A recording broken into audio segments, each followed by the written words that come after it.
Has it done so? Hello everyone, I hoping you're having so. an Me amazing personally, day, I morning, believe that night, they're the wherever you underdogs are. that So we are snowballed their way back and into it's being the one of the finals fan of favorites, Rainbow one of the Six crowd Siege favorites. in Obviously, R6 if you look Major at their phase in one showing first Montreal. game against And Alpha we Team, are going to be wasn't heading too into the much to take first away game from of it. the It was a day, very which is close game, Falcons especially against versus Alpha Team. Virtus No one expected Pro. them to even get a map, This and that match was is going to be Falcons that gave super them the first. interesting, But but I since do that believe point that on, Virtus Pro I mean, they've been might just unstoppable. win this The because edge they have to the played Falcons' really attacks well. is how So has the aggressive they are. They're Falcons, one of but the I best kind of attacking think that teams when it Virtus comes Pro to has a little bit understanding more what edge the other into team the is game. defending and So hitting it I'm head going on. to let Issue you that's guys stopping listen them, to the they go through casters it. They because don't go I'm around it. actually That's making something some you don't see pizza many in the teams have to deal background with.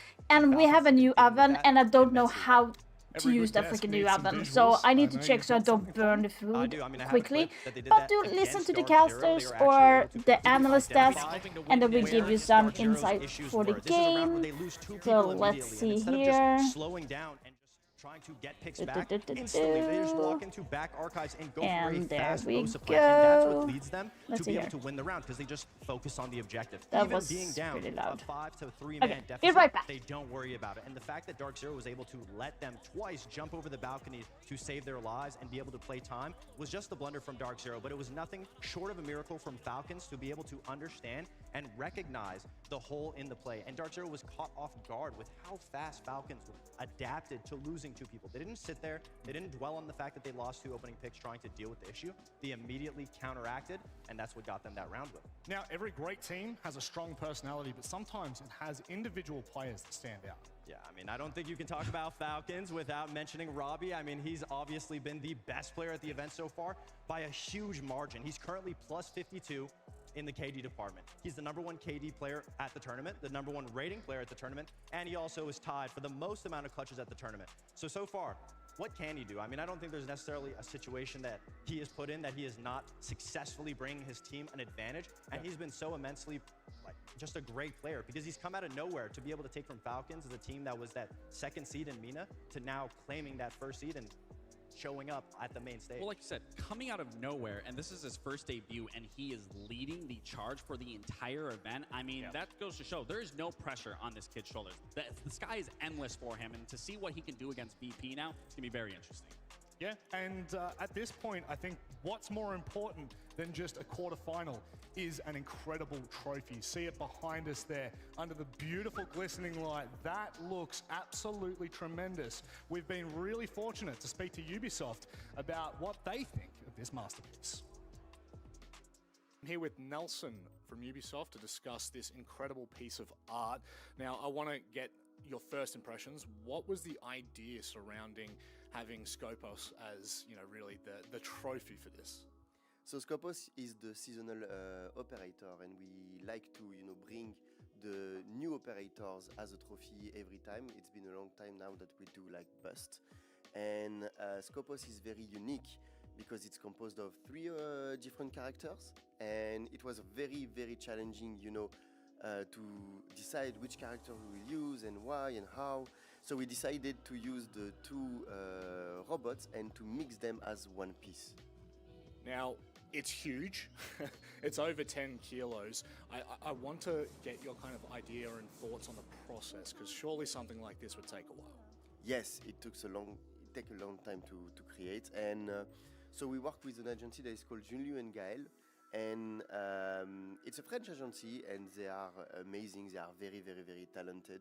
They do many trophies, and we work with them for a few events now, and on top of that, they are amazing people, and it's a very long process. We had several iterations, several ideas coming in, and this is the one that succeed, let's say.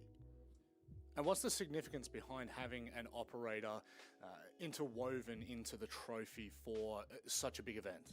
So for us, it's very important, to link the esports and our game, and having the operators is the link between the game and what we have on stage, and it's the trophy, so it's the ultimate goal for the teams. Nelson, thank you very much for joining us, and back to the desk. Thank you very much, Manik. What an incredible interview. He's got some class, doesn't he, that guy? Yeah, he's pretty talented. I think he did a great job. I wouldn't say talented. He's probably talentless at this point. But it is time for us to really hone in on this matchup. Falcons, VP. We've already talked about the map vetoes, but let's start to break this one down a little more, Lax. Yeah, I mean, like I said, this is really going to be where this is going to be the turning point for me, is what these maps are going to look like. So a chalet coming out of Falcons, yeah, that honestly doesn't surprise me. They definitely have already seen what VP is able to do, so it's no surprise to me that they want to bring them here. Sure. It's the second map for me because, again, VP, the map pool is not strong for them. Yeah. So Cafe, again, not very surprised here. VP need to win this in a 2-0. I can't see whatever this third map is going to be. They need to solidify this game in a 2-0. I just cannot see them going distance. And in a very aggressive map like Border. Granted, we did see them change that pacing, and it was a 7-8 that they did lose to BDS. But when we're talking about Falcons, like Fox touched up, they are quick to adapt and adjust their playstyle as a whole. They are, but you were mentioning that VP has to be risk takers when it comes to the main stage, and I do think we have seen elements of that, them trying to go faster, go to aggressive styled maps. So it makes a lot of sense for them to leave up something that may have been hidden in their arsenal, which is a chalet. But obviously, when we talk about the attacks, fast attacks, chalet is a map that thrives on it. And so far, the maps do look like they are in Falcon's favor. Even if the Cafe goes towards Virtus Pro, having that first and third map favor your side obviously puts you in a way better position for a whole best-of-3 series. If I'm VP here, Rob, what I'm going to do is I'm going to let Falcons make the mistake and get overzealous, get way too cocky and confident and shut that down.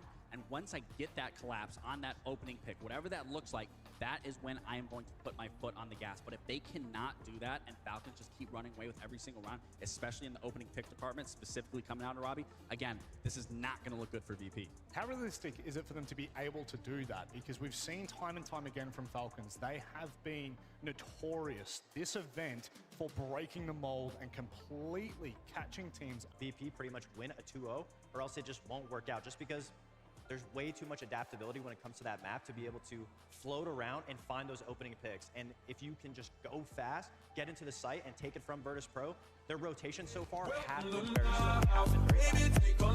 The nice thing that VP does have is they have experience, endless amounts of experience with aggressive teams, not aggressive teams. So it's just a matter of finding their pieces and how they want to play. All right, well, we don't have to spend any more time on the desk. Thank you for joining us. But this is a matchup, a quarterfinal you do not want to miss. So I don't think VP are the hardest team. We know how they play. They were our main scrim opponent for the whole stage. So we played every map. We know each other very well. Very good strategy to use against them would be like playing off time, because they're a very, very slow team. They are very aggressive and they are good at finding gaps of the opponents on the attack. They are like a new team still, and I think maybe the only weakness can be that they are new to the stage. We feel very confident. Some people see us like, okay, they reached top 8, that's the best they can do or something like this. But we have the mentality of winning the whole thing, and we're gonna show it. Hey Falcons, let's have a great match and make a good show. Hey VP, be faster and I'll see you there. The journey to finding out which of our final teams will raise this trophy on Sunday evening begins right now. So many hours of Siege have been played in Montreal to lead to this point. It is time for our first quarter-final. Their confidence levels are sky high, and they are the first team to land on the main stage. It's Falcons!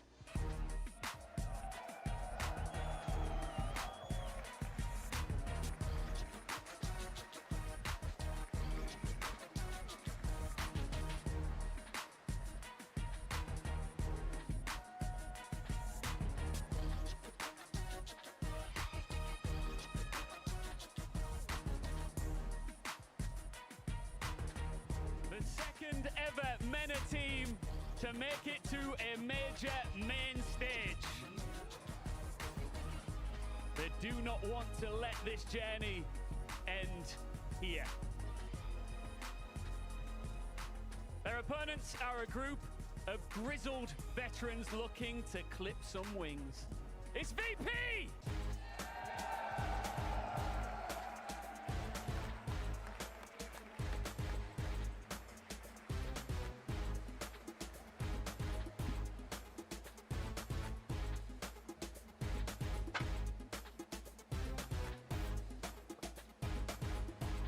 There, I'm back. I'm back. Nancy, I am whatsoever not interested in anything work-related with artists, custom stuff, or anything when I'm live. I do have a business email. You can mail me your portfolio through my business email. Discord, Twitter is off limits. I will not take any form of DMs about work or something like that through Discord or Twitter. Thank you for the follow as well. Hello, Sean. Hello, Salam. Oof, sorry. I just made my dinner. I'm sorry.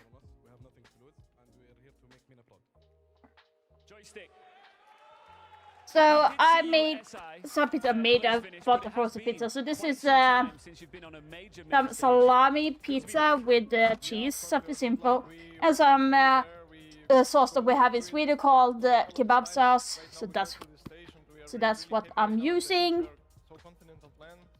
So stressed. So I'm doing the dinner for my family as well at the same time. So as the potential underdogs here in the entire tournament, but you can't overlook them when their confidence is this high.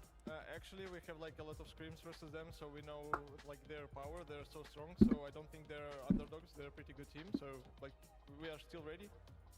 Ooh, too much sauce. On the way out here, on the bus, listening to all your music with your team, the vibes are high, and you think that you can go all the way. We can. We have just going to leave that back to my family. Everything to do it, so we believe in ourselves. Any last words for your opponent? Good luck. Good luck. Guys, go and take your seats and get set up for the first map here. Let's get a handshake. Absolutely. We love to see it. The crowd goes wild.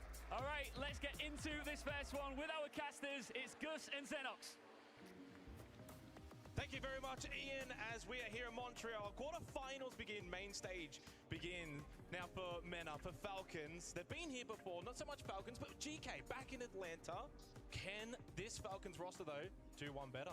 Yeah, I don't quite know. Time will tell. The map Vito looking very good, though, for Falcons. I very much agree with the desk. Yeah. VP will struggle in 3 in this one. And VP, a team looking for redemption after a 2024 that has gone a little bit astray, but an opportunity to make a bit of a comeback here in Montreal. It needs to be said, contrast in playstyles here, and that's going to make this an enticing matchup. You've got VP, they're a bit slower. They'll play the clock down, but Falcons, they will be fast. And they've got some good maps as well.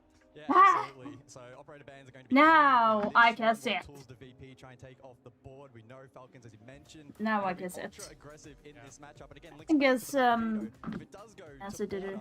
Falcons should thrive in that environment. I think the fairy tale run of Falcons is hi, Foxsake. Go to lurk under the weather. Okay, Foxsake. Hope that you're having an amazing day. This particular roster at least. Can they get to semi-finals? Okay, so guys, so my prediction for this tournament today is, I think it's fairly predictable. I kind of feel like most people would actually vote for the same, but I did predict Virtus Pro to win this match. And later we have FaZe Clan versus Sonics. I believe FaZe Clan will win. Then the match after that is BDS versus Team Secret. I voted for BDS. And the last one is SSG versus W7M, which is, I believe, is SSG is going to win. But we have to see. We have to see. Cast over Virtus Pro at this particular event, most notably again the maybe lack of depth in terms of map pool, and it could prove costly in this potential series. They did, of course, in round 4 of the Swiss bracket fall to Team BDS as well. Let's see here if I can fix more. I need to eat as well. Jesus. So I think they come into this match with a little bit of momentum, but I'm sure they've been looking back at those Falcons VODs and being like, ooh, this could be a tough game. So good. Yeah, poor Chiefs, actually, they were the team that these two both beat to actually get into phase 3, of course.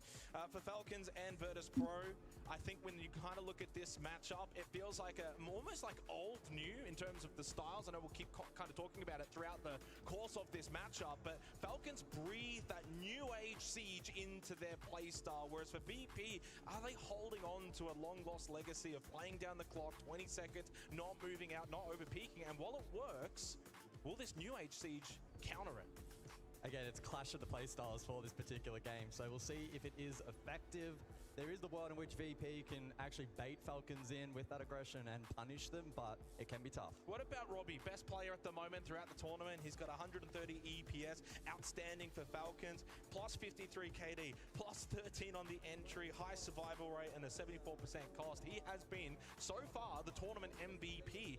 Is there expectations on his shoulders to perform here? Yeah, absolutely. When you look back at international events, typically the team that wins will have that X factor, that big player on the roster that helps them get results across the line. I don't quite know if VP have had that going for them at this particular event, but main stage with the experience that they have over so many years, that's when these kinds of players, like your Joysticks of the world, can fire up. Yeah, I mean, Joysticks had a tremendous campaign so far as well. 109 EPS leading the way for Virtus Pro, but that really kind of highlights for VP. It's more of that team effort, but don't take it away from Falcons. They do play as a coordinated in Sync 5. I know Robbie leads from the front, but it's like the other four are all very much capable, and that has what I think has made them so formidable throughout their run through phase 1, through phase 2. When you come to these majors, there are some teams that are somewhat a little bit reliant on maybe one or two players, and while Robbie has been outstanding, they aren't reliant on just him. The rest of them certainly can pull their weight, but that is the strength of a Virtus Pro. Is that Hello, Chingy. Sorry for not answering. I was fixing my stream elements. I think... Yeah, that's... I'm not sure. BDS is really good. This has been played really, really well as well. I think amongst all the teams, it's going to be very hard to say. I would maybe say, depending on... that's really hard. Like, I'm not sure. I like BDS, but... yeah, I'm not sure. I'm not sure. This is really, really hard, though. Really, really hard. My brain as well to an extent. I think the video looks great for them. VP, they're gonna have to really fight from outside. I do want to say SSG, but I don't think I like SSG, but it feels like it's not going to be.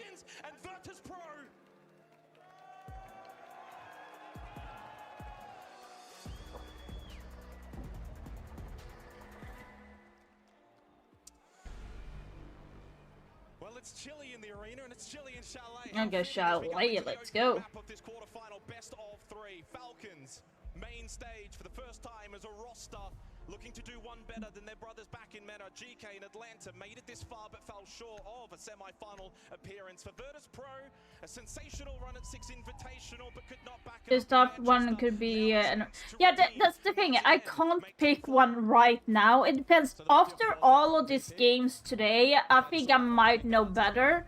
But right now it's anyone's game because Virtus Pro has played really, really well. They did like win against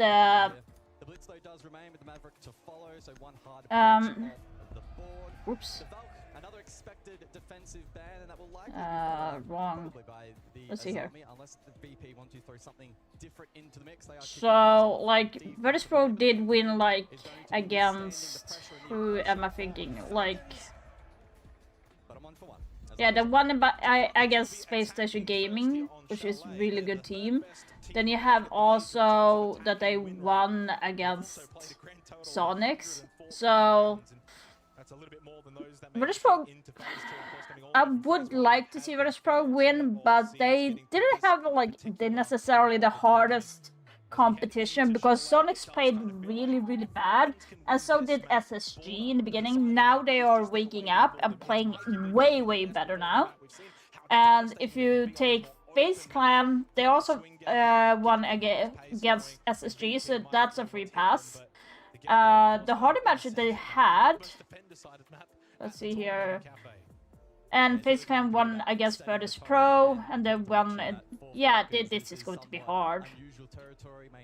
Yeah, I can't say who's going to win who. So they'll be looking to adjust to those conditions as well, and looking to just set the tempo for this particular matchup. I don't think the operator bans that came through to reiterate Monty, Mav, Valk, and Azami is really it's an open playing field. All too much. I'm sure both teams probably went in with a pretty general idea that that was the kind of composition we'd see taken off. Well, final fist bumps and a short little delay, but getting into the first round we will be for Chalet. Quarterfinal best of 3. It's a long day today. We've got a whole bunch of games here at the Montreal Major. It's great to see everyone coming in this Friday morning. as we begin on Snow Wine Chalet. Woo! Let's go. And Falcons kick it off. Let's jump into things then, and it is the clash on the board from VP for this opening round. So we'll see what Let's kind of go. impact that may have inside of the server for this opening. I tried a engagement. bunch of new things when I was live yesterday, guys. So we played a lot of Siege yesterday, and it was like having withdrawal for not playing during this week. But I tried so many new things where I saw during this match to see if I could adapt it to a more ranked level, because taking all the things you see in Pro League, you some of the things you need to play with a 5-stack for it to work, and some you can actually do with a duo stack or a 3-stack. So I'm trying to like see what we can do to implement that sort of gameplay in ranked. Will they look to engage these entry positions? Look to be aggressive, try and stop Falcons before they can get even into the building, or look to maybe go back and play site. Now, when it is Snow Wine, though, you do want to go up above and you do want to roam. The ramming play from Falcons indicative that they do want to get some vert control and Dolph Bottom floor. forward. You mentioned the potential roam here from VP, and there are several players offside at the moment. It is just the Tuberau and the Clash as expected on that basement floor, and a triple roam employed. Yeah, he has played really well. Just mistimed them as they've made their way down library stairs. Joystick has been sick. Like on Versus Pro, Joystick Pasha has been the top fragger. Dan has been phenomenal as a support player. He's really good. And beside Robbie, you have also Guards been playing really good as well. How long can Dan hold on there? Minute 44 still on the clock over towards Solarium, and not really under an immense amount of pressure at the moment. Falcons posturing over towards library stairs. The blitz likely to be the spearhead for this attack. Well, I mean, the pacing for Falcons is already quite slower than what we've seen from them throughout the tournament. Are you kidding me? Are you kidding me? Get I'm off! a little bit worried about this roam for VP, but it is only one or two players. Jalad will actually make first contact. Here comes the blitz, though. Guards will get the Pasha goes down. Bad. And advantage for Falcons temporarily. Well, you can ban one shield, but you can't ban them both. And good drone work from Falcons to facilitate that push gives them the advantage. Shepard then on the Clash looking to respond himself. Bit of counter pressure again over towards this library stairs position. Joystick able to respond for one. That's Robbie on the ground. One of the key players for Falcons. That's the top Yeah. of the tournament so far. Really good kill. Jalad still again low on health, so hard to push forward in through that breach. 45 seconds coming on up on the top. They're really slow, Falcons. Why are they? Down below. Can't find the answer though. Falcons are getting stalled out. Yeah, I know. That's really interesting. An opening again for Falcons in terms of man advantage. Always though equals it back up. And Here's the thing. Falcons are way too slow at the first round. They're way slow. They should have done this a little bit quicker. Will be looking to try and get this diffuser on the ground. Hasham to cover. He's going to plant inside of the smoke over towards default position. Shepard making his way over. Always will actually just shoot through the smoke. Stop the plant from going down. Leaves just Hasham alone in a 1v3. The Clash of Nuisance electrifying him to death here in the final stages of this opening round. Virtus Pro's defense looks to be able to hold strong as they kickstart with a round win here in the quarterfinals. So a clean opening round then from VP on defense. Bit of a roam employed, and while Falcons did have a decent read on that, we saw the blitz get some value in clearing it. VP able to reclaim that ground over towards dining, made things difficult. Hasham not in the best of positions to try and cover the By the way, I hope it's okay for me to like eat my food like now. The timing on everything was very late. When you can get to about that minute and a half mark, and they haven't really done a whole lot of clearing and pushing and being aggressive and wanting to swing angles and get in the face of VP, well, you know, something's off. VP not giving them an inch, and you can imagine that's pretty natural. That's their playstyle. Virtus Pro don't make mistakes all that often. They won't overpeak. They can We got like a new stove, and there was actually an option on the oven for heating up pizza, so I just had to try it, but I didn't understand how it worked. So that's why time got so late as well. Yeah, the one thing I'll be looking at Kind of funny though is the time of that opening kill. I'm having a look back at that Falcons Chiefs game back on Chalet where they won 7-4. And a lot of those opening engagements were within the first minute of the round. In fact, quite a few within the first 30 seconds of the round. Whereas that one there, back in round number one, It was just on the edge of about 2 minutes into the round, so... Look at the lineup though, guys. Grim, Capitao. I mean, the Blitz, the Sophia, the Sense. It's all about this dislodgement of VP's position. Can you be a nuisance? Can you get them out of those positions to then try and get a pick nice and early into the round? VP will be more than happy to try and sit back, play those defensive angles, hold the long lines of sight. But maybe Falcons look to find a way to negate that with the operator lineup they're bringing in this round. Yeah, on paper, this is a strong lineup into no Warden for defense. That being said, there is triple Nitro, and it does mean that positioning then from VP is going to be absolutely key in helping deal with this utility. The Sense is great here as well. There's a little drone hole in towards Trophy. You can throw that through with the ROU, clear up the Oh, he's playing over there. I actually thought Denver would actually be playing downstairs, actually. Ooh. Not yet from Hashon. Now he will not necessarily landing though. And this is what Falcons want though. They want these early engagements. This is when they're at their best. Yeah, Falcons at the moment focusing their efforts up above. This double window rappel very strong and cutting off the cross on this top floor. Meanwhile, Guard's gonna go. Oh, he didn't commit. Now he will with the flash pistol out. So far, no way. the trade is imminent from Robbie. Looking for more and will get the kill on to shot double from Robbie.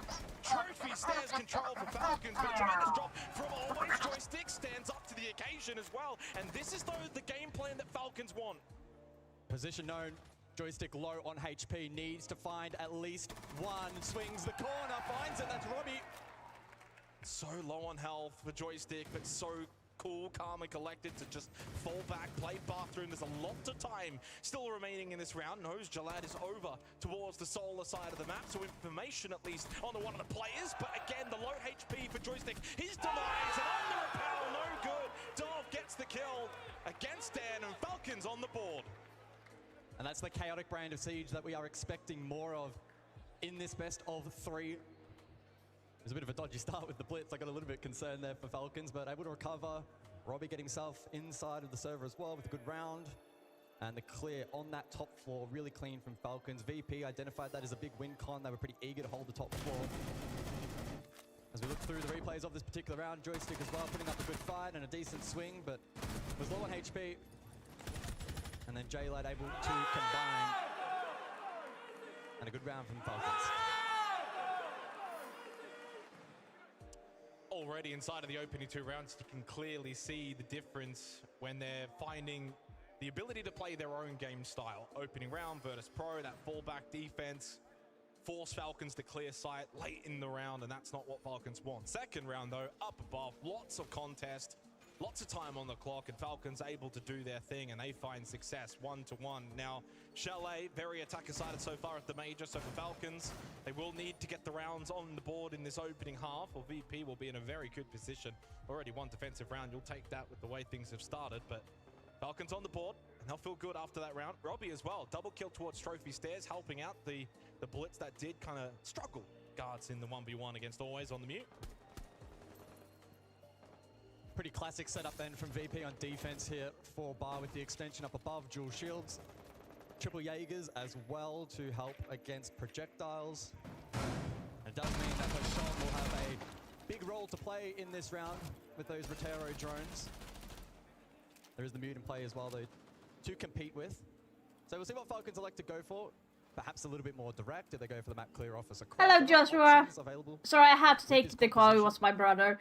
We actually had plans to go to the movies, and he would call me when he had time to go to the movies. But and he called me right now to say if we wanted to go today.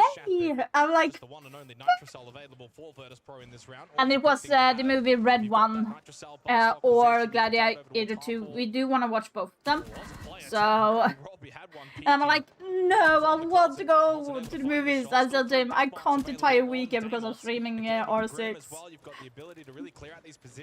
That kind of hurt a little bit, not gonna lie. With those deployable shields, speaking of shields, the Blitz coming around the corner of Piano. It's a horizontal take right now for Falcons. VP, again, a site in which they can just sit back, play sight, play the angles, force Falcons to push into them, not get into that roam game. Dan yet to find a kill so far, but on the board in this round plays a critical role. in the face of this belt of utility, the onslaught that's about to come from Falcons. Good work with the Rotero and Robbie able to find the opener.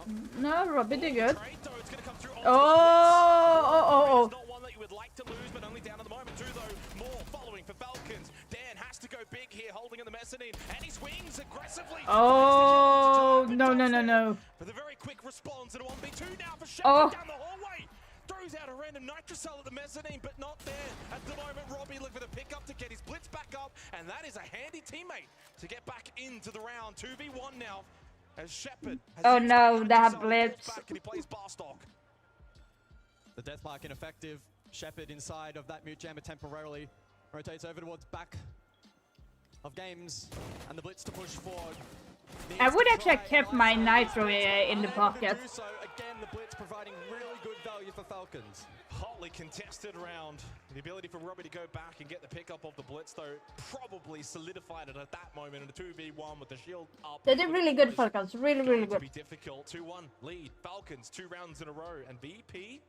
Like the Oh, just some nervous moments VP here on had that really defense at good times when the gun holding stops upstairs, around the map. but I That's when think it feels like Falcons are in control. they kind of missed where they could enter from down below a little Very bit. much easier said than done to break that crossover towards Mez, but good work with utility. They isolated ones. Dan, they're not really in the best of positions to try and reclaim some control back in the round. Off the back of this push forward, again, Robbie continues to be ultra aggressive as expected and hitting his shots early on. We saw this nice little attempt from Dan, but a good trade. And then off the back of the res, again, Okay. Guards able to get some good work done on site itself. But you need to be careful though. If anyone in your team is cheating, even you who is not cheating will get banned for a year. VP were successful last time on this particular objective. They're looking to repeat that success. They do bring the clash once again on Shepard, but I feel like the clash so far hasn't really been all that incredibly useful. And to be fair, in the opening round, it did stay alive, and it was a nuisance for Falcons, as they very much changed up their approach, though, quite significantly from the last time out of this site. I think they'll have far more emphasis on maybe trying to get lobby control, get the boogie auto breaches out from the Ram. Knowing full well that VP might not want to play into that full roam game, then you want to really put the pressure in from above. Yeah, we'll say currently 2 defenders though are on Yeah, second but a friend of mine, indicative that VP his will friend need to cheated, so my friend got banned for a year because he didn't cheat. I'm not saying that you're cheating, but if anyone in your team are. aggressively. I mean, this position from Dan very forward in library. Oh, caught out though by Dom, and you've always got to be aware. Nice. When Falcons are inside of a server, and Jalad just gets rid of Pasha. The roam game not working for Virtus Pro, and nor should it against this Falcons roster that is just so strong around the map. VP somewhat moving away from what has made them so successful. Playing sight, playing close angles, forcing that clock to tick down. Always trying to Don't peek be up over library stairs. aggressive. When you're down 2 players, you feel like you have to do something. So much time now on the clock for Falcons to try and clear these final 3 defenders. Shepard trying his best to stall time out over towards library stairs. Track stingers to prevent him now from pushing back up the staircase, and so he'll be locked into position. Meanwhile, always back on side, joystick storage. The roam has failed for VP in this round. And there's so much time as well. Yeah. This is almost like a normal attack, even in a 5v5 and 2 players. Joystick core. Floorboards have been ripped to shreds, and right now the defense too for VP in a similar manner. Needing No. but Hashom's just better. Even with the clash, Falcons just shoot right past it, almost ignoring it. Shepard, no! Okay! Makes a little stand in a 1v2 now remaining, but he's also only on 2 HP. Confirms the kill, but the plant has gone down successfully for Falcons. Wow. Well done, a nice little individual effort. Surely he can't win the round from here. Even flamed out temporarily in the hallway. Wow. Worst possible way. Shepard pull off a miracle. The cross established. He has to We put can the see- shield away at this point and just hope for the best. Yeah. Yellow ping information. Can he find a quick pick? Tap, not going to be enough. Needs to spray that. Time running out as well. So guards will hold on for Falcons. He should not have won that fight in this case. 3-1 start here in the quarterfinal against the experienced Virtus Pro. And they're playing a brand of Siege. Sean, Is going to work what do you best against say? VP. It worked really well phase 1, phase 2. They're playing with confidence. They're clearing these roams. You're not going to largely jail because you uncontested, and claim putting a that ton of pressure on the remaining defenders from VP, who aren't really then even being given an opportunity to go for playmaking. what you're getting maybe to jail recover because you rounds. have 4 dogs. They find themselves in a tricky spot.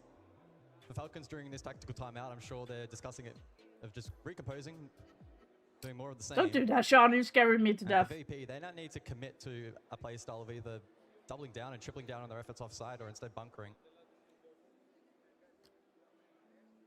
4 rounds in, 3 opening kills so far for Falcons as well. So they're controlling the early portion of the round. They're doing a decent job in the middle portion. And, well, clearly, 3 rounds to 1. They are executing at the end. So Virtus.pro kind of losing in all categories at the moment. It is, of course, By the way, side of Chalet. We expect Falcons if you to do notice, well in this people one, are very undoubtedly. having a lot of close But they are because absolutely the dominating. reason why where this finals are taking place in a certain, they are taking place in an ice hockey arena, so it's natural for it to be very cold. So that's why they're sitting with a blanket and having the shirts on and stuff. So it's very, very cold. 2 more rounds to go in this opening half. Can Falcons go all the way and try and get a 5-1 lead, then heading into their defense would set them up very nicely. To offer a little bit of context for Chalet at this event thus far, the attacking win rate does stand at 54.2%, so it's a 4-2 benchmark in favor of the attack. Falcons very much on track for that at the moment. That's not a lot though. 54% is not a In lot. the last few rounds, we'll see what they can offer here for the 5th. Nancy, I already said I'm not going to add you or anything in Discord. Ella will be able to roam around. If you want me to look at your portfolio, send it to my business email that is located in my bio. My email address is on the about section, so just send it through there if you are interested. Although I'm level 136, I've not been learning anything, I've just been playing. My highest rank is Silver 4. The Ella and those Grismont mines, you can at least delay their entries a little bit. Try and slow down this aggression of Falcons. Drones You need a towards trainer? top floor. Like, Robbie, 4 what and are you 3. feeling like you have them? That was a weird one. Kinda said pre-match, it's not just the Robbie show. Entry though from said Robbie. Are you kidding me? He gets away with that. If I did the same thing, I would die. That's a kill. No way he messes this one up, although he's making a little meal of it, is Robbie. That's alright. All for the cameras. Just make it look a little Seriously? bit more difficult than it needed to If be. I do that, 6 I'm and dead. 3. The highest rated player at the tournament, and VP's defense is getting shredded. Shepard with a chance to maybe shoot one back through the hatch, but misses the shot. Always going for a power play, but it's the Claymore that shuts him down. 4-1 for Falcons. That is a very concerning round for VP. Off the back of the tactical timeout, that's one thing. But in the face of that composition, it's another.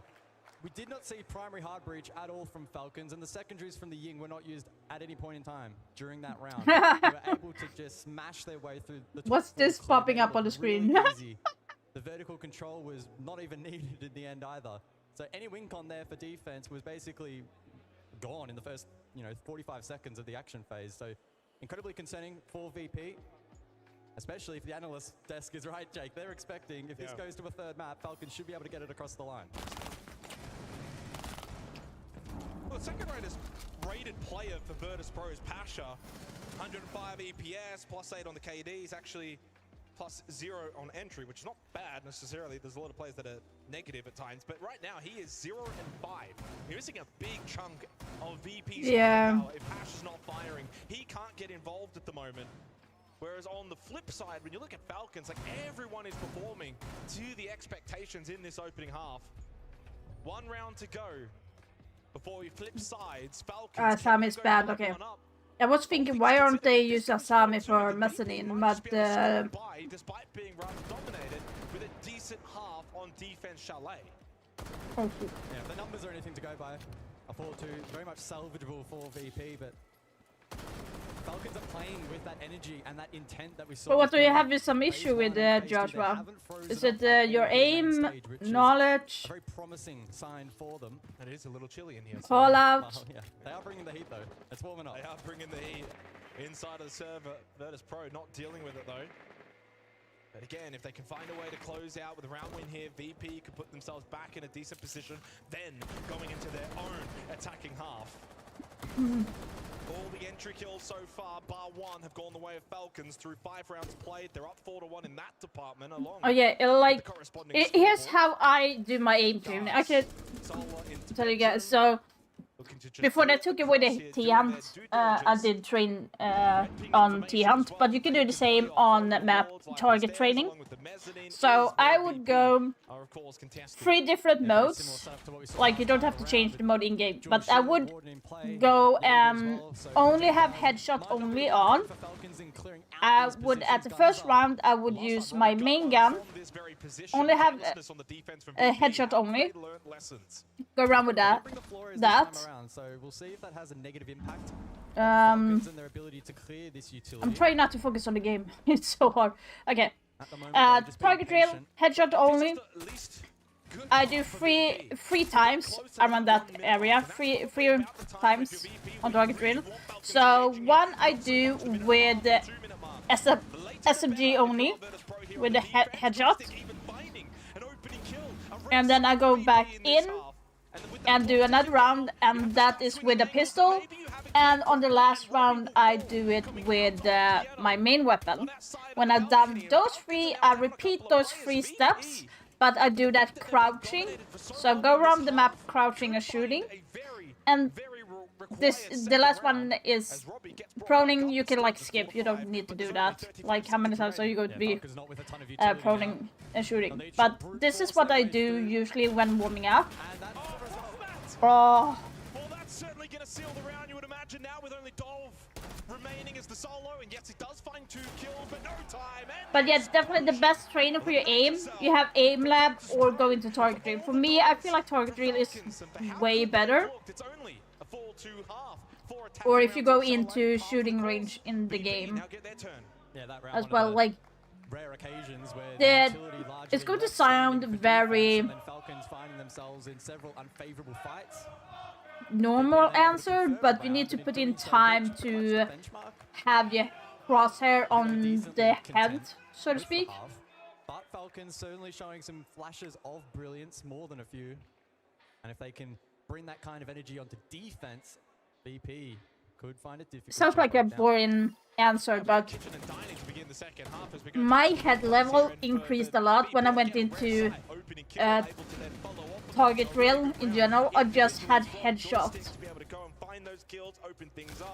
And at that point for Falcons, when you're down a couple of plays, it's a Yeah. lot harder to use the body of numbers. I would say AI is good and all, but they are not playing as normal players either. It's kind of like a middle ground. And we'll see if they can maybe go one better, or if this one could even potentially head to OT with the way things are shaping up. Time will tell as we prepare for the 7th round. Castle in play from Falcons, so looking to stall out the clear up above. Yeah, like We'll see how it VP takes time. look to deal with that. But if you want some of the statistics as well, What is he doing? Falcons, 2nd highest team defensively, only behind FaZe Clan. As good as they are offensively, they can and do play well on the defense. So something to consider. It's certainly not going to be a walk in the park for VP to find these attacking rounds here on Chalet, even if the map is slightly favored to the attack. And I am also curious to see 3 Nitro cells. How aggressive do Falcons get on the defense? I would imagine we'll probably see a little bit more movement from them defensively than in comparison to what we saw from Virtus Pro. Yeah, it's a quad stack on the top floor with Dov playing sentry over towards those trophy stairs. VP looking to take it head on from office across the castle barricades, as I mentioned, just stalling things out a little bit. There is dedicated primary hard breach though for VP.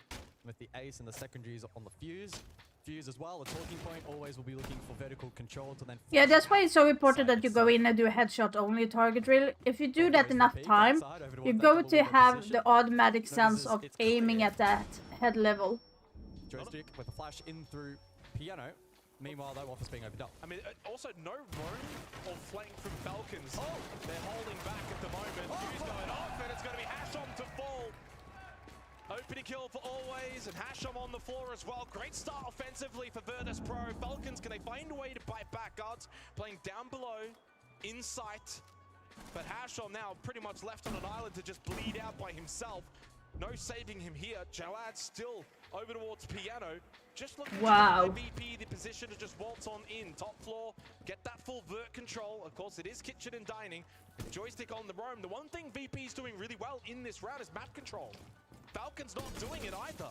They're just sitting, playing sight, playing the vert. There's no flank, no one west main, no one basement flanking. But they do get the revive onto Hashom. Deathmark comes out. Position will be known on to Dov, being relayed over to the Deimos, but that gets cancelled.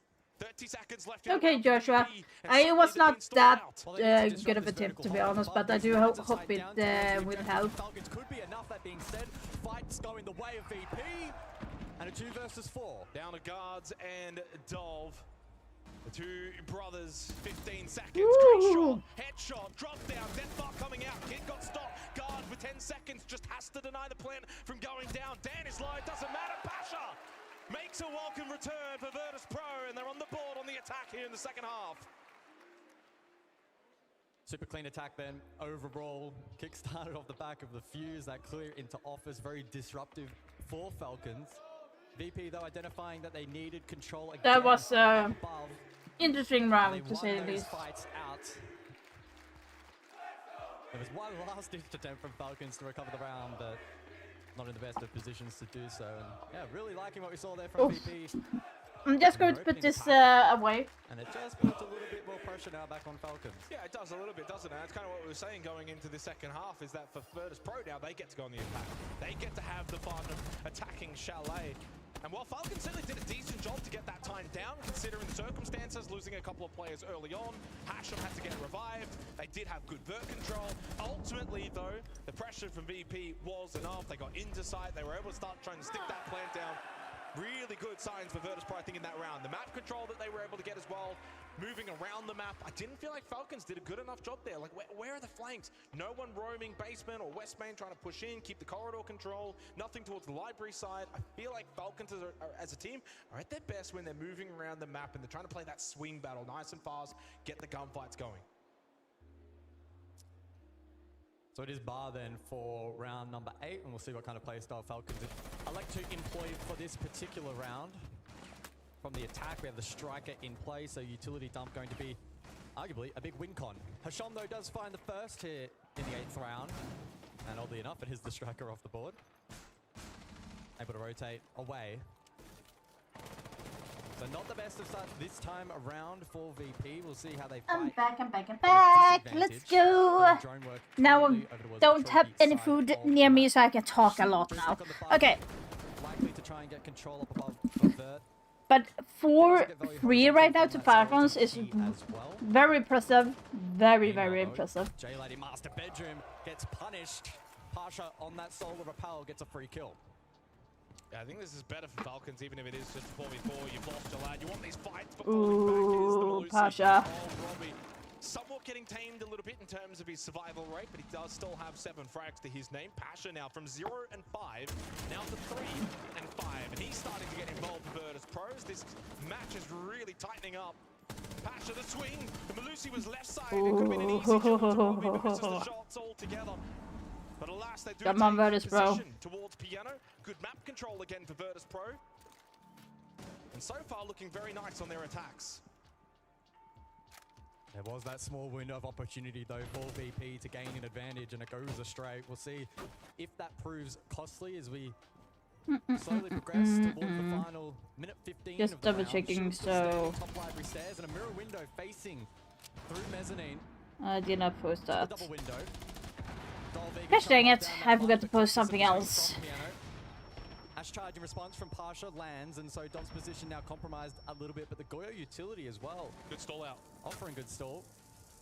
And even with that mirror window that has been broken, it's still a difficult position. Oh, you're going to die. You're so going to die, Grim. The push coming in. Wow. Why did you jump in just like that? Maybe overwhelm the position, and that is a down outside, and that is what Falcons find. Wow. Why? Huge fifth round. Seriously, Virtus Pro. Seriously, you would have known that someone is in library. Oh. Really good stall out then from Falcons from those positions, with the shield still standing and the mirror window for the most part, feeding information. That cross top floor difficult to break down, and VP trying to brute force it in the end, unsuccessful. Yeah, that was not good. Good comms from Falcons, great patience in just baiting that attack in, proved very effective, and a good response. Round 9 then, basement. We will go for this one. And a lot of stall out utility once again on the board for Falcons, spoiler alert. But we look back at that prior round, and Pasha got a nice kill there. Unfortunately, they missed a second opportunity later on.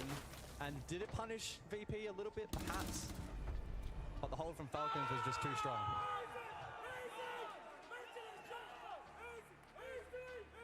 I think that's the round, the catalyst to really feel like for Falcons, hey, we're really getting this done. 5-3, a couple rounds to go. We one map up in a quarterfinal.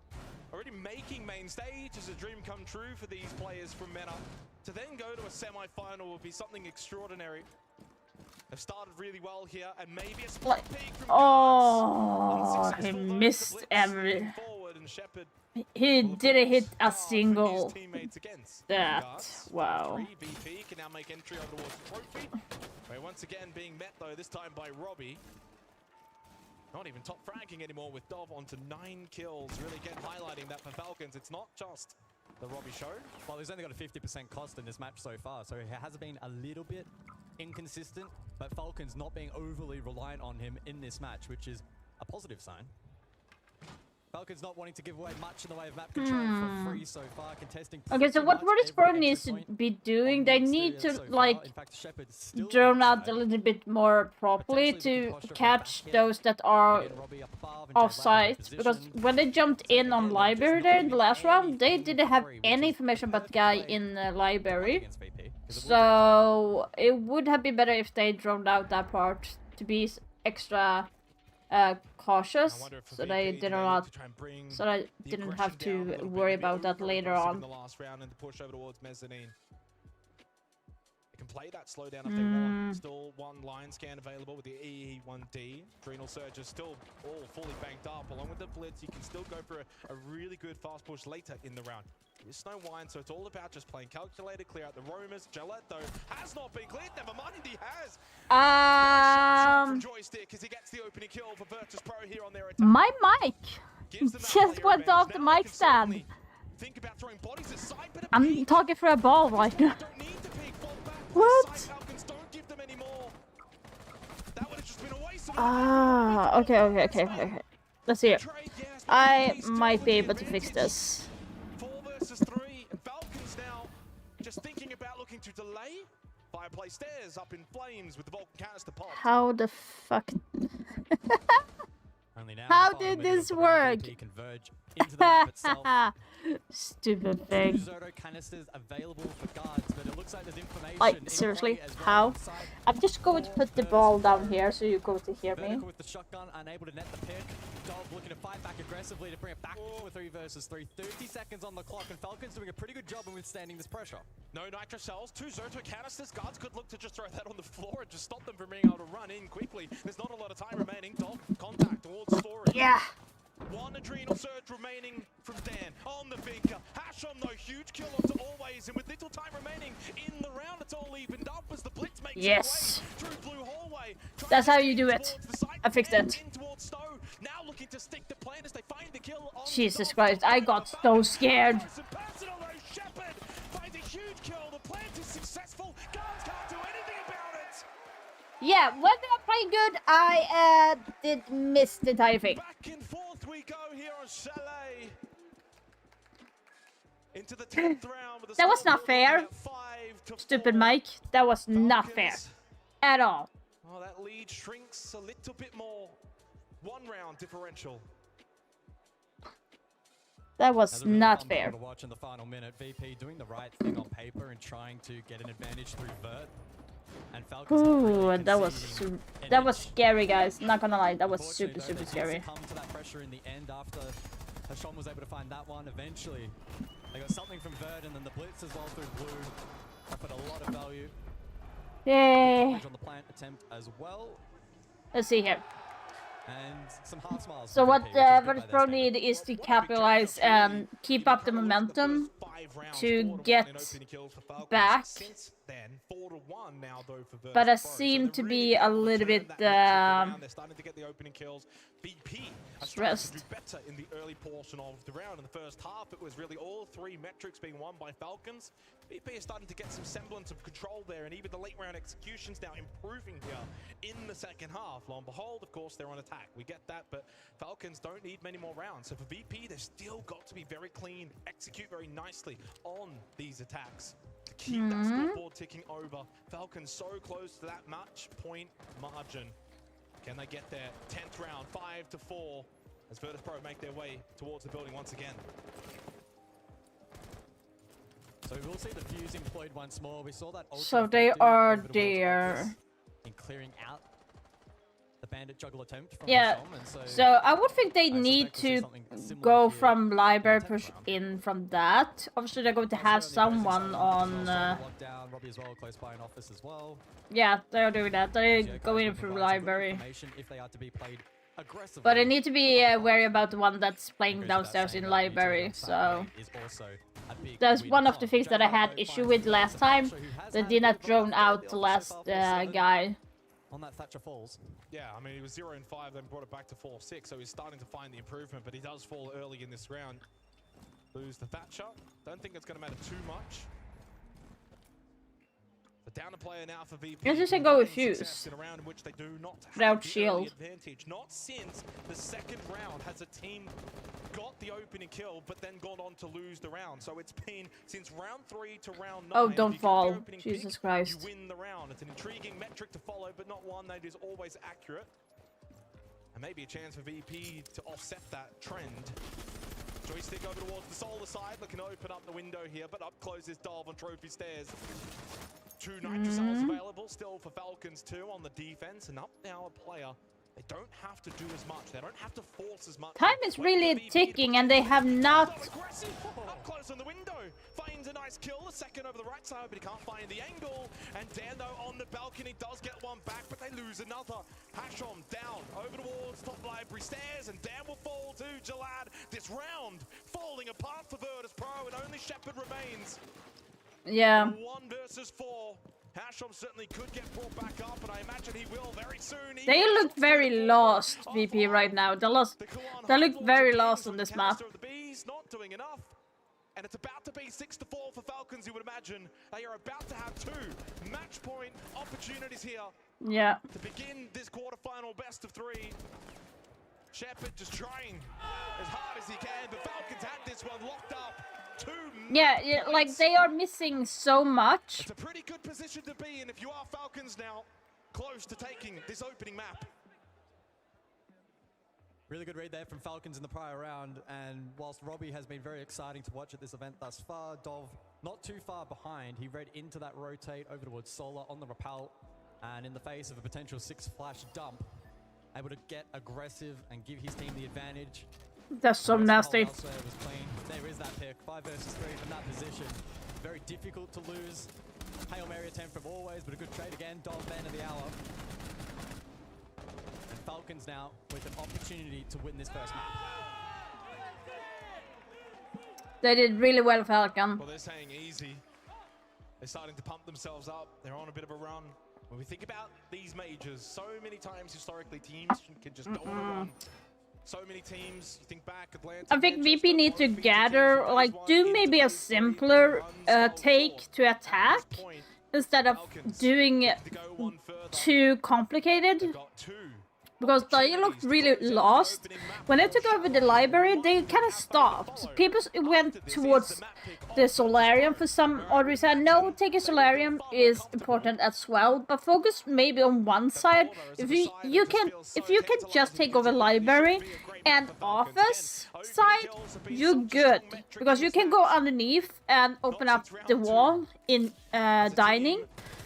With just having that enough of control, like you're taking that top floor, and of course you need to take bar as well, but like just that, we have helped it to open up the sites. They didn't have to go and push necessarily towards the Solarium. So we may see VP become a little bit more reliant than usual. So I do hope that they would do a more simpler take. So now it's on the other side, so now they're in bar instead. So I'm thinking maybe do the same simple thing, just take over from the Solaris side, bedroom, office, just take control of that, move slowly on that section. There's a shotgun here for Robbie inside of the closet, clearing it out. Yeah. Open a kill. Virtus Pro. They deal with the offset hold there from Robbie. Very good. So now they have to tackle the one that is on like, or library hallway. Still need to clear so much. But like I said, they don't have to do. Yeah, they just don't have to like overcomplicate the attack. To try and send this to 6-5 and look to try and send it ultimately to then overtime. A flank opportunity here for J-Lad. They should know that someone is win con remaining for Falcons in this round. Has a sound cube, but Joystick is watching the flank. Yeah. Easy kill for Joystick, and the flank from J-Lad will be good. Easily picked apart. Guard's feeling like he needs to make something happen here to bring numbers back in a fairer margin for Falcons. Ooh, Dan, playing with fire. Nitrocell ripped, praying, hoping, but nothing. That was a hard wall. The back of that Nitro. Hashon has to go quite large here. Over towards top library and on the move, maybe to get in an off-angle position, catch them off guard. Yeah. No, way better. Way better. Good job. See? Much more simpler to do that. 6-5. Falcons now under the pressure. Only one more match point round available. Unless they find it here, it will be overtime forthcoming. I've really enjoyed the positive intent from Falcons at this event so far, but in that prior round, Robbie a long way away from the objective in no man's land, got caught off guard, and as you mentioned, opening kills have been critical in this match, so losing that then put a lot of pressure on the rest of the hole, and VP, with a better read in towards the mirror hold top floor, did a better job in dealing with it that time around, and then an immense amount of pressure on the remaining defenders. So clean work, VP. Look at that statue. Damn. It was that essentially free kill. Yeah, they just made it more simpler. Take Solarium, hold the flank, let Falcons be the aggressor instead, because the way that they have played Falcon, they have been the aggressor most of the time in the defense, and that kind of made VP not ready for that.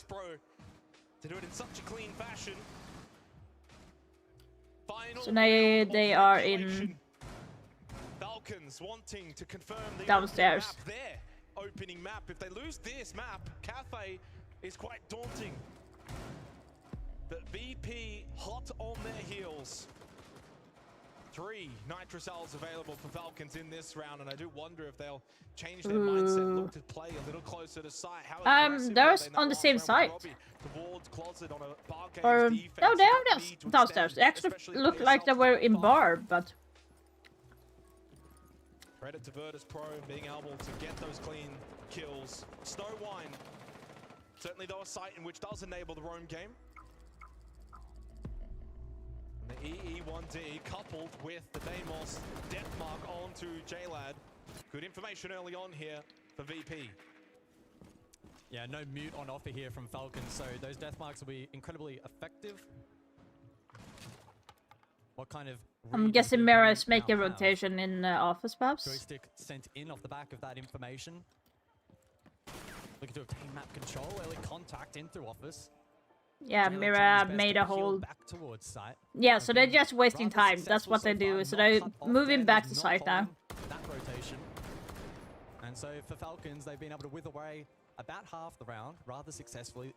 Jaled's still in library though, and Dov's supporting from the staircase. So keep that in mind. That could be huge for Falcons in this round. I think Falcons have played this round perfectly so far. It's almost like the perceived pressure will fire a couple of shots, show some bodies up above, force them to clear out this top 4 position, but ultimately looking to just fall back, play site, keep bodies up. We don't need to find a kill. More than happy for them to just keep it as a 5v5. You got Vulcan canisters, a mirror window that needs to be dealt with. So Yeah, VP are taking way too long now. They are very... Very unsure. I'm not sure why they haven't like really drummed out everything beforehand. And keep in mind the Fenrir in play as well. So the stall out util here from Falcons could be massive if VP are unable to clear it. The Zoda canister, as you can see, stalling out hard breach, 50 seconds now on the clock, and the pressure is beginning to mount for VP. There's so little time. You've still got 3 Nitrocells as well for Falcons. This really should be 7-5 territory unless they mess this up. There's not enough time for VP. Nitrocell so strongly, and as it gets rid of joystick, now Falcons have got the player advantage. 1 HP for Hastrom, but that's all you need. Never mind, Pasha comes in, cleans him out. This is about to get really messy here in the final stages of this round. Robbie, whoa, what did we miss? VP with a quick double, making it triple. Oh my god. The only one left up, and he's all the way top. Seriously? Falcons did a really good job with like wasting time onto VP. But their weakness was really big on holding them from coming in. Like, how did I lose that? I really didn't think that looked great from VP, but the belt of util was amazing in the final portion of that round. The flames over towards Con. Their attacking pattern was really clean. Able to win those entry fights in towards the objective, and then Falcons left in a position where they unfortunately were unable to respond. Now they do have that tactical timeout still in pocket, and they'll bring it out here at the 6-6 scoreline. Falcons will be on attack. It was strong for them to kick things off, and we'll see if they're now able VP to needs double to down gather here like the in confidence that overtime. they have on their clearing. Thus far, VP have Romus maintained like composure. top floor, go down. Falcons, can they Do the bring simplest that things energy would back for overtime? would actually help The last them. 4 rounds for Virtus Pro, bringing this back. Falcons looked like they were in control. They had this one, couldn't quite close it out in regulation. They do still have the double attack now in overtime, which could be enough to get the job done. But credit to VP. We know they like to play this low clock time management, but they were able to execute into sight so efficiently. One thing that I am curious about, where did the Fenrir gadgets, where would they place? Because if they open up like they did on Boiler, would you want to put a Fenrir gadget on there? That could have been a difference maker. To be honest, because that way they wouldn't be able to easily get in. Feels like this is a map that would be so important for Falcons. Cafe might not be their strong suit. It should suit the playstyle of Virtus Pro. Doesn't mean that they can't win it. It's kind of interesting because I did not see an effect when it comes to Fenrir gadgets. Okay, so Virtus Pro is defending at the moment, so that should be a simpler match for them. They just need to waste enough time and not get into heavily engaged in the match. So Jaeger is going to be playing offside towards Trophy, but there's actually 3 people above. 4 people. That may have cost them a little bit last time out, where the utility game was strong from the defense. So we'll see what kind of impact it may have this time around. Okay, this is very interesting hold for them. So 4 people is literally holding above, and their joystick died right away. Who's been on fire over the last few rounds is now in the grave. Slight advantage for Falcons. They've been so clinical on their attacks, and even here into overtime after a little break from their defense. Is this going to peek up to the window? No, from always. Back to library stairs, he will hold on the frost. I would imagine there's a frost mat at the window as well. Deployable shield dealt with very easily by the frag grenade. So always positioned now, more susceptible By the way, credit to Pasha from an 0-5 start to 7-7. Massive turnaround. So 7-2 essentially. Watch out, Pasha, on your left. Back in, and certainly a factor for Virtus Pro. Robbie looking to open up the walls. He's gone a little bit quiet as the game has progressed, but fortunately he's got JLad and Dov covering for a lot of the firepower. A little standoff here for Hash on that side. So half the time has gone, so they are doing really well. I don't like the fact that Joystick died that early. They still need to put more pressure onto Virtus Pro. Double secondary hard reach then through office for guards looking to expose this Mez position. I would warn you guys, doing this in ranked would not work. Belt from Falcons still strong. 3 Grim Bees. Unless you are 5-stack, then it would be a different matter, but... also available for Deimos. Meanwhile, Hasham again lurking in Mudroom. He loves this position. Yellow ping. Oh, he couldn't take the shot initially. Maybe there was just a chance to find. Oh, it was in bar. Okay. Double up the advantage. So many. That's why there was so many people above. Into sight for the Falcons. Clearly getting so much information here. Will this be a kill found onto Shepard? He does still have a Nitrocell as well. Shots in towards Mudroom. Oh, Robbie. Kill onto Always. Double down the advantage now for Falcons. Pasha looking to retake Library Stairs from his fallen comrade as now the shots go out. One down over towards Office. Pasha still holding strong in this position. Good. Falcons at bay from taking top floor.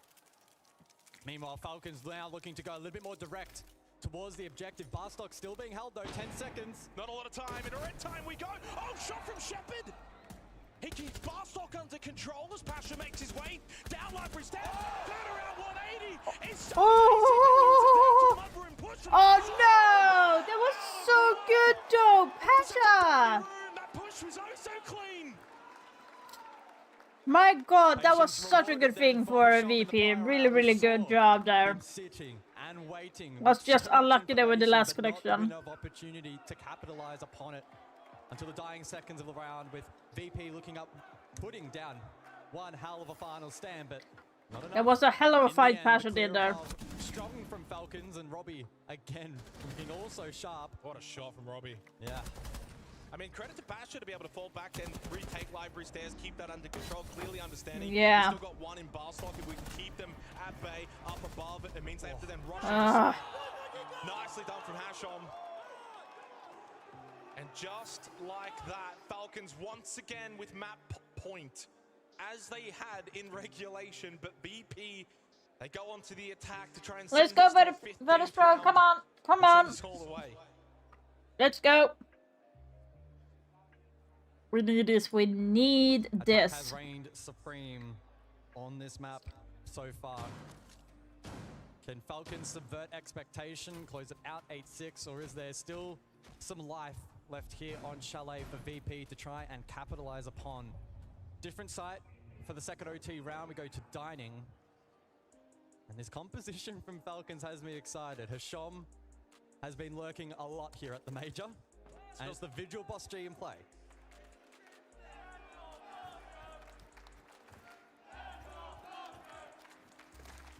Let's go, VP. Once again in a position that they can look to take this opening map. Looking to dare to dream for this MENA roster.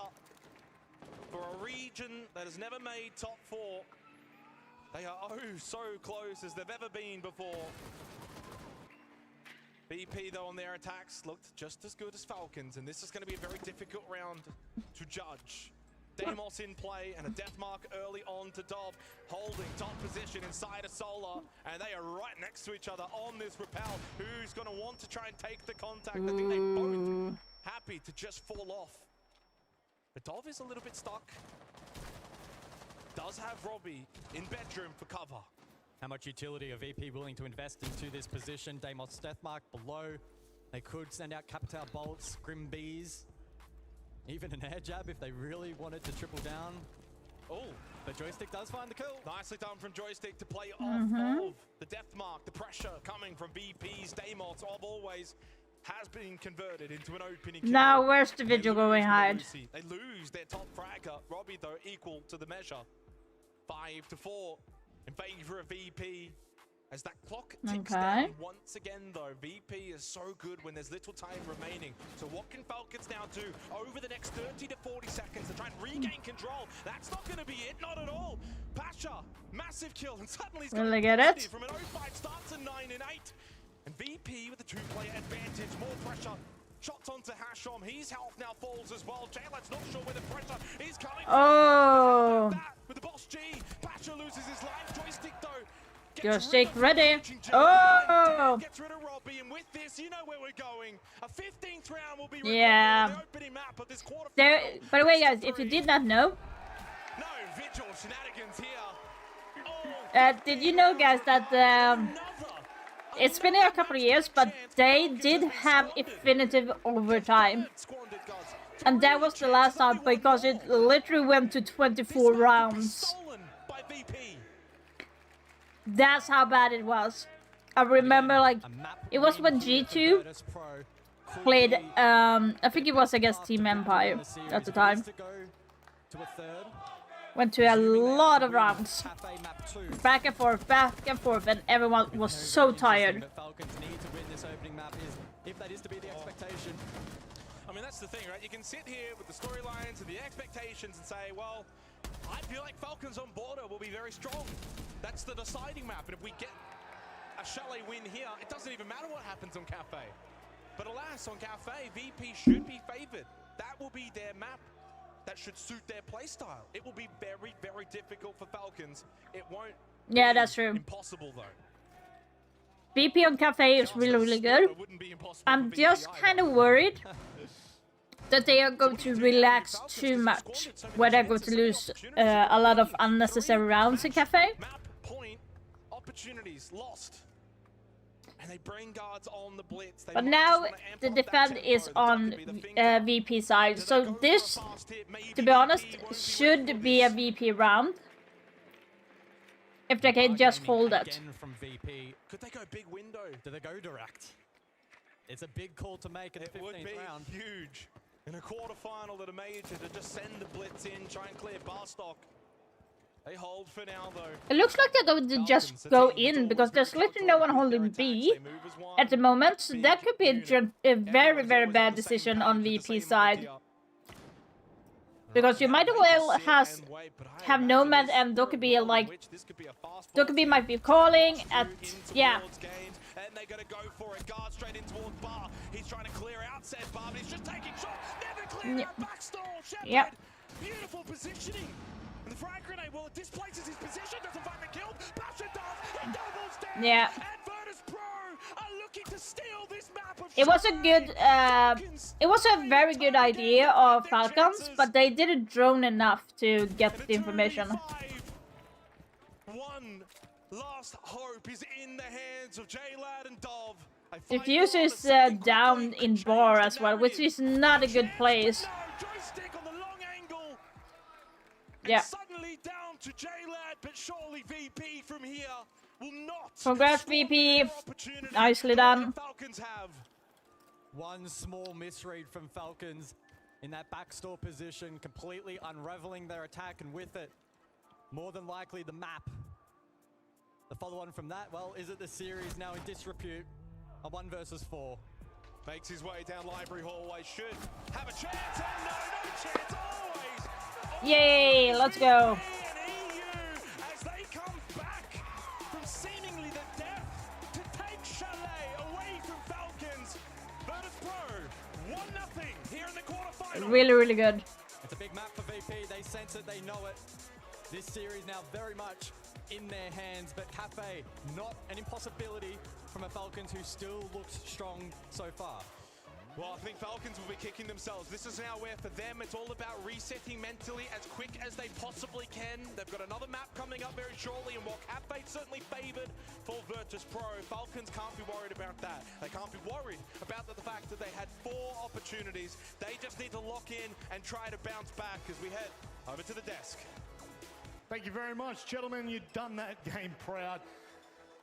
really unfortunate for Falcons. Okay, they had their opportunities. They looked good for so long in that matchup. But Lax, is this just VP diff? Is this the experience and prowess? Absolutely. And you know, I was worried, especially in that first half, with how far they went down. But they immediately brought it back. And towards the end of that game is what you saw. VP started to control the tempo, and you immediately saw the transition of Falcons, where they started to slow down. They started to respect VP and what their game was and what their strategy was and what their defenses and attacks were going to be. So it's good that now they have this going into Cafe for VP, but they have to keep the pressure going and not let Falcons get a foothold and keep that aggressive train going. Yeah, it was the consistency from Virtus Pro that really got them over that edge, bringing it to the overtime, because right out the gate, Falcons was so aggressive. They were keeping Virtus Pro on their toes, and once the side swapped and Virtus Pro got their attacks in, that's where we saw the historic VP, the one that goes solar over time and time again, slow but methodical, slowly draining out the time, and they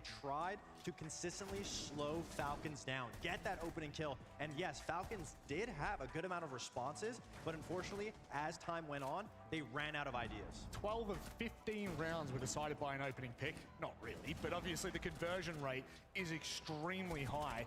How critical is that, I guess, for the rest of this series? Do you think that that's something that we need to track? It's definitely an important factor to take into account, but both these teams were actually doing a very good job on their entries, as you can see across the board. Pretty even across the board. But yeah, it is an important thing that if you can walk away with that, you can keep crippling that man advantage on the other side and just keep dwindling it down. You should be the team. Yeah, they did really well. It kind of got either way between Falcons and VP because they were really even, but I think the major thing for them was they decided to do something that was a last-minute plan, and that was to go in through the window into bar. Even though they lost that lead early, they were constantly managing Falcons' aggression, and that was the biggest thing that we wanted to see from Virtus Pro. And they were throwing in some unique style to Chalet to keep Falcons on their toes, so that's what we wanted to see. The risk was taken. Chalet is a map that Virtus Pro is good at, but they are consistent at. Teams know what to expect, and I don't think Falcons was expecting the little twists that VP were able to bring to keep them on their toes,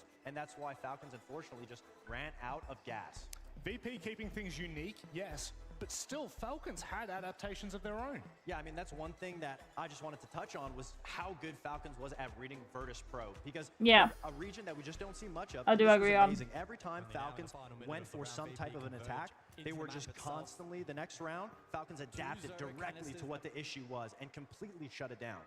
Yeah, I mean, you know, this round specifically, like you were saying, they're quick to adapt. They're quick to identify where something went wrong the previous round prior, and even a round that I had as well was round 4, where they brought the gridlock to thwart off the clash, so they couldn't make use of it. And it just goes to show that regardless of an aggressive team, they can still play a fundamental game and understand where they need to fix the errors, where the mistakes are being made, and how they can collapse it for the next round and make it go almost flawless. Yeah, Virtus Pro's consistency inevitably was just able to drown out Falcons. But Falcons, when they lost the round, they understood exactly what Virtus Pro did. The main brim of the attack, the main brim of the defense, whatever lost Falcons the round.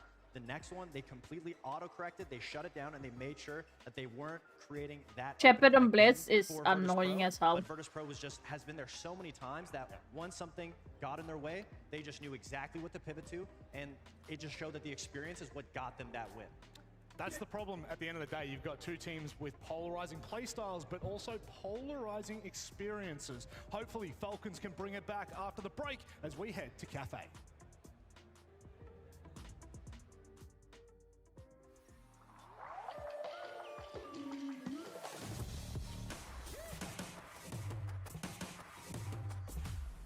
Okay.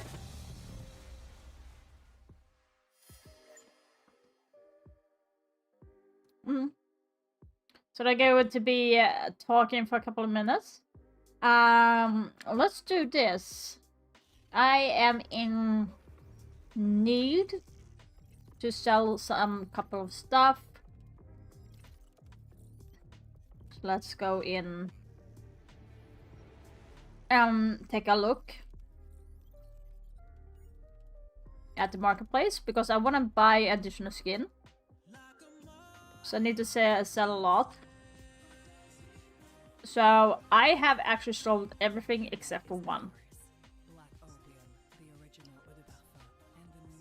So that was interesting.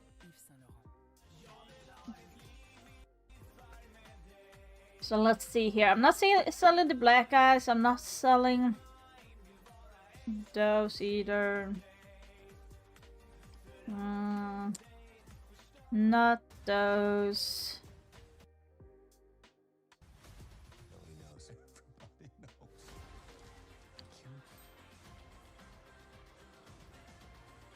Remind me, I wanna take you there.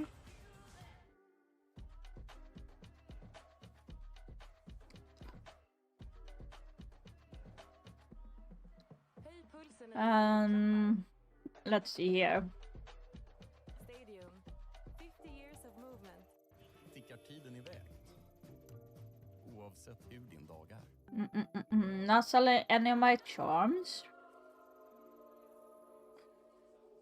No, that actually is pretty good. Cool on visual.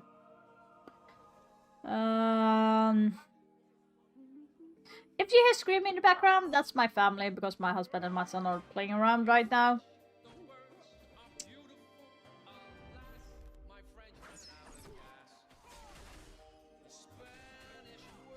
Santa Capcom charm. I do want to keep that though.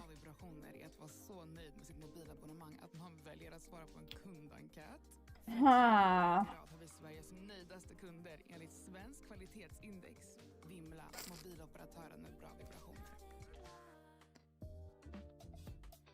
Battle Entertainer, don't want to sell that. Don't want to sell that or that.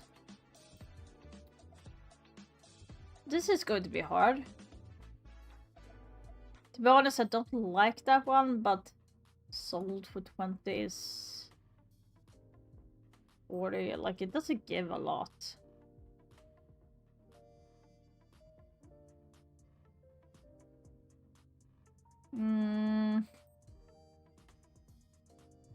Oh yeah, I need to change. I didn't remember I had that skin. Actually, that's pretty dope skin. Not selling the Christmas Valk. Not that either.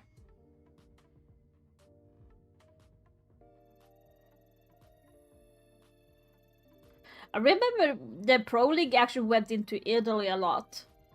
But it hasn't been to Italy in years. Like, there was kind of a lot. There was kind of a couple teams that were actually from Italy, but they disappeared later.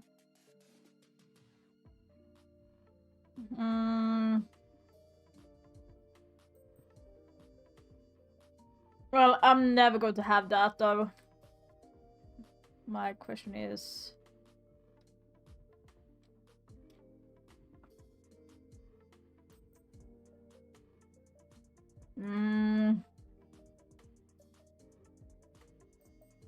It's a legendary, so it should not be less than 100.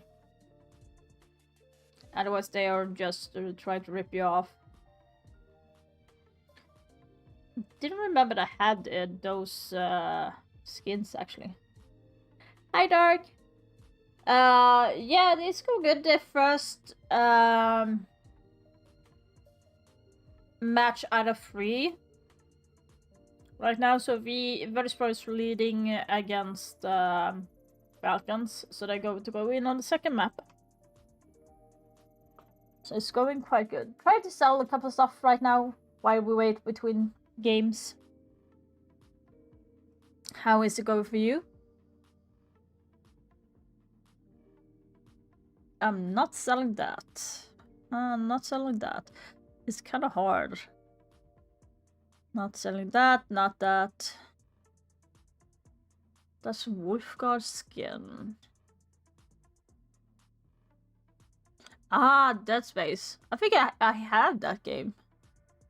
Or is it that my husband has it? By the way, earlier, my mic, like this one, the ball, this one actually came loose. The top part here.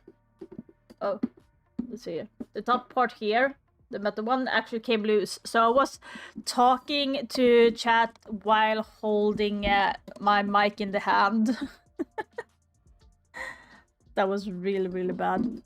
It was kind of funny. But I put it back together, so... I was literally sitting holding the mic like this and talking. It was very weird talking to a ball. So that was actually hilarious.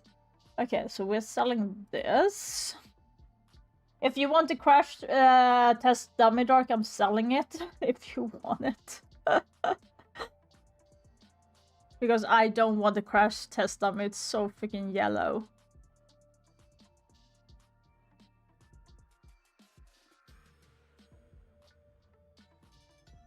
Wait, did I already sell it? No, I did not. It's so freaking yellow. I don't want it to be like Jesus. Yeah. It's not my color either. Just try to see what I can sell. I have the Monte Christmas skin. I'm not selling that.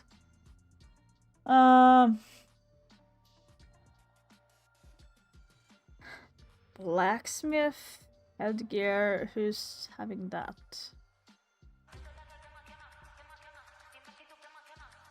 Castle.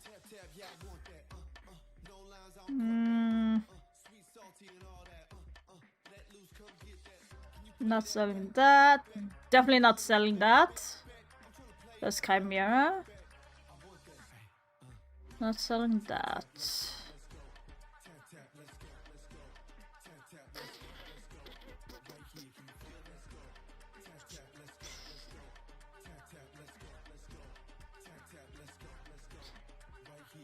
I'm never going to use that. I know for a fact. What was it at? 30. Let's put it at 50.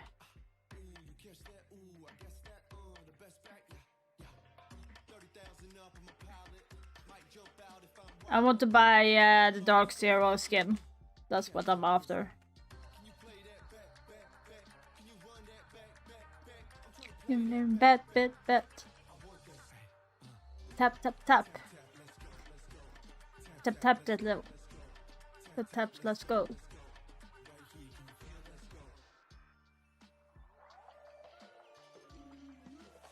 No, I'm not going to sell that skin actually.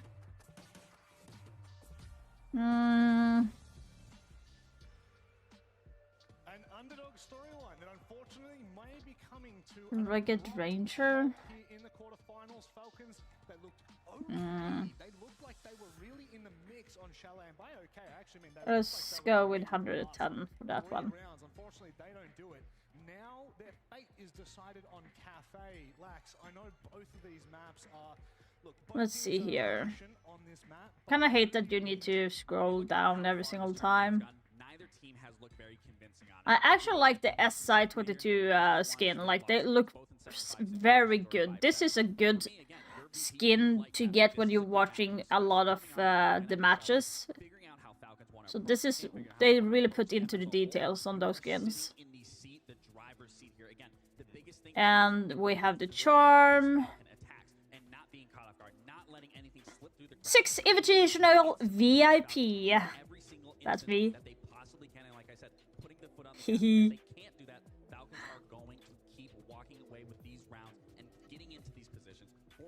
6 major US gold, 6 major Japan. Viper standard. It was our skin, okay. Really shocked them. I think at a base level, Virtus Pro believes, I guess every team really needs to believe it, but they believe that they can just play their game and they will be better. Now, when you take them to a map like Cafe, which you can do that a lot more successfully, that is... Did not even know. I did not know I had that skin. I need to... Oh, that's Dr. Kerr skin. Okay, never mind. I know what it is. When it came down to Chalet, that's an aggressive map. Their attacks are stronger than that. Now you're going to a map where the defense, like, I didn't know half the skins I had. Didn't see Chalet work for Falcons. Now on a map like Cafe, there's a lot more areas for. When did I get that? Those little opening kills that Falcons is really good at to be able to be. When did I get that fucking card? Excuse me? Because if you don't, if you let Virtus Pro do that. When did I get this card? So far we've seen it. They will draw you out towards the. I did not even know I had that card. It's exciting. Virtus Pro are only one map away from being our first. That's a fucking cool card. Of the Jake and Robbie, well done. We've got a big I need to double check later. Cafe is a daunting task, unfortunately, for Falcons after they dropped the ball on Chalet. Arguably should have won it. They really should have taken I have way too much skin. Saka, how you doing? Moi moi. should be incredibly comfortable and confident. Try to sell some stuff, not selling that either. Everything with Chimera on it, I'm not selling. You can forget that. Premium snack. Scarlet Punch.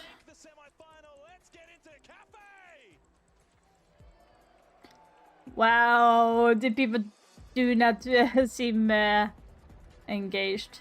6 invitational VIP. Oh my god, I have the entire set.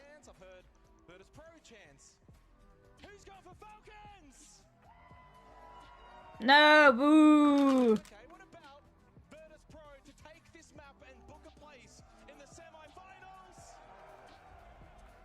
I think it stands at again 50-50, but this match itself is probably not going to be 50-50. VP absolutely the favorite of the two teams when it comes to this map. The good news, if there is any though, Doing fine, good, good. On defense, and with that you can gain the momentum and hopefully get some rounds on the board and just put the pressure onto VP. Yeah, I'm going for VP, so SSG. VP only won 1 round in that attacking half, then came back to clean sweep defense. So Falcons need as large of a lead as they can possibly get in this first half. Yeah, I mean, almost to the point of 5-1 might be the metric that they need. 4-2 might be enough. We'll see as we head into Cafe. 4 opportunities in the end the Falcons had, 2 in regulation, 2 in overtime, and they could not claim a single one of those. Now, Border, the deciding map, if we get there, certainly a map that no VP is going to win. Well, but they're going to have to play now on a map that maybe doesn't suit them as well. Falcons, in fact, on this map are 0-2. Okay, Sako. So far, last playing against Base Clan. So okay, so the banning from Falcon side is not usual ban. You do want to ban Valk and Ying because it's going to be very annoying when it gets to come in and plant. The castle pick from VP a little bit more intriguing. A key operator. Castle is kind of interesting ban though. Monty not surprising, to be honest. Objective, so it is just 1 tool taken off the board for defense. Another layer of utility that can be used to stall out pushes. Probably will have more of an impact on Falcons and their attacks, of course, but we'll have to wait for that second half. 64% defensive win rate on Cafe makes it actually the most defender-sided map of the major so far. We'll see if that can hold true for Falcons as they begin on the defense. For Virtus Pro, though, what a comeback on Chalet. They looked down and out. They didn't quite have the control that Falcons had, but they were able to dig into their bag of experience, winning 6 of the last 9 rounds to eventually overcome quite a few deficits. Take Chalet, take the map pick of Falcons, and put themselves now 1 map away from a semi-final appearance tomorrow. We'll see what they've got in the opening half, and if they can start strong on attack guys, then suddenly it really puts the pressure on Falcons, puts them right up against the wall. Well, such is the case on a classic Cafe attack. Things spearheaded from the roof initially. Gridlock track stingers in play, as well as Nomad, and so the combination of the stingers and the air jabs as well will make flanking a challenge for defense. Shock drone from Dan, ineffective in through shop as he tries to clear the Goya canister. No. He does have good information down below in reading. That's Dov playing that position, currently flicking info himself, one of which is, I believe, a hacked drone. But Nitro Cell down below, critical, and Joystick identifies that and wants to contest. Yeah, already in towards Pillow, can open up straight in towards reading. Play off that yellow ping, and the Mozzie just... Yeah, that's really, really good. Dov will go down, opening kill for Virtus Pro here to begin their attack. So far, they look very nice. That's really, really good. Will become a factor. The Claymores get set outside for a potential jump outs, and VP just quietly getting some control. J-Lad maybe expecting a push through Pillar. Why would you do that? The drop to come from top red for VPs. They've got shot control. J-Lad goes to the swing, aggressive. Dad, that was really dumb. Why would you do that? The numbers firmly with Virtus Pro going into the final minute of the round. They're up 4-3. Welcome back. But that was really weak of them to do that. You know that someone is going to be playing near Shaiko. They still do have white corridor control to play around, but it's limited. And Hasham is down below, could find himself on an island as well. Meanwhile, always Cocktail Balk. They got Cocktail, they've completely walked in and one on the rappel. So great map control right now for Virtus Pro, but down below, guards catching always off guard. 30 seconds left, and suddenly you lose a little bit of that semblance of control of your VP. Yes, you've still got Shot, but two outside on the exterior. Coming in late is Shepard in towards reading now. There's not much time for him to get upstairs. Guards gets rid of him. And suddenly now it flips in the round, advantage to Falcons. Still two players below, eventually rotation, two come through, 15 seconds. Dude! Joystick taken down deep. What are they doing? It just falls apart for VP. So much of They really... They really... actually get into sight and try and hit the side itself. They just That was weird. Crumbled. A lot of it though because of the hold down below from guards inside of reading, catches up one of the players in Cocktail, and from there basically the round just fell apart. You had a little bit of control over towards Cocktail for all the 5 seconds. That gets taken away. The round then falls away for VP. Falcons on the Yeah. That was a really aggressive 2-1 split from Falcons. 2 below, 1 above. They had a lot of faith in that hold, and it managed to pay dividends. Good start to the round, though. Joystick off the back of that info from Dan. Opening kill, that was massive. But then J-Lad reaggressed, and this hold down below, really fruitful. VP tried to play into it 20 seconds into the round, then went for a half-baked drop bar. They didn't look particularly confident in the closing phases of that opening round. I think it's also something Falcons probably needed coming into this map after, well, their mental maybe being tested. Not closing out Chalet, not quite getting. Why does it feel like the audience is very weak? Way to start Cafe, to bounce back, kind of forget about Chalet altogether. Focus now, lock in on Cafe. Good start, round win, everyone feels good. For VP, I think they'll be certainly feeling like that was a round that could get away from them. They'll be disappointed. Getting these attacking rounds on the board early would certainly take Falcons mentally out of this game. These attacking rounds will be hard to come by. Ooh, Robbie! Nasty! Superstar can get going on this map. It could be the fortunes needed for Falcons to find success on Virtus Pro's map pick. Yeah, certainly not a poor performance from Robbie back on Chalet, but it was 11-11, so not quite that X factor that we've come to know him for at this event so far. So you're right, if he's able to fire up here on Cafe, well, we may well actually have a series on our hands. 5 for advantage for Falcons then for the second round. Nice. Yeah, the smoke goes down. No gas papers for the remainder of the round. Pressure over towards Pixel. Good repel game right now from VP. Keeping pressure towards Lounge. They'll eventually look to try and clear out this top floor position. Force Falcons back. Robbie looking to still contest. Does have another Kiba barrier that can replace the old one. 2 Nitrocells available for Falcons, Guards and Dom. Robbie able to displace that. I'm playing COD watching you stream. Don't do too many multitasking. Unless you're a female though, then it's a different thing. Cafe defense aggressively. Yeah, I like it. Contesting on the exterior. Droned immediately. Yeah. Am I the only one? I could be the only one feeling like this, but I hate playing in Cigar. I hate it. Like, it's the worst spot ever to be at. Oh, this could be rough unless he can get some help from Robbie over towards Pixel. Like, so bad. Yeah. As soon as Dolph looked to take that position, it was I've been raised by a female, so with that death, Robbie will fall back. yeah, being raised is not the same. But good try though. It's allowing Joystick straight through bar. Easy kill onto Robbie. He had no idea the Joystick had already elected to push deep in towards bar. Top floor control being now established for VP. Hasham still has a Vulcan canister that he could pop. Try and fall back, drop down, place sights with guards. But Joystick hasn't cleared him. No. He thought it was only 1 up. Easy kill for Hasham. Oh my god. Round back alive for Falcons. Hasham with 2 critical kills. What? Just drops the skyline 3 for Hasham. You have information that someone is in a cocktail. Why the fuck would you drop in Skylight? Drop it in fucking hatch instead. Skylight or red options limited. Huge play from Hasham in Cocktail. Simply just mistroned or not taken care of. 1v2 for Shepard. Yeah. A lot of time. Guards up close with the shotgun. Hashem there as well for good measure. They've got both players here. And as soon as contact is made, they could swing together as one. Surely a second round will be found. Shot from Shepard. No time remaining. He has to stick the kit. He will not. Falcons take it. In a nail-biting second round. But didn't Joystick say that there was one in Cocktail? Wow, huge. I'm not sure why. No one on the team did not react to that. And then good discipline there. Like, why did I not react? By the way, guys, don't jump down Skylight if you know someone is a Cocktail. You just give them a free kill. Like, that was really stupid of VP, to be honest. Really stupid. But clearly not happy with the way that they're playing right now in Cafe.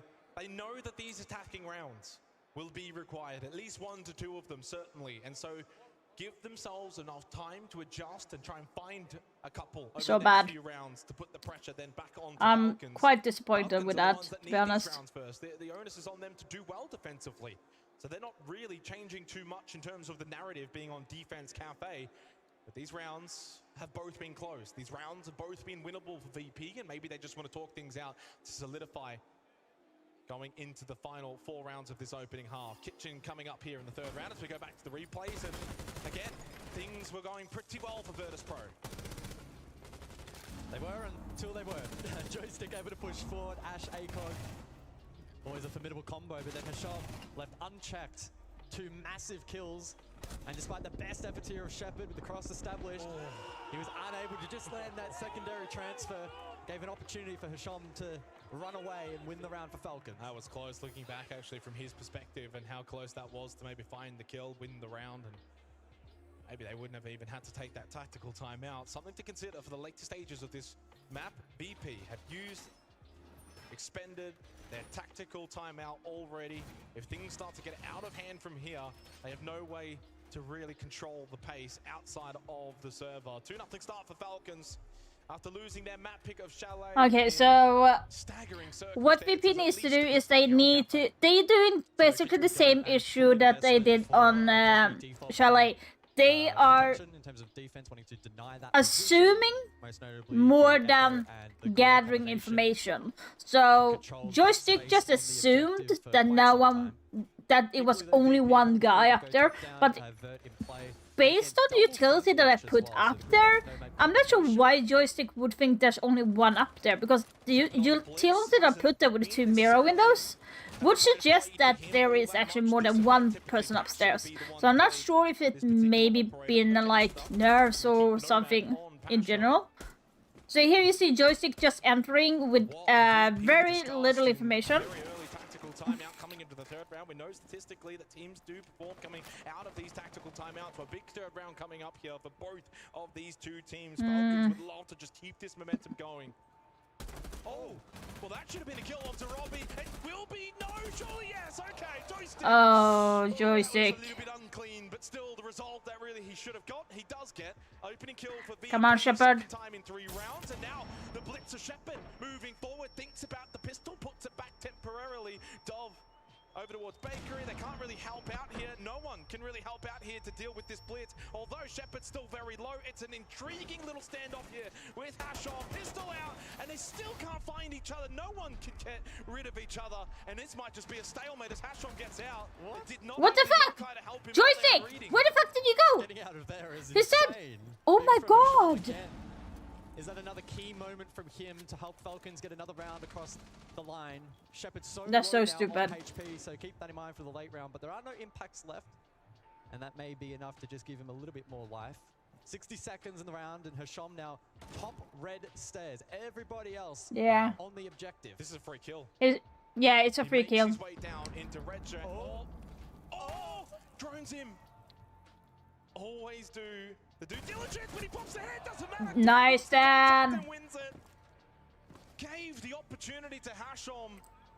VP once again with the numbers. Yokai trying to play off of it this time with the bursts, but J-Lad can't find the angle. Nicely tucked inside a freezer is Shepard, even on 9 HP, able to stay alive. Vulcan Canisters is still in a good spot, guys. Yeah, it's going to stall a lot of time. Jayla just needs Yeah. to for his life, and guards has the cross. This is 20 going to Seconds be on the clock. very On the wall, interesting. Glass is activated, waiting for the eventual push in towards Kitchen. Time, massive factor. Even though VP have got an extra player up, there's so little time remaining, and Shepard's so Yeah, I'm low not as sure well. why With the the diffuser time in is so hand low. inside of Freezer, and the first kills now going What the way fuck? of Falcons. The brothers both able to combine. Guards now moving out of VIP. Goomite stepped on. Shepard shut down. That's 3. Are you kidding me? for Falcons here on Cafe. I will say it again. From Falcons, 3 rounds VP on are the doing trot. the same mistake as I did on Chalet. They need to stop doing the same shit again. And not being rewarded there on that kitchen attack. The stall out utility played a massive role in that round from Falcons, and I will also note the presence of mind from Dov over towards Bakery. They need to make it more Ready for the simple. back hit. Well, last time that we saw Falcons on this map, they only got 1 defensive round against FaZe Clan. So this is already a significant improvement now against Virtus Pro. They are a very good defensive team, but this is a map that really should be... Come on, I don't want to lose my point. And while VP have had their chances throughout the early portions of these rounds, even sometimes throughout the middle portions, the late round, Falcons have been switched on. They're locked in, and they're 3-0 up. 3 rounds to go in this opening half, but it's all about capitalizing now on this defensive-sided momentum. And how much of this may end up being false hope. We keep reiterating just how defender-sided this map has been, and VP themselves at a 1-5 deficit against SSG were able to recover the result. There's every world in which Falcons go 5-1 up and VP do the exact same thing, maybe even get 6 straight on defense. That is the potential reality. Right now, though, the actual reality is that Falcons, at least, have been able to bounce back from a disappointing ending on Chalet, with now an exquisite start here on Cafe. 3-0, 3 defensive rounds, yes, but you've got to just do the job that's in front of you. And they're able to do that so far. Even with So they're changing up to IQ instead for Twitch to maybe try and get those that are on cams, or maybe getting the utility from Mossy and Mute. They need to do a simpler take. I'm not sure why they're making it so complicated. Double flank watch with the Nomad gridlock. And I suppose on paper makes sense. The Jungle Falcons roster that so far at this event has not shied. I usually play Asami on that side, but I usually use... In other portions of the game though, time will tell. Flashbang's down for Pasha as well, so that will help with the util clear. As the drone work begins in through shop and the drop to follow. VP looking for some quick ground early. Yeah, I mean, not a lot of flashes, only the 2 flashes available for VP. They actually don't have a super amount of utility. Also stacking on the breach charges and claymore, so only 1 more frag, 2 more flashes. It's not going to help. Why is the joystick opening up the wall? Is my question. Early on, as they've somewhat been doing so in this half, but as the clock starts to tick down, it just feels like Falcons are keeping a lot of the utility. They've still got 3 Nitro cells. They've still got good positions. Mirror window hasn't been dealt with yet. Well, VP have got red control and shop control, and that's pretty standardized for a bar cocktail defense. They're finding it difficult to actually get pressure onto the Falcons players defensively, who are still very well set up. Joystick still with an Ash charge in hand and can be used to deal with the mirror window. We've got pressure elsewhere from the Repel to shoot the canister. That's clean. 50 seconds on the clock, and Jalen pressure elsewhere. Dov for the first pick. Jalen forced out of position off the back of the frag grenade, and he falls as well. Oh, nice. And he loses his life. A little struggle start for him. Come on, VP, no! SMG 11. The guards finds 2. Now, though, Hashom needs to go big once again, as he did from this very position earlier in this half. Always sticking the plant. Hashom starts to make his way out. Yes, let's go! Come on! Clear out the top floor of Cafe. They are on the Go! Let's go, VP! Able to go a little bit more direct towards side instead of focusing efforts over towards that right corridor. Let's go. Certainly worked out for them.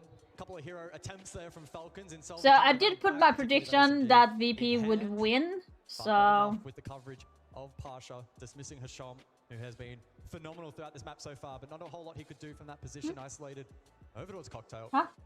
VP finally with one on the board, and they've proven Men det prior smakar that bättre has gjorde been det. enough for them. Anything from here would certainly be a bonus though. Yeah, Det var lite längre. is probably not Ja, men jag märkte skillnad. Det var ju inte så mycket fett på den. on their own attacking half. But it does put VP in a much Men det är ju better rätt. position going into the Det top som two det rounds står of this på half. kartongen, Probably det är only ju need one more to be super comfortable.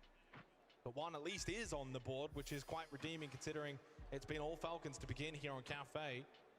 VP just probably needed a confidence boost, and a lot of these rounds they've actually been very much in Virtus Pro.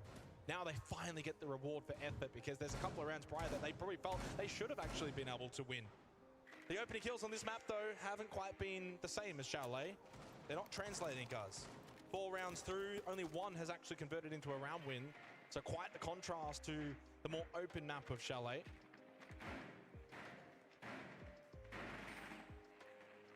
Shock drone in play, and again Dan gets caught by a mute jammer, which is unfortunate. Might be able to use the other to shoot it out, but in the meantime that shock drone has already been dealt with. So good awareness there from Falcons. The shock drones here, of course, a critical tool in dealing with those Goyo canisters earlier in the round and giving the attack more of a buffer towards the execute portion.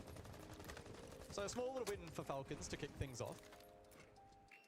Just take anything you can get right now in what is a tense quarterfinal. These two teams have already proven to be quite evenly matched as per the 7-8 scoreline on Chalet in the opening map. And even here right now, Falcons leading currently on Cafe. The map pick of Virtus Pro in towards shop is Joystick.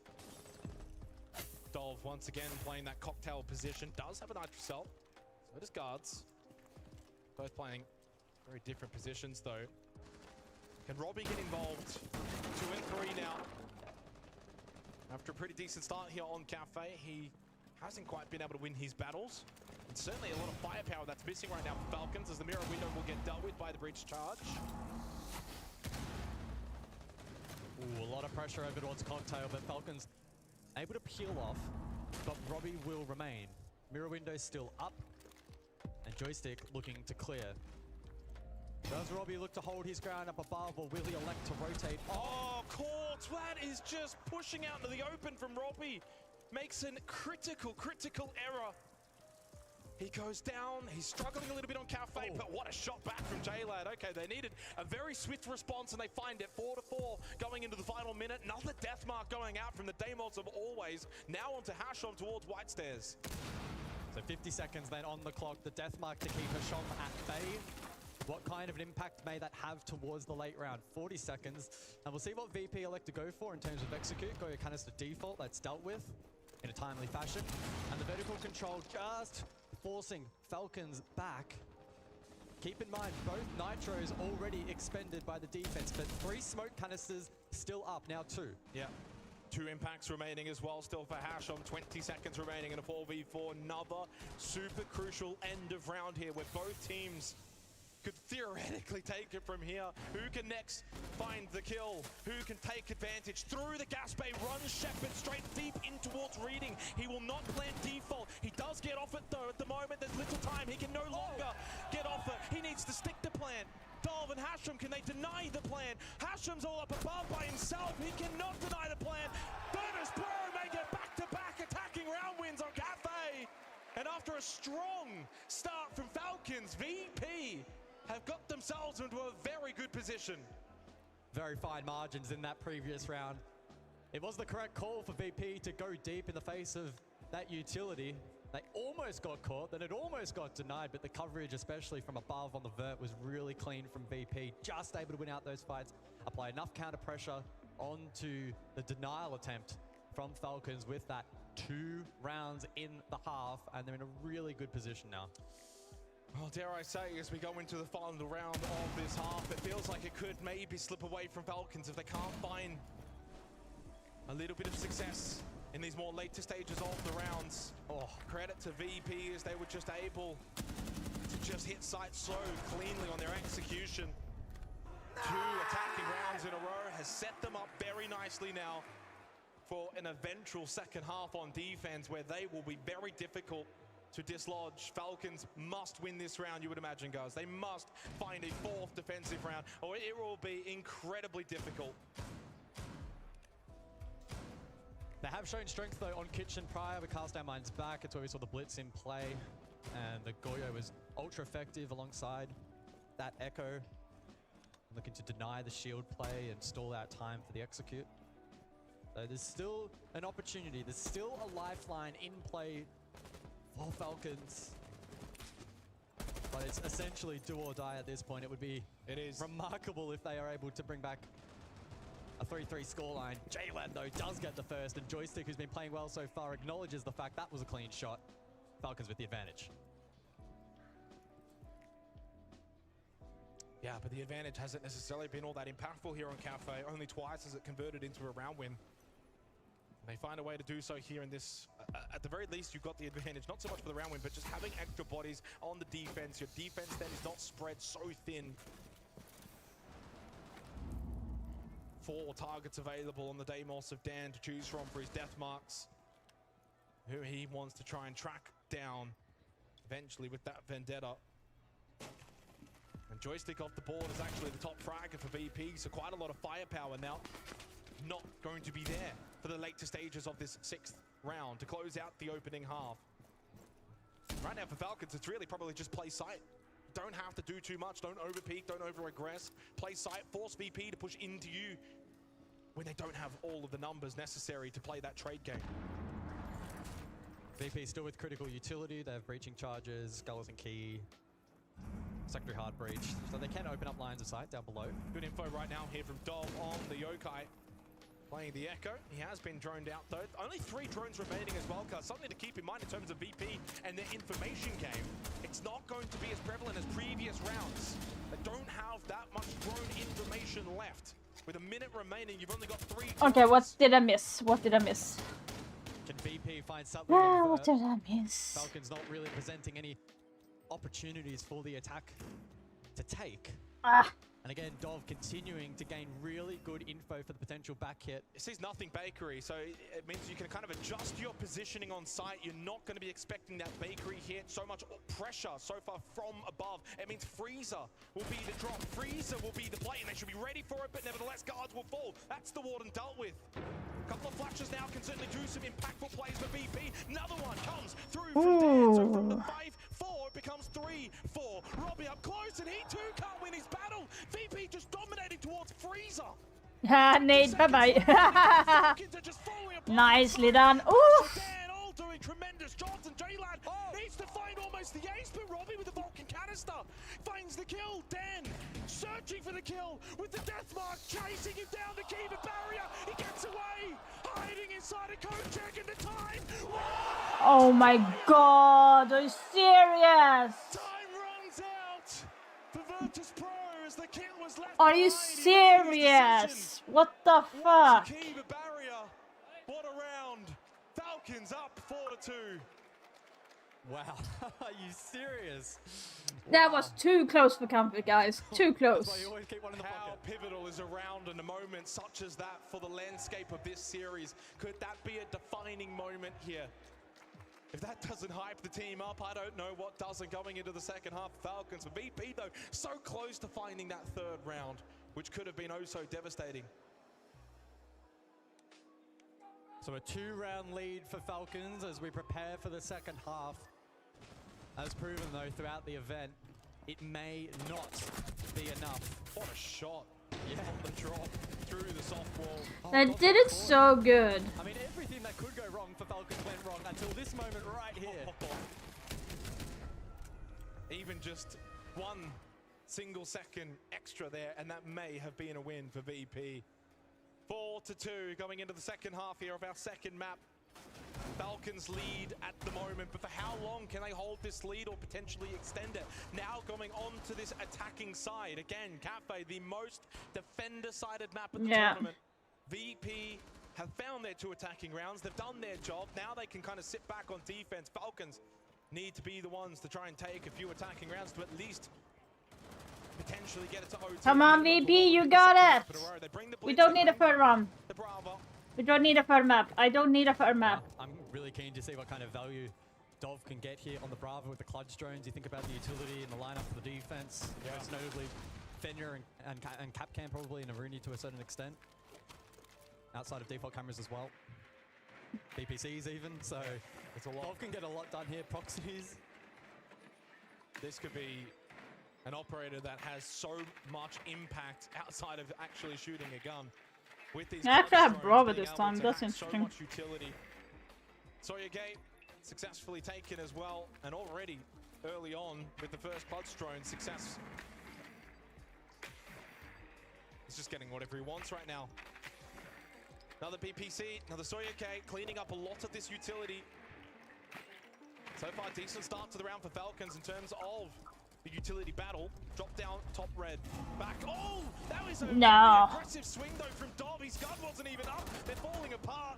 At least Guards was able to get one back, but now needs to find another very quickly. Stuck deep inside a bar freezer is Dan. Guards thinking about trying to send this one in. The flash on successful. No, why? And suddenly, despite the util game from Falcons looking pretty decent to start off the back of the Bravo, they just lost all of their gunfights. Hasham by himself in a 1v4, and VP should very well start this second half with a round win on defense. That was really weird attacking on. And it's confirmed from Dan. Let's go. The only mining round we have seen thus far, and it's a success for the defense. That's concerning if you Falcons, though, in the way that that round was won. It didn't even come down to the site. Just simply lost all of your gun battles as you're pushing in. That should be the aspect of Falcons that is a strength of theirs. Credit to VP. Okay, so that one looks very solid for VP. I very comfortably, may I add. think that they played, like, for some reason they are better in defense gaming than on attack, like it looks like. And for granted, Falcons just swinged in when it was not necessarily. Like, there was not too much of information. The setup, the utility they're using, VP, is really good. Falcons could have done a lot better. Like, for some reason, when they knew Aruni was in Freezer, Blitz didn't get any support on that. I would like have waited more to see if my friend could go and join, so we could get that push together instead of going in. Because even if Blitz is very strong, he's still vulnerable when you actually have when you get a corner like that, in a way. That could determine whether we head to border or whether VP head to a semi-final appearance tomorrow. And while it's not all eyes on just those two, certainly we'll have to raise their impact levels. Are they using a Bravo again? No, they are not. They'll go for Twitch this time. But this hold with the shield and stuff, with either like Warden or Smoke, is usually, it's pretty normal to do. Maybe not in ranked. I would love to try that hold in ranked, in a way, because it would be interesting. Looking very eager to take this fight. Don't overpeak now, Dan. Don't overpeak. Just wait a little bit. From VIP. So this is really good for Falcon. They are taking their time a little bit, not doing unnecessarily rushing in. So G-Lad is waiting for his teammates so they can do a cross angle. I'm guessing that Nomad is going to be helping there. But there's one in brown stairs, so it's going to get hard for him to just walk in. Help alleviate the backside pressure on Freezer. Even J-Lad now changing up his tune. Well, the time is running out. They are certainly looking to go for this pinch in towards. Yeah, so now they're pinching. Pasha walks out though, over towards Whiskey, and J-Lad now creeping all the way up. He knows he's in the corner. Dan, it's a headshot anyway. J-Lad was the circling sharp, but Dan holds strong. Dan's trying to watch so many different positions at the moment, but yeah, he's like so. Whiskey control again for VP, despite losing Pasha. Red ping's available to Falcons. They have good information. They've got the numbers here. Falcons have got to find this kill over towards the bar. Robbie making his oh, there he went down. Still here. Joystick down the hallway though helps out from a distance. Doing really well, VP. They're holding really good. Joystick, Robbie, your teammate just died from there. 1v2 for Hasham now into Freezer. Big shot. What? Shot. And And Shepard on 5 health. Has been holding for so long as Hashem flashes himself. 20 seconds left. Can go bakery side here, guys, knowing where Shepard is. His position is known. Do they have a read? The Yoko No, drone the plant is going to go comes down. through, but it's too late. Plant secured. Too late. And Hashem can play the post plant. Shepard on 5 health. It won't take much from Hashem. A simple body shot, a toe shot will find the kill. This is a super crucial round right now for Falcons. They must find an attacking round from a position. That was really bad of Shepard. He should have moved earlier with the drone. Different angle of attack through the Sawyer gate. Doesn't find Hashem just yet, sitting inside of prep. So much time and the slow movement, so good. Shepard, make it find. Oh! So fucking good. So good. That is an absolute back-breaking moment for Falcons. They could have gone up 5-3, found an attacking round. But Shepard, so cool, calm and collected, plays the time perfectly. Clutches up for Virtus Pro. So good. They did it really, really well. But Virtus Pro on defense now are looking to make the last push towards claiming this second map. Timeout for Falcons.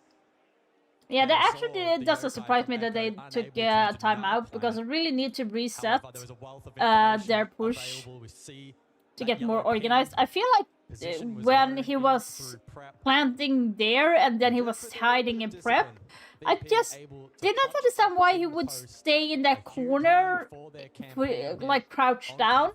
Like,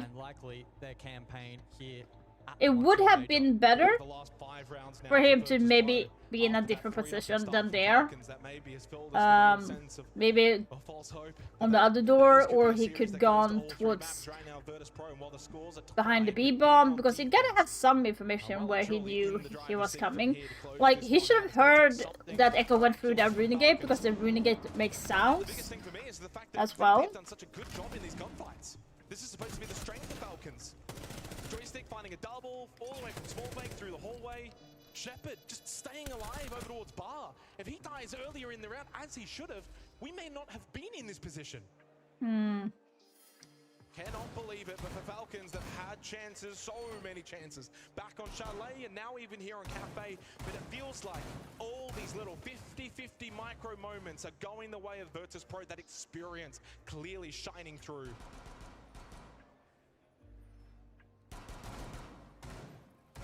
So then to reading, we go round 9. Can VP continue this streak on defense? An aggressive hold above, facilitated by the mirror. That's rather anticipated. And so pressure on Robbie in the util department to deal with those, but also in the frag department as well to step up to the mark. 4-7 thus far, needs to try and get himself in the game. Hasham's been playing well, but VP are doing a good job in just shutting these players down. Well, they needed a defining moment to go their way. We saw Hashem earlier in the first half clutch up a big round, big 1v3, hold out Cocktail. They need something like that. They need a Robbie to go in and just get 3-4 kills, get an easy round win, get an attack round on the board. They're yet to do so. VP found 2 attacking rounds, puts the pressure on Falcons to at least minimum do the exact same. That was a chance in the last round to at least get one. Take the pressure. It would have been 5-3. It would have alleviated that pressure valve ever so slightly. You'd be 1 away from OT at minimum, and they'd be further away. Nobody kill, though, comes the way of Falcons through JLAD onto Joystick. You'll take it, but it doesn't mean the round is going to be a given from here. VP has shown the ability to fight back, even though they've been at times a player or 2 down. Shepard keeping an eye on Skylight. We'll see if that bears any success.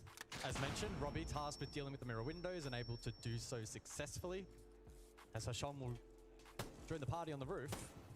Dan on the dock to overheal. Repositions back down to the 2nd floor. Well, they've completely given up Cocktail here, which is such a VP thing to do at this point. You've lost the play. You probably don't need to continue to contest the mid round. We'll give it up. We'll play these. Sorry, I'm like answering. Force Falcons to clear us from here. And it just means that if Falcons are going to win this round, they're eventually going to have to win this fight on the site itself, rather than getting someone peeking like a Cocktail or looking to hold over towards backstore, for example. So this is going to be far more like VP that we usually are used to seeing. Play the site, play the late game, force the clock to tick down. So a minute on the clock, convert control established from Falcons. Don't necessarily have a ton of traditional utility to create vertical lines of sight down below, but it is still possible. Robbie just being mindful of a potential retake attempt, but VP aren't likely to go for that. Pasha's a super important piece here inside of Laundry. He's got a Nitro Cell. He can throw that over towards default here inside of Reading. If Falcons eventually, or he uses it now and it will find Oh, nicely done. Well, they won't have it for the plant. At least he does find something from it. 30 seconds remaining now in a 4v3. Big kill for Always to shut down J-Lad. Stuck over towards Mining. Is there going to be a swift trade? No.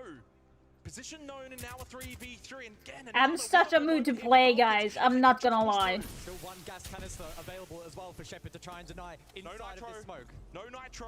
They have to shoot this. He sits in the middle of the smoke. Guard should get this down successfully. No, he's not in default. Pasha. He runs on through though. Shot in the back. He's right there. One inside a pillar. Oh, he Robbie looked away. Hasham in a 1v2 post. Wow. One through the corridor, watches it nicely, couldn't get the initial down, they want to Always, and he knows he's got Pasha through pillar. Hasham has to make a play, throws the smoke out to obscure the vision, makes the push, gets the kill. He's already cut. Are you kidding me? Why would you run? Why would you run like that? Are you kidding me? Moment from Hasham. He's making some big plays here in this quarter. Why would you run at that moment?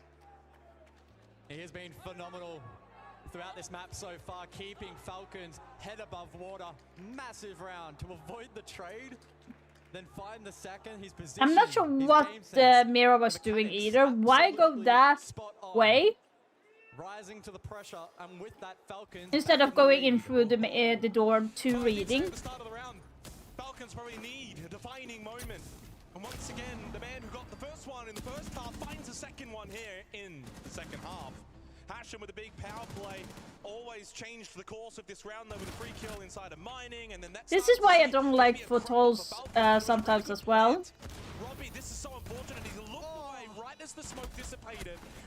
Nothing's going right for Robbie here on Cafe, but get him to border and maybe he could redeem himself. 5-4. Falcons lead. Can they find one more to at least secure overtime?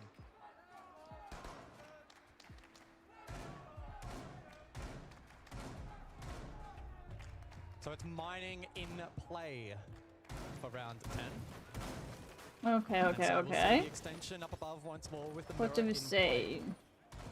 Last time out, Falcons found I kind of like.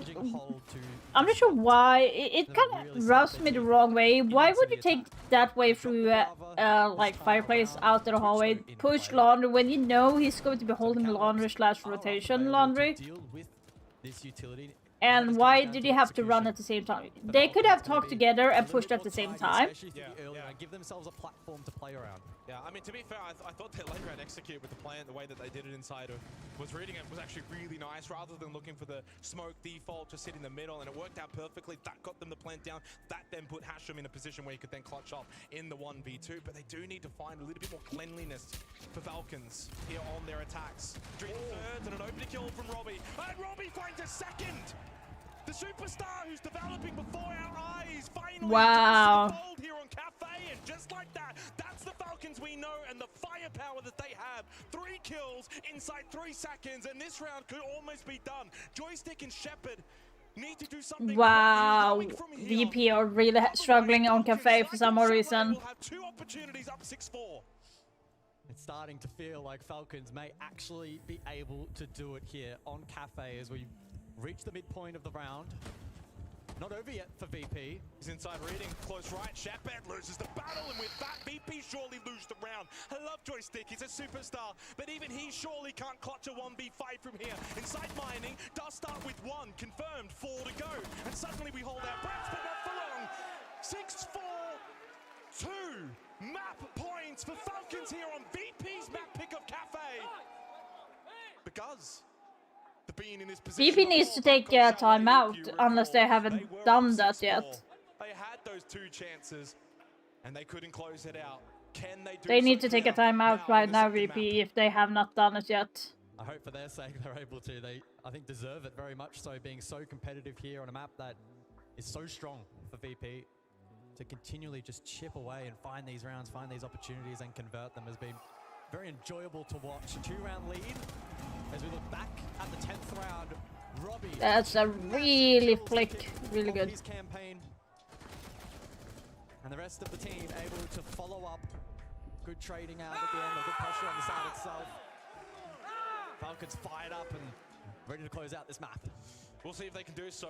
Again, they've got to now learn Oh yeah, from the there was a experience back timeout in done. Chalet. What went wrong? How did we fail to close out? I'm sure they would have talked Really? about that Or, after the no, match it was. itself, being like, guys, we struggled to Maybe they close used out that with then. four I might have chances missed to that. win the map. But Four point scenarios. They'll get at VP least needs 2 to more get a minutes grip. here before we then potentially head to regulation if VP can hold on defensively. And that's the thing to kind of keep in mind here. VP are still on defense, so for Falcon to close this out on attack would be quite extraordinary. And certainly Really the way don't this like entire it. series is playing out is not how we expected it. It was supposed to be Falcons win Chalet, VP win Cafe, we go to Border, but right now it could be the inverse option developing. 2 chances for Falcons. Have they learned from Chalet? No. As we head into the first of 2. No! What the fuck did you just do with Blackbeard? So will be top down from Falcons. Double vert. But the Buck and the Ram early fight currently over It towards just put Coach it in Check. that And Parser shield. actually ends up second best. 66 HP. Oh, good utilization of the Echo here. Yeah, good information being found and played off immediately. I mean, that's just great teamwork from Virtus Pro. Yokai delivers the yellow ping. Pasha delivers the killing blow. Opening kill for VP here. I'm like serious. Sits inside a code check. Low on health is the response coming from guards. He checks hard right, but here he is on the hard left as Pasha finds two Nicely opening done. kills, destroying the barbed wire, and Robbie cops one as well in the side. Down to half health. And this round already seemingly going the way of Virtus Pro. Yeah, the information I'm game serious. from VP More. dominant in this particular round, playing around it very nicely. Minute 30 on the clock. Yokai still standing red hall. Dov eventually able to make his way down top. Oh, they're both double bar at the moment on either side. Passion, Shepard. Does Dov have the awareness? No. Caught looking onto the right side. Pasha pops up. He's found 3 and maybe about to find a 4th. There's the down. There's a confirmation courtesy of Dan. And VP will end this round very swiftly and almost in a flawless fashion as Hashem. Well, he's had 2 great moments so far on this map, but a 1v5 with a minute remaining surely is beyond him. Unfortunate for Falcons in this round, trying to get control over towards Kochek and Whiskey, and it just does not pay off. VP off the back of the Echo, 2 strong landing shots, and Pasha up to 12 so far. That information is still up. Hasham's position well and truly known, and there's absolutely nothing he can do from this position. No. To the point that maybe he would be best to actually just try and get back outside, take the last 30 seconds as an impromptu timeout. Does get the kill onto Pasha, but again, there's so much more that he needs to do with so little time remaining. This is surely just an unwinnable position for Hasham, looking to at least just maybe keep himself hot, ready for the next round to come. With some good movement, some good angles, practicing, ready for the next round. 6-5. Worrying times though if you are a Falcons fan, because you've seen them be in this position before and come up short. BP will have to navigate one more map point to try and send this to overtime. One of the weaker rounds we've seen from Falcons so far. Good opening pick. The combination of Pasha and Shepard in that prior round was incredibly strong. Deployable shield still over towards Whiskey. And just walking into the meat grinder in the prior round there for Falcons, really not showing much fight at all. All right, 6-5. Can Falcons close this out in regulation? We shall see. They get one more this is a opportunity. piss poor. Otherwise, it could be a nightmare relived from Chalet, where they were in the exact same position, up 6-4. And as soon as it got to overtime, they made it, then 7-6, but then still fell short in the final 2 chances. VP looking to send this one to overtime, and while they were utterly flawless in the last round, surely this one will be more hotly contested. Fingers crossed. Would be one hell of a way to kick off the quarters here at Montreal with a 3-mapper. Unfortunately, all 3 of the qualification games in the final day were 2-0, so we're hoping for some competition. Hoping this makes up for it, yeah. I'm sorry to say, this is actually pissing me so off, guys. This is... Wow, I did not think... I love Rainbow Six Siege very, very much, but there's been a huge surge where people don't want more shield in the game, and they're just giving us more shield. There was a reason why Blackbird was not a good operator because of the shield, because he was so strong with having a fucking shield in his face so often where you could not even get a kill on him. What do? They make a body shield that he can go around and shoot people. Like, are you serious? What the fuck? We're going to talk more on that after this match, but I'm pissed. The risk-reward factor, though, is if he had have got that kill, big position, player advantage, could have been their round. 90 seconds remaining. BP with the player advantage as J-Lad on the rappel. Outside cocktail and just avoids that Nitro self from Pasha. That's the only one that they had. Yeah, Pasha was allowed to drop. Still, though, a hold above for VP. Here he is shot, again. Though, the man of the hour and guards as well. 4 versus 3. Well, suddenly it flips. Now advantage Falcons. Well over a minute, lots of time. VP can look to consolidate over towards site. Double stack reading. Pasha, though, still white stairs. The diffuser on the white stairs side of the map with guards on the ram. Makes his way all the way up top, but Pasha following in behind, and he's being watched. Don't go up, please, for God. Push, but Pasha thinks better of it. Rather than going all the way back up, he just holds middle section of white stairs. Still more to do for Falcons to take this round. Shots on the always, but he's just cleaner from below. Creates the rotate path, gets out of a tricky area. 3v3, and certainly a chance that Falcons do not want to squander from here. Will the backstab land from Hasham? Flash comes out, so his position revealed.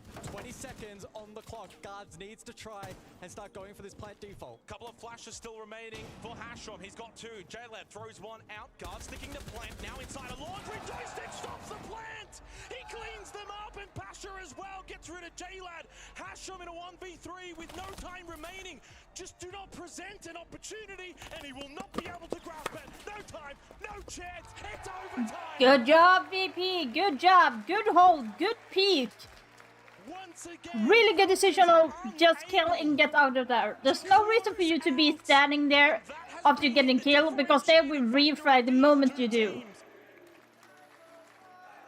That's the thing. If you kill someone, don't stand in the same spot. You need to move. It doesn't have to be much, but you need to move. Because the communication is going to be relayed, and they're going to be saying he's standing right there. Is that a saving grace, guys? Is that something that can give you hope that maybe they can still get the job here done? I mean, in some respects, that last round was more devastating than the one before, because Falcons found themselves in a rather winnable position. There was a lack of plant denial on the board for VP. No Nitro. But a massive shot. A gun reigns supreme and able to deny that plant. Pasha retake up above. above. Pasha's retake up above would have been late if the plant hadn't gone down. Then they could have bailed out a reading, played pillar, forced then VP to push forward. But as soon as Joystick hits that shot through laundry, I have that skin. I have that skin now. Haha. So overtime we go once again for the second map running. 6-6. Falcons on double defense, so they will have 2 opportunities on the defensive side, and they opt to go top 4. Bar Cocktail, an intriguing decision here, guys. Yeah. Well, there's any side you want to be on in OT on this map. It is defense, so Falcons, will they let another opportunity go begging? Aggressive roam employed in the early round at least. Hasham and Dov down below. Nitro cell available for Dov. But information also up for VP. Keep in mind as well, with the Deimos on the board and the death mark available, Top floor. Very careful. Okay, so like bringing Gridlock to make sure that no one is flanking. Twitch get out the utility. Grim to push the enemy. Final pieces of the puzzle then in place in terms of defensive setup from Falcons. Who's able to land the first Are you good to blow do in the this same round? thing that I do? It'd be quite cruel if Falcons find a way to win this round and then lose the map, it would be the exact same recipe of Chalet replayed out. Slow and steady start here to OT. Nitrocell prepped, ready to throw for guards. Although drones, at this point, far more important. Puts the Nitrocell away in the back pocket. 3 of which are available for Falcons in this round on the defense. Okay, so they might be interested in doing C4 when they are planting on default. Right now for VP. Bar Cocktail, you don't need a whole heap of map control. Keep it nice and close to the site. And if Falcons opt to peek, well, take their head off. VP have shown a willingness to be rather direct on this objective, so we'll see how Falcons then look to adjust. Deep shock drone, good info. Pasha lands 1 shot, but Robbie will survive. Robbie's peaks have just been so aggressive in this map, almost losing his life. He is just stuck over towards washrooms. Guards will lose his life. Opening kill for Virtus Pro here on the attack. This would be awful if Falcons lose on defense here. Makes it so much more difficult. Oh, they're winning on the fragging right now. Super critical kill. Double stack over towards the white corridor position now for Falcons as Hashram rotates in towards Cocktail. Dov, crucial, finds a big kill. Dan looking to stick the diffuser onto the floor. No one able to stop him though, and it will be successful. Post-plant scenario with Dan in the middle of bar. Hashram making his way through backstore, caught by Joystick. Joystick is nasty. It's down to just Dov, but I feel like VP have set themselves up now as they've got themselves match. Let's go, VP. Looking to book their place into a semi-final appearance. I'm not sure what's happened to Falcons. I might think that they are overpicking.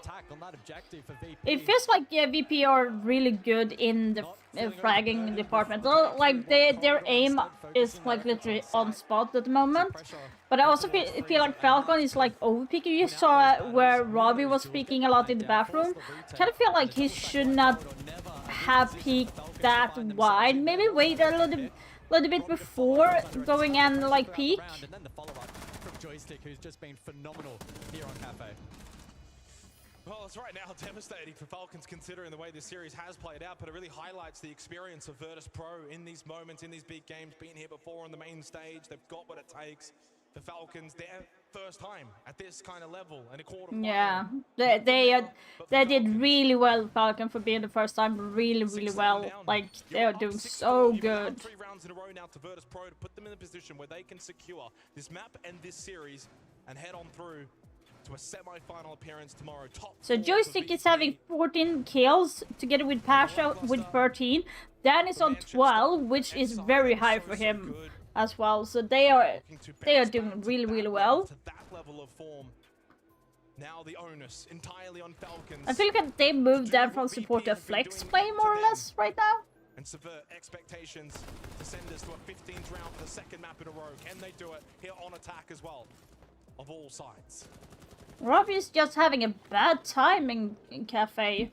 6 kills only on this map.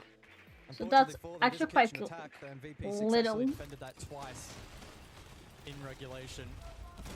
Hasham early on though, posturing red stairs. He could most certainly catch a defender off guard if he's patient.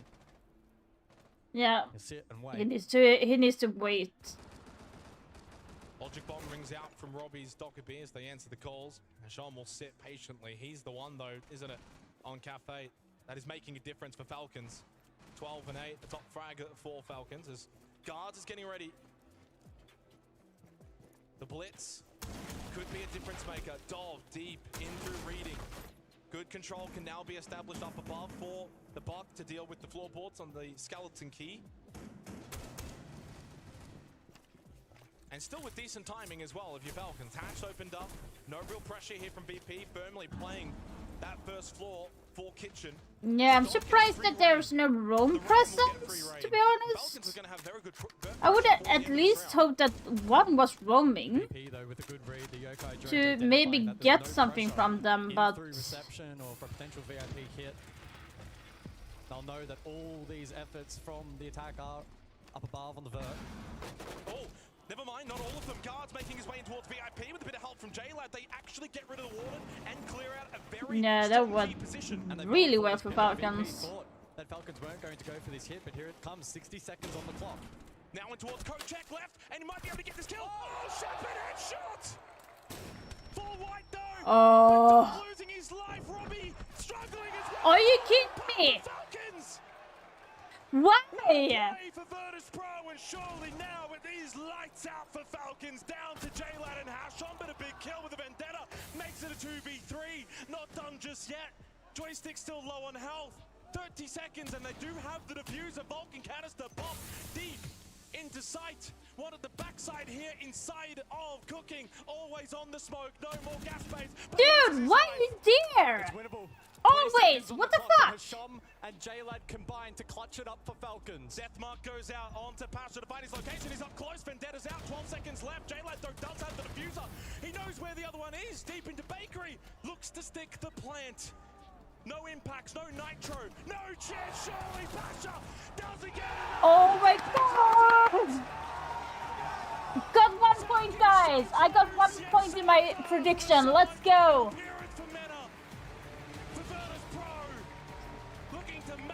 Let's go! I got the first point! Ha ha ha ha ha!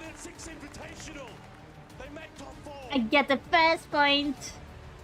They stepped up when it mattered in this series. Just a little bit too clinical for Falcons today, who put up a fight, but it wasn't enough. Oh, you've got to feel for Falcons though, don't you? Back on Chalet, so many chances. Here on Cafe, so many chances. But such a good learning experience for this roster from MENA, who did their region oh so proud to make top 8, to put up such a convincing effort against an experienced Virtus Pro roster. I'm not sure why the knuckle, the fisting there, like, it feels like unpersonal. At least do it in that fashion. And both teams will be going to 6 Invitational in Boston, and for Falcons, I cannot wait to see if they can maybe take that next step at that event. Well, for Virtus Pro, they go to top 4. They've made their way to a semi-final appearance. We'll see what they've got for the remainder here at Montreal. For Falcons, we say goodbye, and Ian's got an interview on the stage. Thank you very much. I'm standing by with Joystick. Joystick, just before we got into that quarterfinal, you showed Falcons respect. You knew after all of the scrimming that you've done with them that they were going to be tough opposition, and they were. Yeah, they were like very well, and we always playing like this, close scores, so it was a really good game, like a lot of emotions. Yeah, I hope we like, I all like this game. We did, and I know that on Cafe you particularly had a very strong performance. It's a little bit chilly out here, but actually it's so cold here, like so cold. A bit of information actually, we are currently on a hockey ice rink, which is why it's a little bit chilly here.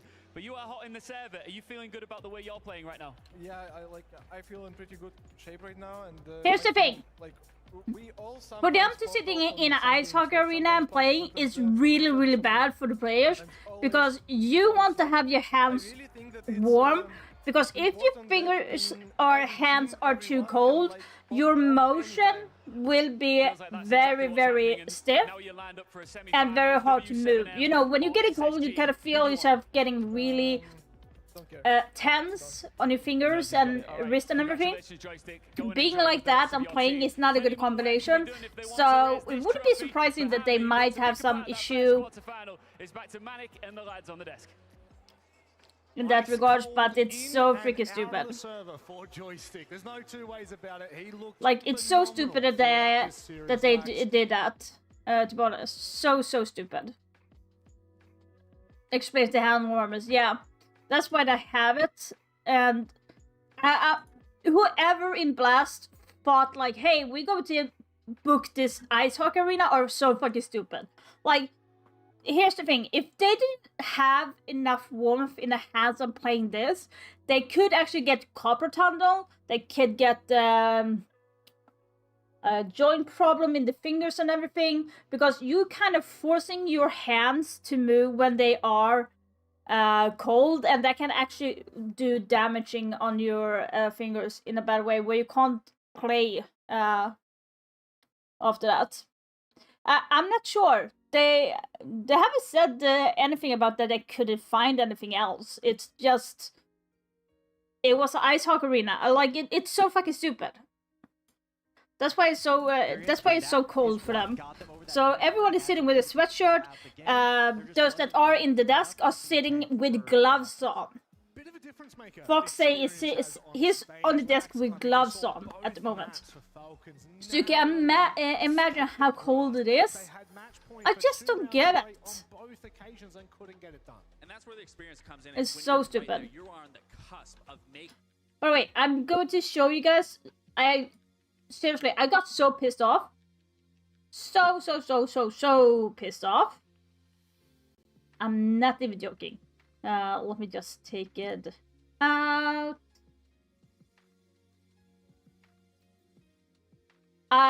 Here's the thing where I got pissed off. Let me... So I'm going to show you. Show you this. This is the new rework Blackbeard, guys. You're getting the first sneak peek right now. It's out in Twitter for like 5 minutes ago, so we are very early. I have already written a reply about this video. Gotta say, I'm not impressed. And also be warned, they did the rework on Blackbeard before they announced, way before the announcement on the nerf to shield, so I can't change anything with Blackbeard this late in the stage. So even if we don't like this, they can't do anything about this. But still, if they had any form of brains to listen to us, they would not have done this. Take a look.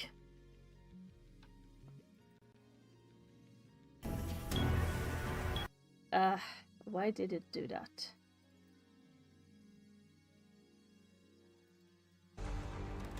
So this is the rework. When I enlisted, I was told what was expected of me. Be unwavering, unstoppable, unbreakable. It's about time the gear matches the operator.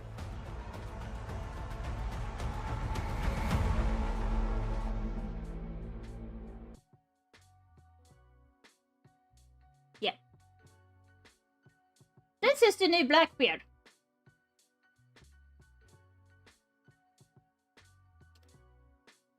I don't think they had a brain. They might have been high, whatever. I love this game so much. So much. But it seems like those that are working right now with R6 right now don't understand the fundamental. We don't need more shields. We understand that Blackbeard was a shield before, but this is ridiculous. This is a moving fucking Osa. Like, this thing is legit. Like, this is basically, they just copied Osa, but instead of Osa moving around with shield, they put him to go with a shield and shoot at the same fucking time. It has the similarity to the old Blackbeard, yes. But for him to be indestructible in his body, you're just making a 50-50 between Osa and Blitz. That makes me so fucking mad. Sorry for cursing, but this is one of the worst rework I have seen in a long time. This is by far the worst rework. I don't want to see anyone having a new fucking shield in the game. I certainly don't want anyone to have a moving shield like Blitz with a combination of Osa. Like, to go around. It's so fucking... Oh my god. My virgin ears. No, but like, it makes me so pissed. Hello, Angie. Now, I just showed you guys... I just showed everyone the new Blackbeard rework, and it actually is making me super mad. I can show you again how it is. When I enlisted, I was told what was expected of me. Be unwavering, unstoppable, unbreakable. It's about time the gear matches the operator.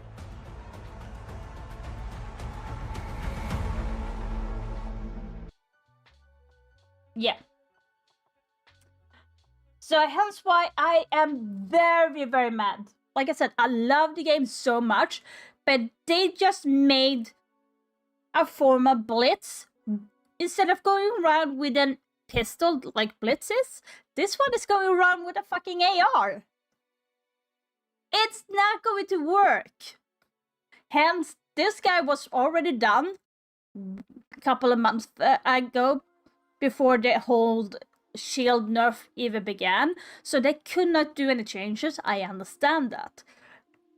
But before they did this, they should have known that we don't need more shield on the attacking side, because we are already fed up with that. So expect, guys, I'm just going to call it, on Sunday when the release comes for this operator, I'm guessing there's going to be a lot of booing. So I'm guessing, because I'm kind of concerned that they that are working right now with new operators, they are not thinking about Siege in general. They might not be Siege lovers in that regard. I love Scopus. That was an outside of the box operator. Love that to see. Almost borderline to where you can't imagine Rainbow Six Siege to be. You don't want it to be too high tech in that regards. But it worked for the game. Yeah, like the counters are going to be as obvious. It's going to be with C4, impacts, and Goyo. It's going to be those normal things. It's the same counter as Blitz and Osa have. It's not going to be any difference with him. When he has the shield down and moves with the AR like this, it's going to be the same implement as when Blitz picks out his pistol. So he's going to be more vulnerable when he's shooting, so you will be able to get an easier headshot and shoot at his legs. But he can do the same thing as Blitz, just crouch down and not get shot on the legs. So I'm not even sure what they are going to do, because this is literally a very stupid thing. So, and also it looks like that Blackbeard can punch his shield through the wall, so that might be also an indication of his ability. So the shield is kind of centered around that. So it's going to be a form of mobile thing with, like, Sophia Ash. Instead of using grenades, he just punches through the wall for some reason. I can't say that I'm happy with this. I'm very, very disappointed at how they designed rework of Blackbeard, because I actually saw a better version where Bikini Body was actually talking about way before. I think he was actually invited with the discussion. Like, they do invite a couple of creators, pro league players, and discuss what their thoughts are. And there was actually a discussion where they wanted to use Blackbeard with a harpoon to shoot through the wall and make a line with a wire, which would cut off certain parts of where you're shooting at. So people would need to crouch under, vault under, or vault over. That would actually have made more sense, in my opinion, with Blackbeard, because he's a Navy SEAL operator. That would have made so much more sense. And I'm not sure why they did put a shield on a Navy officer as well. So, like, nah. It feels very cheap. Cheaply done. What about the free operator that's going to be reworked? So Ying is going to get a nerf, because I'm not sure. I'm guessing this nerf is more aimed for pro league players. And it's for, like, decreasing the frustration on defenders.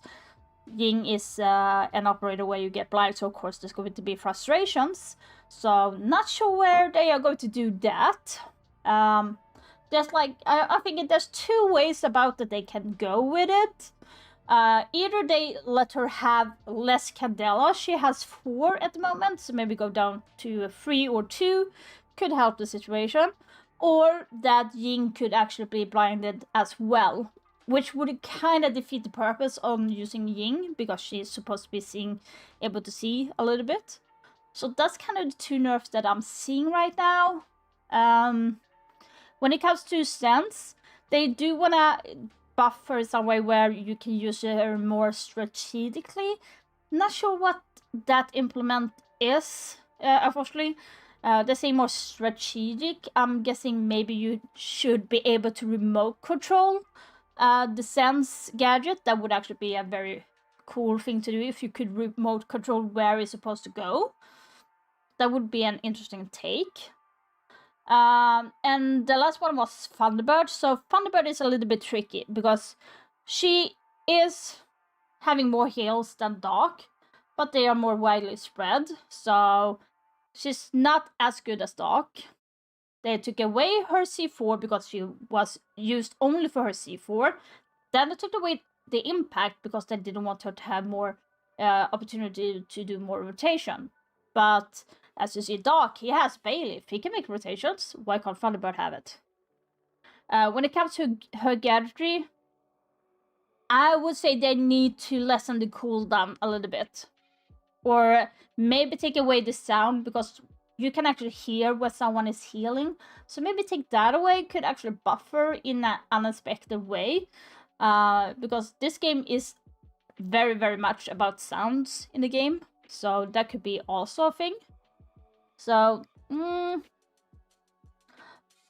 I am surprised about that they took those 3 operators, because I kind of don't feel that Ying needs a nerf. I never felt that. I felt though they should go back and double check on Dokkaebi, because just freezing her gadget for 1 minute is kind of bullshit thing. They should have made her similar to Damus, where she can only select call the enemies instead. That would have been more far useful for her gadget, and without having to nerf her in a harder way. And I would also have to see Clash getting a nerf, not necessarily on her like damage rate. 5 ticks per damage is quite a lot, so if you are pushing her, you need to have more than 50 HP. But I would love to see that her range would actually be a little bit less, because her range is so widespread. It's actually as far as Thatcher widespread with his EMPs, which is huge for that. So it kind of defeats the purpose, because if she has her gadget on, you don't have a lot of wiggle room to go for with her. I guess she's a shield you can punch and she can get shot down, but still, if you see her from far away, you're going to take 5 damage, and you can't do anything about it. So I would like to see the areas on her gadget to be a little bit more less. Otherwise, I haven't seen anything else that I would say like they need to change at the moment. They did change Sophia, so she would have a hard breach, but that was more or less a copycat to Buck, because Buck has hard breach. They two are very similar, but different in their own way. But they wanted people to use her more to balance out, so Buck would be the only operator to use. Don't think it worked though, because I haven't seen that much of an increase with Sophia being used. Especially that during this tournament, major tournament. But like, but guys, let me know if you think like what I'm talking about is like way off base or not. But this is just what what I personally feel like, because for me, when it comes to shield, I'm so done with the shields right now, and so is everyone in the pro league scene as well, because the banning on the shield in this tournament is high. A shield is banned on every single match at this moment. Every single match. So I'm not even sure how they're going to do with this. I kind of feel sorry for those that are going to be sitting and presenting Blackbeard on Sunday live. I do not hope that they will get into any like, I don't want them to be harmed or anything like that. So it's going to be very hard for them when they hear the booing. I'm guessing for the people. I most certainly don't like this change. I certainly don't like. But they will have a chance to convince me on Sunday.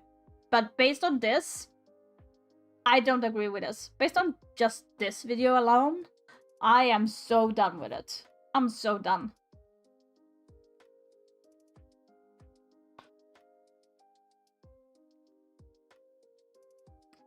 I even sent this video to a friend of mine. He's like reacted the same way. Like, no, we don't need more shields. For real. Like, we really don't need more. I'm so done with it. I'm so done with it. Okay, let's see here. Players, you can see in their playstyle, it's very slow, very methodical in the fights that they do take and the positions that they put themselves in. I just want to keep seeing the personality. I want to see them continue to, I guess, come out of the shell and just allow themselves to be FaZe, because this is a roster that really should be making the final stage, the final day. But another roster that will go head-to-head with them toe-to-toe and could potentially knock them out of the tournament. They've been very decent so far. They've shown us a lot. But Sonics versus FaZe Clan. Who's going to win?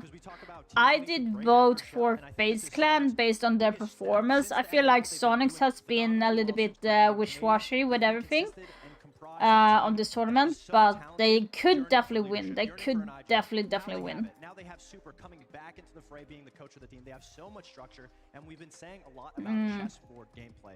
Now, we could look at any individual clip from Sonics, and it would take me about 5 minutes to break down each individual step-by-step process that every single player is doing. And it's almost like Canadian as the king knows exactly which specific player he needs in what position every moment of the game. And they have a really good understanding of each other. And obviously they had a little bit of a slow start getting the ball rolling back into this event. It feels like they're in their full form, striving. And I think FaZe is obviously going to be their biggest challenge to overcome. And if they can climb over that mountain, I really don't see another person in their way. Now, I believe you actually have an example for us to kind of help decipher what we're talking about here, specifically for Sonics. Do we? No. Well, we do. My apologies. We don't.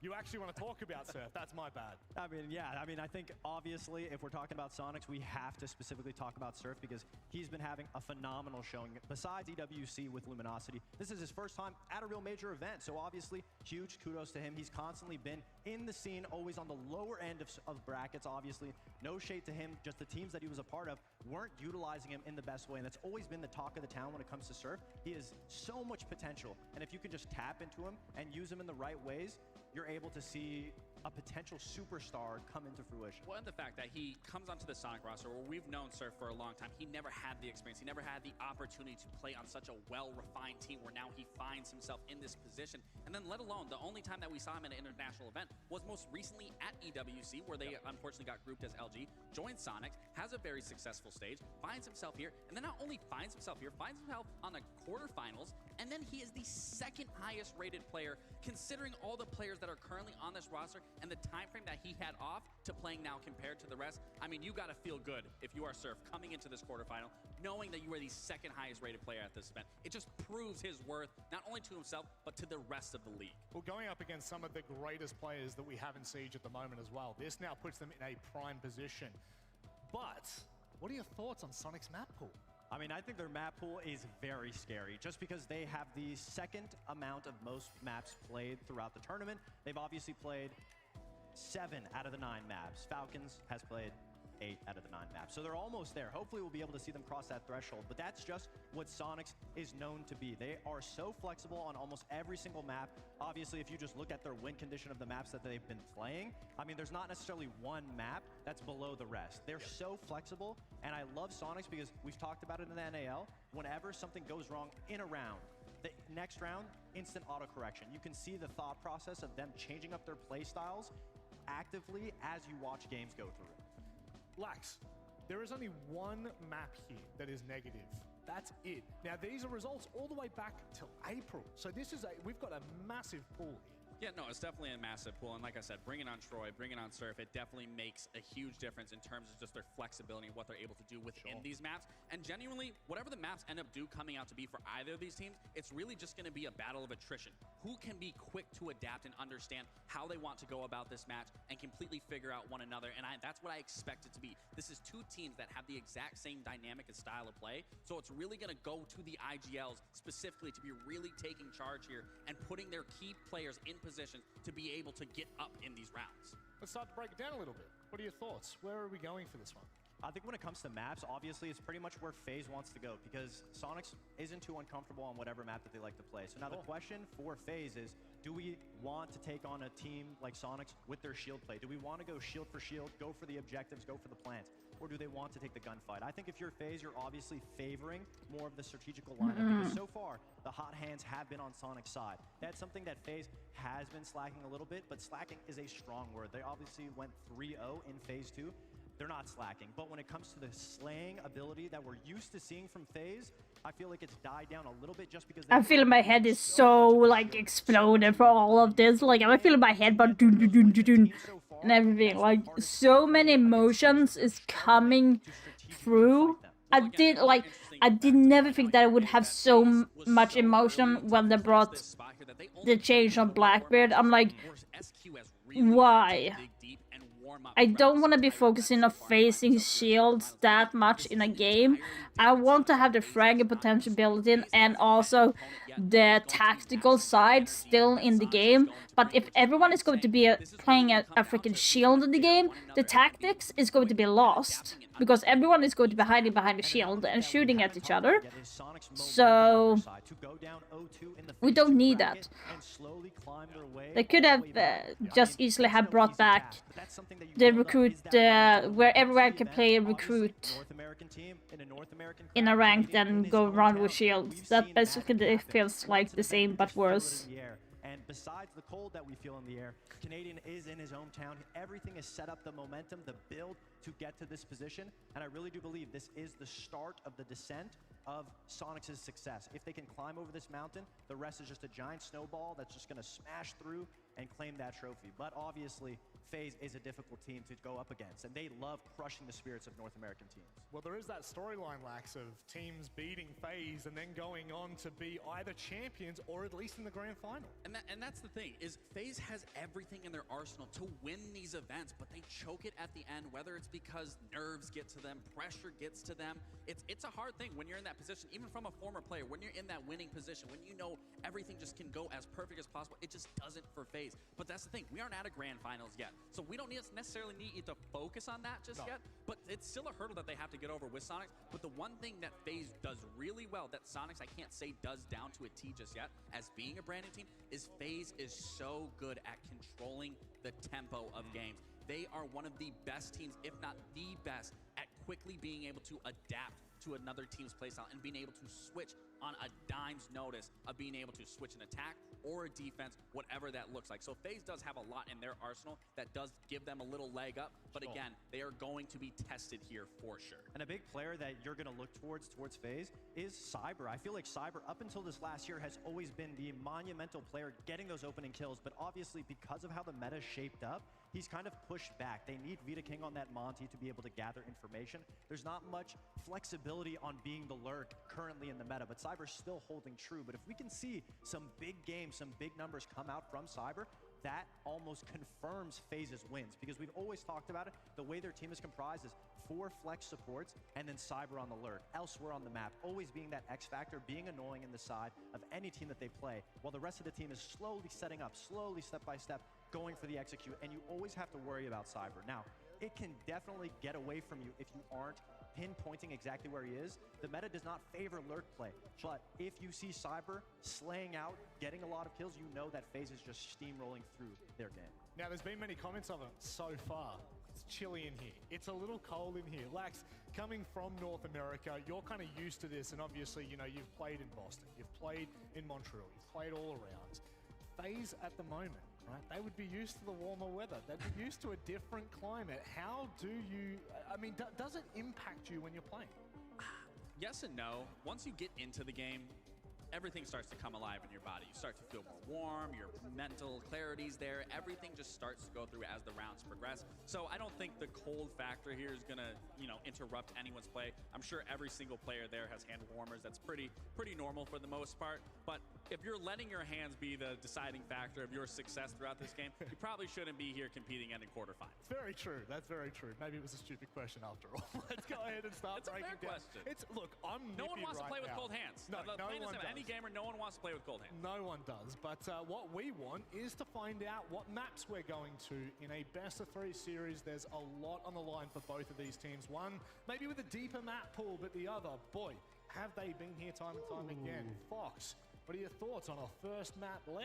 I mean, I think a Lair pick is really good. I mean, FaZe is obviously very comfortable on playing Lair. I'm glad that they're bringing out on a first map. Obviously, some good footage against Sonics, because Sonics played Lair in North America against OXG, and that game obviously went the wire. But we know Sonics isn't just going to sit on it and not change anything. Obviously, they are the team that adapts the quickest. And I think this really is going to be a good litmus test to Lair that a lot of teams will be able to take from going into future tournaments and future events. Sonics has been known to leave up that border for the third matchups, and that's a map that has been good for them, but I feel like it's a real toss-up. Now, it really comes down to this second map, which is Bank. And I think this is exactly what we're expecting, is just a strategical battle of both games. Yeah, obviously, just big maps. I wouldn't be surprised to leave an X-Factor attack-sided map for the third one, just to switch up the element. Yeah, I'm gonna have to say this is probably gonna. Yeah, I mean, a Skyscraper. This is a good map for FaZe. I'd say it's a little better for FaZe than it is for Sonic. Still not a bad map for Sonic by any means.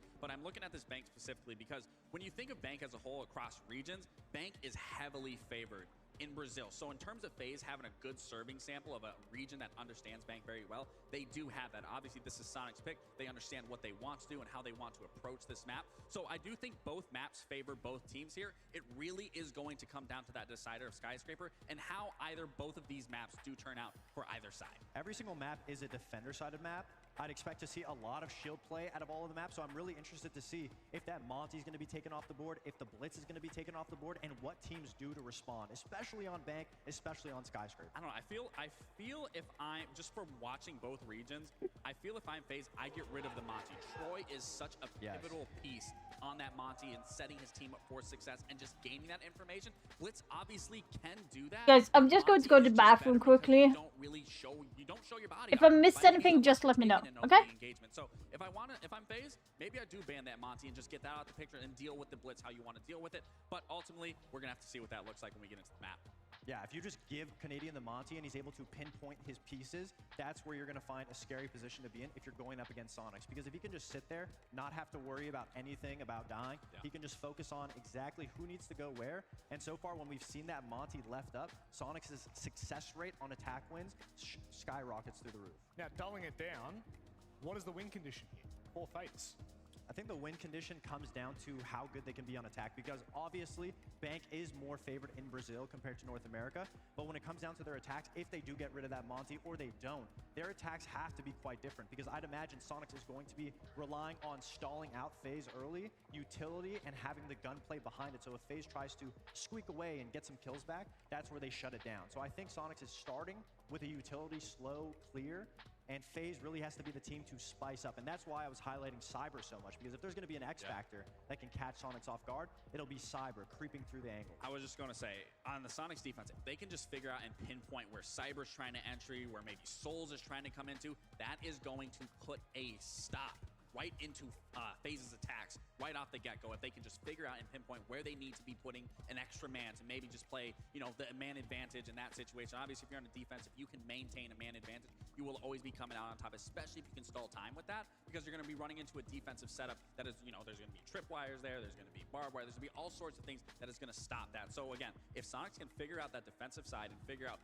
what FaZe is trying to do and stop a player like Cyber or Souls, they will already hit the ground running on their defensive half. If we dive into Lair a little bit deeper here, are we thinking that this is going to be an open map? Are we hoping for this to be close, or do you think that this is favoring one of these teams? I don't think it favors either one of the teams just because it's so untested. One thing that I love about FaZe's map play is they use the shields. There's so much lurkability. But one thing about Sonic's lair is the verticality. They're one of the first teams to actually abuse that verticality when we saw them play against OXG. And that was a big reason that got them that win. So with a little bit more time, if we see some interesting angles, and if FaZe just try to rely on that lurkability, I just don't know if that's going to work out on their attacks, because Sonics is going to be set up for it time and time again.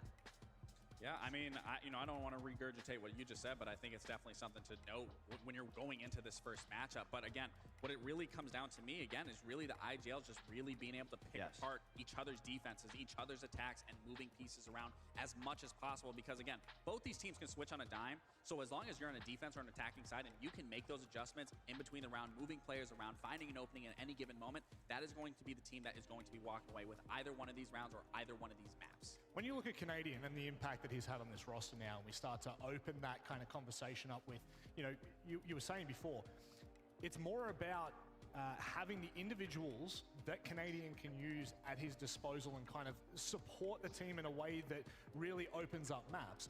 Do you feel as though against a really structured team, a team like FaZe that understands what they're doing, that might be a pitfall where this could get tested? Remembering they've only had 2-3 months together. It's not like they've been together for a year here. Could this be where it gets tested? I mean, of course, this is where it's going to be tested. I think FaZe is their toughest opponent so far to go up against.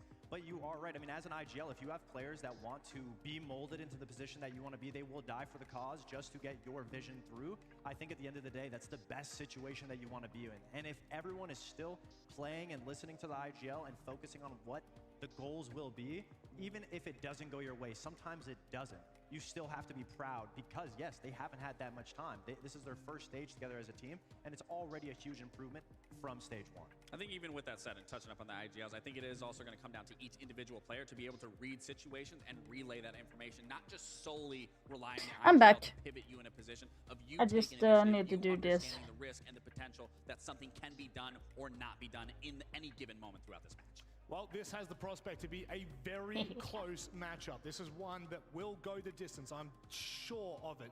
Brazil, they go toe-to-toe with North America. I got like a newspaper today here as well. FaZe is very confident because we want the open that up. Yeah.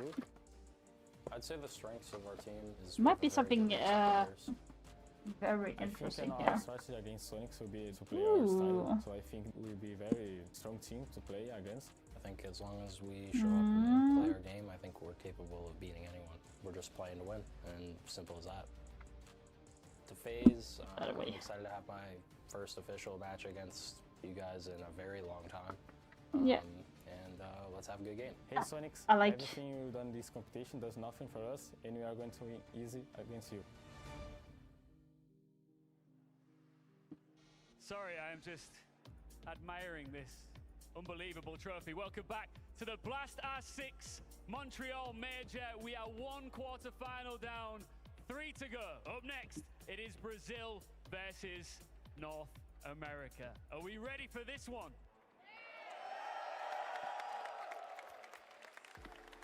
They came agonizingly close to a trophy on their own turf. Can they make it happen at the home of Siege? It's FaZe Clan!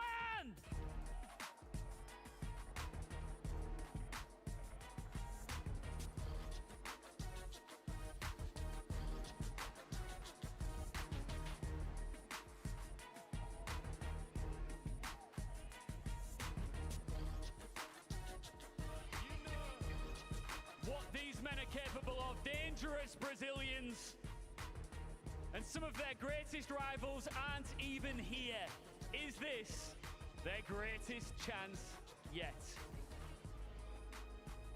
With a local legend leading the charge, is this a chance for them to leave this stage unfazed? It's Sonics! Doot. Doot, doot, doot.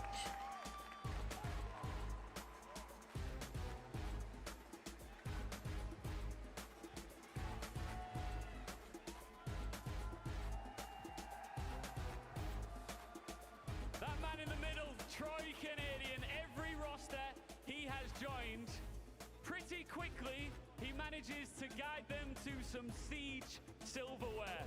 Can he do it again in Montreal?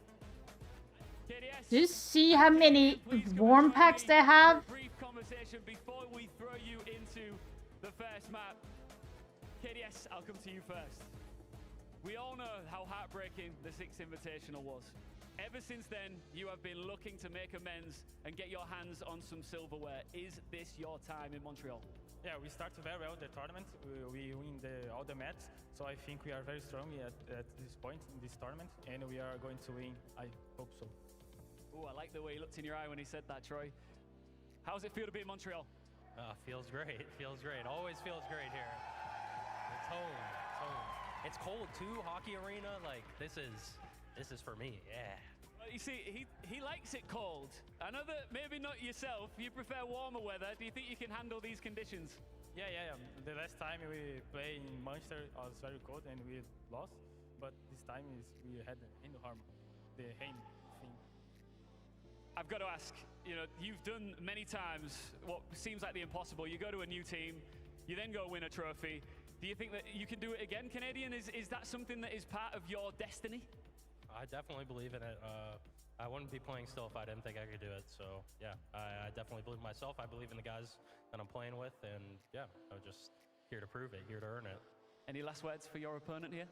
Just have a good game. You two have a great game. All right, good stuff. Go and take your seats.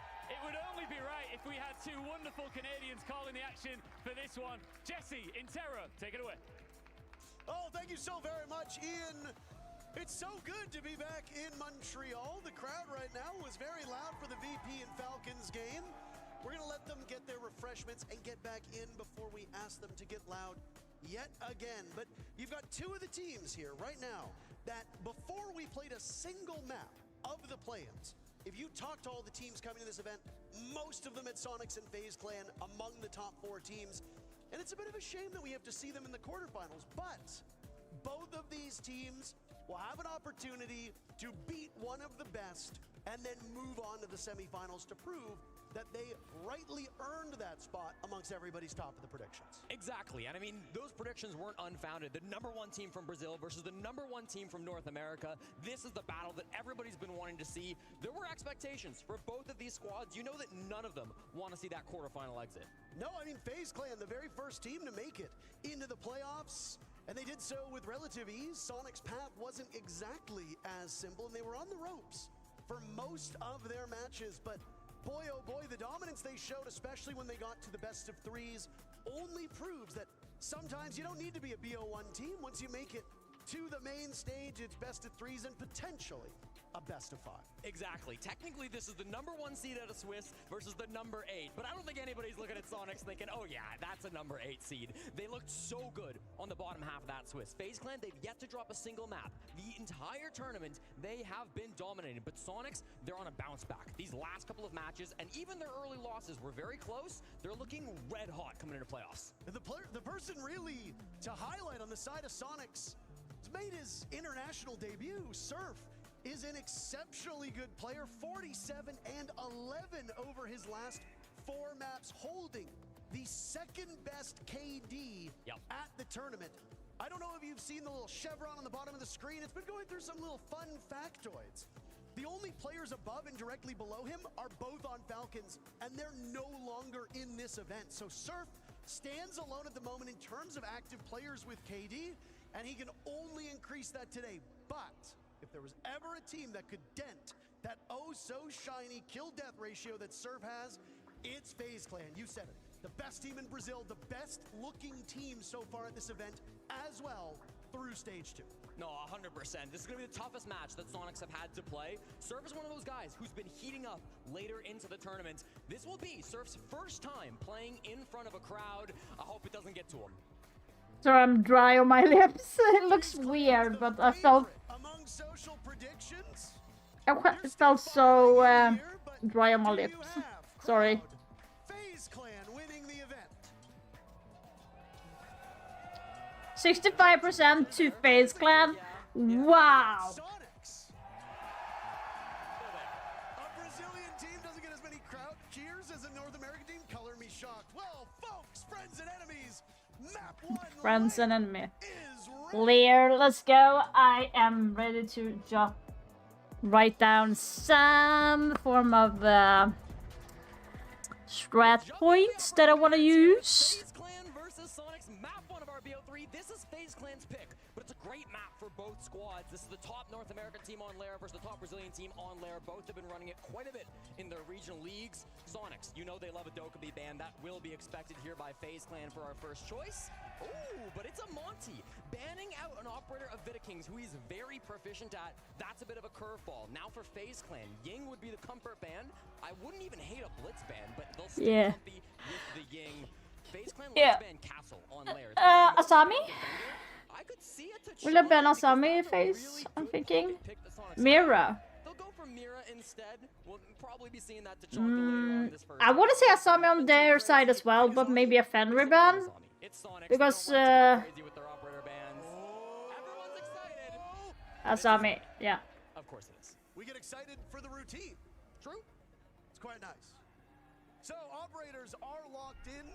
Shield operators have been the star of the show through this entire event, and I don't know how many of you saw the teaser for the reveal of Collision Point, the upcoming operation, and the man on the top of the screen, Blackbeard, is getting a rework, and they've teased him, and it looks like he's got a full body shield as well. So not only have we seen shields get played, but there could be another one coming to Rainbow Six. I would be shocked if Vidaking stays on the Blackbeard role.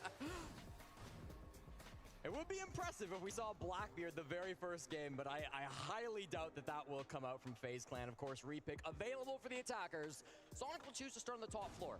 This is the bomb site that a lot of teams are preferring over the others on this site. We'll see basement from time to time. We'll likely see bunks and briefing coming out soon. Armory weapon is not super favorable on Lair, but you never know. With these two squads, Sonics, they're absolutely a creative team. The desk highlighted it. We've got a real battle of two minds, Vidaking and Canadian, two of the smartest players in all of Rainbow Six Siege. And Parker, it actually happened. They stuck the Blackbeard. Vidaking's gonna be running it. He's got that fuse kit for the very first round. They've also got a Collie being brought out by Souls, and Handy is on the blitz. Something tells me this is gonna be a quick one. I mean, this might be the last time at a tier 1 competition that we see Blackbeard in his current form. True. I think that's worth a cheer at least.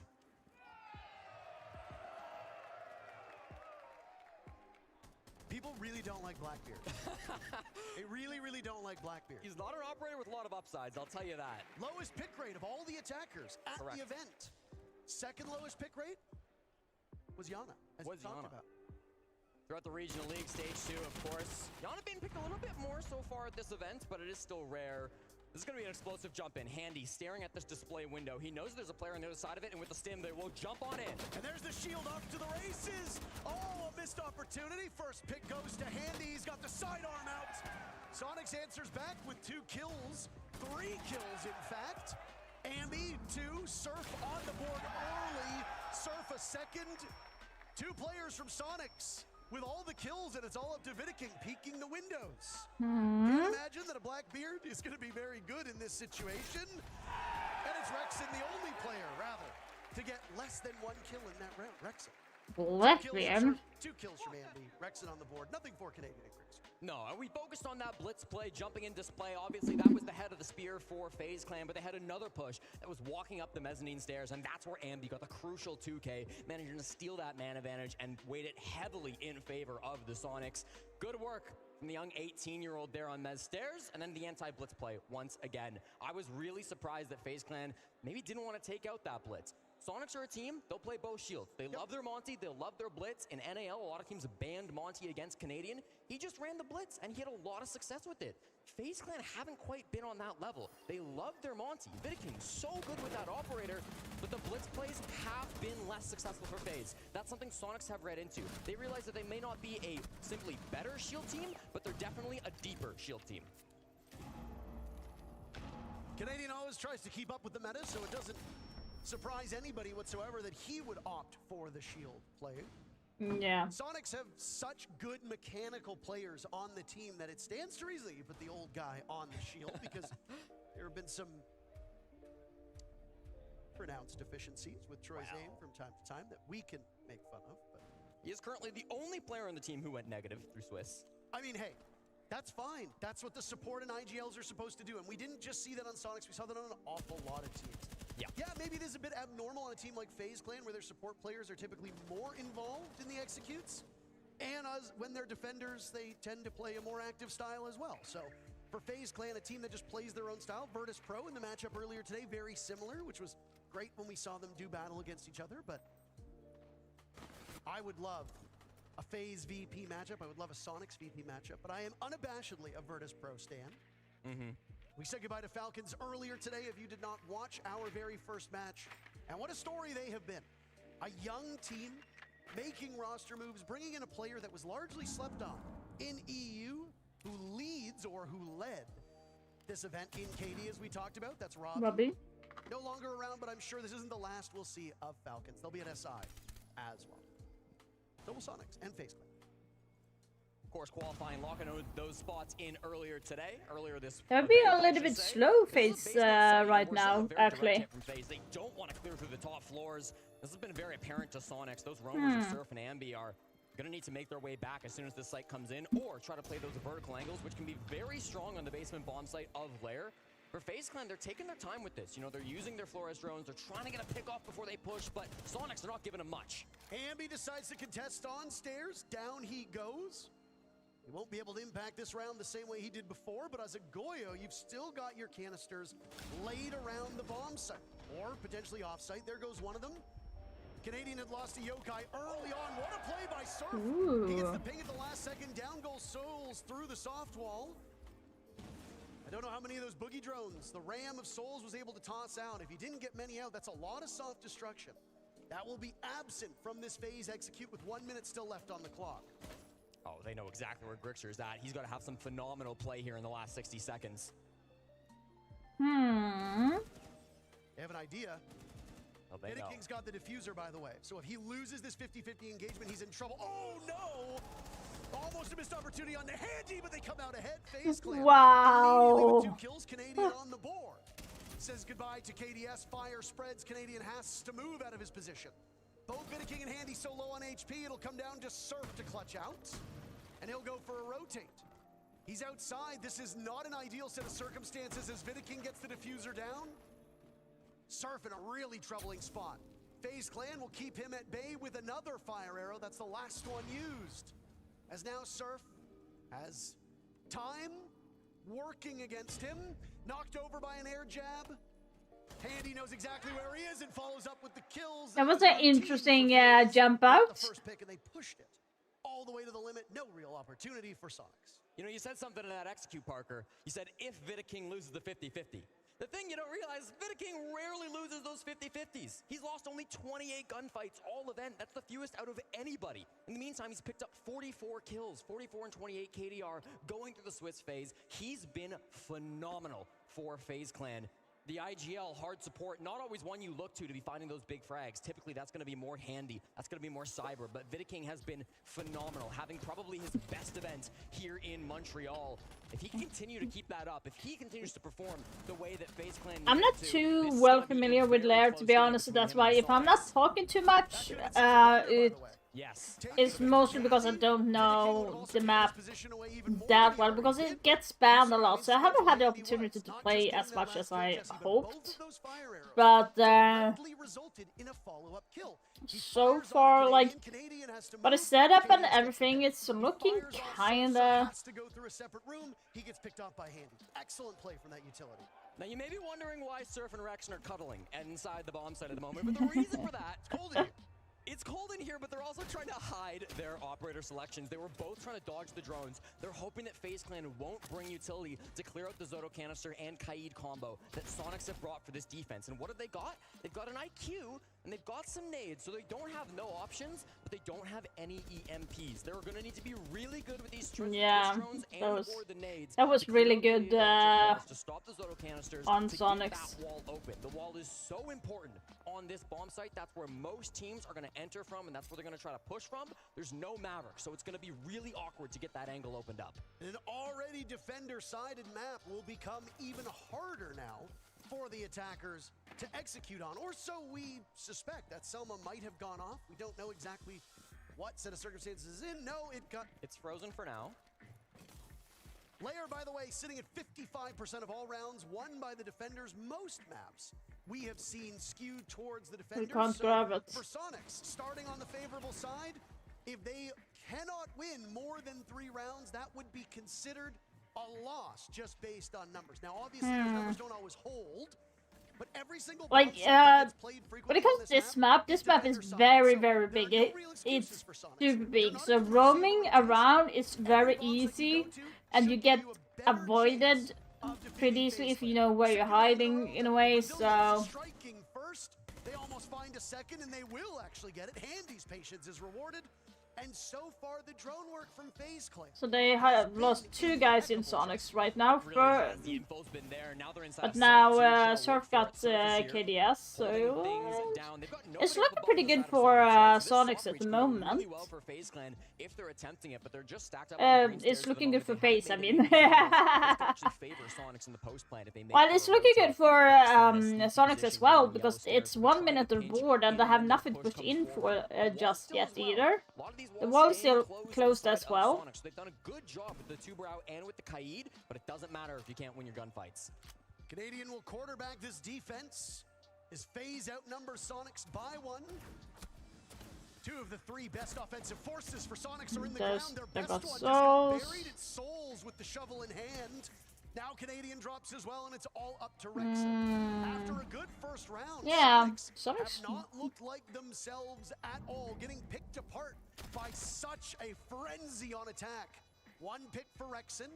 Handy drops, Diffuser goes down, and now the twitchy aim of Rexon will need to find 3 more, and he sees the that was unlucky. He hit the beam. That was a little bit unlucky, but really good on FaZe Clan.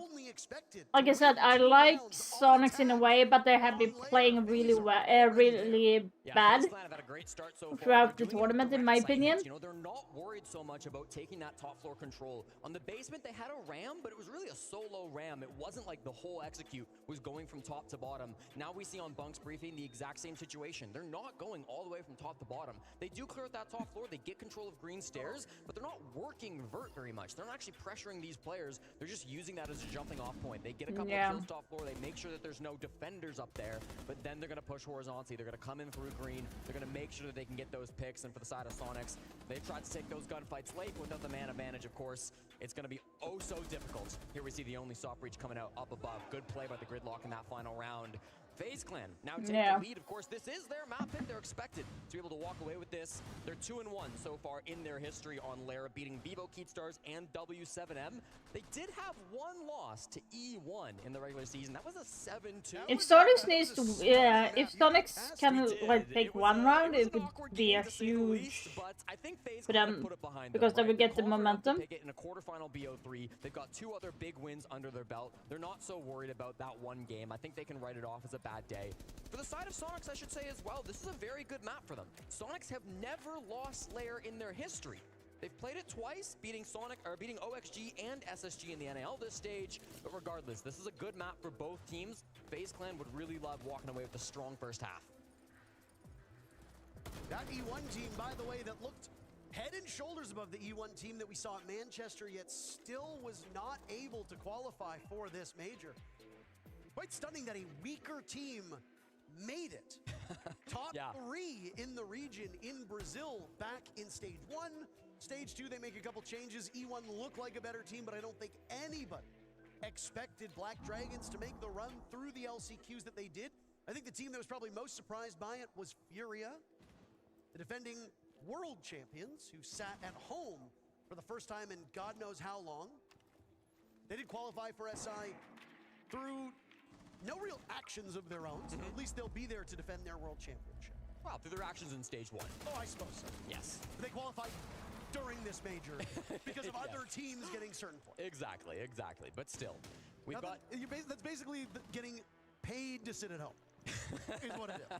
More or less, but you know, they put in the work. They still managed to get the job done. Strong enough first half. Here we find the opening pick attempted by Vida King. C4 throws out his way. Dude's about half damage too, so he's going to survive for now, but they know exactly where he's at. Again, top floor defense. Thinking somewhat alone. He does not have defuse kit this time around, as he often does. Just fishing for this kill, trying to bait him out with one of these grenades and the flashbangs that, of course, they bring on the striker. Nothing yet, though. FaZe Clan have been formidable when it comes to first bloods, and it will continue to get Whoa, better. that's in a row where FaZe has struck first. Sonic's defense looking listless through the last 3 rounds.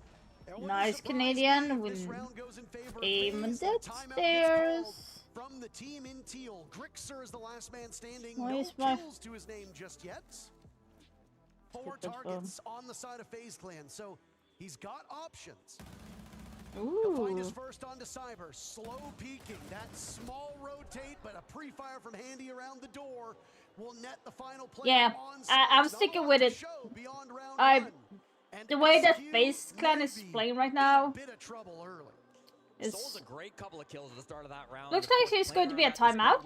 Not a player Yeah. that you think about when you think about the top Kind of performance thought from FaZe Clan. Typically, Souls has been one who's there needed to be a timeout there for Sonics. The real benefit to FaZe is that he'll play anything. He's played 23 different operators this tournament, more than any other player on FaZe Not Clan. surprising at all that they needed a timeout.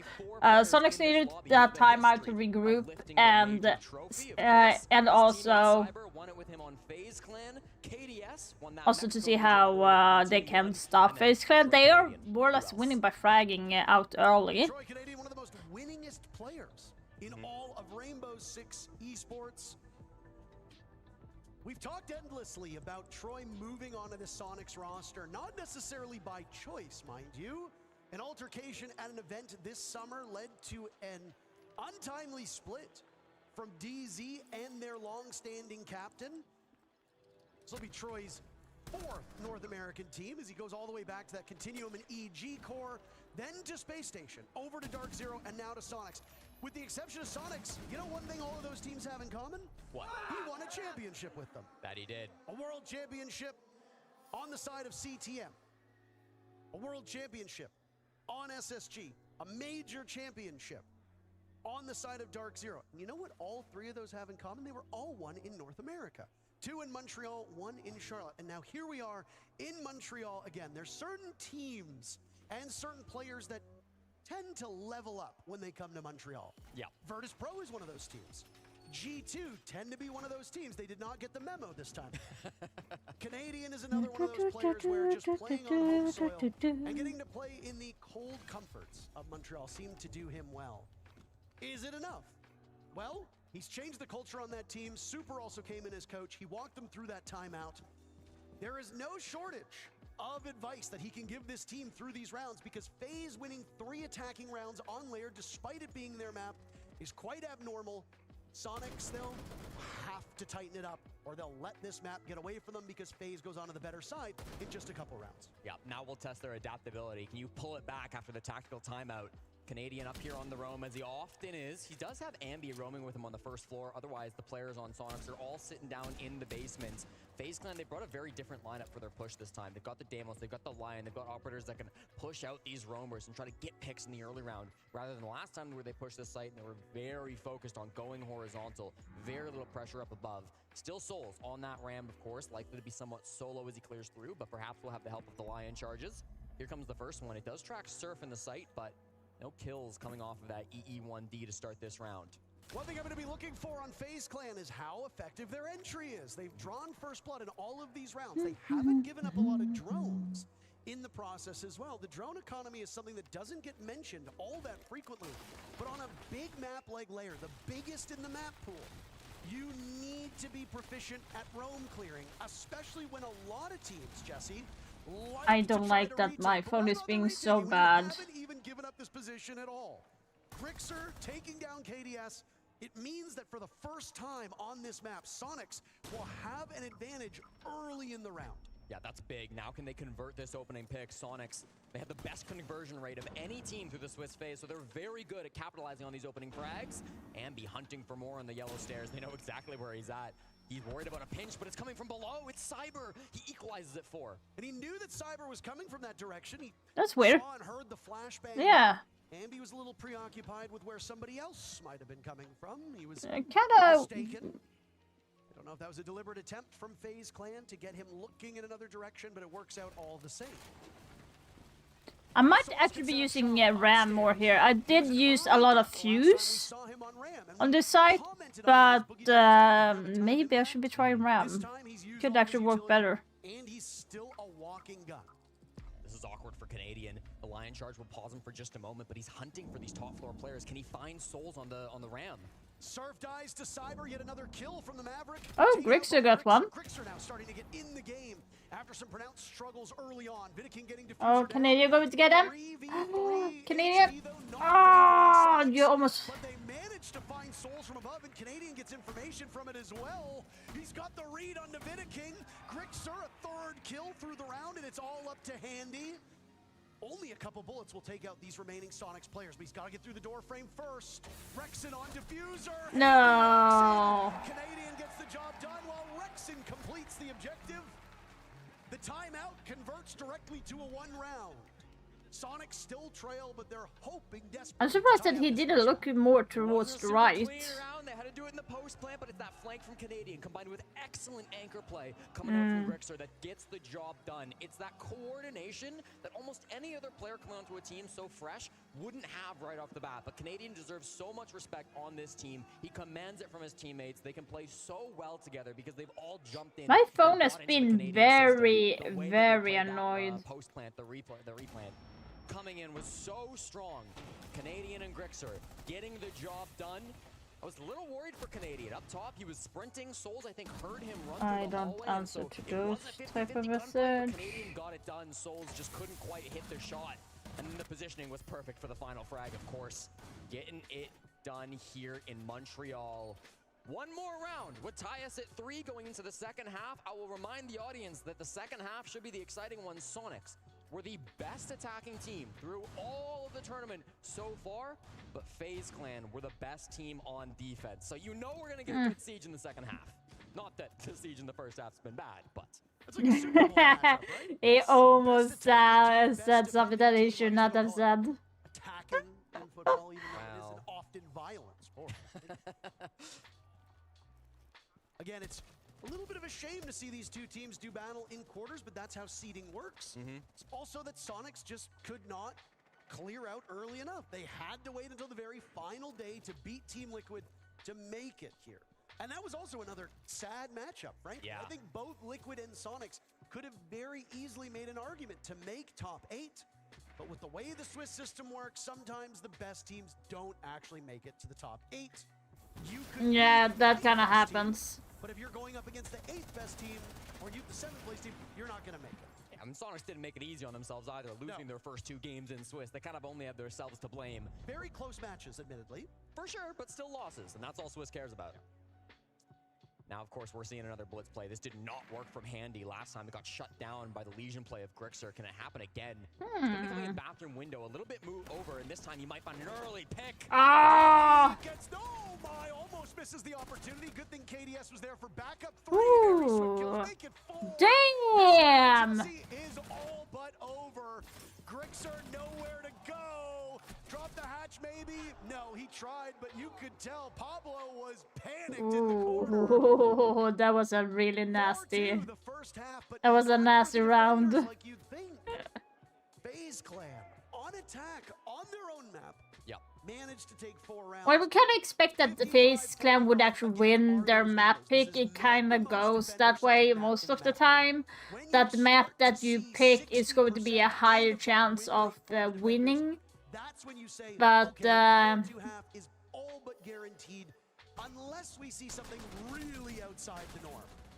FaZe Clan on attack on their map, knowing this well. Yeah, I mean, this result doesn't surprise me. Sure. It's not good for Sonics, but it doesn't really Yep, surprise me. it's I not could good see for this Sonics going in this at direction. all. The trouble is again, Sonics, a great attacking team, the best at the tournament, like you pointed out, but they're gonna be fighting uphill. And from just the way those first 6 rounds have gone, I give the edge to FaZe Clan in terms of understanding this map.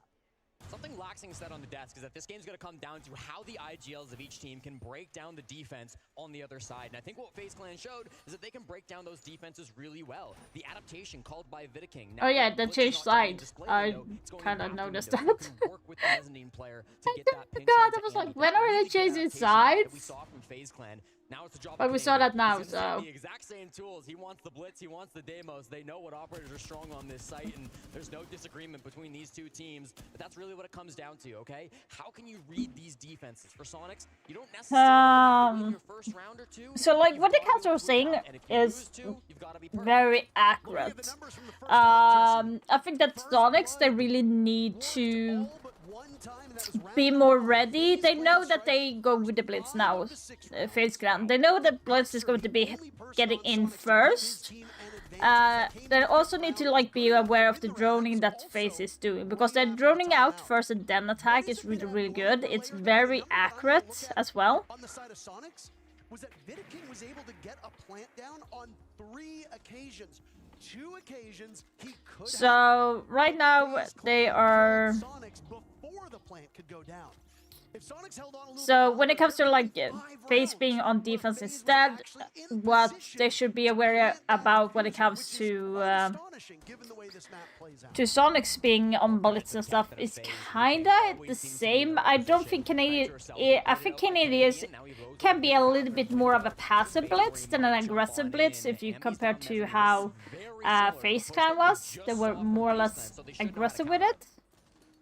Canadian has shown proficiency on these shield operators, but has also had looks where he seemed uncertain. A swing by Cyber onto the door takes out Ambi is so freaking good as well. He's been playing really good, but so here's what I mean that Canadian is a little bit of a passive blitz in a way. So being blitz doesn't mean that you need to be aggressive with him. But you can't wait. He has 3 people on him with no support. Canadian doing all he can right now inside a bathroom. It's making a mess of it. KDS with the final kill. Canadian deprives them of flawless, but boy oh boy, there's very little to show for that round on the side of Sonics. Some hesitation, it feels like, right? Yeah. Sonics outside the building, they're waiting for that call, they're waiting to go in, but instead it's FaZe Clan who get active. Cyber at the bottom of the lobby, like I said, swing out and get the opening pick. Then Canadian, he's really fumbling, fighting that Warden just in the bathroom hallway. He smoked the Warden first of all, and then he realized, wait a minute, I can't push past this. Then he smokes the other angle, and he's just trying to win the pistol fight against the Warden. He eventually gets it. It was a little bit too passive with it. His whole team has died. This is the problem that we're seeing from SQ. It's a hesitation issue. They've got to be going faster through these pushes. They went for a very similar execute to what we saw from FaZe Clan. Bar for bar, the exact same push with the blitz and the demos on Mez stairs. FaZe knew exactly what was coming and they tore it to pieces.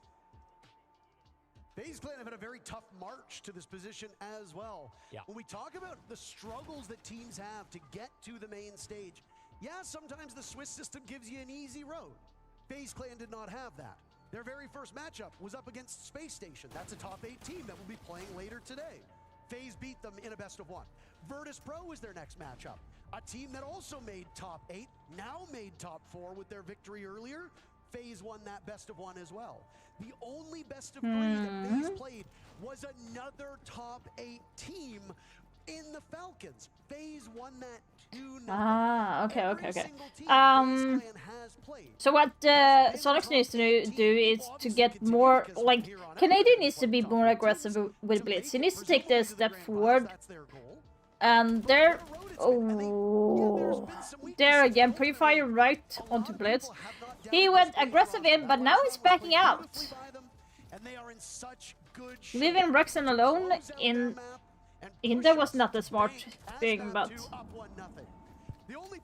now Handy died. Okay. He did it in round 5, now he does it again in round 8. Conversion again for first blood has been near perfect. So Sonics at this point can maybe take a bit of a sigh of relief, but there's still more work to be done. 90% attacking conversion rate for Sonics in the Swiss phase. Ridiculous with how many maps they played too. We'll see if they can close this one out. 90% chance given the previous odds. It's a heavy roam game coming out from FaZe Clan. At least it was initially. Now it looks like the rest of their players have fallen back after losing Handy on the opening pick. Cyber's still aggressive on the yellow stairs. Could make a play. A lot of teams in this 4v5 situation would want to get aggressive, would want to make a move to equalize that number count, but at the same time, right, this is a strong bomb site. If you give up that... You should probably to hack Melusians. That will be a good indicator for Sonics to be able to isolate if the enemy is going to be pushing at that moment when the planting is going to be coming down. One thing we tend to see from teams on this map, there's a lot of that freaking glitch in the game. It's so annoying. Yeah. Teams will fall off the roam with about a minute off the clock, sometimes pushing it to 2 minutes off of the clock, and then depending on numbers, will send somebody on a stealth mission as the execute is about to Rexon got Souls, so Sonics is pushing a battery in, but it's 50 seconds less. They need to do something about it because they still have a warden aboard in FaZe, which could make it a little bit more troublesome when they actually going to go in and plant. For granted, they don't have Ying, but they still have Blitz. And Canadian is going to commandeer this push, taking some damage with smokes. Ambi follows Vidaking and KDS with 2 kills. The Warden of Vidaking running away. Cyber baits him in. Sonics have lost the plot in this round, but Rexon from above will shut down Vidaking. Diffuser goes down. That was so That's really good. Good play. Surf's numbers underwater. A rare sight to see against top competition at this event. A 2v2 with 30 seconds left on the clock. Anybody's game. How on earth do you where is no information on the side of KDS? at the moment. What the fuck? KDS is taken from above, but again, this is a very big map. Why did you go that side?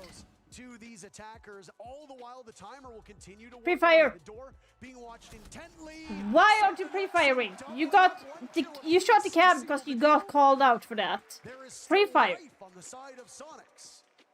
Big round from Rexon. His moves when they had the man disadvantage to help support his teammate, get that defuse kit on the ground. I feel Canadian needs to get off Blitz at the moment. He's too passive with him. In phase 2 so far of this major, when you isolate his picks to the attack. Would it be better to pick something else at this point? I feel like. Sonics have been able to put up from any of their 5 members. He is so good in these roles, often playing the. Do you feel like that FaZe is making a little bit of a mistake, just not being able to utilize when they come into sight, when Sonics comes into sight, so to speak? Not just an aimer. I mean, that was good objective play. The thing is that if the way that Sonics enters falters a little bit and Surf is not able to pull off that plant, we are pointing our fingers at Rexon and saying, look how far removed he is from the execute.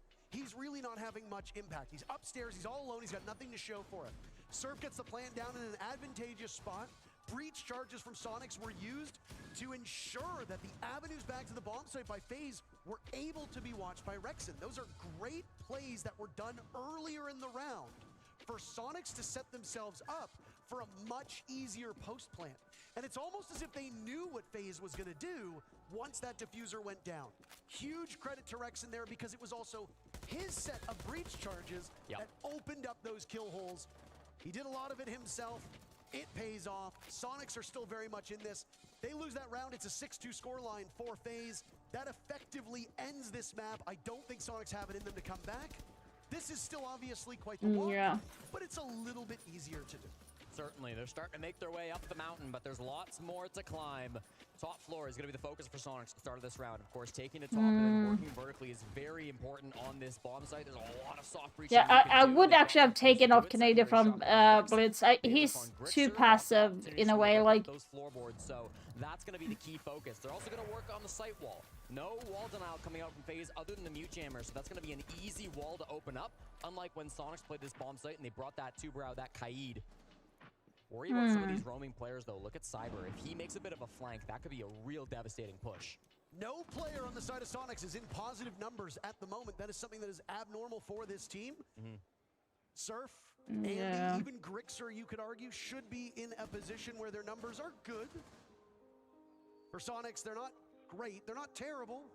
But Ambi on his roll He's been playing a bit farther back on this team. On defense, he was very forward in their roams and the way that he held map control. So his numbers on defense are bad, but on attack, more sheltered minutes. He's not the first antagonist on the side of Sonic. Oh. Surf in this instance. Instant refrag. Trades it back right away. Damage is done, but hard breach had already gone down for Sonics. So it's not a terrible loss. The only thing is Surf's a great player and you don't have him for the final minute. Yeah, this top floor is still a focus. Ooh, Canadian's getting shit on. He's the only person still working this top floor. The rest of Sonics alongside Ambi. Oh! Are you kidding me? Face! Hello! Almost a fifth, but Souls is taking what his namesake suggests. A 2v2. Why would 3 people swing on that? These teams were in on the previous round. Only difference is there's no diffuser that's been planted. 2 of the oldest tenured members on this squad of Rexon and Grixer are the last 2 remaining. The Melusi of Souls is spotted, but Rexon misses his opportunity. Souls gets a bit of a scare from this position. He's expecting one of these 2 players from Sonics to go up top. Now it's Grixer to isolate the on-site player of KDS. Maybe keep him at bay. Damage is done to Rexon. He's mortally wounded. Grixer will need to retrieve the diffuser and go for the plant. He does not have enough time left, so he'll have to stick this. There will be 1 second if he peels off. He gets the diffuser down, and now his KDS goes for the long rotate around. Grixer needs to be prepared and ready for this. Gumine gets hit. Oh. KDS gets the drop, and FaZe Clan will sit on map. Damn, that was good. If he didn't step on the goo mine, I think Sonics would have won that round, to be honest. That's so cute that he like went on to the goo mine, actually blew his cover. Necessarily a guarantee that you'll win the map. I will say though, a team like Falcons with limited international experience going on to match point in front of a live audience, more nerves are going to affect Falcons than FaZe Clan. FaZe Clan are, as their name says, unfazed in these positions. The only time we've seen any real nerves from FaZe was at that SI final. And boy, oh boy, was that one heck of a choke job on the side of FaZe. But if there's ever a time for nerves to get to you, it's honestly on championship point. And you saw the composure in those final seconds of the round, right? KDS in the 1v1, pulling it together, managing to win that one for his teammates. Came down very close. I love the trade game coming out from FaZe, but the biggest one was the last one. KDS Sonics can't take any time out. More have already used their ones. But I think that FaZe Clan is going to win the first one, but the real problem is going to be in the next map, which in Bank. But FaZe Clan has played on Bank earlier. Make a small quirk because Mexico often is just lumped in with LATAM, but I mean Mexico is still part of North America. And at the beginning I was like, wait, hold on a second. I guess I'm the one who needs to look at a map. You do. Thank you. Geographically part of North America, plays in the LATAM Rainbow Six region. And I never would have geo-guessed. You don't. I wouldn't. Ambi eliminating Cyber. Ambi was at 2 kills at the start of the previous round. He's up to 5 at this point. Ambi waking up, feeling confidence, actually able to contend with the guns on the side of FaZe Clan could in and of itself tighten this matchup. Sonics have had no shortage of strong adversaries on the road here, but none quite as strong as FaZe. Consistently a top 3 team in the world for the last, year and a half? Honestly, I think you can make a pretty credible argument. Yeah, legacy of winning majors as well, of course. Before this as I was just looking through quickly, FaZe Clan has not played a single map on Bank during this tournament at all. So it's going to be very interesting to see how they are going to be handling Bank. While as we have Sonics had Bank as a decider against Team Liquid, but I never want to go on playing Bank, so it was on their list. It's not going to be easy though. Still a 4-on-4 in the angles favoring FaZe Clan, but the man advantage, it gets wider. Let's see here. Surf and Canadian, one apiece. Canadian's got the shotgun in hand, by the way. He's going to want to slingshot his way up a hatch as he holds the case. But yeah, Sonics played against SSG in Bank, and they lost to SSG with 8-6. And they played really, really well on the Bank. Canadian went in with the worst game yet on this tournament with only 2 kills. While Ambi and Rexen had a lot of kills with 13 and 12 kills each. And then you have Grixer at 10. So they need to shape up on the next map if they do want to win. Bank is looking really nervous for me when it comes to Sonic's play on that match. But yeah, it could be a very interesting deciding factor.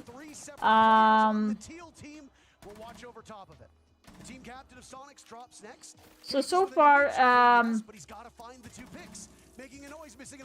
let's see here. Yeah, Sonics won that. Yeah, so to look at the results, I would say that it's going to be a 50-50 again on the Bank. Yes, Sonics have played on map earlier this tournament as against SSG. But SSG and Bank are two very SSG and FaZe are two very different teams with two different playstyle, so it could work either in Sonic's favor or against them, depending on how it's going to play. Like I said, Bank has not been played by FaZe yet, so they might have some strat pocket that Sonics doesn't know. Oh, he's looking good this event. He looks great. Can we cut to Super? We can't. No, hello. There you go. He looks like Commissioner Gordon. He's late for his shift at the precinct in Gotham City. Yeah, he needs to win this game quick so he can get back and help him out. The drip on that man, I gotta say, he's looking great. Yeah, it's night and day difference versus stream. If you watch any of his streams, he's a baseball cap. And when you become a professional streamer, you become a gremlin. True. And then when you need to leave the house, you have to look presentable. Admittedly, Super has always looked good at events. Should be no surprise. He wants his team to play as good as he looks. Yeah. And this will be his first event as a coach as well, so he wants to be having that. It's his first time standing behind a team at a live international event. He's been in the player booths many times in these situations, so it's not a new experience, but a new role here on the team, and he's had quite the impact coming onto Sonics this stage. 2-3 major international events, if memory serves correctly, for Super as a player. Yeah, something like that. On that old Rogue roster back in the day. What a legacy that organization left in Rainbow Six. Could make a very good argument that outside of some of the bigger Brazilian orgs, the very first large non-Brazilian organization to enter the Rainbow Six scene was Rogue all the way back in 2017. They picked up that vertical gaming roster that actually had King George on it when he was relevant. Anyway, I wonder if George is co-streaming. I assume so. He doesn't do anything else. But no, I mean, that Rogue organization came through, picked up that team. They eventually went over to Europe. They merged with Koi very briefly, and then I think Koi ultimately ended up separating, going their own separate ways. But the esports landscape in terms of organizations has been in a state of constant upheaval, especially for the last year and what many have dubbed the esports winter. We are in winter doing esports in Montreal right now. It's fall. It's close to winter. It is. Yeah. It's chilly. Nobody's feeling the temperature in here, and they're like, yeah, this is fall weather. Canadian fall weather, I'll tell you that. Look, we've got another blitz attempt. Oh god, that's so good. That was a good comment. So this might not be known by SQ unless they've droned it since. Canadians getting ready to jump on in. Handy's got a C4 and, of course, playing that Warden. So there's plenty of opportunity to stop the blitz in its tracks. In the meantime, too, Vidaking holding over towards operations. They definitely know he's here. What can they do about him, though? Heck of a time to bring out that class. Yeah. An operator who, as we say, every time we see her, which is steadily getting more and more common. Yeah. She, like a great kill counter. Of course. And she, like Monty, gains more value when you have people around. A clash in a 2v4 is not as strong as a clash in a 4v4, for example. Might seem a bit reductive. Oh my. Bit of King taking a bit of damage as that's a nicely tossed nade. He's losing some protection in the wall as well as those Selmas go off. That was really nice. First, though, again, first blood in all but the first round has determined the winner. Bad news for Sonics if that's the case. They've got quite the obstacle to overcome at this point. Damage has been done on the side of FaZe Clan, though. Both Bit of King and KDS taking quite a beating. If Ambi loses this duel, it'll be bad, not good for Sonics whatsoever. He sees Tracer as the Clash also running away. Canadian in hot pursuit, but there's two separate players lined up. And he'll jiggle around, attempting to get the Fenrir. An insurance policy is there. Souls drops to Surf. Oh, nicely done. That was really nicely done of FaZe Clan there. To Swift with each other. That's trust, because Fenrir was actually blinded, so that was really, really good. Really good coordination, great teamwork. And they remain undefeated at this major through 5 maps now, 5-0 in Montreal. FaZe Clan feeling very, very good about that. They take their own map, as you said. That one was expected, but perhaps they now prove that Brazil, one of the best layer regions in the world, North America's finest, can't quite match up to what FaZe Clan have to offer. It was a brilliant game, Sonics. They tried to make that comeback happen, and they had some good rounds. They had some good ideas, but it wasn't quite enough. Well, that's it for map number 1. What's going to happen in map number 2? We'll find out after the desk talks us through. Thank you very much for that, Parker and Jesse.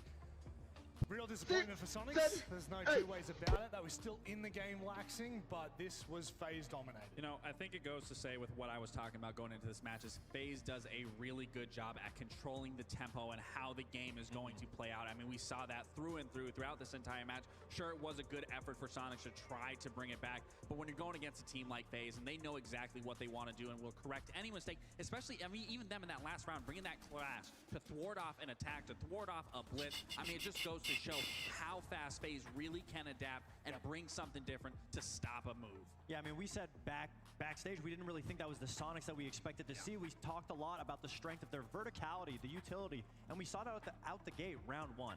And then FaZe just completely stopped that. They completely avoided dying to the utility and made sure that they were always clearing top down, and they completely shut down Sonics, leaving Sonics to have to go for a lot of these aggressive flanks using the Echo. And unfortunately, the site was getting pushed in so much that those flanks were always so late to get to the party. You know, something that's interesting to me is, I was talking about this, you know, I wanted to see FaZe actually ban out the Monty. Watching both regions, watching both Brazil, watching both NA, I genuinely think Troy is a far better Monty player than any of the players that could possibly play Monty on that side of FaZe. So the fact that Sonics were the ones to ban the Monty, truthfully, I think hindered them more than it helped them, and it rather helped FaZe just solidify this map even further. Absolutely, they definitely showed respect to FaZe's Monty, which obviously FaZe. But yeah, what do we think so far, guys? Like, the game so far for me has gone the way that I have predicted. So the first game was Virtus Pro versus Falcons. I predicted that Virtus Pro would win. This one, I predicted that FaZe Clan would win against Sonic. So it's up to the next map to see what it's going to be. It did not work in Sonic's favor, and I do so that's going to be very interesting, because Bank is going to be interesting. It's going to go 50-50. FaZe Clan might have something in their pocket that they have not shown. They have not played Bank at all during this tournament, so it's still, they have a unknown information about them, while Sonics has already played once Bank against SSG, and they narrowly lost with 2 rounds. So it's going to be quite interesting to see how it goes.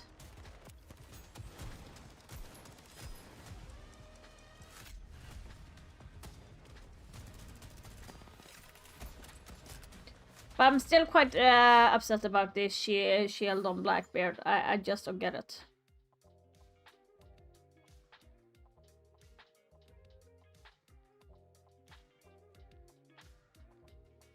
I'll just mute that during that time so I don't get copyright. Right now.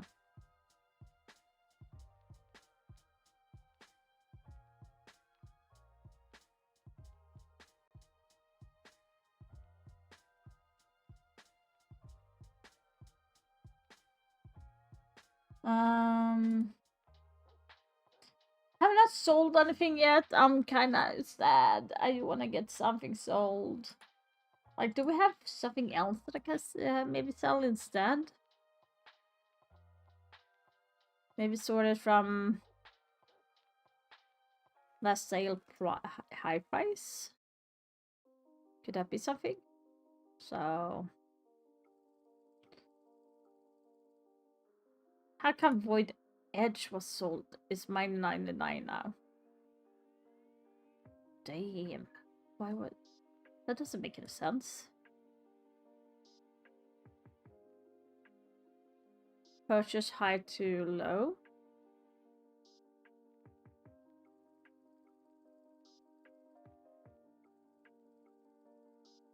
Kinda looks a little bit off, but sure.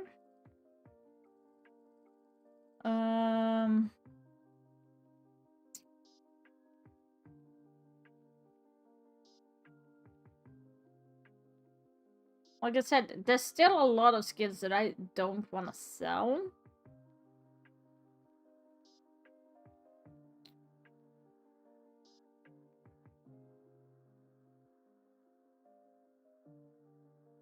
Physical realm.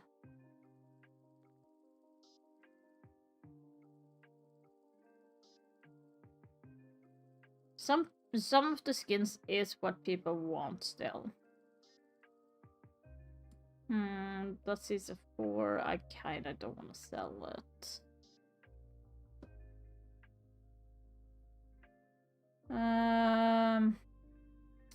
The Kaid, no.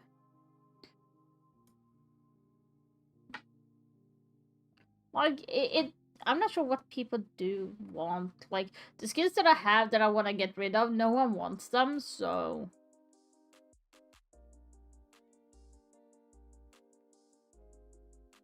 So like I don't want to sell these either.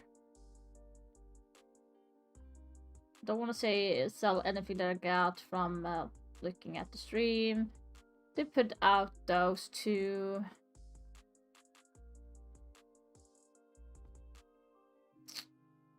Yeah, this is kind of hard. 6 relief.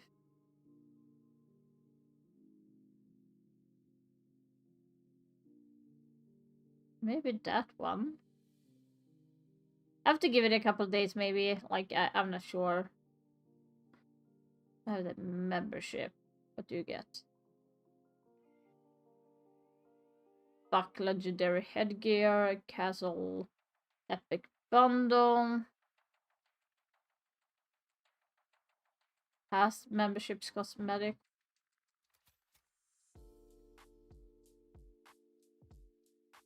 Meh. Meh. I think that one looks pretty good. Meh. I get why they are doing this, but it's the same when it comes to like the R6 coins.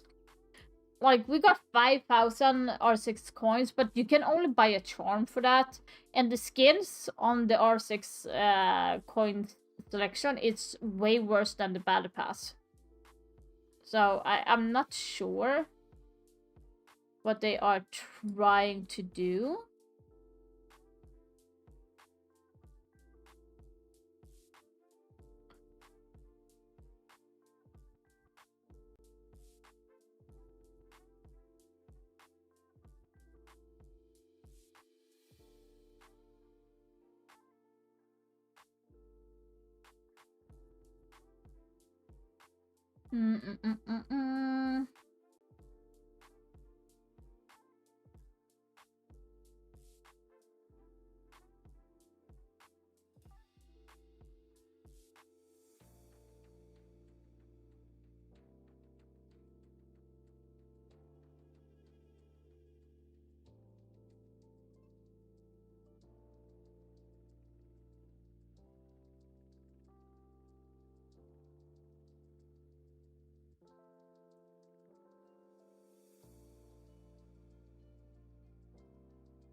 Okay.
Nej. Du vet, det här var egentligen enbart till mig. Jag bara tagit nästan. Du kan inte skylla på mig, okej? Nej, jag har inte sagt det. Men det är tekniskt sett var ju bara till mig. Som alla andra gånger. Vi skulle göra. Aha. Här då. Vad blir Klas? Jag ska köpa lite imorgon då. Jag tror jag skulle klara mig med den. Kaffes mamma. Vi hade inte saft. Ja, du vet det. Jo, då är ju den andra saften. Det äckliga. Det är ingen gillar. Det var ju inte så äckligt så att ni inte kan dricka det. Är ni så desperata så kan ni faktiskt ta det. Eller hur? Ja, men jag är inte så desperat. Om det finns något bättre. Aha, så du är inte så desperat så du inte går till mig och frågar om du får ta min cola istället för att ta saften som ligger där. Ja, kolla så inne. Man ska ju ta det bättre valet. Aha, så om jag inte hade cola hemma. Om jag inte hade cola hemma. Hade du tagit saften då? Jag skulle ta snus istället. Nej. Du är så dum. Nej, det är inte. Det är du visst. Okej, till då. Hejdå.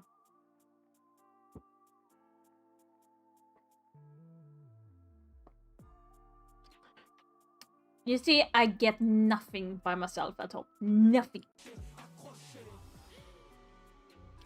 That's just so annoying.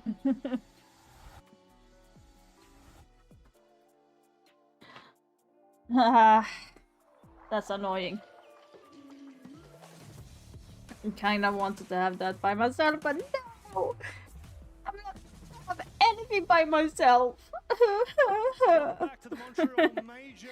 We are Okay. 1-0 here in the quarterfinals. FaZe are up The and burpees looking on. as So hot as ever. FaZe won 7-4 on Lair, which is kind of expected because it was their map pick. Now we're going to go into Bank, which Sonics have picked.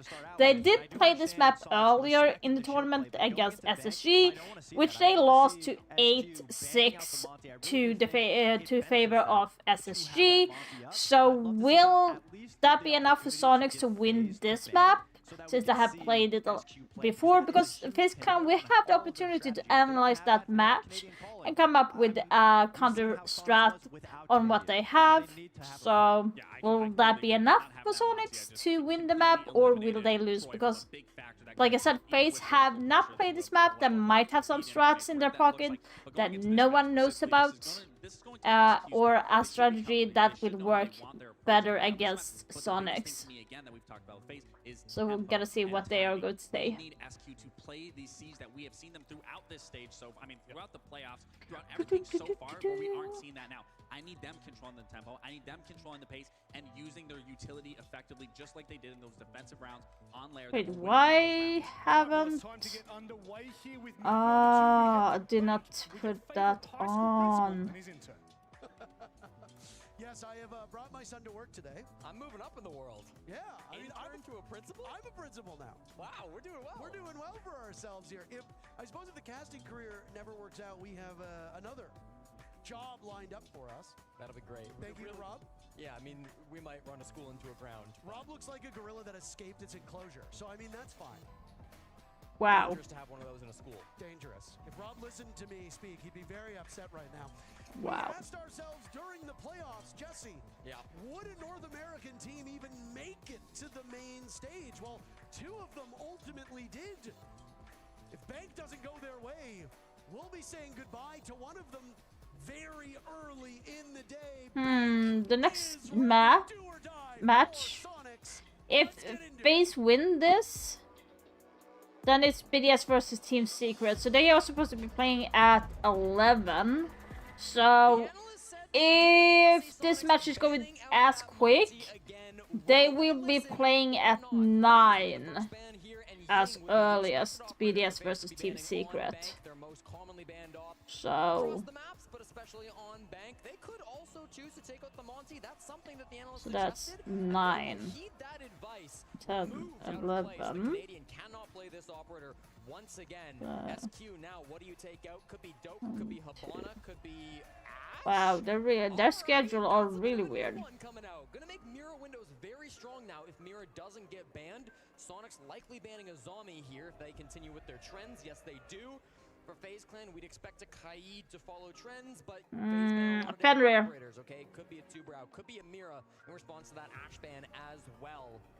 It will be the Kaid sticking with on the side of FaZe Clan, so no surprises coming out there. Okay, the Ash ban, that was interesting. One. That's gonna be one that Sonic's cooked up over the last couple of days when they were aware that they'd be going up against FaZe Clan. The VOD review has almost certainly been done. They take that operator off the board, and immediately Vidiking reads into it, says, "Yeah, I'm gonna play the Mira." The reason why Mira was banned in that very first matchup.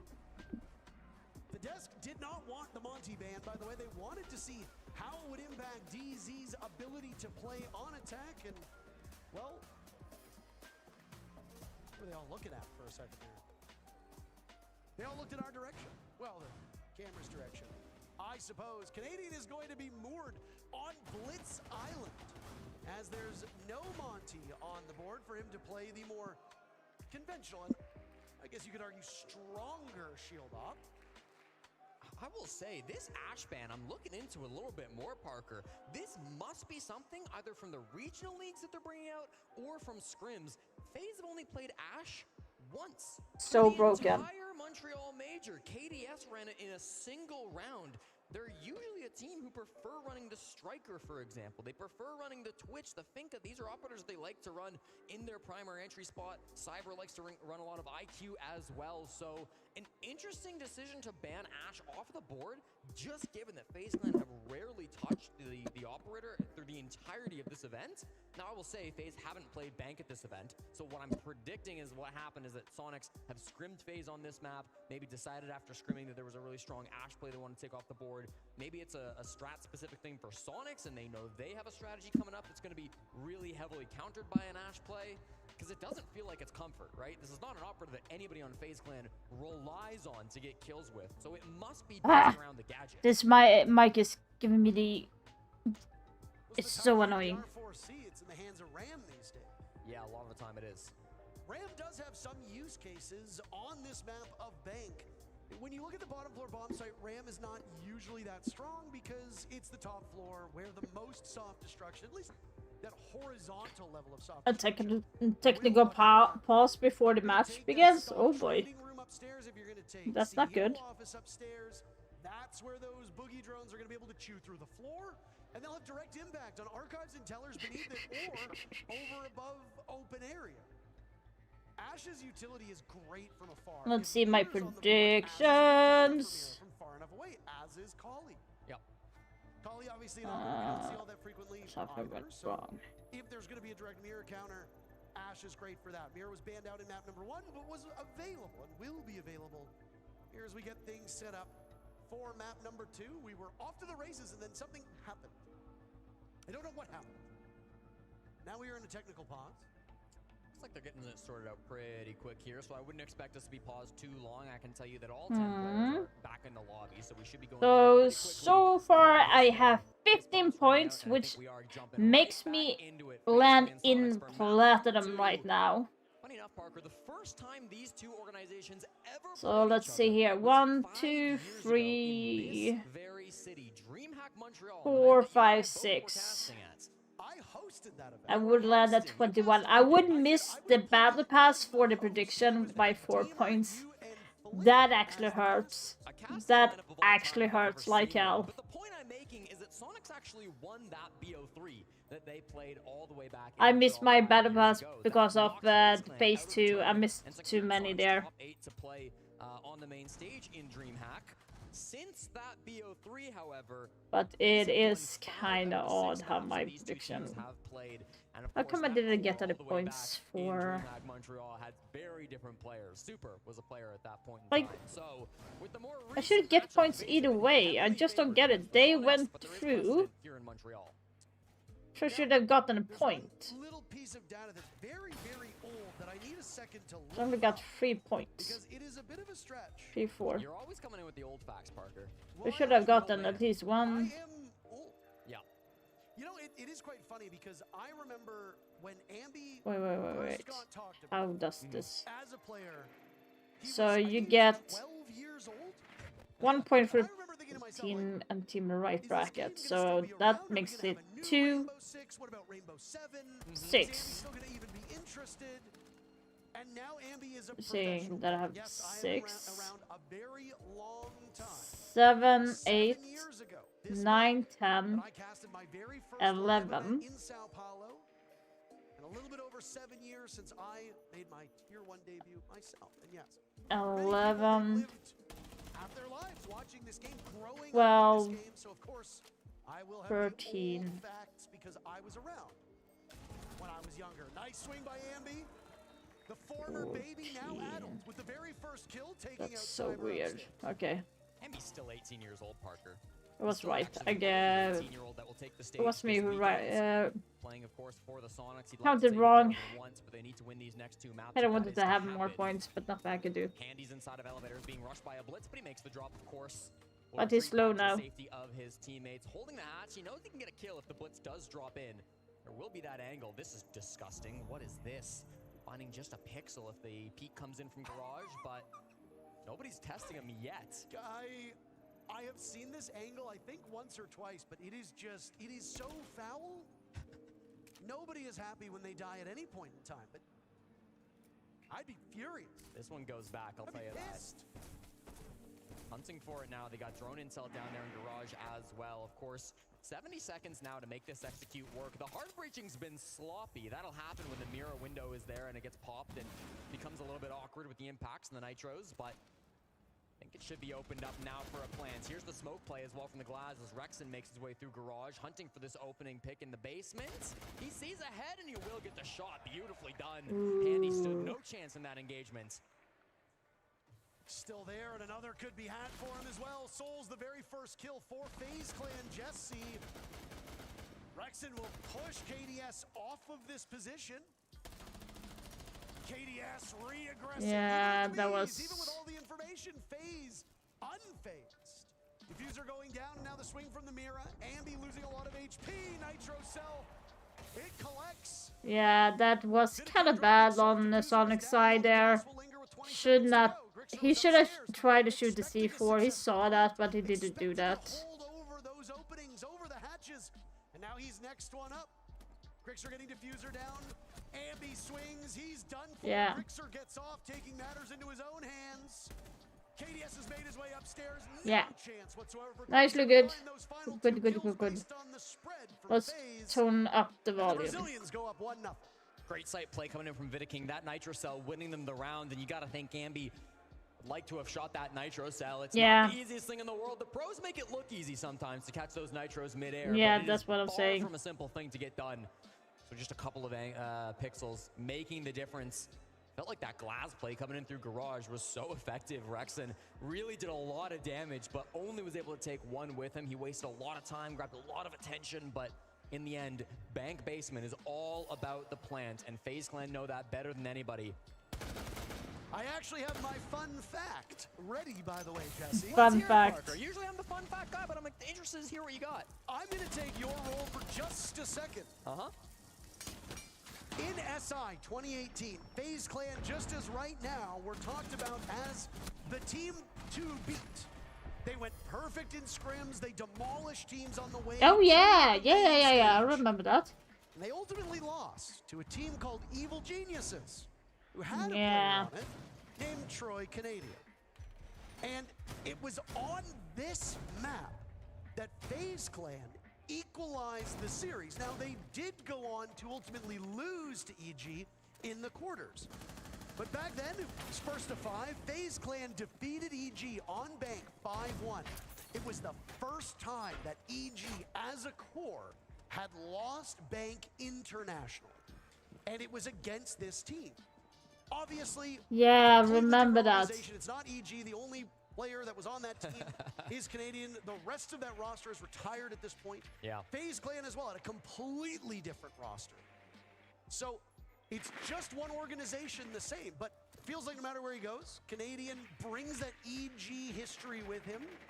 FaZe Clan, if they Yeah. defeat Sonics again, would have the upper hand over Troy on EG, he's been in EG, SSG, Dark Zero, and now Sonics. All NA teams. of Sonics, and it would push FaZe into the semifinals tomorrow. Some revenge for Manchester, too. Only 6 months ago, the FaZe Clan fell in the quarterfinals to a North American team. The underdogs in that event, too, ended up coming out on top. Sonics would be considered the underdogs in this series, coming in as the number 8 seed, despite having a lot of praise before the tournament started. It's going to be an OSA push coming in from Canadian, which can often be extremely risky. And look at the util on the side of FaZe. 2 nitros, 4 impacts, a lot of it expended already.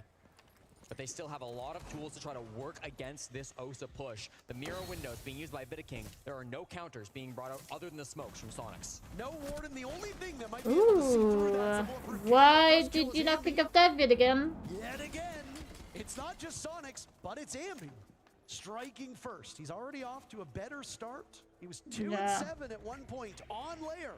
Now 2-1. Rookster got it as well. He had in round number 8 of map 1. Another kill will come in from Sonics. Vidaking and Handy are no more. Soul's firing back. The thing is that Soul's numbers have been quite bad, but that's because everybody else on FaZe are doing the job for him. They don't need Souls to be fragging out. They don't need KDS to be fragging out. And yet, here they both are. Surf on the board, not just in this round, but in this map. He gets dropped. Is that just damage over time from the goo mine that he thought he might have pulled out? Canadian Rexon is No, he was waiting for him to peek. That's the reason. in round number 1. You're like crawling. To right their wrongs.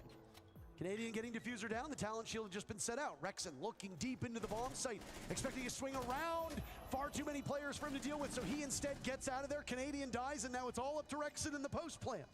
Left alive by that square door, swinging up. He knows what's to the left, but Cyber. Yeah, nicely done, nicely done.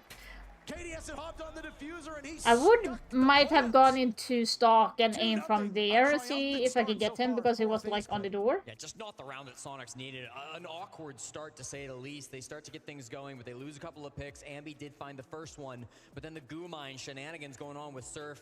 You know he's better than that. You know he's got to be pulling those goos out. Just didn't quite have the timing on it in that round. And then they do plant, but up against Cyber and KDS, 2 of the best players in the world. Always a tough round when those 2 are left alive. There's some promises with these push. You can see the ideas there from Sonics. You can see the execution of that idea is not bad, but it's these little moments, right? It's the small parts where the goo mines get sticking in their foot, or you're trying to cover under the cover behind a talon shield. You know, it's just not always there for Sonics, and so it's those little things that they got to sharpen up. Even in round 1, it was shooting that nitro cell that really did turn the tides. So Sonics, they've got good game plans. They've got good fundamentals on these rounds. It's just the little things that keep catching them off guard.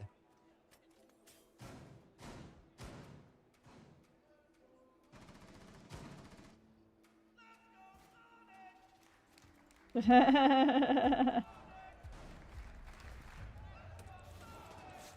wanted to see if the crowd would take the cue for us being quiet.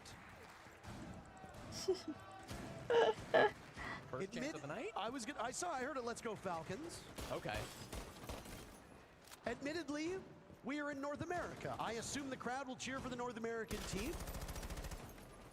I mean, I think this crowd would also just cheer for Canadian no matter where he went. Canadian could go over and play for Furia, and they'd probably still cheer for him. Probably. Listen, somewhat proving my point. It is cold in here. It is very cold in here. If you are watching this and you are coming to the venue tomorrow or even later today, please bring a jacket or a sweater of some kind. This is one of the coldest arenas that we've actually ever been in. I mean, It is a hockey arena. This is what happens in hockey arenas. Montreal is also very cold at the moment.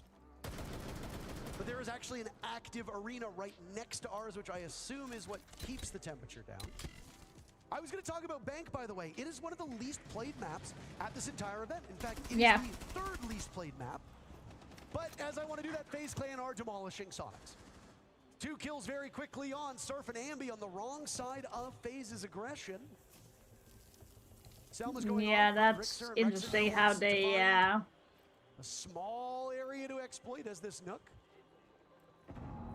Right now, Inteller's looking all the way towards Archives. It'd be a collision course with Cyber, but he is not giving an inch. Nitro Cell on the wall to open things up, and there's Rexer. That's nice. Rewarded. Still a mountain to climb, though. 4v3, Sonics in the man disadvantage. They've got a good amount of control over here inside of lobby with the defuse kit. Held by Canadians, kind of alone over towards Square. He's just outside the printer window, actually. So he can make a move, but if he dies and drops that kit on the ground, there's nobody to recover it. He's got a lot of time to play with. He's going to use this to reposition. Moves more towards that top floor. Can start to get some of these picks up above. There is still Vidiking, the IGL of FaZe Clan, who is roaming up top. Sonics are going to use every second of this clock to find information. Would it surprise me that Vidiking died there to that peak? And then when they finally push, it will be 2 Candelas to try to bring the house down. This round has gone by in the blink of an eye.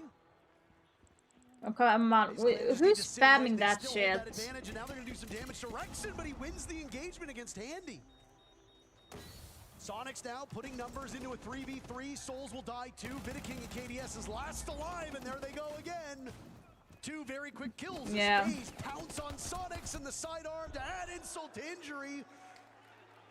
Canadian cannot humiliate his opponent. It's KDS inside of small office. Down he goes. 3-0. Now it's a timeout for Sonics. And the number that I was going to talk about here was how Bank skews. The only maps that have been played fewer rounds than Bank are Skyscraper and Nighthaven. And Nighthaven and Bank are about the same. So basically, they're tied in second place. Bank has very similar numbers. I got 55 rounds won by the defenders, 55%. Maverick uniform won by the attackers. So you're in the same predicament. Defenders should be Maverick charm and then a calf gun. SQ then a pack. Layer didn't exactly have that work out in their favor. Side swaps came in. FaZe Clan played very well as defenders on layer. FaZe Clan starting on Bank are not committing the same mistakes that Sonics did. FaZe 3-0 on the favorable side of this map. It's burned Sonic's timeout early. It was round 4, if memory serves correctly.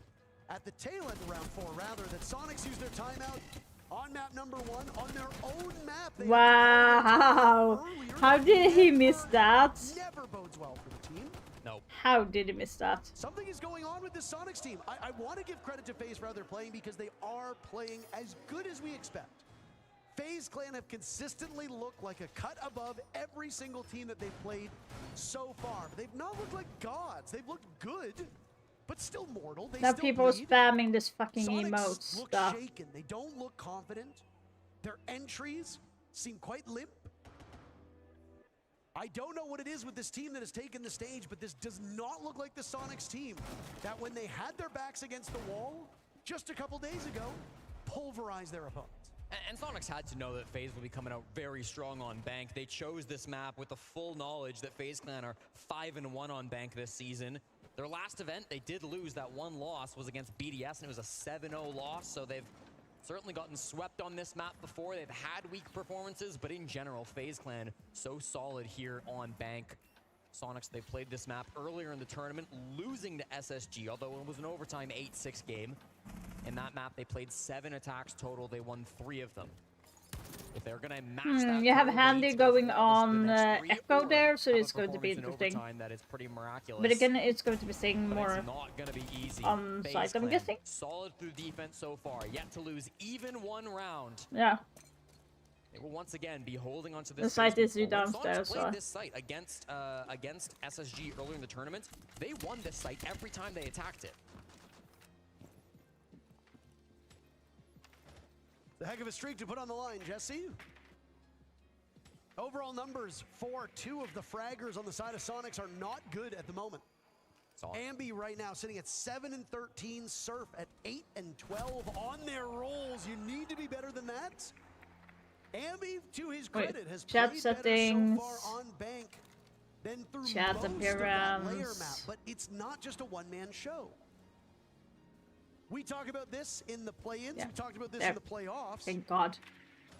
Now we talk If it's about going to be in that the- much, I don't need it on Siege the main at all. stage. There's no clean way for me to say that.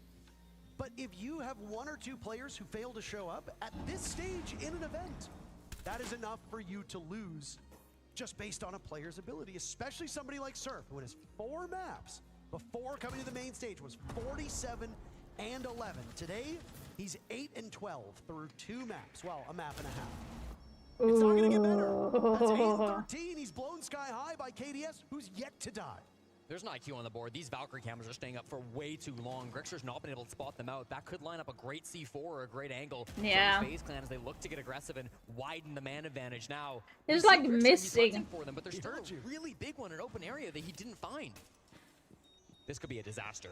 Yeah. Yeah, I mean, FaZe Clan, even in a fair fight, is good. But when they have all the advantage, it becomes a very unfair fight for their opponents. Ambi gave them some breathing room with the pick early on in the round. But Sonics have done very little beyond take the map control necessary while still not find all the utility that they need. Now you've got to wait out the potential explosives. The Goyle canister goes. Grixer absorbing a lot of damage, still alive. But he Yeah. attempted a plant and he'll have to think otherwise of it. Now it's Ambi holding that diffuser, trying himself, and he dies to the gas of souls. KDS, look at how brazen he is, fighting through the hatch. Rexon now drops. Canadian Yeah. and Grixer are alive, but the time will run out. 2 more kills from KDS to pad his What stats. are they He's doing, still Sonics? yet to They are die. doing a lot of mistakes. FaZe Clan are getting us through this series in a hurry. The Brazilians, they're not cooling down here in Montreal. This looks unstoppable at the moment.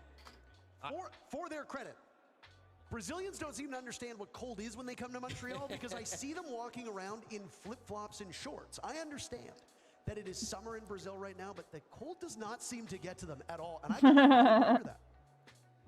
They always seem to show up in the most important events, and of course, that's no different here at the Montreal Major. Sonics now down 0-4.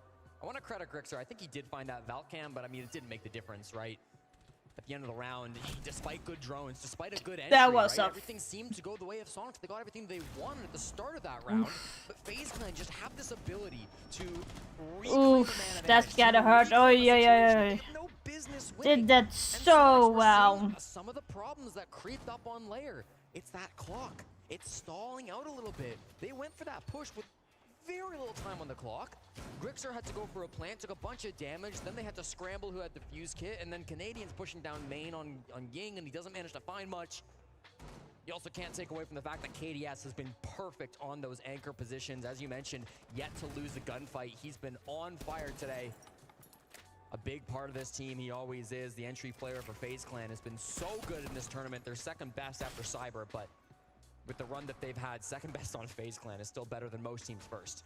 A number that has been talked about on the broadcast before, but really does need to be repeated, is since the Manchester Major, not a single player on FaZe Clan has a negative KD. Wow. Not one. I'll give you one guess as the lowest rated player on the side of FaZe Clan. I would assume Souls. You're incorrect. It's Cyber who just died. Wow, really? Cyber over the last 3 months, Jesse, is the lowest rated player on the team.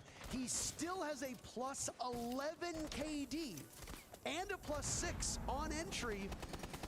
That's the worst stat line for FaZe Clan. That's incredible too, because Cyber's been their best player at this event in particular. He's been far and away the one who's been getting the most amount of kills, 46 and 28 coming into this, so that just shows how deep FaZe Clan are as a roster. Nobody on this team are slouches.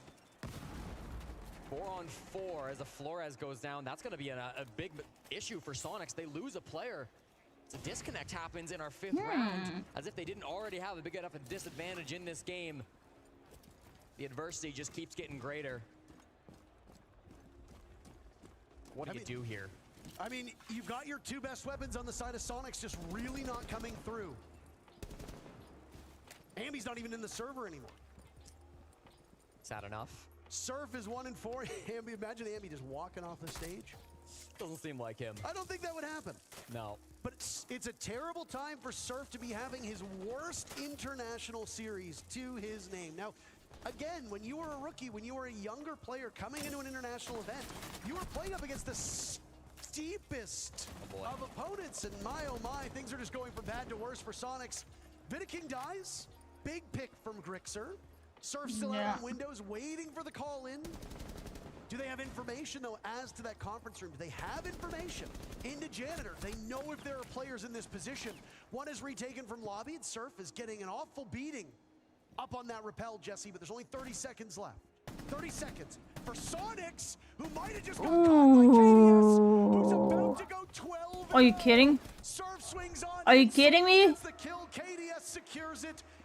A dozen kills for KDS, 0 deaths. And you know what the difference is?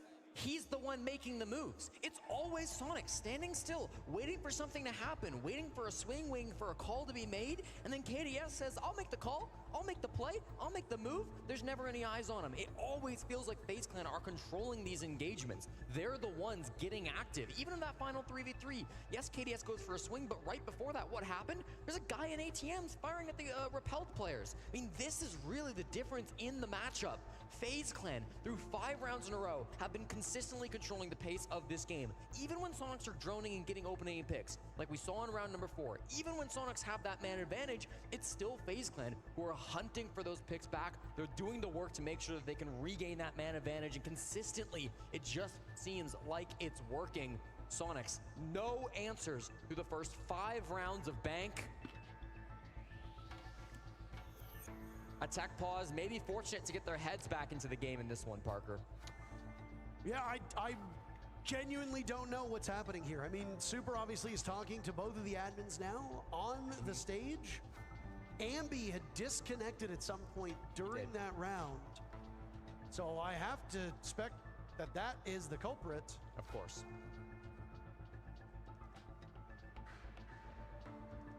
FaZe Clan very close to 6-0ing this first half. I believe as well, I didn't catch it right at the end there, but I believe Handy has yet to get a single kill this map, and they're winning 5-0. The ability to be able to pull that up and have such an impact on your squad or not even be needed. Handy is 0-4, Cyber is 2-4. These are some of the greatest players alive, Parker. KDS actually didn't get that kill, by the way. The down that was given, he's at 11-0, not 12-0. Though it did actually say that it was his kill, but again, the way that they track kills in-game now is different. By the way, guys, if you wonder why I'm looking at my phone very much, it's because I'm looking through stats and stuff at the same time. Because I don't want to fumble with the with the other screen too much. My PC is too old. But what it's looking like from the match from that SSG had with Sonics is kind of similar. They haven't changed anything too much with what they had. Down 0-5 on your own map. To be able to still be in good spirits is quite impressive. Part of me thinks, well, they must know something that we don't. Maybe they are expecting an extremely defender-sided Bank. But every single map will be a dogfight for the attackers. Yeah, so far what Sonics has is the same what they did with SMG. I would argue to say that they were more aggressive on the match towards SSG than they are against the FaZe Clan, but SSG and Sonics have 2 different playstyles, so. Perfect second half, or at least as close to it as humanly possible. God, this next round not a given by any means. FaZe Clan, they look extremely good on the defense. They'll go back to their tertiary site of open area. This is one where we saw Vidiking have a huge impact, sticking up there on the roam in round number 3.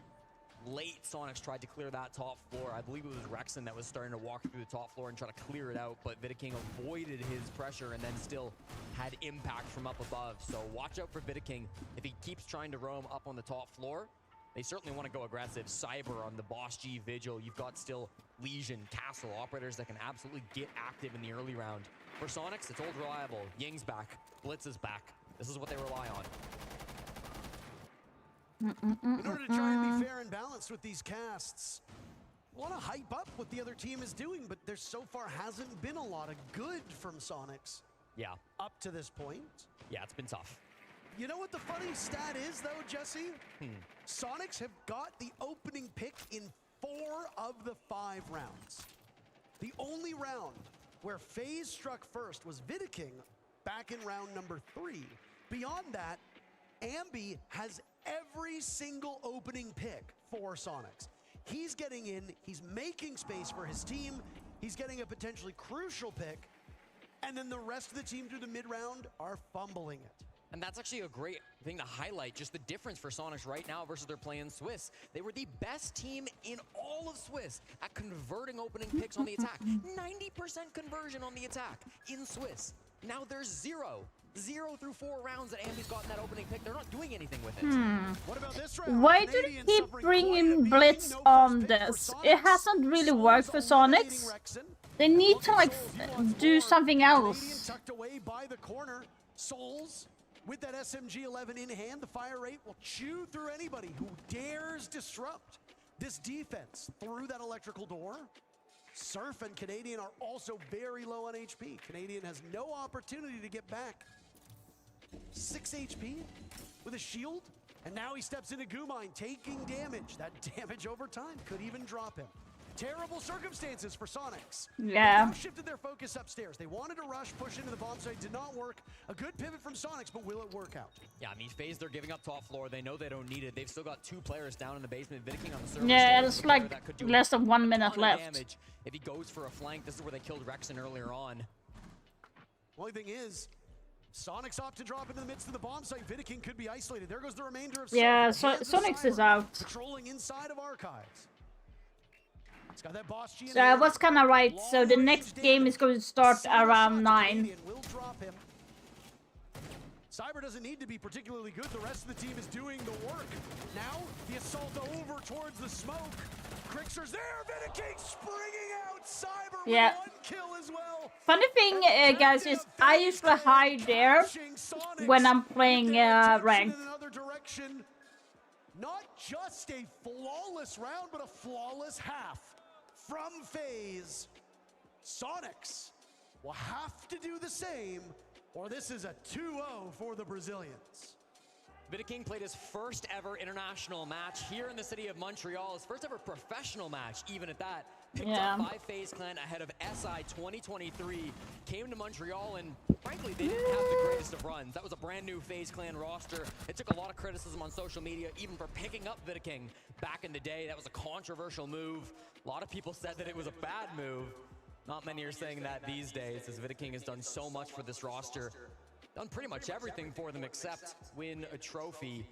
Now, just 1 round away from the semifinals where they could make another run at it and go through top 4, go through top 2. FaZe Clan, it's been a while since they've won a major. This core of 5 players have yet to do it. Vidiking's going to be a huge piece of that puzzle if they can put it together in Montreal. Fresh has a bingo card that he uses for a wide variety of things that tend to happen at majors. Admittedly, I don't know every single square that's on it. But if there isn't a square that says, player doesn't die in entire map, there should be, because KDS is about to tick that box. Perfect game. He did nothing in the previous round. He's 11-0. I mean, admittedly, nobody died from FaZe Clan in that previous round. But 11. No, no, Surf is hiding in there. 0 kills, KDS 0 deaths. The duality of this FaZe Clan roster. Ambi have 0 kills. That hurts a lot. Ambi is really, really good fragger, but he's having so much unlucky streaks. And it feels like he's like... He finds one. Now out goes the grenade. Is that Canadian? He's trapped. He's prone on the ground. There's 2 players inside a garage. How many could Handy possibly get? Toxic gas over on the corner. No way. Why? Handy yet another. They're stacking up for him inside a garage. And a third. What the fuck is Sonic doing? Grexer eliminates Cyber. It's just him. They gave up. Sonic gave up. Sonics in free fall. Handy finished off by Surf, pounced upon by Vidiking. Grixer now unable to get to the bomb site. The flames blocking his exit from the elevator. Free fall, a fitting term when you're inside of a lift. Diffuser goes down, and now Grixer has the unenviable task of getting out of there. Why is why did he drop elevator? Candela's as well. Vidiking dies. KDS's first death, but Soul says not today. Too many players from FaZe to contend with. Sonics don't even show up for their own map. Well, that's the dominance of one of the best teams in the world. FaZe Clan make quick work of the NA team. And it's FaZe up to the semifinals. They have yet to lose a single map in Montreal. This team looking like the heavy favorites through the event, dominating their quarterfinals in a big play by Handy in that final round. Vidiking didn't even have his socks on? What is going on this game? Don't tell me the man had the dogs out while he was playing. That's crazy. Oh, for the 7-0 as well. I mean, that's just how FaZe does it different. I told you they don't feel the temperature. You gotta feel for the guys on Sonics, obviously, the hometown team. They didn't give you much to cheer for in this matchup, but can we get some noise for Sonics? Even the crowd was a bit reluctant. Tough one, of course, coming out from SQ, but FaZe Clan, a great game today. No shame in losing to the best, and right now, FaZe Clan look like the best. All right, how about this? What about some cheers for your winners, FaZe Clan? I was about to say. Wow. I mean, this FaZe team looks mighty good. Their main obstacle, most events, has been Furia. They're not here. There is nothing stopping FaZe now from marching to the finals without their country mates here. So we got... who looked almost invincible. KDS is we on the got... stage with Ian. Thank you very much, Baka. Almost invincible, KDS. You had one death right at the very end there, but I'm sure you're not too worried about that. Oh, no, we are very happy to win this match, and we hopefully it's easy for us. So this is the best feeling, you know. Semifinals against BDS or Team Secrets, we are going to win. As this roster, you're yet to collectively raise a trophy, and we've seen you put in some fantastic, some stellar performances over time. But is there part of you that thinks you don't want to get into a similar situation that Team Liquid did over time, where they couldn't get the job done? You need to grasp and seize opportunities like this. Yeah. We are working a lot to win this major, because the last tournaments we just die in semifinals, on the comeback in the finals. So this is very frustrating for us. And we are working a lot to get the job done. Just have a quick look at it. How much do you want it? So much. More than money. I want to. Whoopsie, Absolutely. that was not... Best of luck with the rest of the tournament, and congratulations, KDS. What a fantastic performance from him. He didn't die a single time, guys. That's ridiculous. Well, what an interesting matchup. Unfortunately, Sonics are a no-show on Bank. There was nothing that I they was had that right, you were wrong. I mean, I just want to say, it worried me, especially going into this Bank. Again, watching both regions that I watched throughout this stage, when you look at Brazil as a whole, Bank is typically in their one or second highest rated played map throughout the league, whereas in NA, there's not a big serving sample of Bank being a very prominent map throughout the league, whereas, you know, an Oregon or a club, or just maps like that you would typically see. So it did worry me here. And then seeing a 7-0, I mean, it kind of just plays into what I was talking about of not only FaZe controlling the tempo of this game, through and through, KDS having a phenomenal game, but just goes to show how much experience this team has just playing BDS at the level of the way Brazil as a whole plays it. Yeah, I think we understood, looking at the maps, that Bank was obviously have they played against Secrets? I think the lair was the risk for Sonic. Sonics haven't had too much to show BDS on there, lair. BDS there, BDS no. They actually just went past. That Monty up. FaZe took it right off the board, and I do think that Monty would have been a big thing for Sonic. Playing against Team Secrets. But I mean, FaZe just really came to play. They were just non-stop shutting shutting SQ down. There was really nothing that they could do to, I guess, get an opening. And I mean, look at the stats there. 11-1 from KDS. I mean, wow. two players having 100% cost. That means they were doing everything down to a T in that game. And again, you see a 7-0. That was a team effort there. And you were asking, you know, do cold fingers, cold hands get to you? Well, clearly KDS wasn't cold in his hands. And Vidiking had his socks off. So you can tell that that guy wasn't even cold, to say the least. But a huge performance from FaZe to be able to put themselves in the semifinals. Yeah, I think Sonics, if you look at the opening kills to opening deaths, they were doing a good job. It wasn't like they were just completely getting steamrolled over. Just when it came down to the last little bit, FaZe was just running away with it. And obviously, it's kind of funny to mention it, but at the start of the game, we were talking so much about Sonics. And like I said, I'm not surprised that FaZe won. They have played very solid through every match. Haven't lost a single one yet. They are the teams that have not lost a single game yet is only 2 teams. One of them is FaZe Clan. The other one is W7M. They have not lost a single game as well. So that's going to be interesting later when they are facing SSG in the last match of the day. Will W7M share that with FaZe Clan? We have to see later on. I did actually... It might bite me in the butt later, but I actually think that SSG might win. But I know W7M has played really well as well, but I gotta go, like... I need to go to SSG at this point.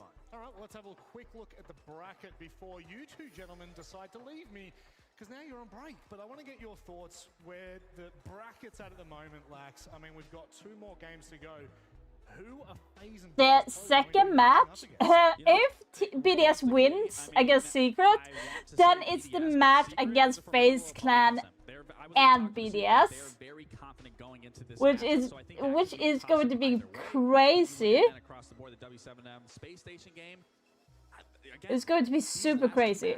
Like, BDS did play against W7M, and now they're going to be facing, possibly facing FaZe Clan. On top of that, it's going to be a crazy match, and BDS is going to like face 2 of the biggest favorites in the tournament. That's going to hurt so much. So that did so BDS. Gentlemen, thank you very much. That's so crazy. It's time for us to take a quick break. Don't go anywhere. On the other side, the Montreal Major continues. That's literally crazy because BDS did lose against W7M, and now they're going to be facing, and they might be facing FaZe Clan later. So if I'm lucky, or it will be unlucky if they win. So they will be facing 2 teams that have not lost a single match in this tournament.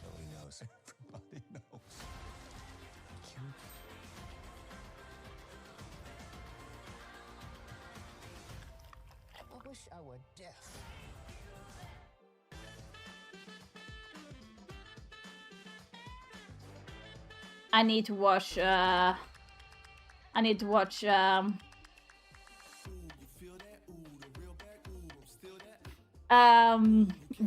and Wolverine again. I can't even say that correctly.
Let me just double check something here.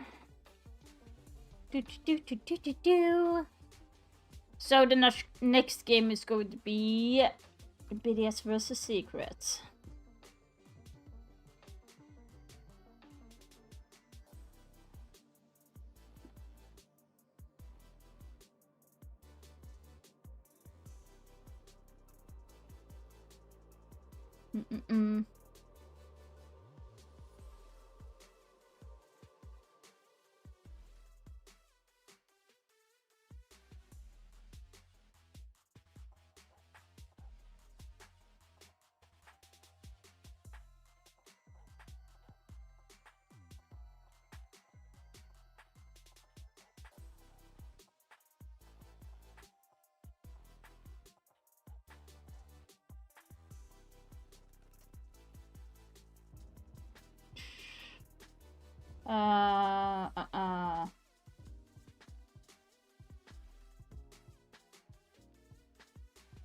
Let's see here.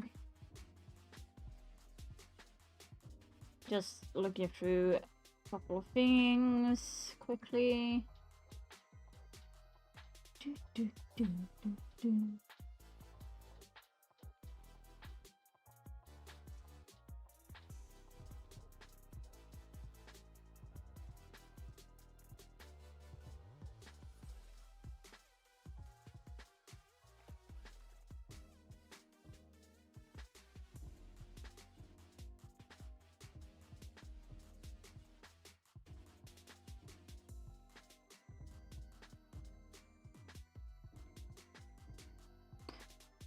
What's this?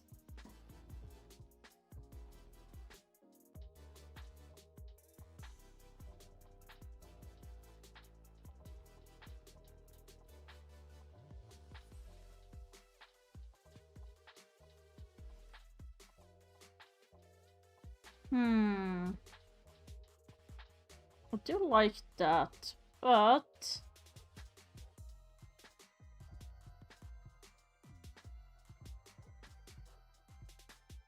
this might actually cost me, which I don't have. Yeah.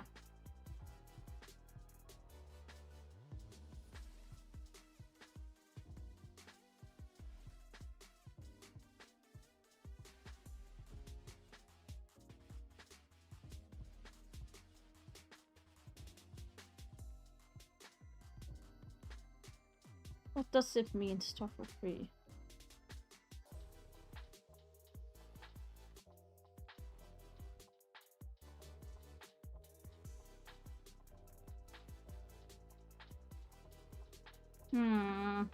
Getting some emails, which is kind of interesting.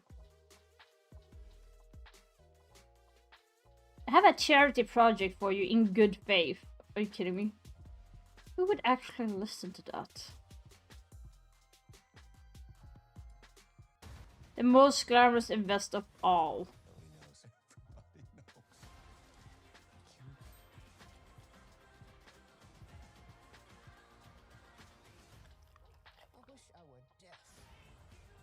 That's so weird.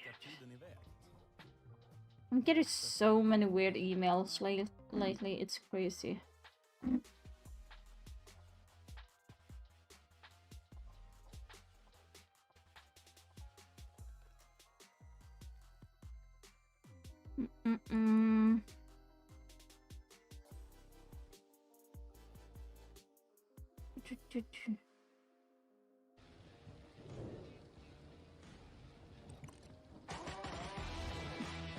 I was like, what the hell?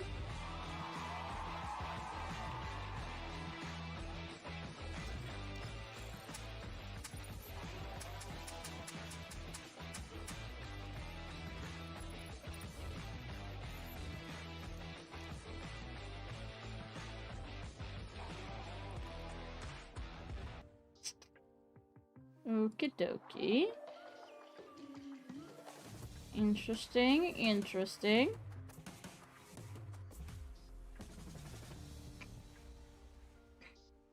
We've reached the halfway point here at the Montreal Major for the quarterfinals, and it's time to have a changing of the guard. We've thrown out the NA because, well, if you watched last match, you'll know why. We've brought in two gentlemen from EU.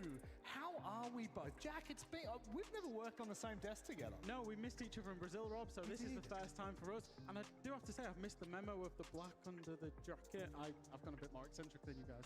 That's fine. He's not French. He doesn't have the same taste in fashion. That's it. No, but what the French have is a terrible taste in the NA teams. All right. You had a great That was really good. Like Sonics were going to win the event, and they just got 7-0. Right. I may or may not have tweeted that Sonics were looking amazing at the event, that they had the best attacking team, and all of this because I had a long term with Rexton. I thought they were amazing. Well, you know what? Maybe just don't trust my words. Well, it's time to move on and away from the first half of the Oh day. my God. We've got a matchup that has a storied history here.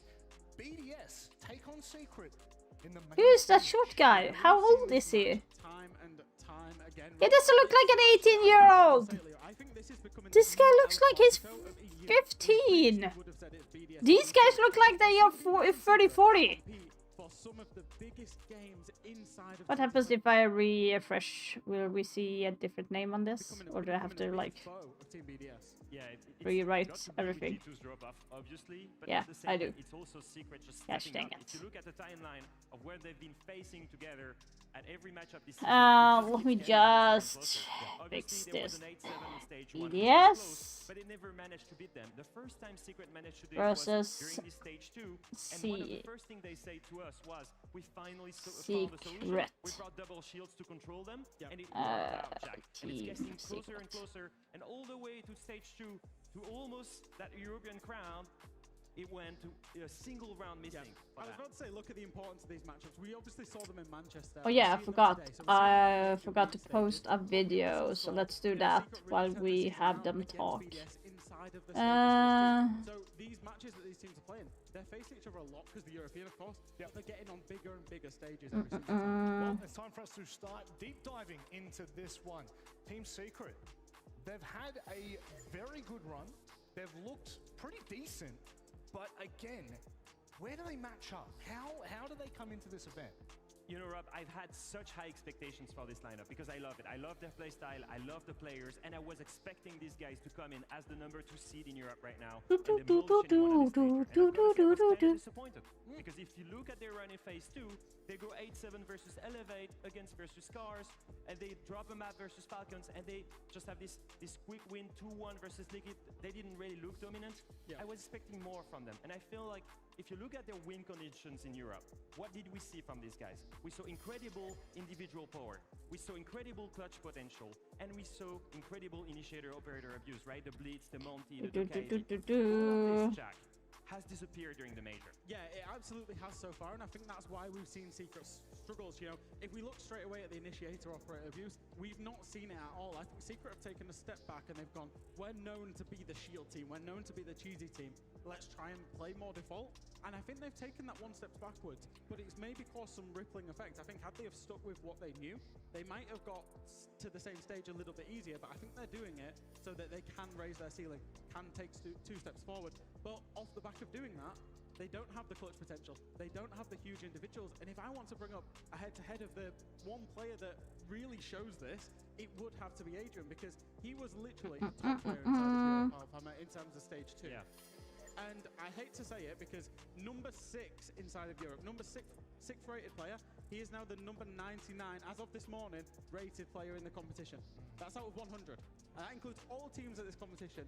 So on an individual level, this guy who we're gassing about on a regular at EUL, we love him, we think he's great, but he's having a terrible tournament. I don't want to throw him under the bus. He was one of the best prospects. I love this guy. Yeah. It's also his first, big international stage. I can get like the pressure of all of this. I know he can come back. He's not playing the easiest role either.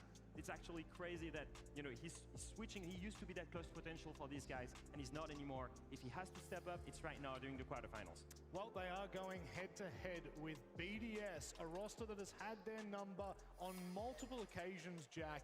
How do we expect this roster to adapt once we're on stage, do you think there's any... Okay, let me do this. I'm going to start a game in between because I feel like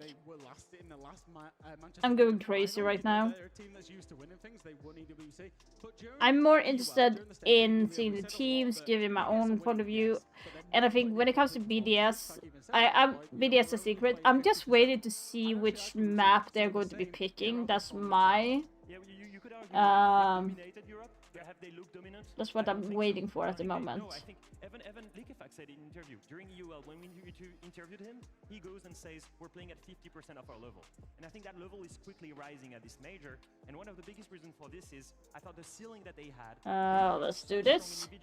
They rely so much on the individuals instead of playing as a team. And we've seen more and more cohesion track during this major. Yeah, absolutely. That's the thing. The cohesion, the teamwork was missing. Yeah, we're starting to see glimpses of it. Now, I've got a clip, and what I want everyone to focus on is Leakyfact's player cam during this clip.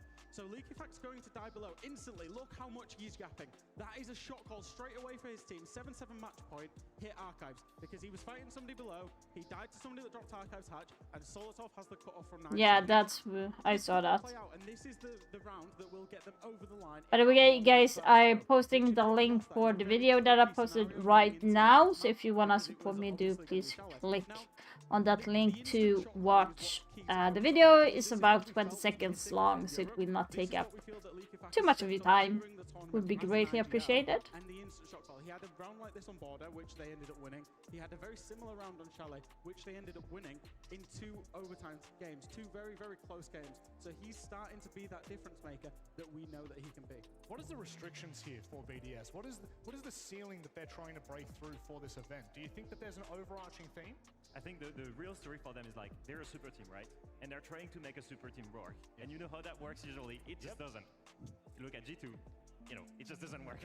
But then for BDS, that's harsh. That's really that's just a side bullet, you know, a lost bullet for G2. But if you look at these guys individually, they're so good. It could be easy to just rely on that. Yeah. And I feel like just like what Jack said, Leakyfact is the guy meshing everyone together. Yeah. Everybody is able to shot call in that team. Let's be real. Even Chaiko, I know many people say he doesn't talk. He does talk in game. Yeah. But Leakyfact is really the guy holding everyone with the glue, and he's been stepping up so far. He's the difference maker, and if he's stepping up, that will increase BDS's performance to the level that I think everybody wants them to be at. Well, it is time for us to now break this down in more minutia. Let's go to the map vetoes and have a look at where we're heading for this best of 3, a critical point in any of these games.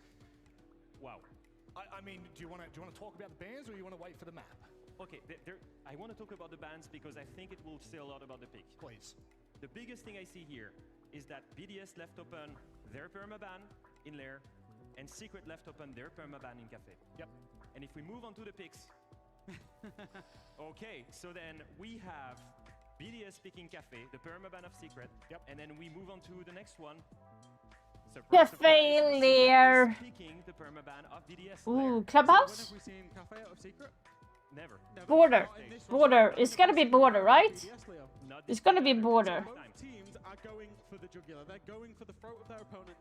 The decided map should be Border, I think. If it's correct, it should be what we're going to see is the last couple of bans. There is a glaringly obvious map staying there, and it is Skyscraper. Okay, okay, no. No. Let's see here, let's see here. So, if we summarize this overall map ban, both teams are getting a map that their opponent is really, really uncomfortable on, and then they get to play their favorite map, if we get to a map 3, to decide it all. And just a small thing on that decider. Yep. Remember when we said the last time they played each other, it was a BO3, it was for that European crown. Yep. Now they're playing for top 4 at this major. And they're doing it on Skyscraper again if they go to the decider. And last time it ended up in the 15th round, 8-7. I have no doubt that it will probably get there again. Okay, here's the thing. BDS and Secret played against each other in the Europe League in October on Nighthaven. On Skyscraper, I mean. On Skyscraper. And BDS won with 8-7. So this means they know very well how they are playing against each other on the decider map. So that can go either way. But we're going to go to a short break on the other side. We get underway with map number 1. And let's see here on...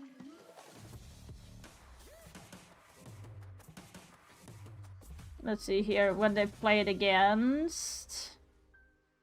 If they have played. Consulate was that one. Clubhouse. Border.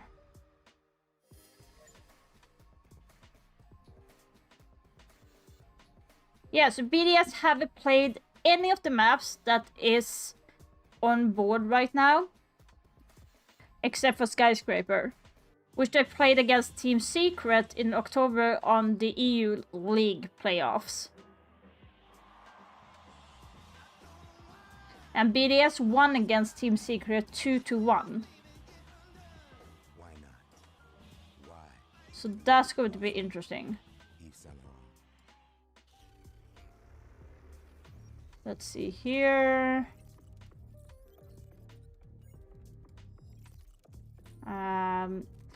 Team Secret have played Skyscraper before on this tournament against Team Falcon, and they lost 7-3 on Skyscraper. So that Skyscraper is going to be a rough time for Team Secret. And they also played Skyscraper against Elevate in this tournament as well. So they have played it 2 times. But this time on to Elevate, they won with 8-7. So far, I would say that Skyscraper is actually a weakness for Team Secret at this moment. I wish I were deaf. In French, the words are beautiful.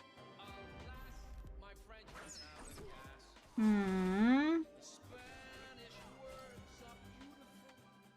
It's interesting how that's going to go. I would still put the decider facting on who will win BDS.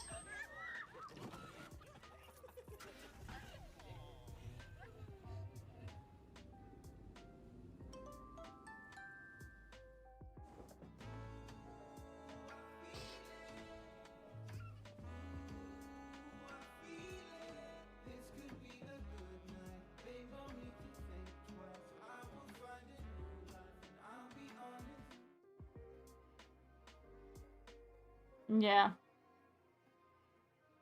That's what I think. Oh, the match is going to start really soon. I did not think it would go that fast.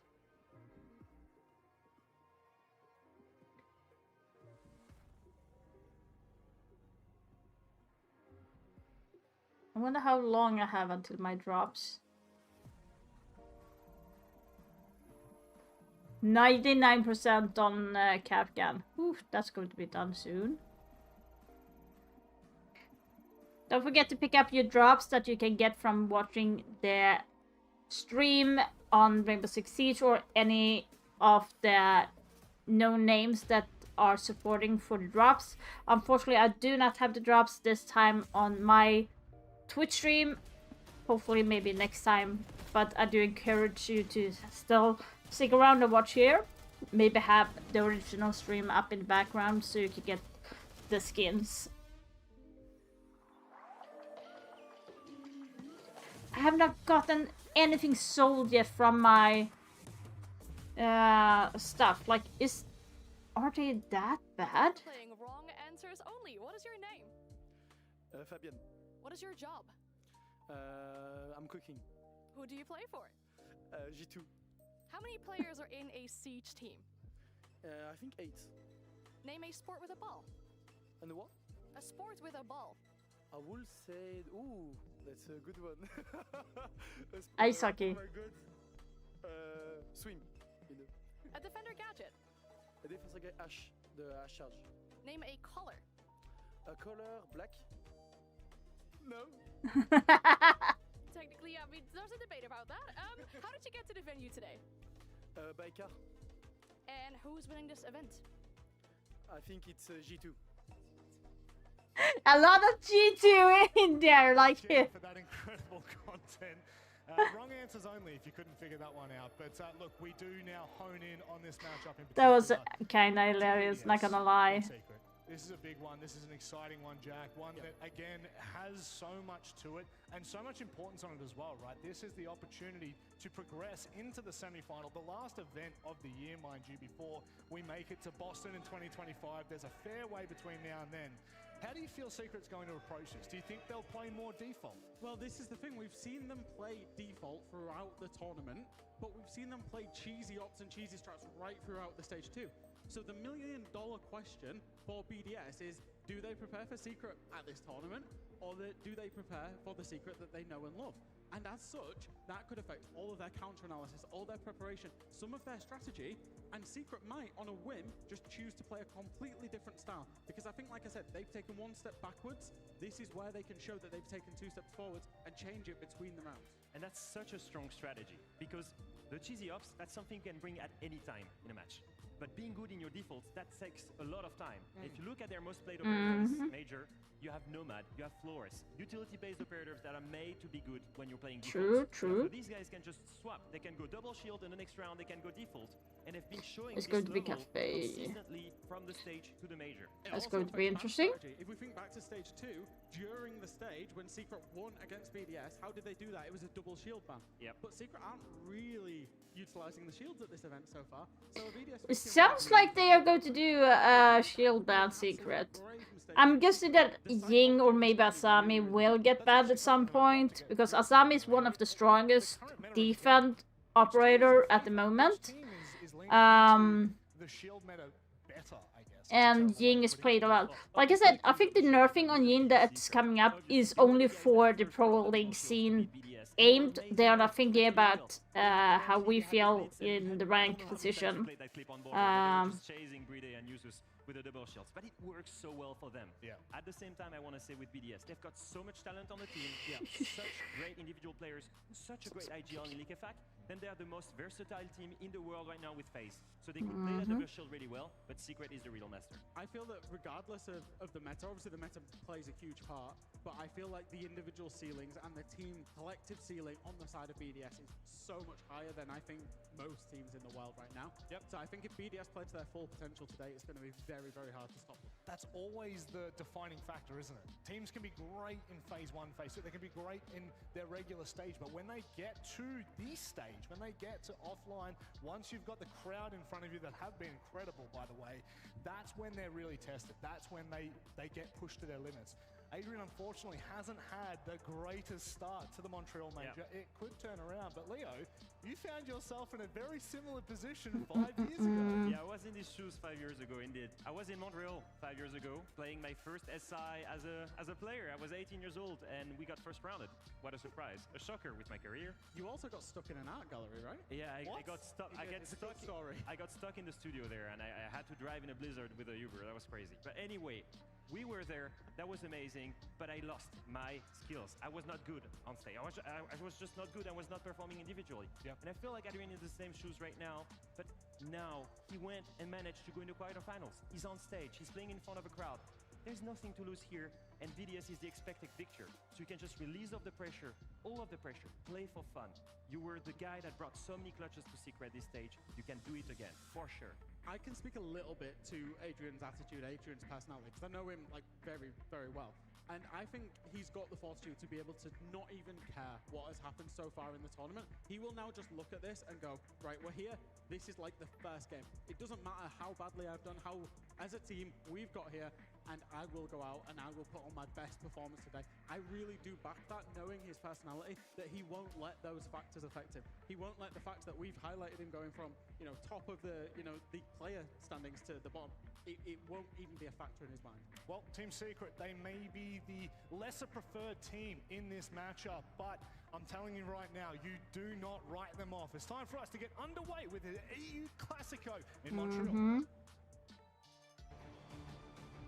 Is there going to be a break again? Come on. Always a close match, hard match, like fun match to play.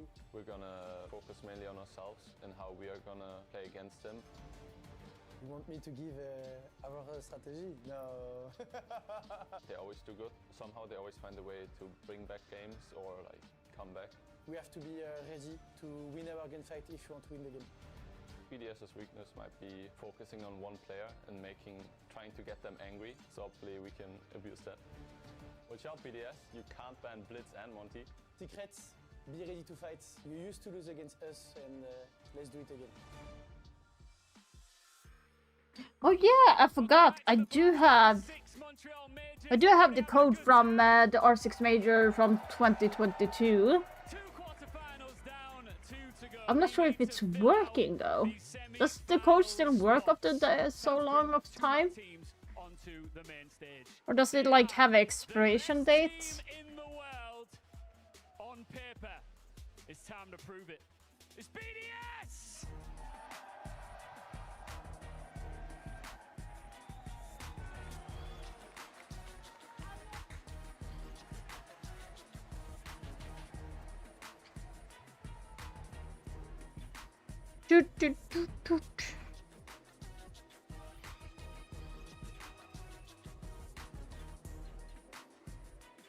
Superstars wherever you look. They believe they should have got it done in Manchester, but they are determined to never fumble the bag ever again. Their opponents came one round away from being crowned the best team in EU. This is now their chance to flip the script. It's Team Secret!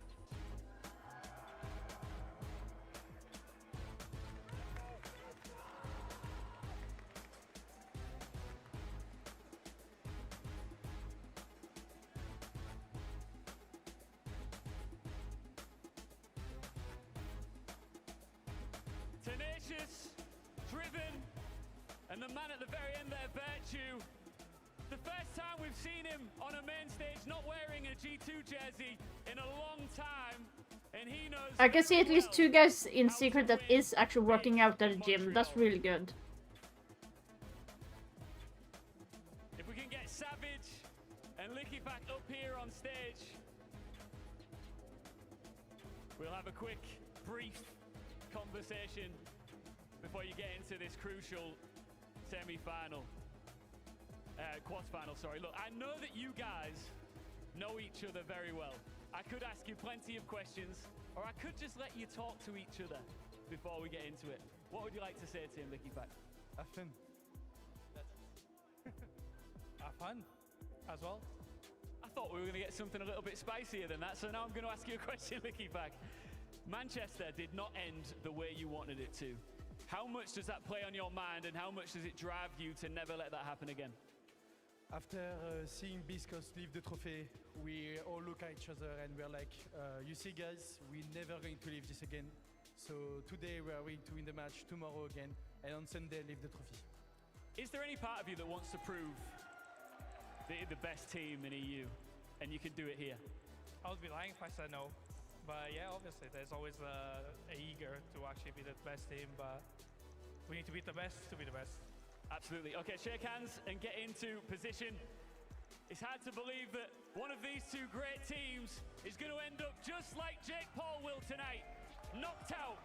Let's wow. To detonate. So he was aware of that. The question is, who's getting slapped him and who's the one doing the slapping? These two teams, as we've already said, face off against each other so many times. By the way, guys, are you the type of person that likes watching or listening? For me, it's a very mixed. At one moment, I'm like more into listening, and then one second, I'm more into watching.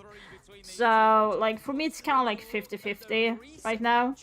That win of Secret in the best of one in EUL, let's not forget. We've also got a last round of overtime on Skyscraper, Des. We did. In map 3 for the playoffs. Both teams already qualified to Montreal at that point, but still, it was a hell of a game. And it could well end up in the same place. Will it end in the same way? What I love is that Secret haven't beaten BDS in a best of 3 or a best of 5 in 5 years. In fact, to put that on Twitter, and Leon came out saying, yeah, the good old days. Because back then he was on Team Secret. They were the good times. But heard Ian reference it on stage.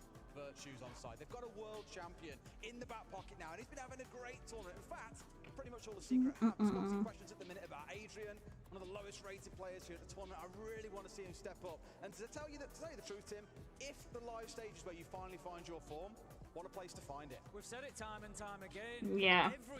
Gonna feel sad that he's one of the lowest right now, but unfortunately someone needs to be at the lowest at some point. That's nothing much we can do about it. Over the next 3 days, you ain't gonna care a little bit about what's gone over the rest of the tournament because you're gonna be walking away with that trophy at the end of it. But this is gonna be a really big game for both of these two. When you're coming into a matchup like this and you're going against a team that you know knows you inside out, yeah. they know everything you're gonna do. They've been able to bring, you know, we saw them bring the shields in the best. They like I said, they have faced each other before on the EU League.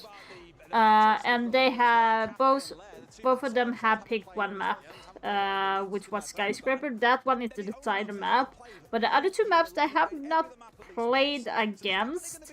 I'm really excited to see how BDS deliver on Cafe, but equally how we see Secret do when we get in towards Lair, because BDS do not like that map. As said, it's their go-to Firmaban, which means there will be some surprises cooking. Both teams no doubt had a little bit of expectation as to what maps we would land on here.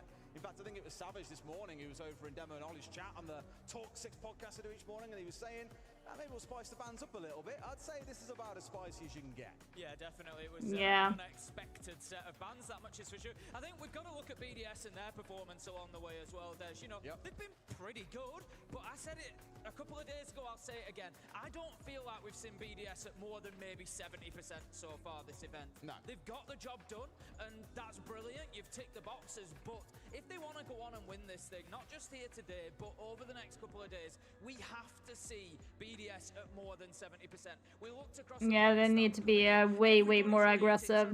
105 to 110. Not save strats and everything at this point. Doesn't feel like they need to do it at this point. Especially if they win this and then face off FaZe Clan. They can't be like playing at 70% against FaZe Clan. It doesn't work against them, so they need to be like more in tune. Teams that don't have that, one or two players that fell off, they're the ones who will fall away because you can't rely on just 2 or 3 players to get it over the line. But I remember saying actually during phase 2, when it comes to games like this, who's going to be the hero? Who's going to be the tip of the spear? And that's what you're looking for now from these teams. So look at the teams that have already gone through today. I would say Virtus Pro and FaZe are two of the teams that we've seen with very rounded, most complete performances across the board, with everybody chipping in. And it is getting to that point where it's really starting to show. Getting into game in just a moment, just sorting out a quick lobby issue, which I now believe is rectified. So just a reminder, Cafe will be our first one, Lair will be our second map, and if it's nej, jag lyssnar för de ger massa stats och sånt där. Nej, för det har varit paus. Det är ju nästa match som börjar nu. Finns inget just nu. Has he ticked up any more of those today? I'm pretty sure there was a couple of things today that I looked at and thought that's on the bingo card. A lot of it was already done coming into it. I think he needs. He'll be glad there's a skyscraper on because he needs, if we get there, because he needs bedroom to be played. That's the last site that hasn't been played. Every other site has been played. I ran through the stats today, and there's one other site that hadn't been played, but I assume it's been picked up by now. Nice for us to get there. And speaking of standout players, you were speaking about how rounded they are. The bands is what's going to make this exciting for me, because Shaiko, as we all know, the go-to Deimos goat around the world at the moment. There's a few other players coming for that title. Maya, I think of as well on Team Liquid, but Shaiko is just that guy. In the last best of 3 they played, Deimos was banned away every single map against them by Secret. And on the other side of things, Savage, Blitz player. BDS banned away Blitz every single map. And the thing is, I think Secret are probably expecting that. So they've probably been cooking a little bit more Monty. They weren't the kind of go-to and default to Monty when it really required it. I think here they'll say, right, if we know you're banning Blitz away, we're bringing along that Monty instead. Not just a big day for the teams today, Des. A big day for us today as well. It may surprise a few people to know that this is the first time that you and I have ever cast inside of the venue in Montreal. That's true. It is true.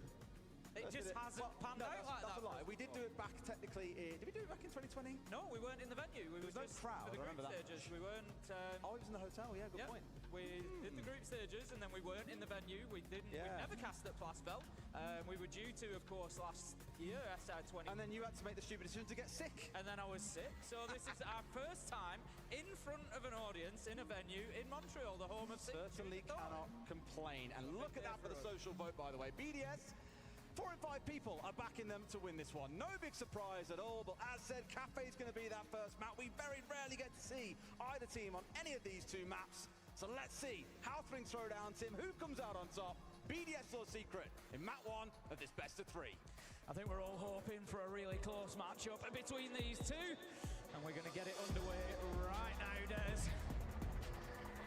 Oh, it's exciting. I just love watching those stages light up. Players, we've got 10 players up there ready to give it their all over the next 2 hours, 3 hours. Who knows how long this one will run? But we're going to kick things off with our operator bands. BDS will start us off with their attacker band. Will they take away one of those shields that they were punished so badly with when they met back in EUL Stage 2? It's got to be the Blitz getting taken away here. We know that Secret will play it if you leave it open for them. That or they come in with a game plan. Sure enough, sticking to the same ban as we saw in their best of 3 just over a month ago. In fact, I think it was about bang on 5 weeks ago they played that best of 3. Blitz taken away, no big surprise here. I'd expect to see a Deimos ban coming in against Shaiko. Sure enough, there it is. The defensive side is where things have got a little more flexible between the two sides. We've seen them banning things away against each of the things like the Legion coming in against Shaiko, but you've also seen Secret lean to variable different bans here throughout this competition. So I don't think there's so much a bread and butter must ban here for either side, but except things like Grim, like Mirror to get taken away from Secret, Castle, definitely a spicy one. And given you have no idea what BDS run here as well, I like to see this. Final ban will come on through then. BDS will round things out for us. But like you said, team's definitely going to have to be finding a different way of doing things. Valkyrie will be that final ban. Interesting one from BDS. It is an operator that Shaiko will use from time to time. Cafe can be a great map for Valkyrie. Plenty of little hiding spots for those black eye cameras. But obviously BDS just looking at it and thinking that they would rather not have to deal with it than to be able to use it themselves. There we go. It was my husband, so. Okay, so let's see here. It's BDS versus Secret right now. The bands did not really surprise me, to be honest. Blitz was kind of like well-known band. Secret doesn't like going with shields, so obviously they're going to be banning one of the other. Valk on Cafe is usually banned. Castle is kind of... I've seen Castle in the last match today as well on Cafe, which I'm curious about. Davis is an interesting pick, though. Definitely propelling himself towards GOAT status, and I'm sure he'll get even closer after this series if BDS can get the job done. Obviously, danger in picking Cafes. BDS get to start on the side of their choice.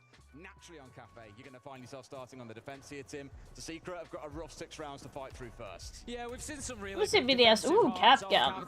We love that. Going to grab some water. SSG's 5-1 against VP, and then they returned it 6-0. VP have looked pretty clinical on the defense a few times, but how about this? Joom going straight into the top floor. He's going to pick up one, and that is an explosive start from Secret. Solotov there for the trade, but they have lost Shaiko, and more importantly, Des, they've lost the Azami. I wanted to correct you there and say they found one. They found the GOAT, Tim. They found Shaiko. What a play to get rid of. Because the crucial thing as well is that's opened up Pixel, which is normally quite a hard angle to break. Battle really being Solotov. He was undroned inside a piano. No doubt the multi coming into effect there. He's now taken over that position that Shaiko was in. So the 1-for-1 early on. Good to find the Azami. Not the end of the world for either team. Just going to be holding the angles here. Virtue looking to maybe pressure into Piano a little bit. That's going to be the focus now, I would expect, for Secret. With the Azami gone, that's the position you're usually using that defender to hold on to. Is Piano, is Pixel, make it difficult for the attackers to get in there. As it is, they can now start moving in, trying to take a bit of ground. They've still got, of course, Solotov to deal with inside a bathroom, but I don't think he's going to get too aggressive on this. And opening up White Window, Adrian here, that's going to make it difficult, because it stops Solotov being able to play out into Pixel. One thing I've watched quite intensely my left leg is like sleeping. I did not even know that. All the information game has gone from Secret. Damn, I missed that, like the Rooney. Of course, it's the lineage. You can see stepping on forward here for Savage, but this does mean that when it comes around to their push in, they're very much going in blind, and that opens things up for BDS to surprise them with C4s from strange angles being held. So Secret here might be walking into a few losing gunfights.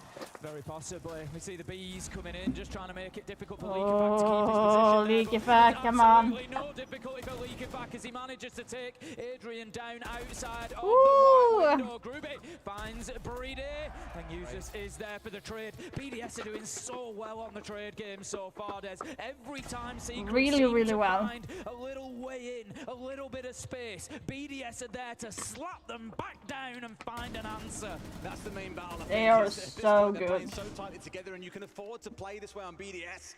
I always like it. It's a kind of line that is drawn diagonally through the middle of the map from bottom left to top right. That's the line that BDS has set up, and all the players within a second or two of each other. They can guarantee trades when Secret try and take rounds, and now we're down to the last 30 seconds with very little information. They're going to have to do it with guns up. That could be Did you not see that you got shot from there? That's interesting. And that's going to create a little bit of extra space for Secret here. They do have Diffuser in hand, so it's going to be a big choice here. Do we go for the plant, or do we go for the kills? Are we confident in the cover? Right now, Savage is effectively 1v2 because Virtue, he's trying to take Diffuser and put it down. Nicely done. Absolutely not. BDS stand firm. BDS take round one. Right idea, I feel, coming out of Secret, making sure they had the cover going down as the plant was going down right in towards Trash. It was a good sprint across coming out from Virtue, but BDS, rather than trying to take two separate 1v1 swings, they stack up in storage as a two, which basically guarantees you a trade if it comes down to it. Just really smart, responsive play coming out from them. Yes, let me see that. That's such a good... How did Asami not hear that, though? Just curious. How did she not hear that? Honestly, if they win that second fight on the Amaru, there's like two spots on the top row where I don't feel comfortable at all being. So one of them is Igor and one of them is Heaven. I don't like being in Heaven particularly much because it feels like I'm going to get shot very easily. They're going to have a lot of joy here on Cafe. So we move on then, and this time it's going to be just down one floor desk. They're going to head into Reading Room. Yes, similar sort of vibe to what you saw in the previous round. This means is that you'll have a bit of presence from BDS up on the top floor, 2 or 3 players normally holding up here. Looking to waste time. Jaeger. To have to move through that Imagine if they said... Imagine if they said that they would put in ACOG on Jaeger.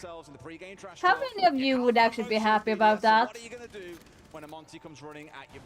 For me, who has lived through the freaking horror with an ACOG on Bandit and Jaeger, I would not hate it, but I would not be happy about it. Because if Jaeger's going to have the ACOG back, yeah, sure, I'm going to be loving using it, but I hated getting that used against me. It's kind of the same vibe with Clash stuff. Like, if you go to use Clash again, I like playing Clash, so much fun, but I hate getting Clash against me. Like, there's nothing worse. So that's kind of like this, the same thing. Solotov on the Azami, for example, to maybe just create a situation where that Monty is trapped a little bit or is struggling to push forward. But right now, he's going to be tasked with holding onto Piano. It's again trying to lean heavily into the drone denial, right? It's the Mute this time rather than Mozzie. No big surprise, Mute is the most played defensive operator from so many teams here at the Major, because it does restrict the ability for attackers to get information, but this is where the Monty helps overcome that. You haven't got to worry about drawing things with a massive shield in front of your face. You've got to be careful about these flanks, and that's exactly what Solotov finds. The real difficulty being here, Tim, you've now lost the tip of the speed. You've lost the Monty that was brought along to help you gain ground, and now you're looking towards someone like June to work a little bit of magic on the Nook. Great stuff from BDS. I asked if they had a plan to deal with the shield, and they definitely did. Just lining up multiple angles, so there was absolutely no safe space. And I've got to ask, Team Secret, did you... By the way, they do have a Sentry now on attack, which has not gotten picked as much. June's expecting a flank to come from red stairs, which is would be unusual really for BDS. They're not the kind of team to make these wild sweeping flanking plays. You might expect it a little bit later in the round, but for the most part, if Shaiko on the Soul is looking to deny things away, in fact, he's coming down towards red corridor. So that's the main thing they've got to respect here. But June might be looking for ghosts, I'm afraid. Solotov does manage to find Grubit along the way as well. That's the Lion gone, so no further E1D scans. And we see now, Secret have got themselves a little bit of top floor control, but I don't think any more than BDS are basically happy to give. Just about to walk on Virtue! Are you kidding me? Shaiko from behind the bomb chassis. Adrian will find the trade through the soft wall. Downs a second, and it's effectively now a 2 versus 3, Des. They finally got into a scrap here in June. He's back. The wheel hallway the entire round, Tim. 2 minutes 30, and finally gets into a gunfight, and sadly loses it out. Adrian, as I mentioned, our lowest rated player remaining in the tournament. Yeah, like I said, I think BDS will win kinda easily. I feel like Secret has not been as good as BDS throughout the tournament. They do have some sharp qualities, Secret, they do. But when it comes to more strategized gameplay, I think that BDS are way better with that. I like the shirt that he's wearing. Secret. 3 continuing their defensive cycle will go down to the bottom floor. The interesting question I've got in my mind at the minute is, why did want to do that? BDS win kitchen here? Do they go to mining? Do they go to the 4th site? Or do they take us back up to the top floor and start that cycle over again? That's something yeah, league back, don't miss that much. Secret at the minute, it's kind of tough for them. It's one of those where I don't feel like they've been doing too much wrong. I feel like the planners, they've had the right idea. The planner's been there. Like last time, we're going to try and take piano with Monty. It's just the execution that's letting them down a little bit at the minute. A little bit of luck. Amaru into White Corridor gets one, finds a second. Different round, but it didn't happen that way.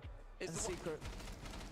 Just need that bit of extra luck. It's the one thing I'll always stress is, teams can have plans and put them together and execute them, and they still lose around, and it's so easy to look at it and go, what the hell were they doing? Why are they trolling? Why are they throwing rounds away?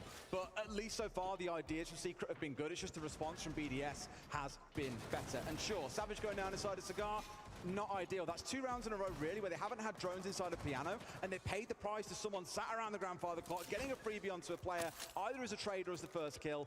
That's what I think Secret have got to shape up on when they're trying to push in towards that top floor.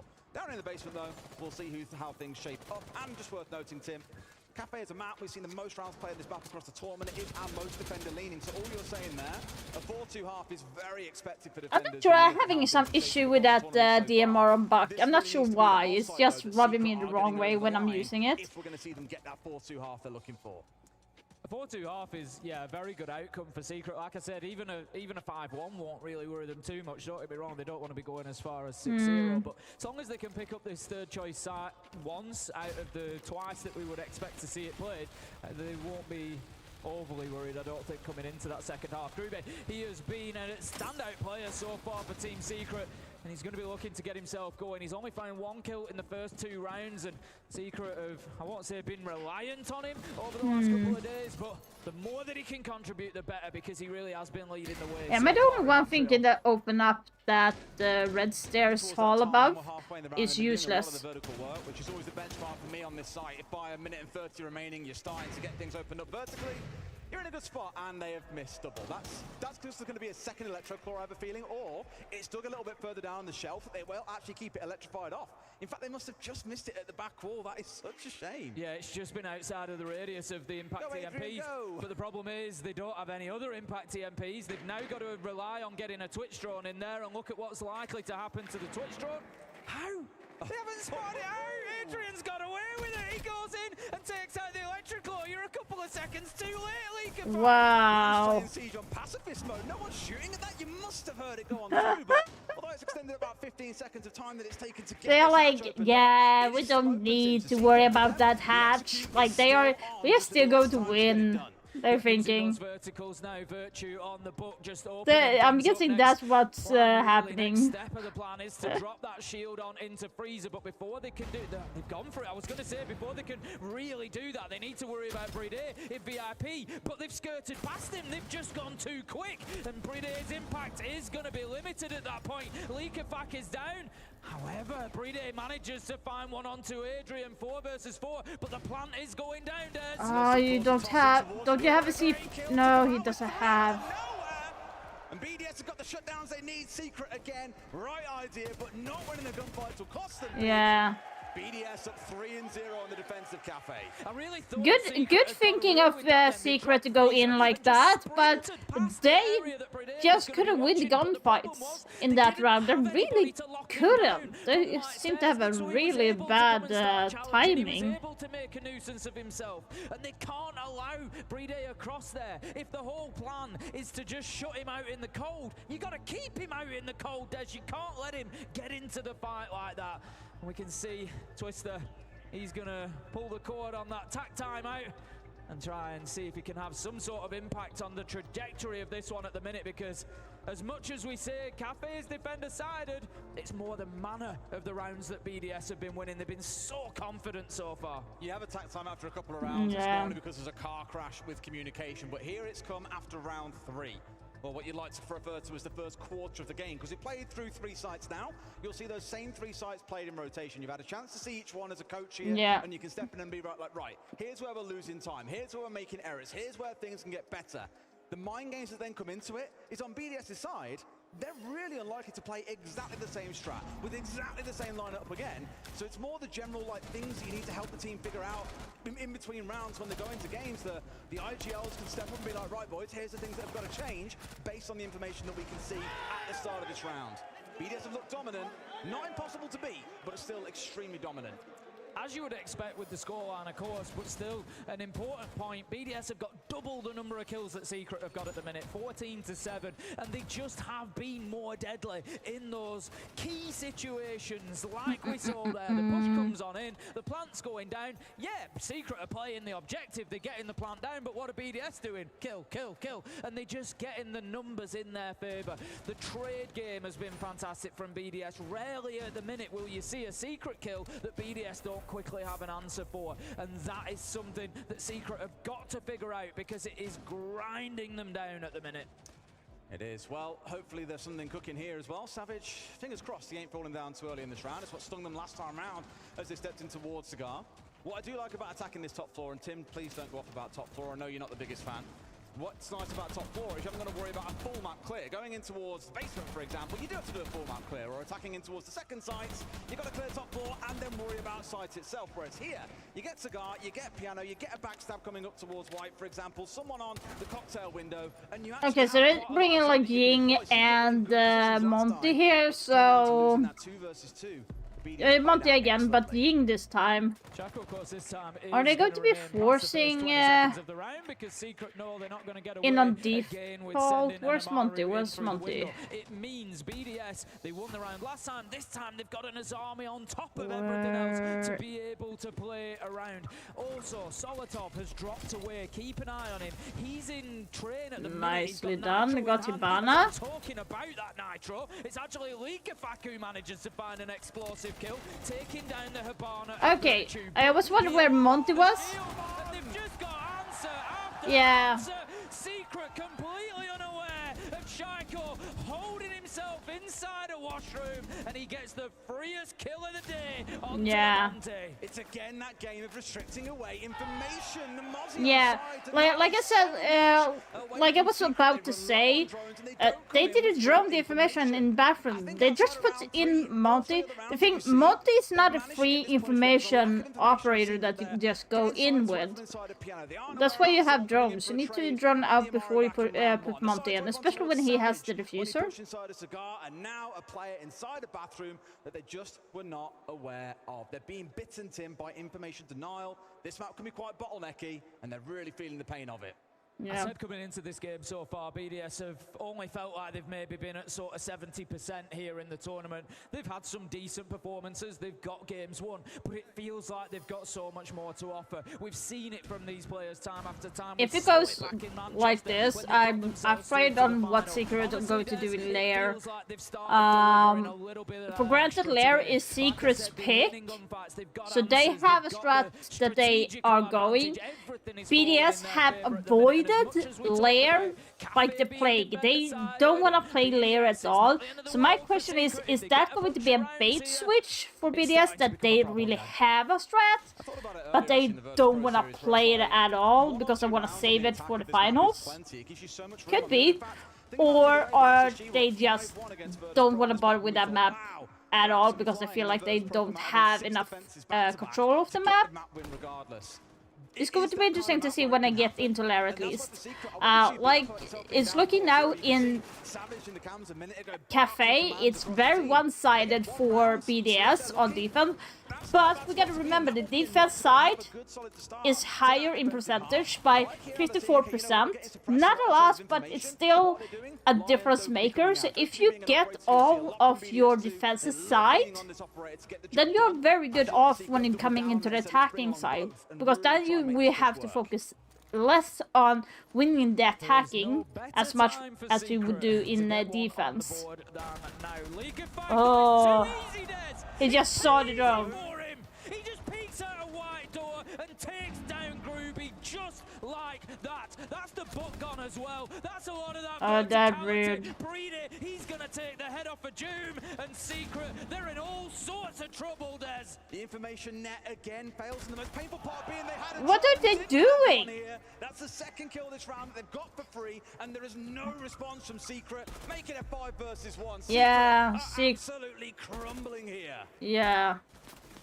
It just feels like they're making mistake after mistake, Des. The wheels are coming off because of the pressure that BDS have put on over the first few rounds. I've got to ask the question, you're on rappel, why are you strafing across the way? Just, you go up 2 feet, you're safe. You can get yourself across if you wanted to switch sides. No real advantage to be found for Secret and Savage. I would have just not go round. I would have like that timeout during that time. Yeah. That's what you should do in that moment. If you have 1 minute left and you're only one person alive, take that as a timeout instead. Take the time to talk with your teammate in that time, and then, because they can't like do a timeout. So they're taking the time for that. How the hell they get anything over the line going into round 6, because this one, it's cooked, it's done. It's not worth thinking about this round too much more. What can they correct? Where do they keep getting sideswiped? And for me, Tim, it is consistently in that information gain like I keep on talking about. The drone's being blocked away by things like the Mute and the Mozzie and the Solus. The BDS, they've played it absolutely perfectly, but so far, Secret's choice right, so right. Like, they are blocking every sort of information that they can have from Secret. And when Secret acts on when not having the information, they're not looking at the spots where BDS could potentially hide, where they usually are hiding as well. A little bit overzealous. You take them down, you've all, you know, all of a sudden you find yourself in a winnable situation. That wasn't the case here for Savage. He knew that nothing was going to be making that one winnable. 1v5 closed out. BDS managed to get themselves round 5, and they are absolutely storming away. Like I say, the bigger problem looking at Secret at the minute is the mistakes are starting to creep in, and I think they're really feeling the pressure of what BDS are doing right now. This isn't just about, you know, look, these rounds have been close and a couple could have gone a different way. That's not the case here. BDS are in a different league at the minute. Yeah. They are a tough team to beat. But I spoke about this the other day when teams let the results of Here's the thing, if we're talking about the difference between the other teams that have moved on, like Virtus Pro, FaZe Clan and BDS, so out of those 3, I would say Virtus Pro is the bottom. Then you have the top 5 between FaZe Clan and BDS. Obviously they're going to be facing each other if BDS wins.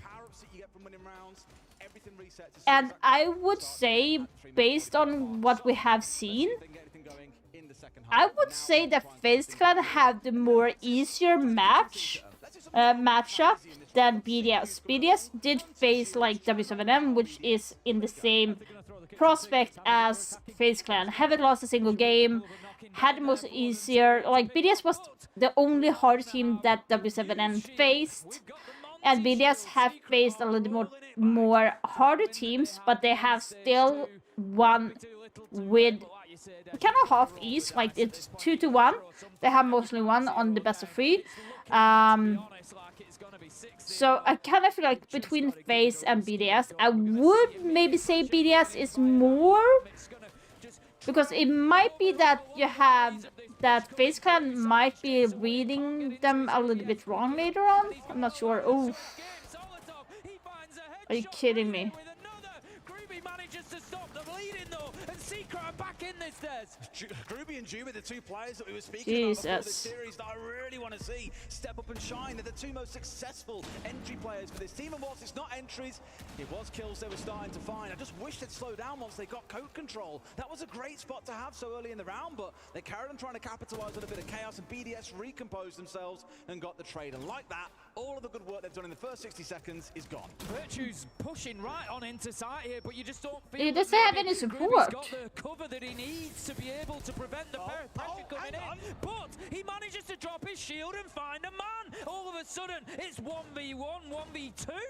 Breedy, he's got What it the cut out fuck? here. Problem is, it's Breedy, man. When you want someone left in the clutch, he's one of the guys that you want. He's sat at 7-2.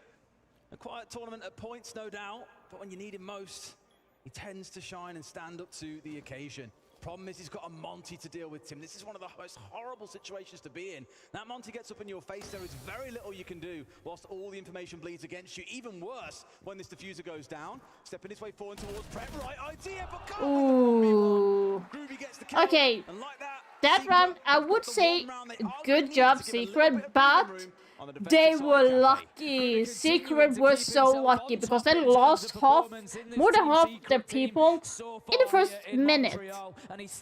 That was so lucky for them.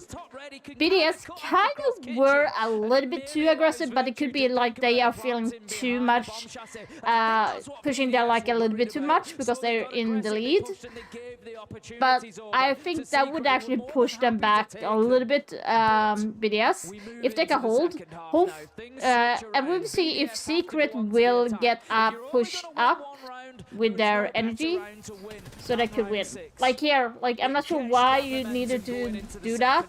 We can see the great work that they did to get it to that 2v1. Secret, they were on the ropes again there, but that just shows that maybe it could be a turning point for their mental. It's like I said, Tim, one round can be enough. Let's hope that it is for Secret and then give us a bit of a show here in this second half. When I look at BDS, they never strike me as a team that's going to play this fast, frantic style that can overwhelm a team. Yeah, you're not going to see them running around with two shields here thing and suddenly batting down on towards Secret and playing a high-risk game. They're more likely to play a slower, more structured and controlled game. It's why for Shaiko, one of his most played attackers, given the Deimos is taken away from him, is things like the Nomad. They want to make sure they've got those flanks locked down. They want to play things slow and composed. And with the Ram on side here, top floor is once again going to be the main focus. Get that vertical opened up, look for a plant with the vertical cover in place. Oh, the C4. Oh, will it connect? He was ready for that. What can I say? Nitro comes out of the hatch and he takes The thing is, if you see the hatch open, you can expect a C4 coming from there. I usually throw my C4 from the skylights because you can actually get to. You can throw the C4 that far, it will reach to the hatch on the new hatch. So. If Secret could improve this now that they're on their own defense. Who, Adrian? That's my name. Yeah, that's the one in Team Secret. So. Adrian getting pressured here on three sides. We never saw too much of this coming out of the other side. On the attack. And like that, he's been isolated and punished. And this is what BDS is so good at. 2 or 3 players isolating one man and punishing you for being out of position. Great start to the round and another entry in their back pocket. Yeah, really good from BDS. Like you said, there's absolutely nowhere for Adrian to turn. He was trying to use those Kiba barricades, but I'm sorry to say this as well, Aggie. Adrian is considered one of the least better players in the tournament at this moment, so one of the least, except for the GG. They're never going to get to sight, and it's going to be a tough one for them. So, BDS, 1 minute 10, it's time to start moving. Yeah, at this point, you might start seeing the collapse come in, really. They've got to start this move, as you say. Yeah, they're very low. Leakyfat wandering his way here out towards the east, ready to help put some pressure in. Great spot to put down the Grim Beast as well as it should. In fact, yeah, it does. Just tag up Groovy here, forces him further back. So as said, it's giving them that pressure, starting to get control, top floor control. Only about 50 seconds left to play with, though, and they've really got to start thinking about more of this vertical control if they're going to pull this execute off. Yeah, they've got Virtue on the ward and down in train. The hatch has been opened up above him now, so we'll see. I feel like BDS will lose this round because it's taking too long. Manages to find the kill, and that could be the one that opens it up for BDS now. The rest of Secret have been pushed away from that mine in sight, and there might be an opportunity for BDS to think about the site users. Gets himself another Groovy with the trade. 4v2, and it's falling apart for Secret on the defense. Oh my god, BDS. Fights and BDS are ready for every single one. It's not like the reverse where they're attacking with no information. BDS just look ready of absolutely everything that comes up against them. You saw him! You saw him! Against 3. Leakyfat, Breedy having one hell of a map, but it's Shaiko to collect the close. Really? They need that one attack, a second one, and this is done and cooked. Yeah, exactly that. I love what BDS Jesus. did there. They took no more than they needed to. I voiced the concern. 1 minute 10 left to go. They're not inside. Gotta remember also, guys, this map is BDS pick, so for them to win is not surprising.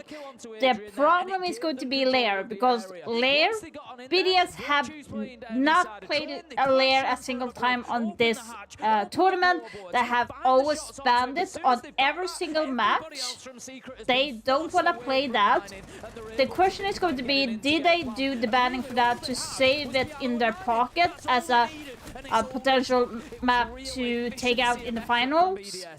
Or are they not having anything really good planned on that map? It's going to be the question. And in control of the round, and it's really frustrating. If you let BDS get with all 5 players to a point of execution, to getting the plant down, 99% of the time that diffuser is going down, there is nothing you can do about it. So you need to be trying to get up in their face early in the round. But every time Secret try and do it, as you saw just there, 3 separate players. Yeah, I feel like Secret is going to lose this hard. Get punished, and sure, uses to sit 2 wicked shots to secure them. But what else can you do? You sit back and you lose. You go aggressive and you lose. Damned if you do, damned if you don't in Secret's place here, and they really are getting rocked on Cafe. Breeder 7-3, Leakerback 8-2, 15-5 between the two of them. They are absolutely running rampant at the minute, but you don't then have to look very far to find other big numbers. You've got Solotov on 6, Usus on 6. Everybody from BDS is chipping in at the minute, and this is what I spoke about coming in. You've given us 70% BDS, now you've got to give us a little bit more, and they are just playing absolutely ruthlessly against Team Secret at the minute. There is no mercy in Montreal from BDS. It's the small things making the difference. So we spoke a lot about the intel game that's been really punishing Secret, whereas the BDS, they're in full control of that on the attacking side, it feels like. When it comes around to the gunfights, they're hitting their shots more often than not. And on the other, we were speaking about the kills that we saw building up for BDS on Secret. 4 players aren't even yet above 2 kills after 7 rounds. It has been such a slow and painful start. It's only Groovy that's really been winning out his ones, and I don't need to be a scientist to tell you that, Tim. It's hard to get done.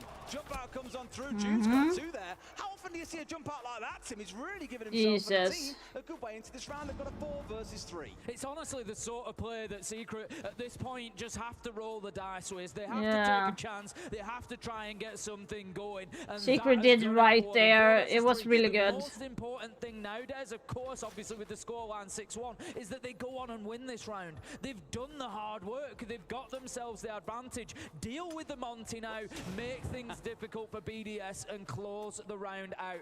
BDS are a structured team. We know this about them. If you can create a little bit of chaos, Secret, you might just find some joy. And that's what how are they going to do that?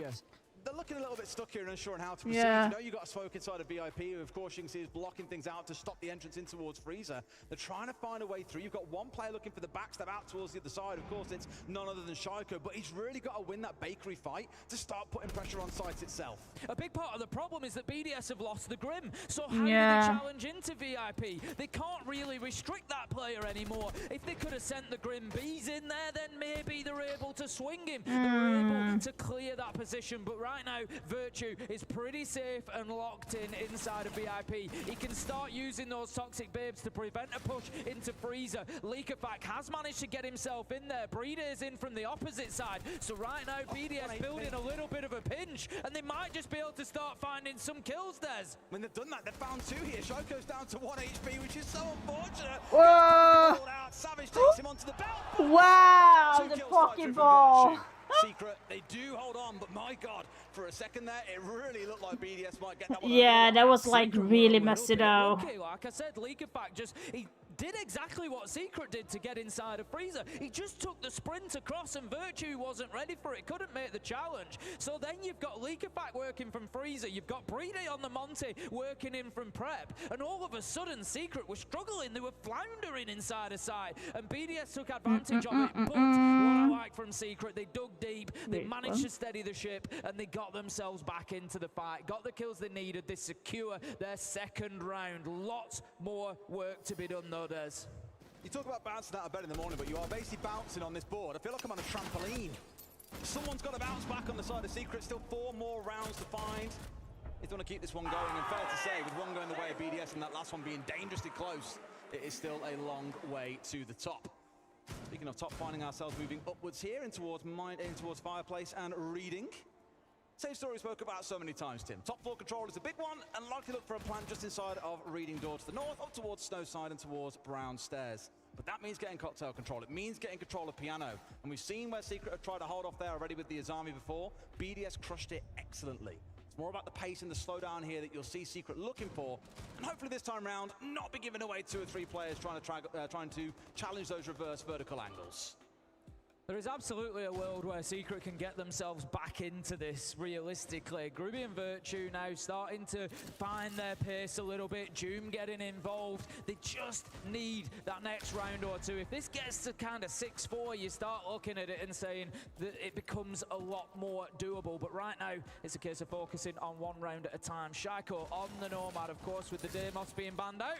That's usually his next go-to operator. It's going to allow air jabs to be deployed, and they'll be able to lock down that flank. They won't need to worry about any pressure coming up the red stairs. They can take top floor, not worry about white stairs, and then start working the verticals. But before they can do any of that, they're going to have to find Groovy. I really want to be careful here. They've got 2 players dancing on the Piano windows, and for Secret, it's so tempting then to get aggressive around Piano and be trying to deny things away, but it only takes 1 forgotten angle, 1 window that you're not watching at the wrong time, and you lose a freebie. You had Leakyback also dancing around the east side. I'd love to jump out here as well to give them a little bit of information on what's going on, but do they dare jump out here? Do they really want to step up to Leakyback?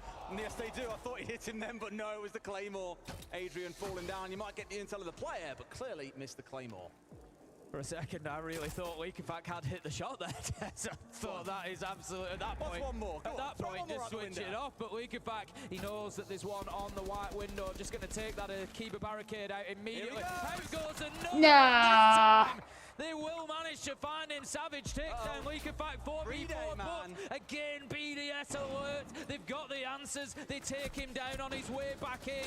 It's just trade for trade at the wow. and BDS come out on top once again. I'd love to have the number on how many trades they're finding in this game, because every single time a BDS player goes down, it feels there is a secret secret player goes down, there is a BDS body nearby to get the trade back on the other side. Like that, this match is crazy. BDS with the 3 versus 2, a minute still to play. It feels to him like Cafe really should be ending 7-2. Yeah, BDS, they still don't have confident control over top. Yeah. They've got Doom floating about on white stairs at the minute, so there's always the chance that he pushes. This is crazy. It's 40 minutes. 40 minutes. There's 40 seconds left on the game. Oh. Options and they're limited. No, why? Now that Virtue finds users, that's the shotgun that they had taken off the board. 25 seconds left to go. This could be tough for BDS to get a plant. Yeah, I mean, they got rid of the drone. Yeah. White Doom is still being a nuisance. Finally finished off. Virtue's got a base flank, the flank. Rounding in towards Reading door. I don't think they know Tim. They've got the long angle. See this man! BDS are there with the trade. They take Jesus Christ. 7-2. The Secret have got to find some answers, I'm afraid. I think we've just seen a little bit more than 70% out of BDS Des. Like I said, I wanted to see that line of users, Solotov, Leakyback, really stretching their legs and putting some numbers up. They have done exactly that. And Breede's got in on the party as well. Fantastic performance from BDS in the first map, and that has surely got to put a little bit of fear into Team Secret. Yeah, they did that really well, BDS. They kind of lost, they kind of gave away 2 rounds there to them, so, but I did really, really well. That game is, it was quick. It wasn't as quick as the Sonics game, but that was an utter dominant performance here. Very scary for the future prospect of this best-of-3, Jack. Yeah, it's exactly what we said might happen in this map ban phase. Yeah. BDS were picking into the perma ban of Team Secret. Now, interestingly, Leo, Secret started on attack. Yeah, and that's for me is a huge surprise. Huge surprise. Why? Look at the result of this. Yep. They only got 1 attack in 6 rounds. And the reason for this is big desyncs. You see one getting aggressive, you see the rest of the team playing passive. All the time they've been trying to play that default playstyle that we know and still bring the Monty. And still they're getting picked 1 by 1 and 0 trading. Look at this. There was a drone there. He still gets the pick. That's consistent for me. It started off with that very, very, very first round where Jumas are married into the white window, and I thought, hey, we've got a game here. We've got a game. Secret are back. They're going to play a little bit cheesy. They're going to play together. They're going to really be very, very disruptive to BDS's setups. And it wasn't like that. It felt like each round on their attacks, there was a couple of players getting aggressive, a couple of players playing a little bit passive, maybe a little bit nervous, and a big desync. Now, when a team chooses to start attack on a defender-sided map, the reason being is they know that they're going to weather a little bit of a storm. If Secret would got out of that with a 2-4, a 3-3 maybe, it's very much recoverable. But a 1-5 on a map that traditionally they don't play, that we've never seen them play on, with this roster, was a huge risk, and they suffered for it. Leo, we got the answer to the question I posed at the very start, which is this a perceived insta-ban, or is this an actual insta-ban? I think we figured out pretty quickly for Secret. Yeah, that was very obvious that they were very far in terms of quality from BDS, and I think I'm really afraid about the next map because it's kind of the same story. When I look at BDS right now, I see a unit. I see them playing together. We said that was the win condition for them, starting to play together, not rely on individuals. You look at that round 3 basement on kitchen when they rework at the same time and they retake entirety. They kill everyone on the bomb site. That's the composure and team play we expect from them, and that's what they've showed today. Well, BDS are only one map away from securing their semi-final. We'll go to Lair after this.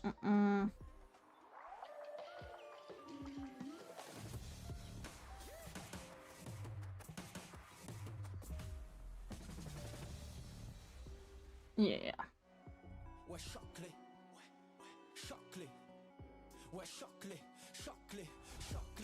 I'm going into the chocolate. Chocolate. Chocolate.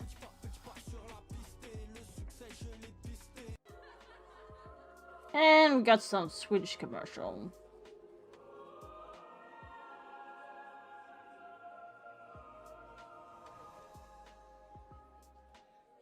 Did I sell anything? No, I did not.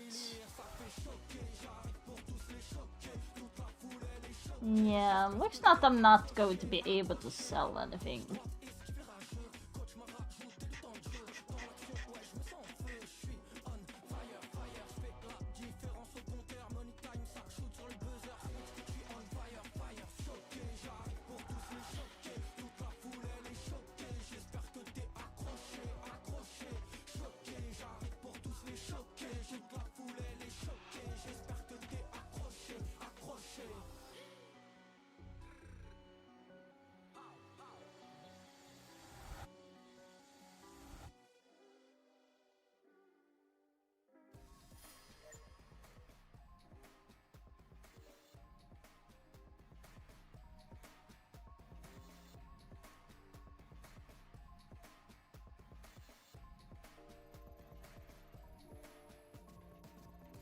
Wait, what?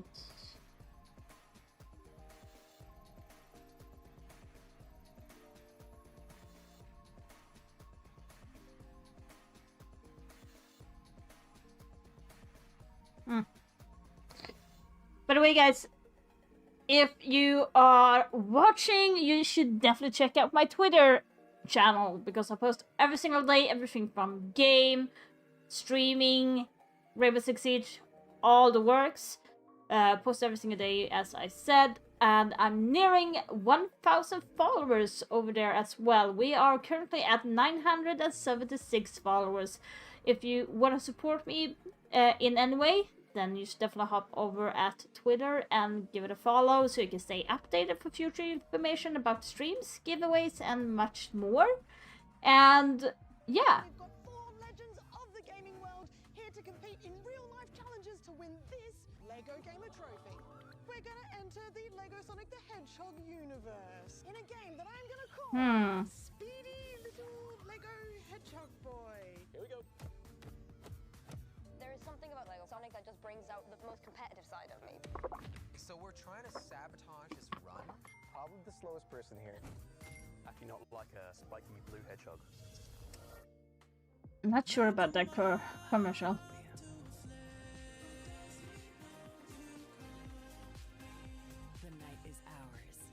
So Kravitz and Lenny Kravitz. L'adore pour froid.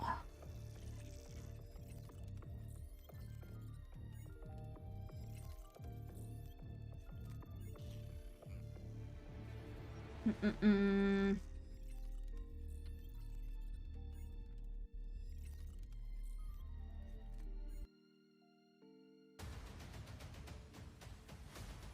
knows everybody.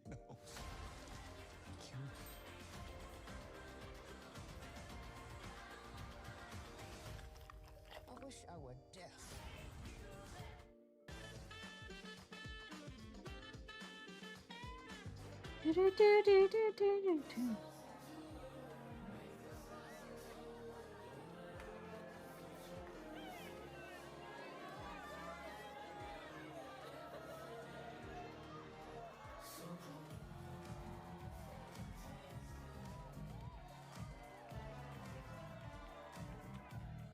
Bra vibrationer är att vara så nöjd med sitt mobilabonnemang att man väljer att svara på en kundenkät. För tredje året i rad har vi Sveriges nöjdaste kunder enligt Svensk kvalitetsindex. Vimla, mobiloperatören med bra vibrationer.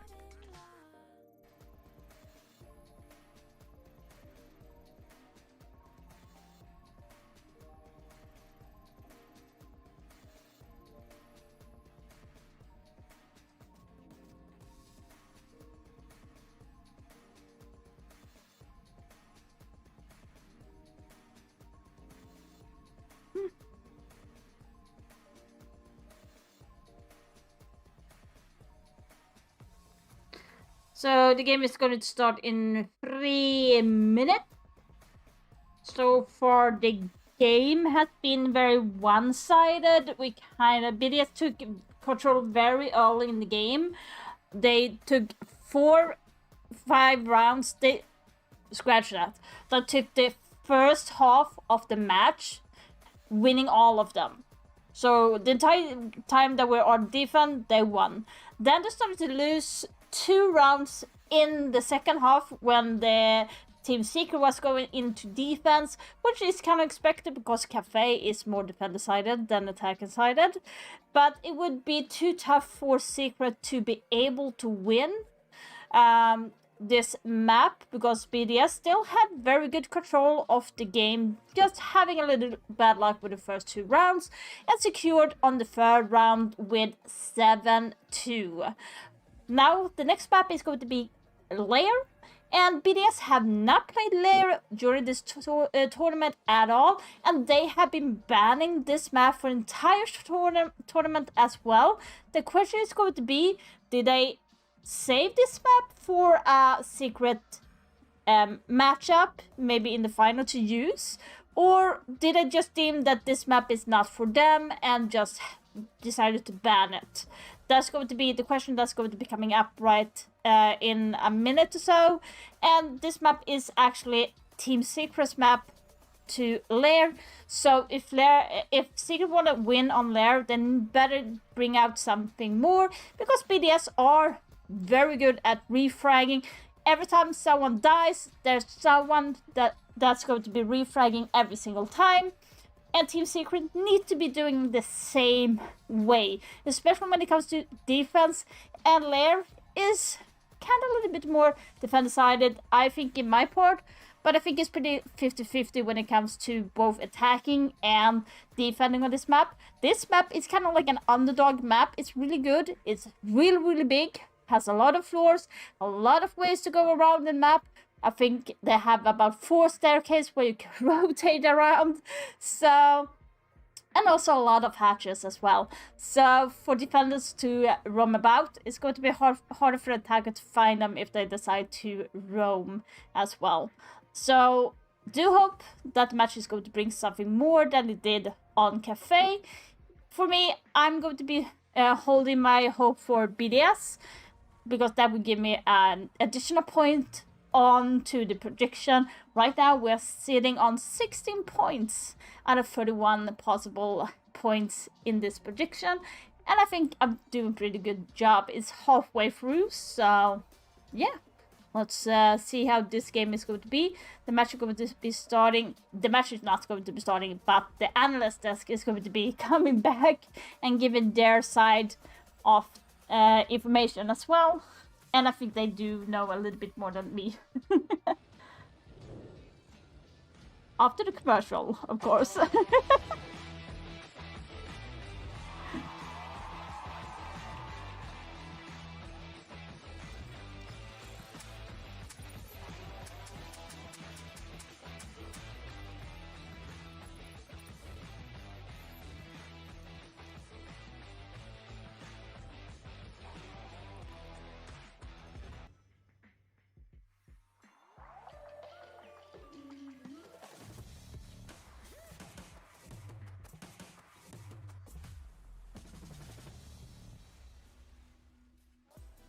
Welcome back to the Blast R6 Montreal Major. Everybody having a good time out here? Yeah, I thought so. I said, is everybody having a good time out here? Of course you are. It's a major, baby. And the best thing about it is you meet fans from all over the place. I'm getting pulled. When I come out here, it's like, hey, and who do you think's going to win? And Jerome, who's actually from Montreal, pulled me just up there to have a bit of a conversation.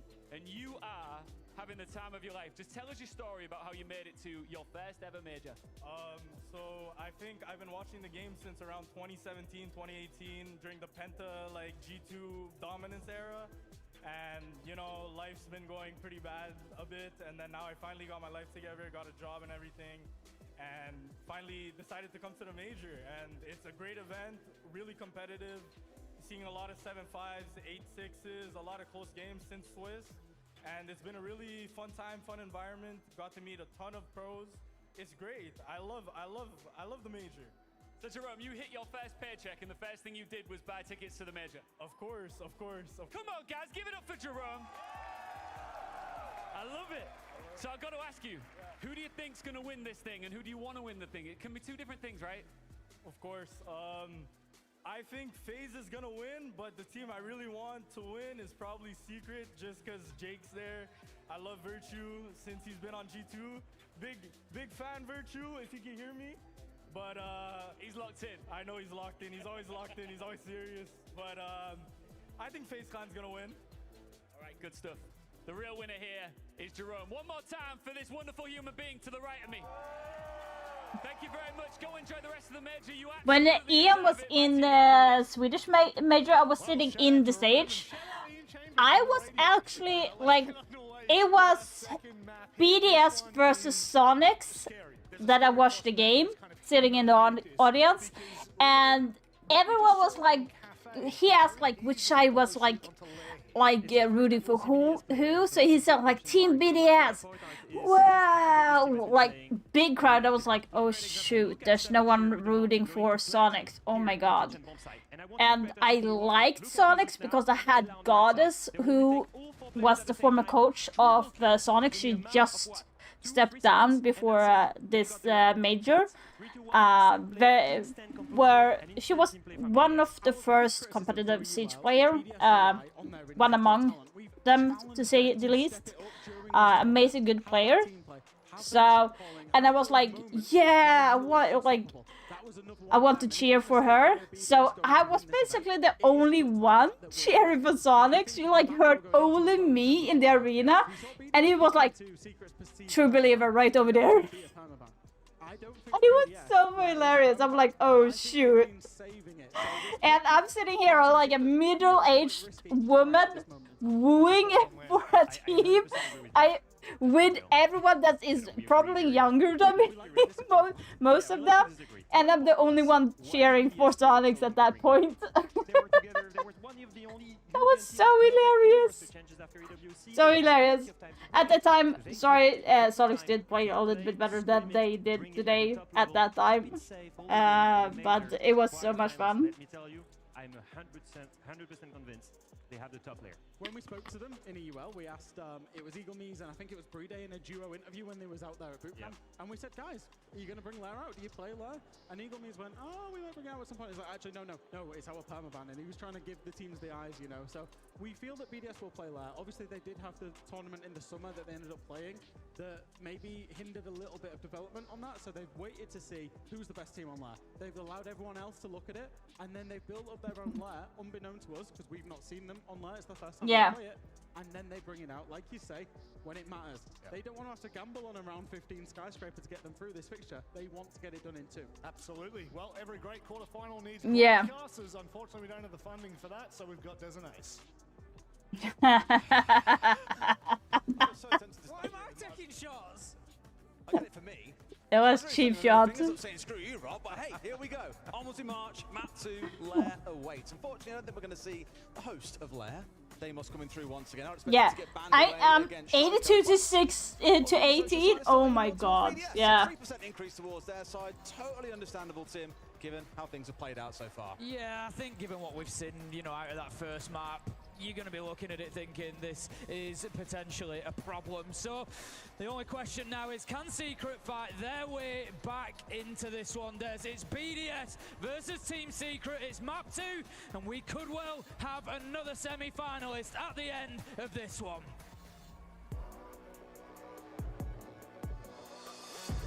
Let's see how this matchup is going to be. Lair, as you say, one of those maps that we've seen a lot across regions around the world, but I think once you get to LAN, it starts to hit a little bit different. And knowing this one is one of those permaban maps that we've not really had a chance to see coming out from BDS, hopefully Secret can capitalize on the chaos. We'll see how far they go, guys. We'll see how far. Banning first of all, just like they did last time. Blitz. That's going to be a Blitz, yes. We would expect to be Ying. I don't know, maybe Secret bring us something a little bit different. Ying. Given the way that it went the first map, I really wouldn't want to go. Yeah, Ying or Monty. If I'm honest. No.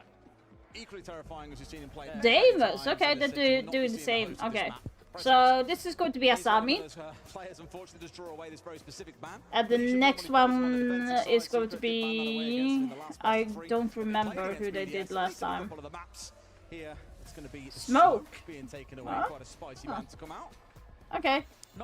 But I am fairly sure that some of the Asami is going to get banned on this map. Mira is on board. Asami is on board. Jesus.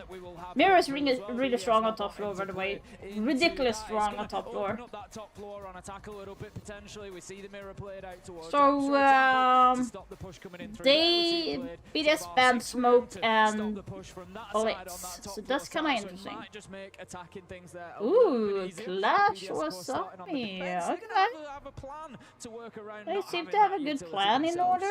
Do you find the smoke ban really interesting? It's, you know, you think about BDS, you think about Brede as soon as you hear smoke, and it's not really been an operator that picked up much. I think Brede's played it just 3 times across the entire major so far, and it's not like BDS have been drawing smoke bans to kind of pad that stat out. It's just not really been an operator they've had to lean on. So a couple of question marks on my side as to why that's their go-to, but when they've had the information blackout and they've had rounds slowed down for them back on Cafe, I think it's more a way to make sure things can keep on moving, because like on Cafe, there are a few bottlenecks, a few single doorways that you have to go pushing through on this map. Smoke, of course, really good at denying away 1 or 2 of those at the so they're hiding away Clash so she doesn't get drowned out.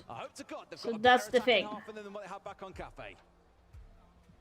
So they're reinforcing this area. Okay. By bringing one of their own, of course, up against the Monty. Okay, making a hop there to make a long angle so they can hold. They did take away the reinforcement on that spot. Spock is already in. That's very quick. I need to take notes of that. That's so freaking fast. They don't have something like the Zephyr on side or the Carly that can initiate that shield break onto the Clash, and it could be a tough one. The Grimby, they're not really going to do it because the Clash will just happily stand there behind the shield. It doesn't matter that you know where she is. Well, starting out with good progress on this top floor as well. Got ourselves the mask wall opened up that normally is a big sticking point for teams. You'll see it electrified away, tuber out away, but it has been opened up, if not slightly resealed here by the Azami. Thank you very much, observers, for the fly-through.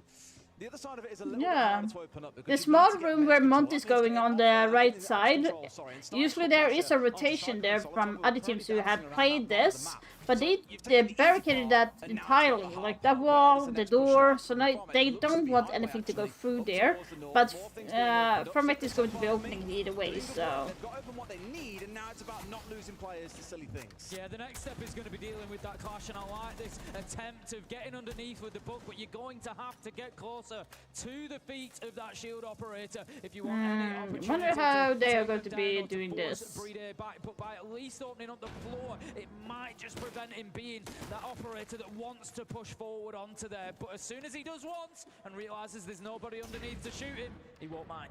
Flash is up on the R6 room door and starting to press his way forward. Now you've got to face off against this Clash, but they've got to be respectful of display side, and Uses has gone down to the window. That was what that's they a good needed flank. to let this plan go through. Now 2 players are storming on through for a little bit of a retake, but on site itself, it's all Their gone on clash Secret. went. Plant is down, Leaky Fat one more back over, but Secret have got the numbers, Tim. Yeah, they're doing it really well. Why aren't you looking on the right side? I'm still curious. He's on a huge back foot here. We talk about him being potentially one of the best players in the world. I like why. I sometimes just don't understand why do people decide to run when there is potential people in that room. Like I just don't get it. Hello, friends. Really good push coming in because they got control of highway. Made sure they had someone covering off the display window, and then just simply a I just don't get it. I think the problem was for BDS there was they did not have enough denier for the wall.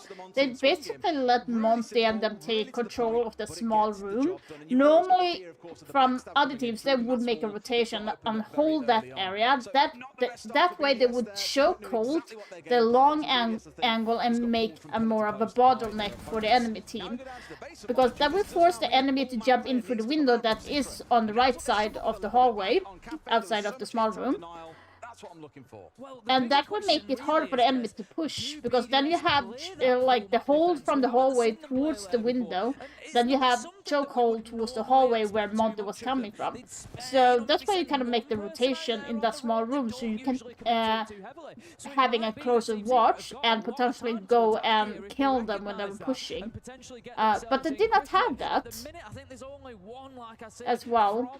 So, and Clash was kind of passive in a way. She did a push towards using her gadget in a way. I didn't see the entire thing, but it looked that way, that she was kind of a little bit of a passive side. Team Secret have got space, they've got time. Well, think about Cafe, right? They didn't really have players up on the top floor when defending that. They had them on that second floor and then fell back down to the first. And it's a similar sort of story here, especially when you're leaning in behind something like the Pulse plus a couple of C4s to play behind. Your goal is to play denial more into the mid-round than it is to get aggressive in the early. Two C4 where Pulse has one. Mute. Kai doesn't have a C4, which is kind of surprising. Kai usually has a C4, but they took a Barbie instead. What Leakerback's doing, he's off screen at the minute, but he's just playing for the walk-in from Ops. That's what he's expecting. He's expecting this top floor push to come across, Secret clear top down. He's got Nitro in hand, he's got cardiac sensor, and he can potentially stop them if they do it. But right now, Secret, they're not leading in towards that, Des. And right now, they're just working their way around BDS quite nicely. And that's it. I'm going to go super crazy. Pulse might be surprising grab there. If Leafak is patient enough, he might be catching him off guard. That's the sort of position they're looking for, and I think the Monty once again will enable that step into more. No, chase back. Yeah, there we go. Now they got the Donkey off board, which is a huge kill. Now there won't be any more calls, but Ram needs to come upstairs and open up certain areas, so that's going to be interesting to see if Pulse will get Ram as well. They haven't managed to pick up on deal with Leakerfight. Monty will continue this push forward. Nitro goes out. It's not going to do the job completely, but Shaiko is there to complete it. Finding a headshot onto the Monty. Savage is gone. Really good. It's looking better for BDS, but Secret come back fighting with Adrian. They really can't be letting him get away with that. Okay, where's Pulse? I kind of want to see where Pulse is. Pulse is still upstairs, so he can potentially flank Ram at any moment right now. Not sure he should wait to... Yeah.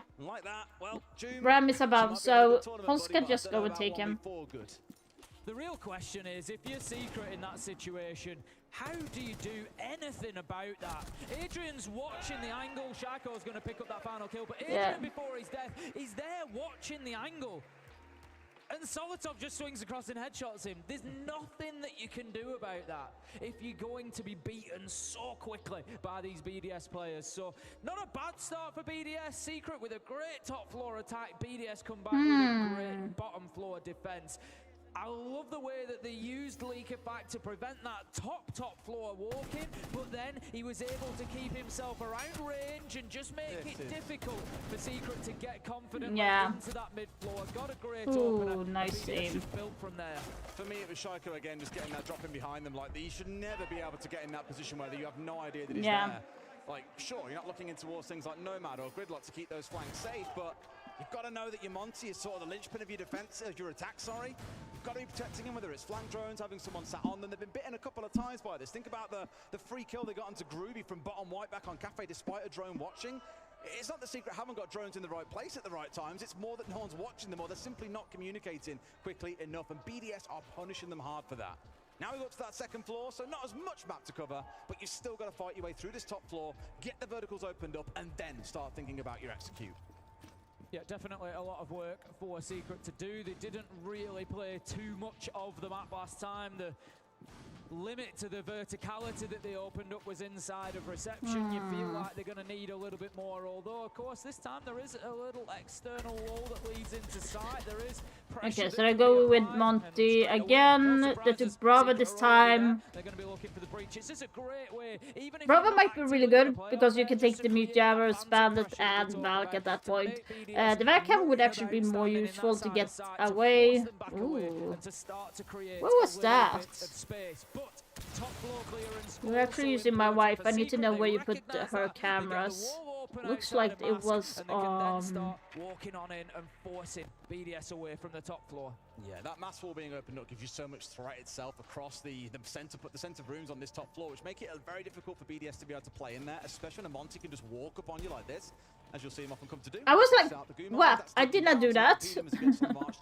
And just to be doubly sure, opening up this as well gives you a nice angle down towards Mez itself and through in towards those sites to support a mask entry. My main concern, though, is Secret are taking quite a bit of time here just to get some control of this top floor.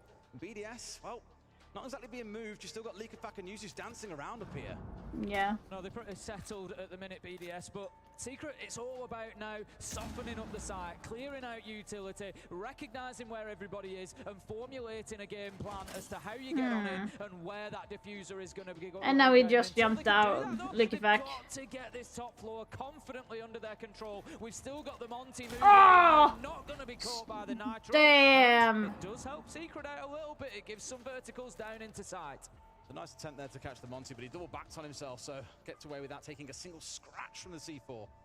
Time again being my main fear. They've got no way also of opening up the hatch. They can't drop them through this late. They can purely use this top floor really for the vertical. Now, why would play behind? Otherwise, it's going to be a push as you might expect. I would have saved that C4 to be honest. I would not have used that at that moment. I would have waited because if you don't know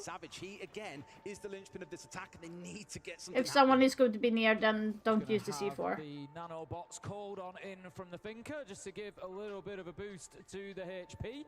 For the time being, for their team, before they go in for any of these challenges. But like you said, there's 30 seconds left to go. It's now or never, really. This has got to be the push coming forward, as it is. Savage is going to try to leak a fact from behind. Manages to find the shield, and you know that it's for Secret, but it's kill after kill to keep themselves in it. It's 1v1. It's Groovy versus Users. 13 seconds left to go. Groovy does have diffuser in hand, so he can play around here with Users. Try and draw him into the fight on his terms. He's gonna stick it. Users is there, but Groovy, he's guns up, Des. He can take this chance. No. Damn, that was good. That was good of Secret. That was good. If they want to continue fighting against BDS. Extremely well played 1v1. A lot of confidence from Groovy as well. We know that the saying stands as pros don't fake. They won't come off the diffuser. I've seen so many do it so far throughout the competition. But he holds on, and winning out the 1v1 was mega. But for me, I'll come back to the same problem that I touched on Cafe. Savage, they aren't aware of Leaky Pack. He gets a freebie on towards the Monty. You can't be letting that happen when you're coming in towards these pushes. Fortunate to walk away with 2 versus 1, or 2 for 1 on the attack so far. But for me, small mistakes that still need to be course corrected. They've got away with here, that shouldn't be happening.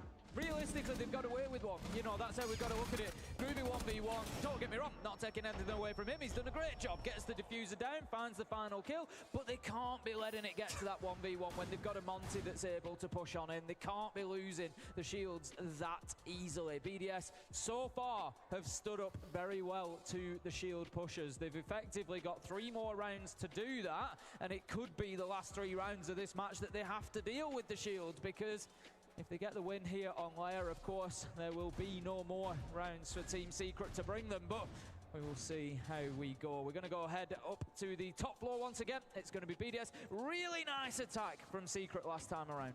They got themselves the mask roll up, and they got themselves the R6 room side. They got into sight, got the diffuser down, and they just created a beautiful line of sight across the site that they couldn't allow BDS across. And they just completely shut them down when they tried. Diffuser went down. Secret may well look to just do more of the same. You got the Amaro on side, and I'm the kind of person, Tim, I'm a simple man. I see Amaro getting picked up, I get a little bit excited, because it normally means something crazy is about to happen.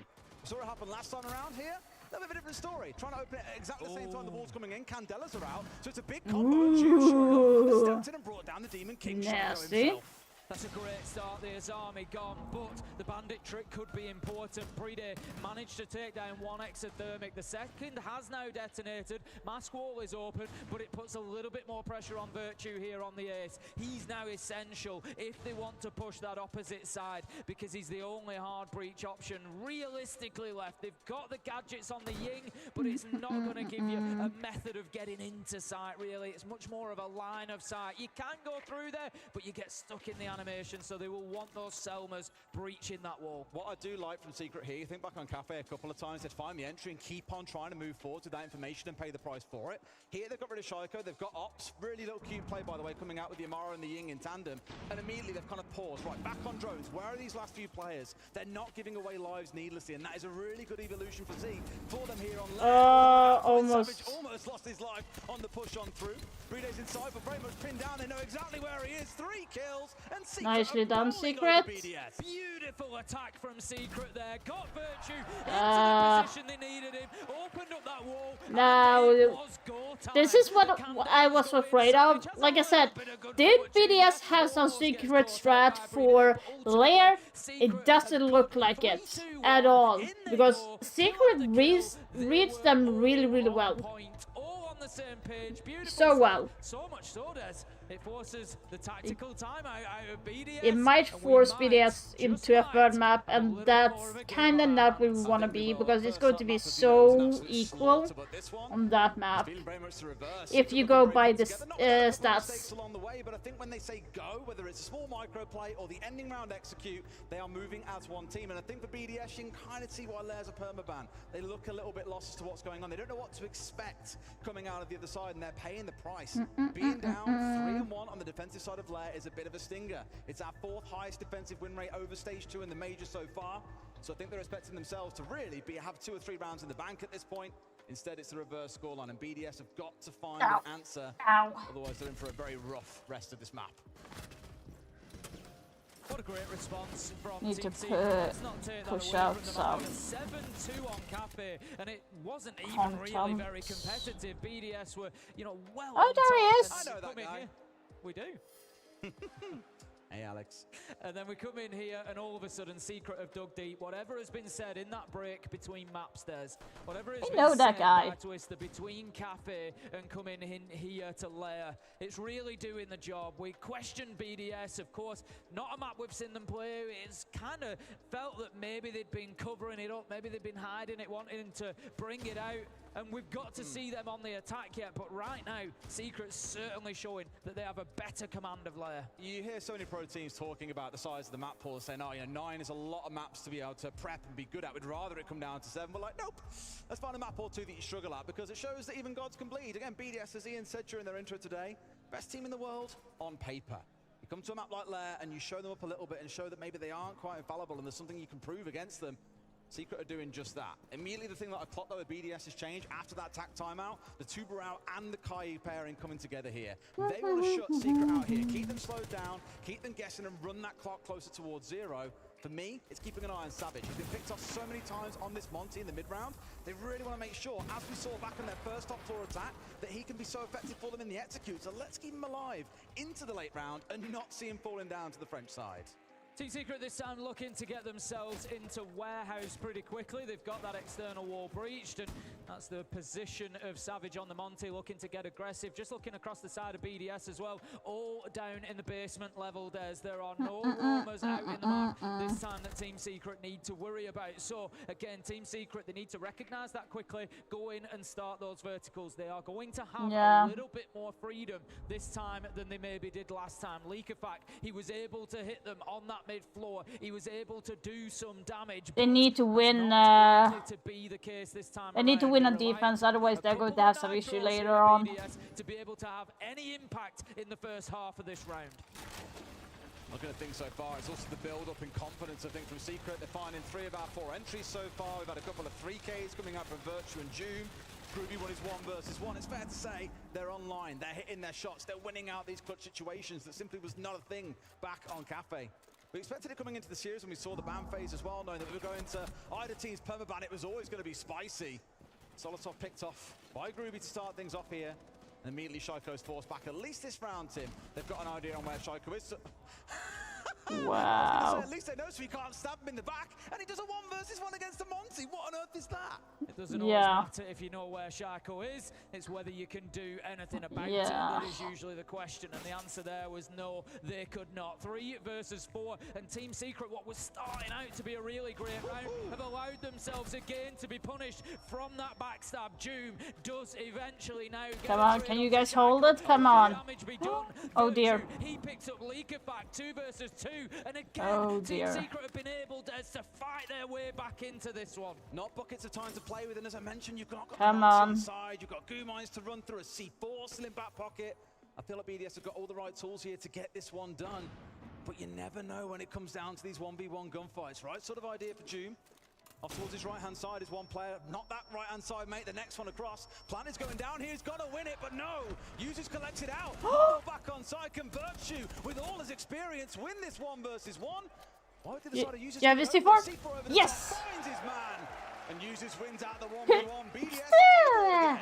Super cool. Yeah. They're not going to be panicked by the fact that the plant was going down. Doesn't have to take the challenge directly.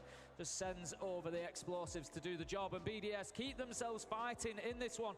Secret, it was a great start to the round from them. Groovy opened things up with a beautiful kill from the window, and it just started creating a lot of space, especially the second. The big thing for Secret here, Des, is they have to stop those backstabs coming in. They've lost the Monty to being shot in the back twice in a row. It cannot continue. The thing is, Shaiko's in front of his face then. That's why I was being like, at least now they know where Shaiko is. He can't possibly shoot him in the back. And what does he do? Just shoots him in his face. And I'm just like, how on earth has a Monty gone down to a player directly in front of him there? I mean, it is Shaiko, but even he shouldn't be able to make that happen. It's Shaiko. It's a lost opportunity, I feel, and I get Secret really want to make the Monty work. I'd really like him to step away from it here because they've only really seen success with it up on that top floor. Yeah, they, as you say, really doubling down on it. It's going to be 6 rounds in a row. Savage will bring along the Monty.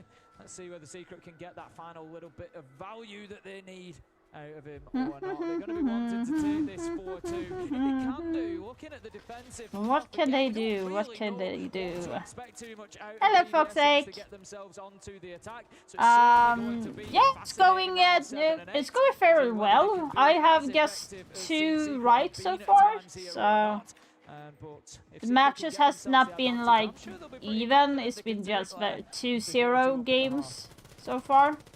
Let's see if we can get to that 4-2 of BDS. To be fair, if they can crawl it back to a 3-3, it will feel like that tack timeout was worth its weight in gold. 2 rounds in a row, they would have bounced back at this point. Back in this round. Just fixing my from them back on Cafe.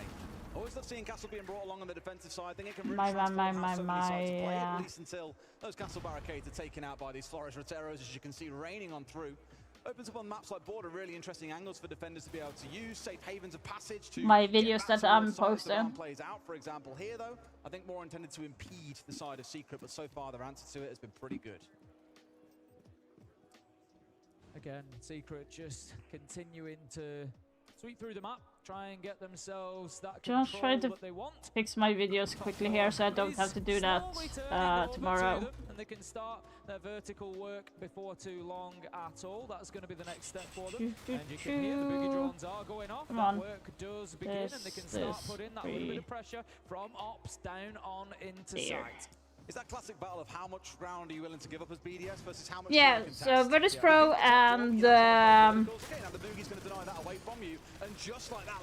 my brain went fried.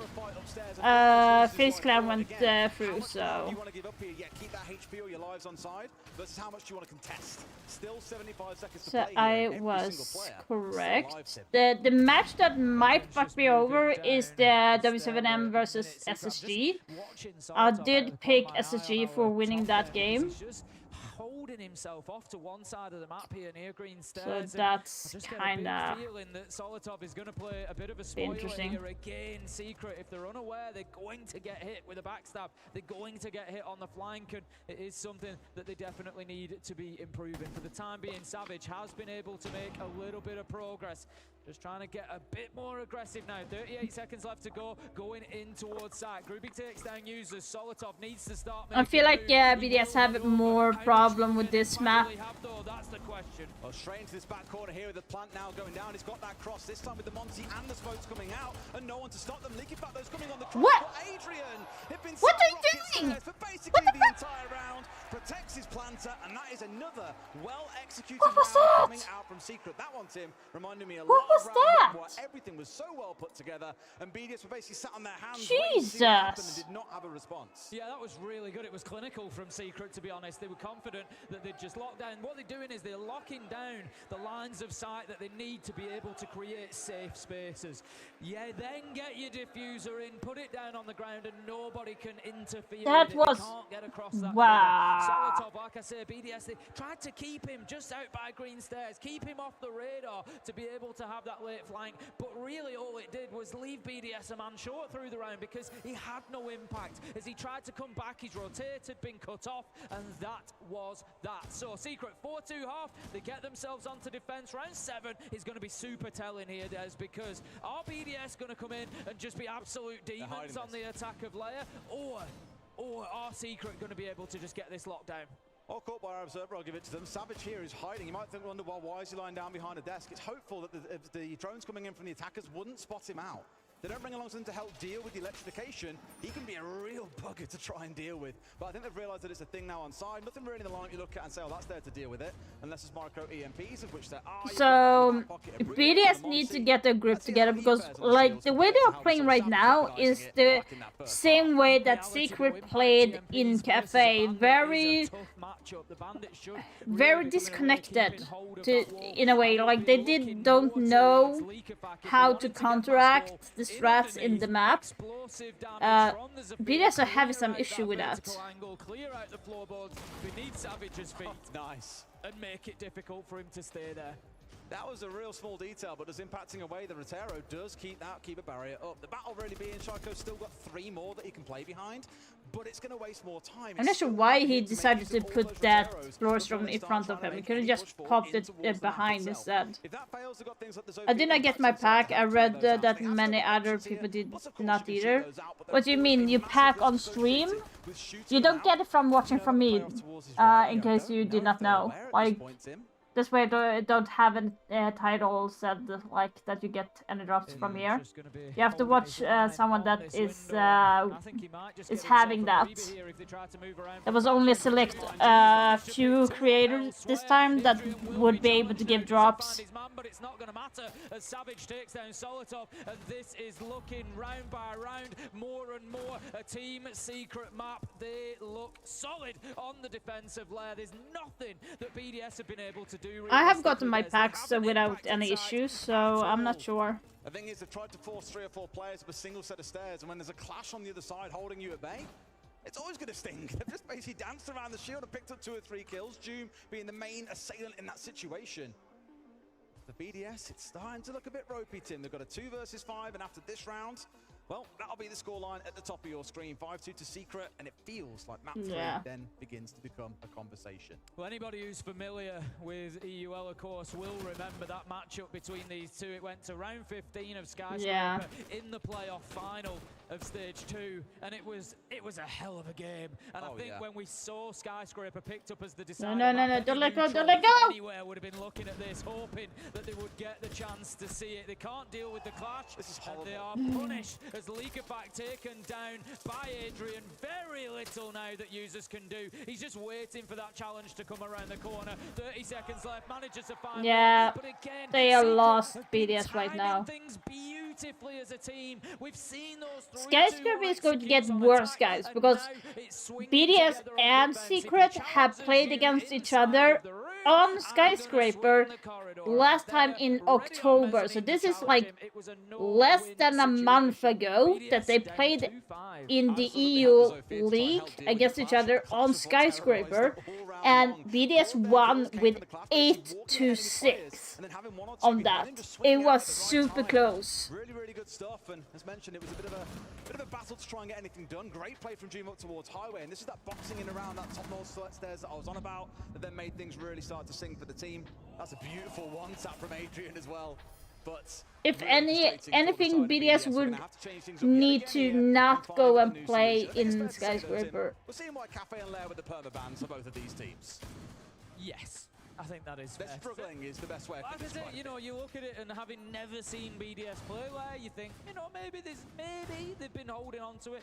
Maybe they just wanted the opportunity to surprise somebody with the map when it mattered most. But it doesn't look the case, and it's unusual for BDS because their map pool is, you know, so deep, generally speaking. There's not really anywhere that you want to take this team. But looking at it now, I'm sure there's teams out there looking, thinking, well, you know, maybe we take them to Lair. Let's not forget, FaZe are waiting for the winner of this game. If BDS go through, FaZe are a good Lair team. Imagine if Secret goes through enough to face off against FaZe as well. No one had that one on their bingo card, I'm pretty sure. Yeah, FaZe and BDS are probably the two teams that I've heard mentioned the most about teams that people expect to go. He is dead, mate, don't worry. Teams that they expect to go on and win the whole thing. FaZe and BDS, the two names that consistently, I've asked coaches of every single team, they were the two teams that were basically in every single answer. So that in itself could feel like a final before a final if it gets to that point, Tim. Looking to breach directly into sight. Solotov and Groovy do manage to pick each other up in a direct trade there, leaving BDS still with the advantage after Leakerback was able to pick up that opener. Still working on the external side of things a lot here are BDS. They've been able to burn away that reinforcement with the Maverick, so that will give them at least a little bit of access directly into sight. But interestingly, BDS not really playing towards the top floor too much at the minute, so that's something that Secret could potentially take advantage of. The numbers advantage could hopefully be enough when you've got so much time to play with, though, right? And I only did not get the pack, got everything else. Okay. On my side, you've got things like the EMPs to I got everything, so goggles at this point, which should help deal with things like flashes that coming in from Brede and from Shaiko, or even the smokes from the Capital. I think as long as BDS are respectful of the Warden, this should be theirs for the taking. Adrian and Virtue recognise right now that they are not being pressured whatsoever, and they're being allowed to play up here on the top floor. The question is, can BDS find a spot inside a site to plant? Yeah, good for me. Or are they going to have to I'm be sorry that you didn't get yours. That they don't need to go to that top floor. They've got to have a plan, because if they do, they're going to run out of time. But as it is, Brede has gone in under the cover of smoke. Is going to be taken down. There's no opportunity for Brede to start that plant yet, but with the kill onto Savage, surely the chance will be there. He will start to put it down, but they might just root. Not Are you freaking kidding me? As Adrian finds a third, and it's just death from above right now. I think he's got the C4 on the hatch as well in case he needs to drop through it later on, but users, he's probably wondering, where is safe? Where is this silent assassin from the top floor? Far too easy. I was going to say not a bad spot to be planted on green door, but turns out it's a terrible one. That's all the way through that middle floor. A great angle that he just wow, he did that really, really good. That's really good. I did not pick that. He came into this series as the lowest rated player, still remaining at the competition. He's putting on a show here on Lair. Yeah, he's not going to care right now. Twister keeping the energy and the vibes up in the team there. Just yeah, BDS transfer need of to energy, the fix fist this. bumps after the round win, and it's all smiles on Team Secret. One way that you often beat BDS is to put them under pressure. We see them as a team sometimes struggle to come back in these situations and to fight their way back into it, especially on a map that they don't really look comfortable on. It was a huge mistake not taking top floor there. They've learnt a valuable lesson because Adrian, even in a 1v3, has been able to win that out because of that vertical superiority that he had. It was easy for him to prevent the plant, and then it was panic stations for BDS. What do we do now? They knew that he was up above. They had chosen not to deal with that area of the map throughout the round, and as I suggested it might, it came back to bite them. Just for a bit of context as well, Adrian was 2-9 back on Cafe. Not the kind of showing you expect, but one that we're used to throughout this competition. Here, 13-4, and he pulls off that massive 4K to close things out too. 6-2, and it feels like we've got these mirrored results coming out. 7-2 on each of those maps, which means Skyscraper would have to await to see who moves through into tomorrow's semi-final. Do you dare to dream of another round 15 Skyscraper end? I think we all do. No, he planted there to avoid him.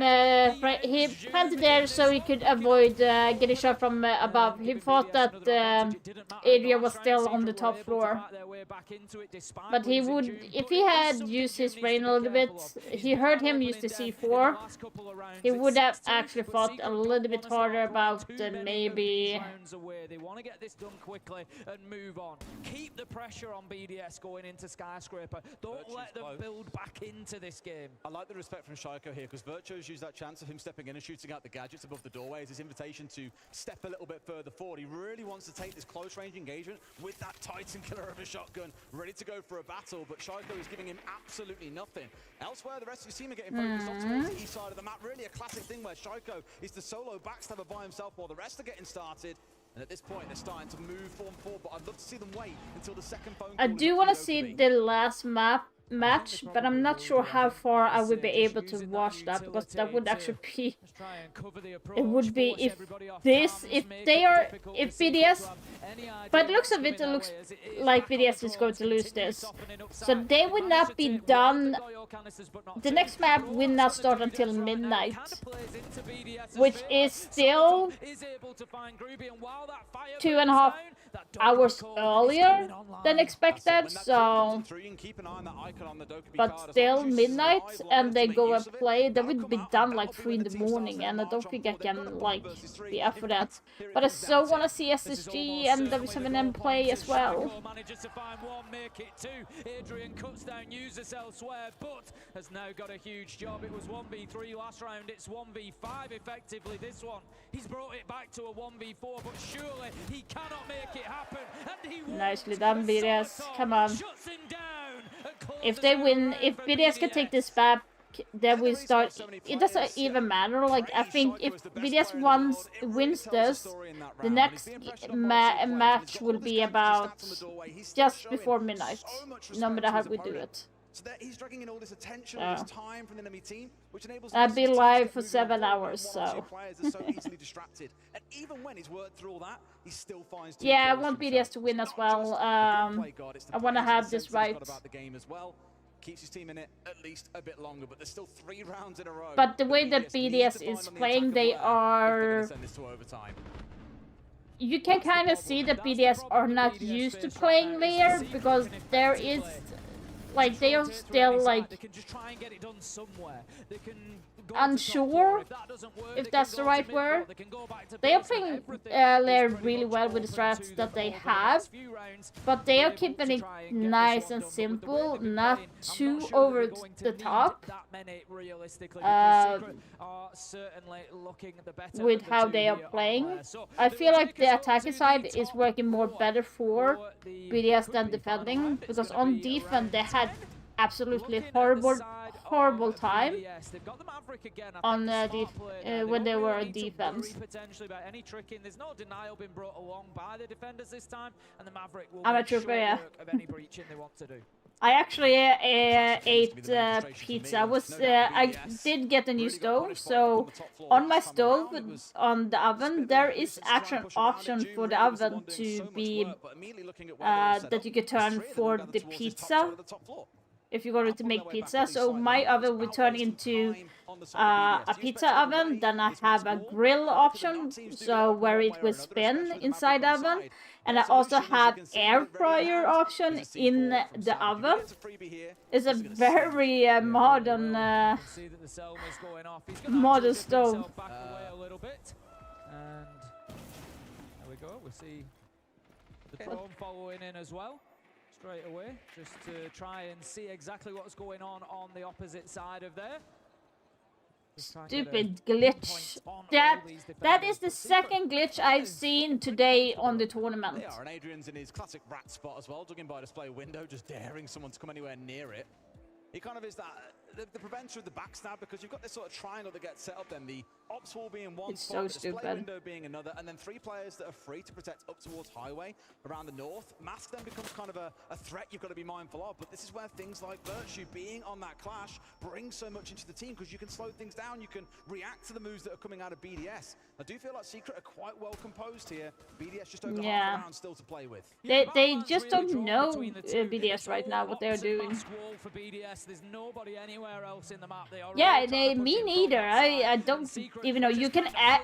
There are also an option to defreeze stuff in the oven as well.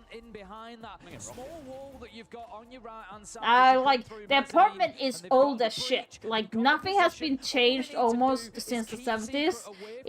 The oven is the modern thing because our old stove actually broke.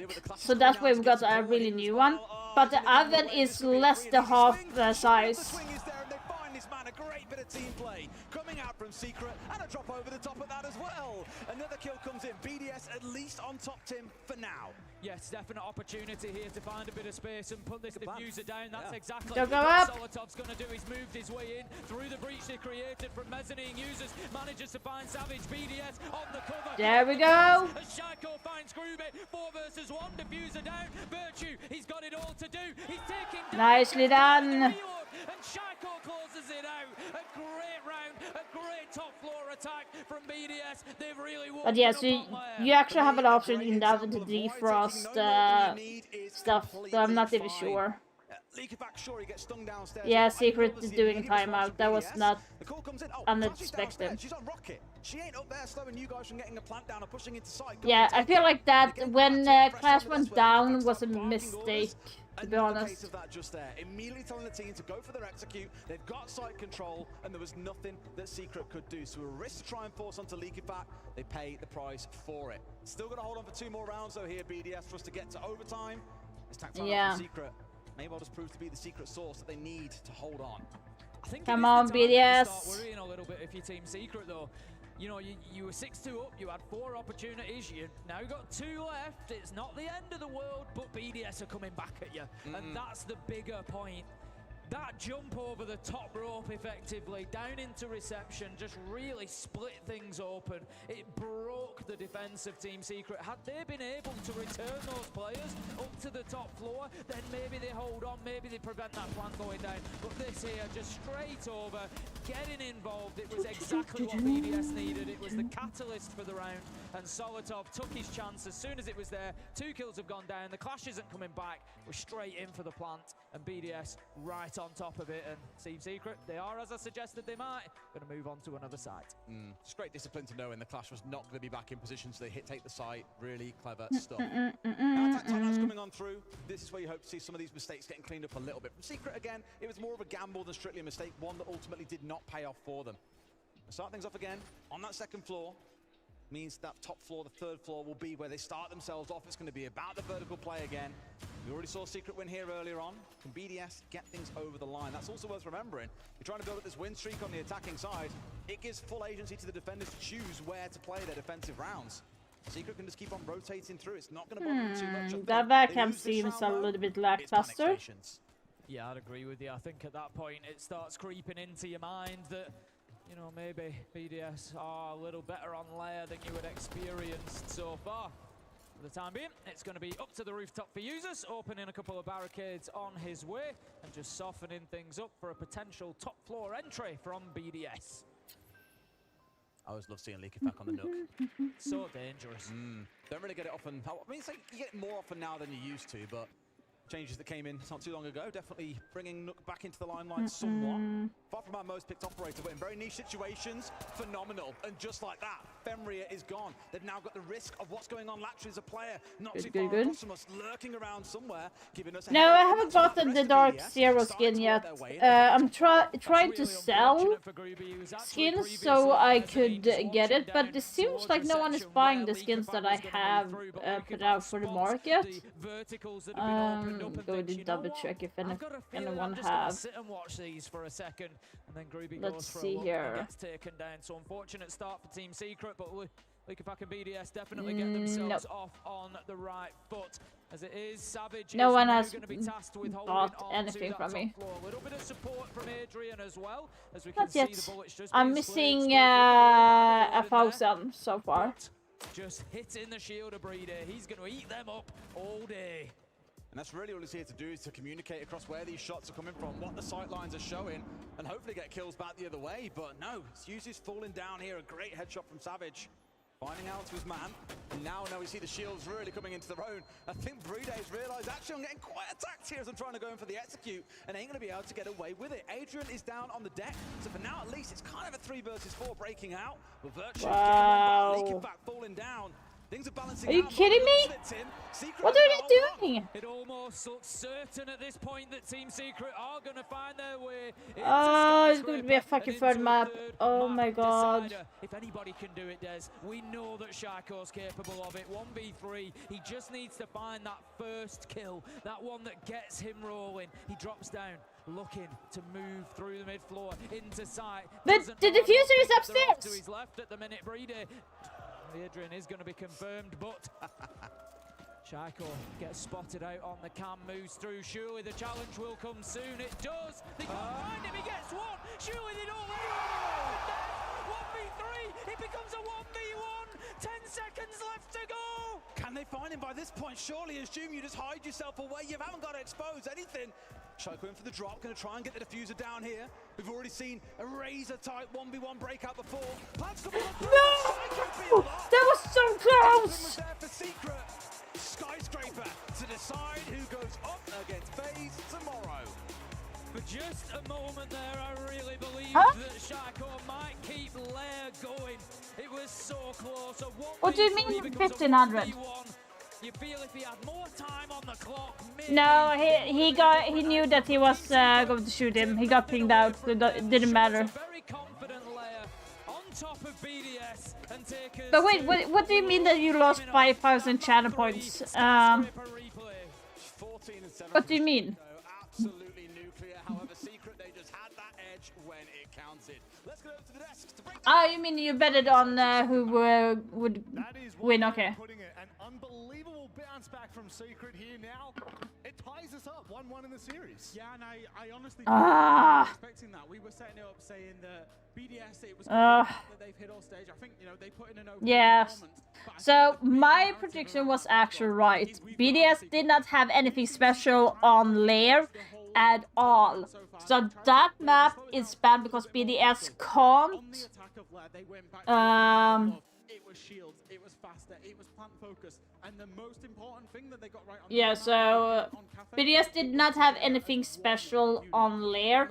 They just showed that Lair is their weakness, so that could actually bite them in the butt on this tournament. Thank you very much, Robert. Indeed, I wanted to show you guys one of the best examples of attacks on Lair from Team Secret. Now, we're on the top floor bomb side, and usually you want to attack it in multiple ways. You want to take that solo wall onto TVs, you want to breach the breach wall, and you want to breach the Rainbow Six room. Either of the three options are fine. It's the first time I see a team working all three angles, and you will see even a fourth one. First of all, you need to remove that solo player onto TVs. You see Savage with the he saves the Candelas. At the same time, you see Jum rappelling with Amaru and getting that pick. First win condition, gone. Now they go and open the breach onto breach. That's the second one. And you see Virtue at the back at one. At the moment they are 1200. It's 20% off right now. Otherwise it's 1500. Breach wall is open. And I have 500 right now. I think I did put out pretty good skins though that people would actually buy. Because I put out the Crash dummy. I put out this skin. So I thought that people would actually want to buy this. This is a legendary Crash test dummy. I had both like the headgear and the body. But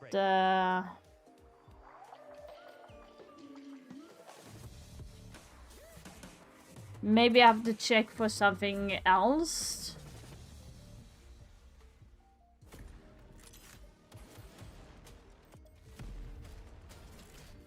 Not too sure.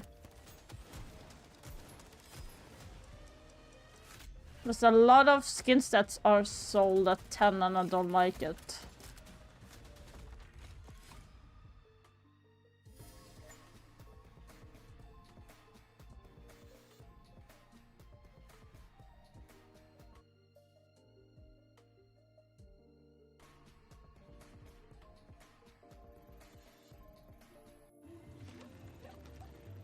Hmm.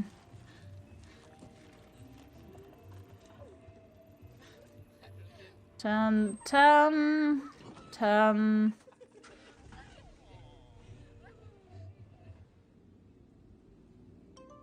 Yeah, I did check. That's why I put it as it is. So that's kind of weird. But it might take a couple of days.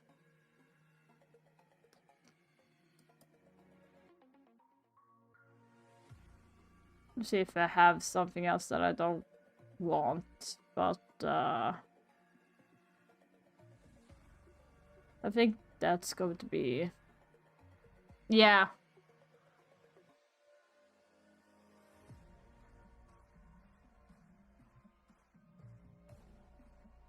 I just don't know what to...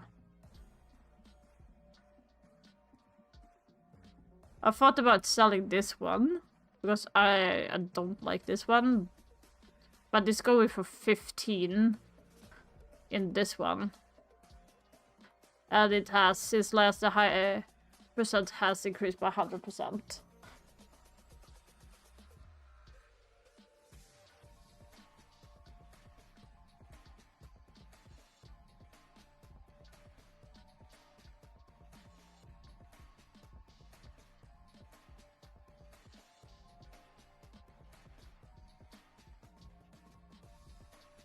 Hmm.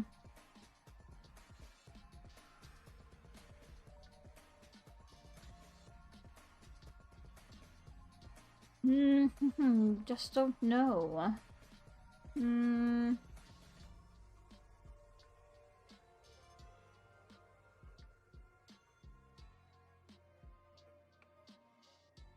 There is still so many skins that I have.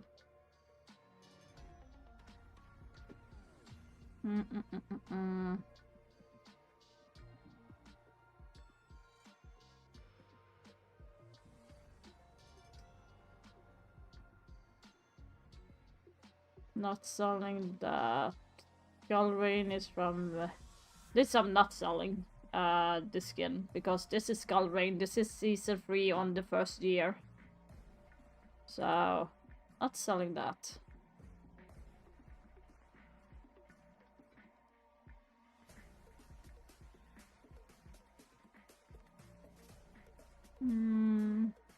That's 10.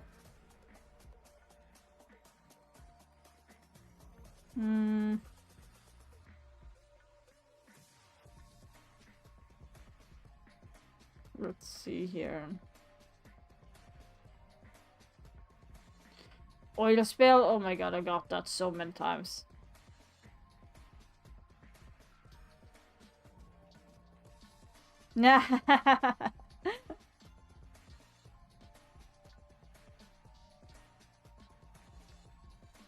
I have so many that I do like. I do like the IQ skin here as well. I just have a lot of 10s.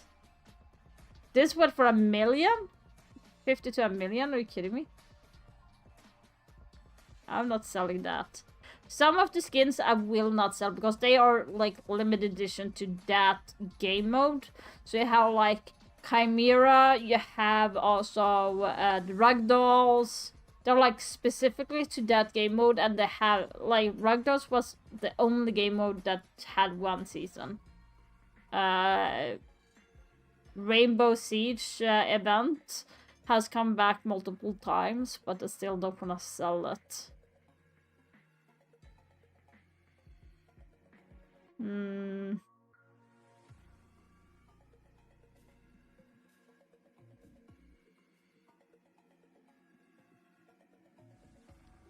Not saying too much. Yeah, I'm not even sure.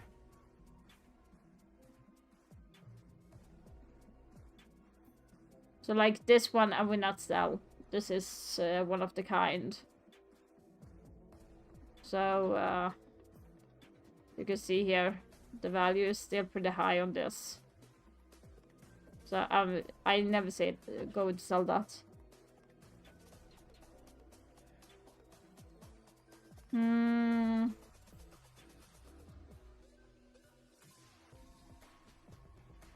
Yeah, it does. I have like 80% black eyes, so I'm not going to sell anything with that. I like black eyes, actually. It would be so cool if they brought black eyes with multiple colors on it. Oh my god, I would be so into that. Imagine if they had like purple or green black eyes. Or one in black, for instance. That would be so good. When did I get that card? When did I get that card? Like, some of the cards I don't even recognize.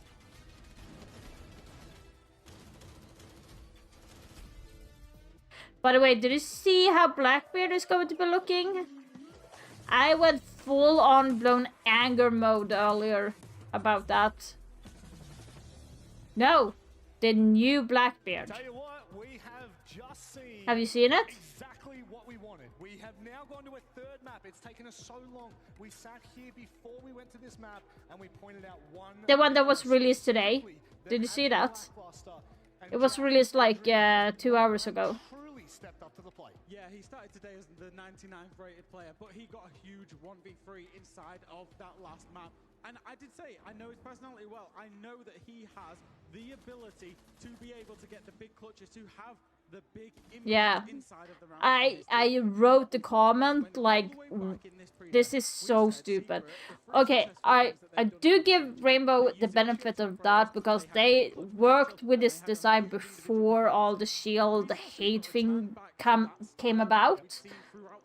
But they should have maybe thought like this would be getting hate, because this is basically Blitz but a better version going around with a freaking AR.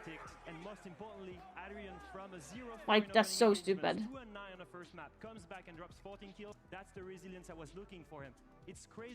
I want to sell this one.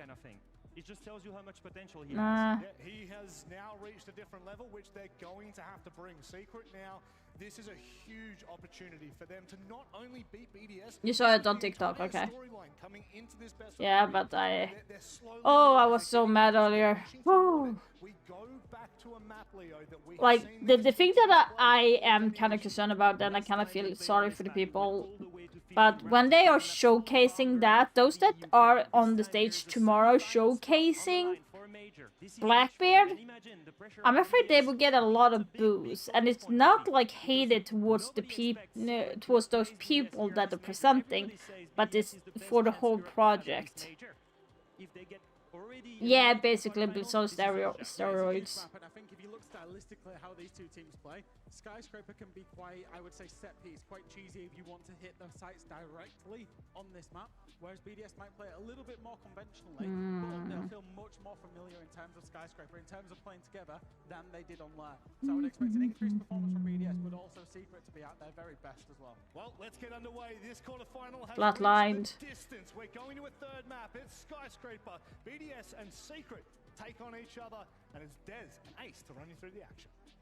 Thank you very much, Rob. Indeed it is. And the real fun stat about this one, when they played Skyscraper last, yes, it was 8-7, but OT, all 3 rounds are won by defenders. Not seeing anything worth selling. Start on the defense if we get to OT. That's the big if. It's not a guarantee we get there. First, we've got to see both teams battle to that point. And with us standing out with BDS starting on the defensive side, it's going to be a rough first few rounds. When did I get this skin? I don't remember Gridlock getting that skin. And I have it in my inventory? Man, I need to take a look at my inventory. Damn.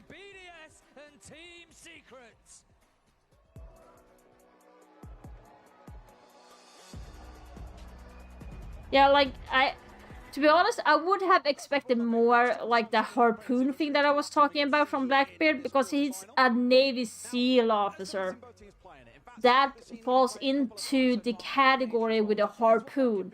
Him going around with shield and he's a Navy officer doesn't go hand in hand, to be honest. So I'm not even sure what they are trying. Completely unknown to BDS, then fair play. They've really gone deep in the strap box. If not, I expect BDS has said we'll have a really successful first half. Fans, I imagine, going to stick the. By the way, guys, remember this map, BDS and Secret have played against each other in October, less than a month ago, and BDS won with 8-6. So this is going to be a very even match, depending on if they have changed something from that time. Maybe, maybe not. They have, but it's going to be a very even match. Tubero.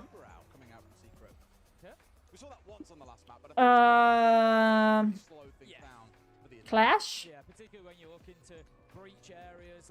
No, it's going to be Asami, yeah. I'm not sure why I said Clash. Both of them played Clash a lot, so.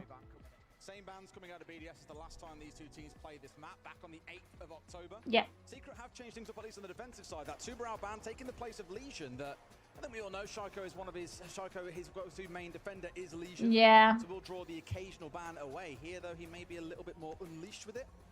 And for now, it's Yuzu's picking up Legion duties here in round 1. Going to start things off in Karaoke and T. And Secret has said, I've got to pull out something special to feel on the attack here. We were talking a bit during the break. Savage would like to see him step away from shields a little bit, go more guns up. But at least in this first round, he's sat here hovering on none other than the Monty.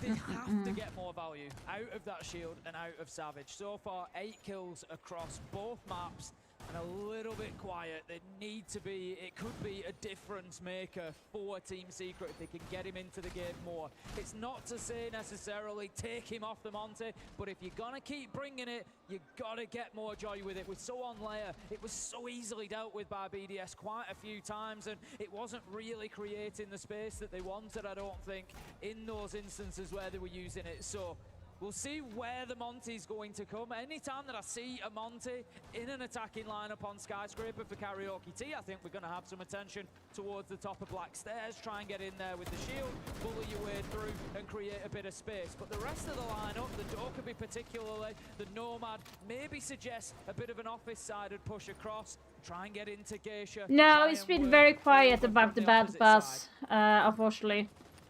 Usually when it comes to information about the Battle Pass, you usually will see it the day after the finals.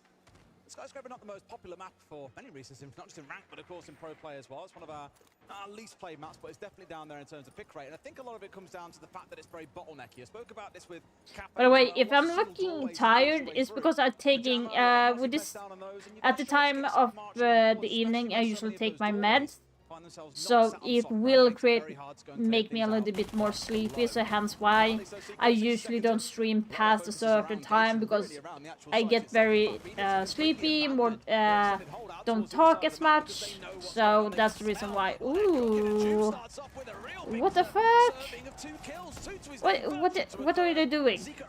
That's huge, taking down Breeder. It opens up those black stairs, and immediately Savage has got on there and started pushing. Wow. Manages to get the kill from behind onto Solotov. What was that? Adrian gets the kill, and Team Secret, they come out quickly on Skyscraper and have just smashed BDS in round one. It was June getting those first the two entry kills that he found at the very start. Not focus, Breeder. You need to focus. Come on. I spoke about how well set up they were on Lair on a few of their rounds there.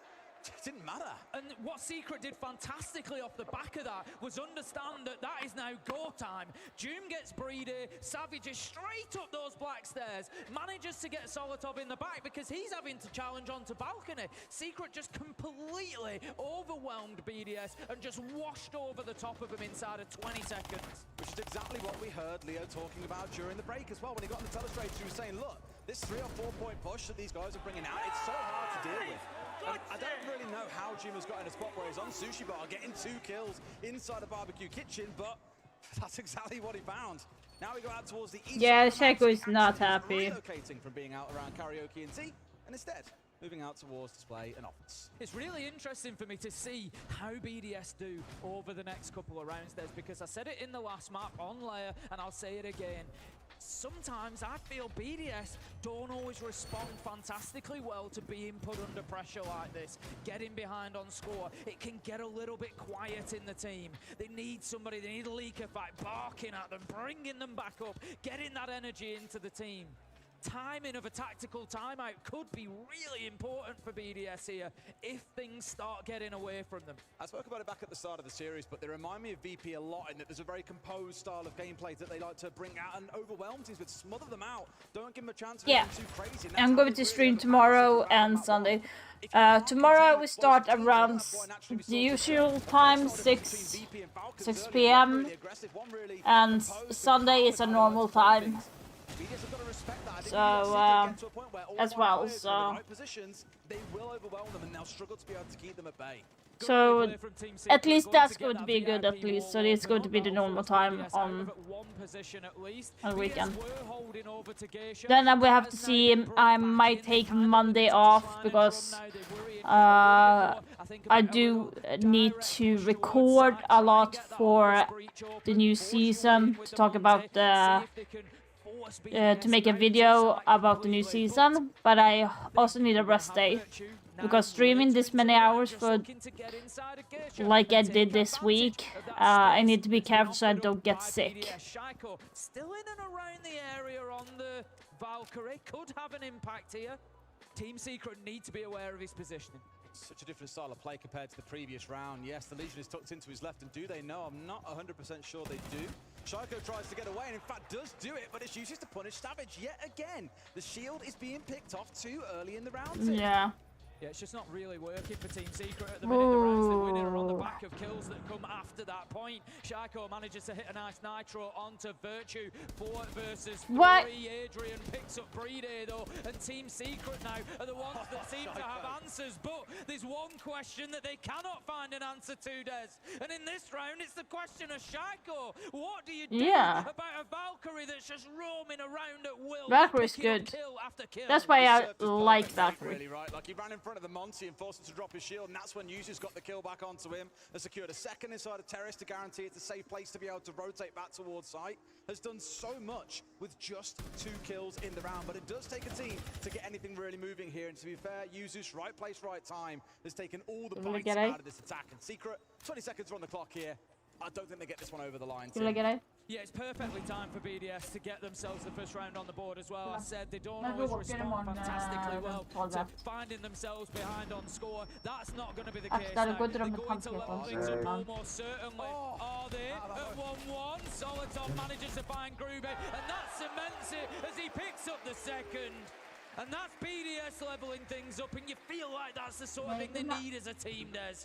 Get that round on the board, know that they're in this game, know that Secret aren't running away with it, And now we really do have two teams battling for that semi-final spot. Very rare that you get to see a player on your screen running out of ammo as well, having to switch to the pistol. Otherwise, he gets the kill onto the player coming in towards display. And I actually think Secret then can recover that in the 2 versus 1. So unfortunate, but again, I think BDS have played it so well. Shaiko especially, wasting so much time out on the roam, and this kill here, giving his team safe access back towards site. That's the sort of thing that you're looking for. Good round, as you say, a 1-for-1. Really gives you an idea about what you can expect for the rest of this game. Yeah, we picked up on that shield problem once again for Team Secret. It It is coming along. Savage will be playing the Monty again. Keep a close eye on that. Keep watching that because it could be a defining factor of this Secret attack. Whether they can start finding any more value, because whilst he keeps getting shot in the side, shot in the back, taken out, it means Secret are effectively playing 4v5 sometimes because they're just not getting that output that they need from the Monty. They get the Monty into a spot to be able to stand at sight and then cross with smokes, or even just to shield up and get into a great spot that's really difficult for BDS to deny the plant going down. They look phenomenal, but the problem is, I'd argue in 75% of cases, the Monty simply has not got there. And so again, I come back to the same ask that you and I had during the break. Are we going to see Savage getting off the Monty? I don't think we will. But at some point, I'd like to see trying something a little bit different here to try and catch BDS off guard, because all they're expecting now is to see Monty every single round. So it means things like the C4s and the impacts and the lesions are always going to get brought along. And because the smoke isn't banned away on this map, of course, BD will be weaponizing that to try and slow the shield down. June back onto the drones, just wants to know exactly what's going on this bottom floor. They are attacking over onto the far side of things. It's going to be Kitchen.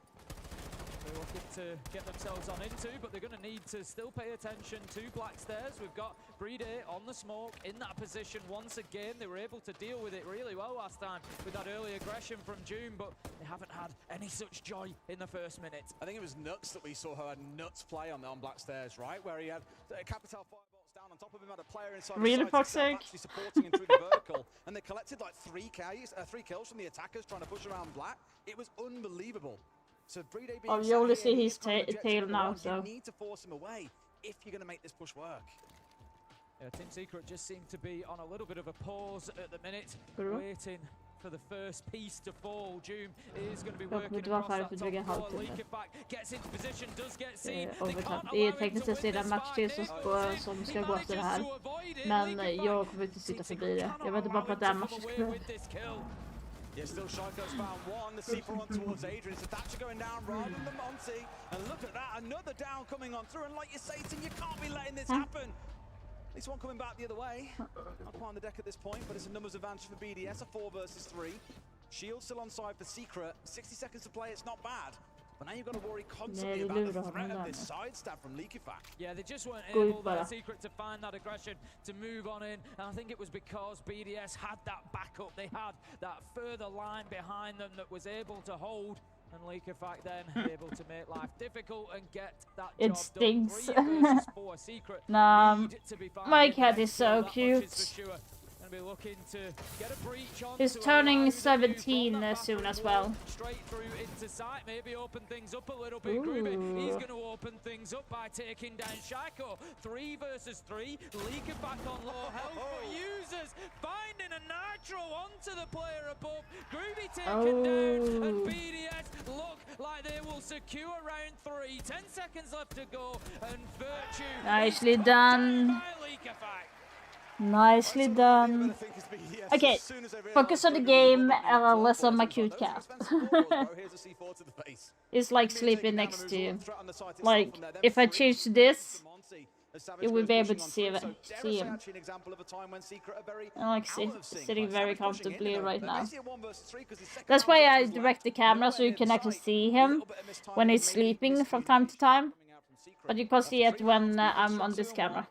You won't be beating yourself up too much, I don't think, in Secret shoes right now. No, not at all. They've done what they need to do. Like I say, if they can get a foot, you know, a foot too off. The way you said it, he's going to get his balls chopped off. Sounds so horrendous. Yeah, this one doesn't have any balls either, so. Since the second that we saw that Skyscraper was on the board, it felt like it was written in the stars that this one would go to overtime on Skyscraper. We're a long way from getting there yet.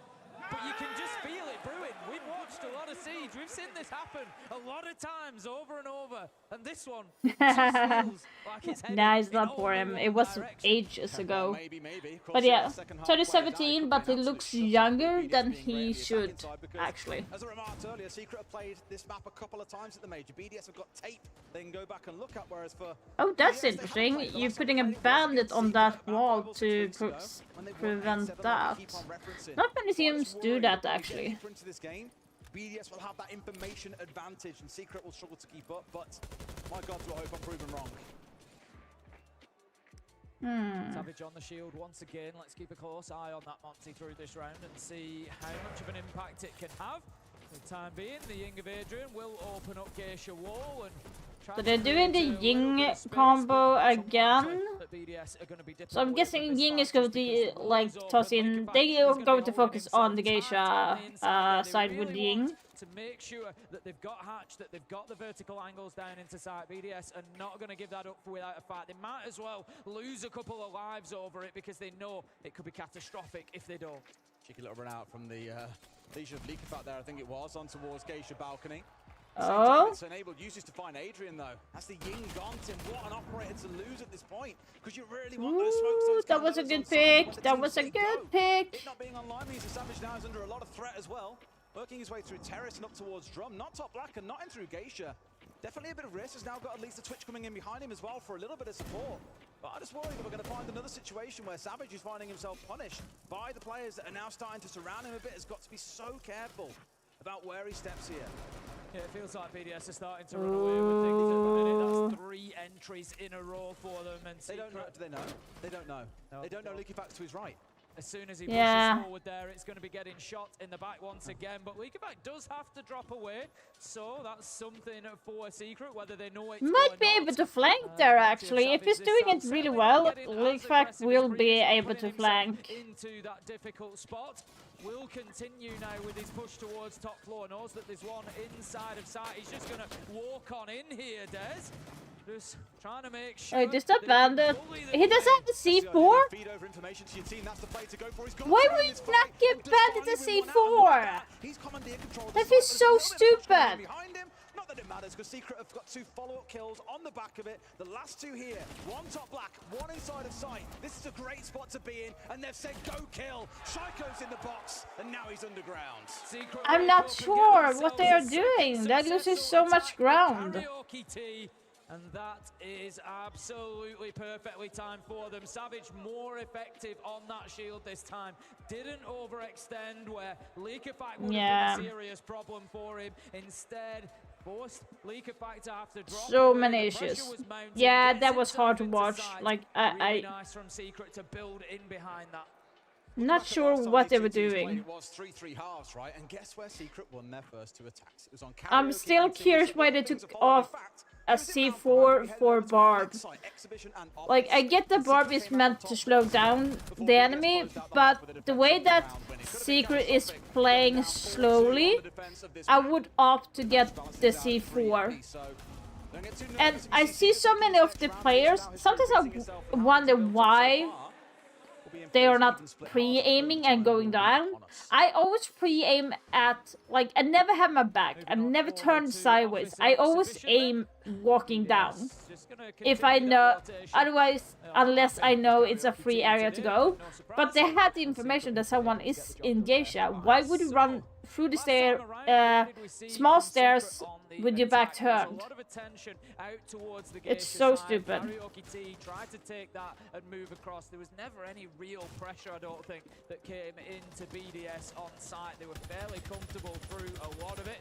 And Secret are going to have to find a way to change that. Interestingly, this time, Savage comes off the Monty. Thank God. It's taken about how many rounds now of attack? We saw it across the last map as well. It's been a while, Tim. I'm glad that he's stepping away from it and getting instead onto the book here. It does give him a lot more utility to play behind. Yes, less of a pointy threat to go stabbing forward with, but I like that they're changing things up after realizing they couldn't get the job done when they attacked into here previously. No chance it's being blocked away by the looks of it. This now should be the wall getting opened up. In fact, to say that it is re-electrified, Tim. That's going to be a bit of a stinger, because that now means VIP stays closed. Normally one of the walls that you need open before all else on the attack of this site. I was just going to say, potentially Savage underneath could have dealt with that on the book, but despite moving off the shield, having a gun in hand, he is unable to secure himself a kill still as Leakerfack roaming underneath picks up the book, and that is a big first kill for BDS. Leakerfack is having a lot of unlucky streak. Brede is having even worse, to be honest. Down Leakerfack, that's the mute gun, and that gives them now a 4v4. That might have been the most horrific wallbang, by the way, that we just got then. That's horrid. Yeah. I think there was a potential that they were looking for Leakerfack to try and play underneath potentially with a nitro, look for a little bit of vertical denial, but Secret have now removed that. He came in spraying into Geisha a thing and then found him on the drum door, which is a bit like, what? Sure, even he sat there screaming as to how the hell has that happened, but this is why spraying a soft wall sometimes can give you absolute magic. Down towards these last 60 seconds though, and Secret, they've got a bit of a wiggle on at this point, Tim. They've got drum control at the very least, and they've forced BDS back in towards site itself. Sorry, on the mirror, the one hanging out towards Dragon, who can do a little bit of work, but other than that, it's about holding down as the assault starts to build up. Still 3 nitros on the board for BDS to be able to try and repel this push as it starts to mount in through Terrace. Just going to be holding that position for the time being. I think Secret just looking to relocate the Capitao of Doom. And as you can see, everybody's just kind of on a pause at the minute. Just waiting for this utility to get. They go to smoke off and go in for the plant. Behind the minibar. You've got Solotov on the Warden is the problem as well, so the smoke ain't going to help you too much. The fire at least moving a couple of players away. C4 missing, and now Groovy's been found out. However, Virtue stepped in, secured the trade. Terrace is theirs. Now that come on. Through display, Window's going to go big here as well. One coming on forward, and Adrian's collected his Oh my god. 10 seconds still to play. Don't know if Houston clutches one out. 2 more still pushing on through. They're going for the oh my god. Adrian with the You saw him. Why not pre-fire? The score just keeps bouncing back and forward. Secret find themselves in the lead once again. 3-2 now, and BDS it is on the back foot, just trying to cling on to the coattails of Secret in that last round, but they just couldn't manage it. I like the pressure from Team Secret just coming from so many different angles there. We had being a a player bitch. on the breach, we had the terrace push, they just seem to be getting in. It feels like that BDS are over peaking. Like Leafact is dying really early. Oh my god. You can like see they overextending their aim. Not sure why Valk did that. I keep on saying that history doesn't have a way of repeating itself. We're at the same scoreline that we were last time these two teams played the map. We're going back to the exact same site in round 6, and this is where BDS found success. Things ended up being a 3-3 split.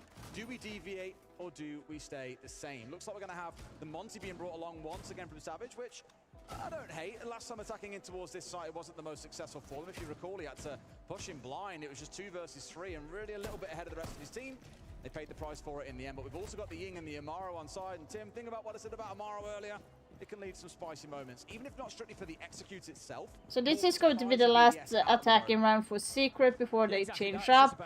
And when it comes to the map Skyscraper, it is a 50-50 in defense, but the defense on Skyscraper is a little bit more percentage, have a little bit more percent than attacking side.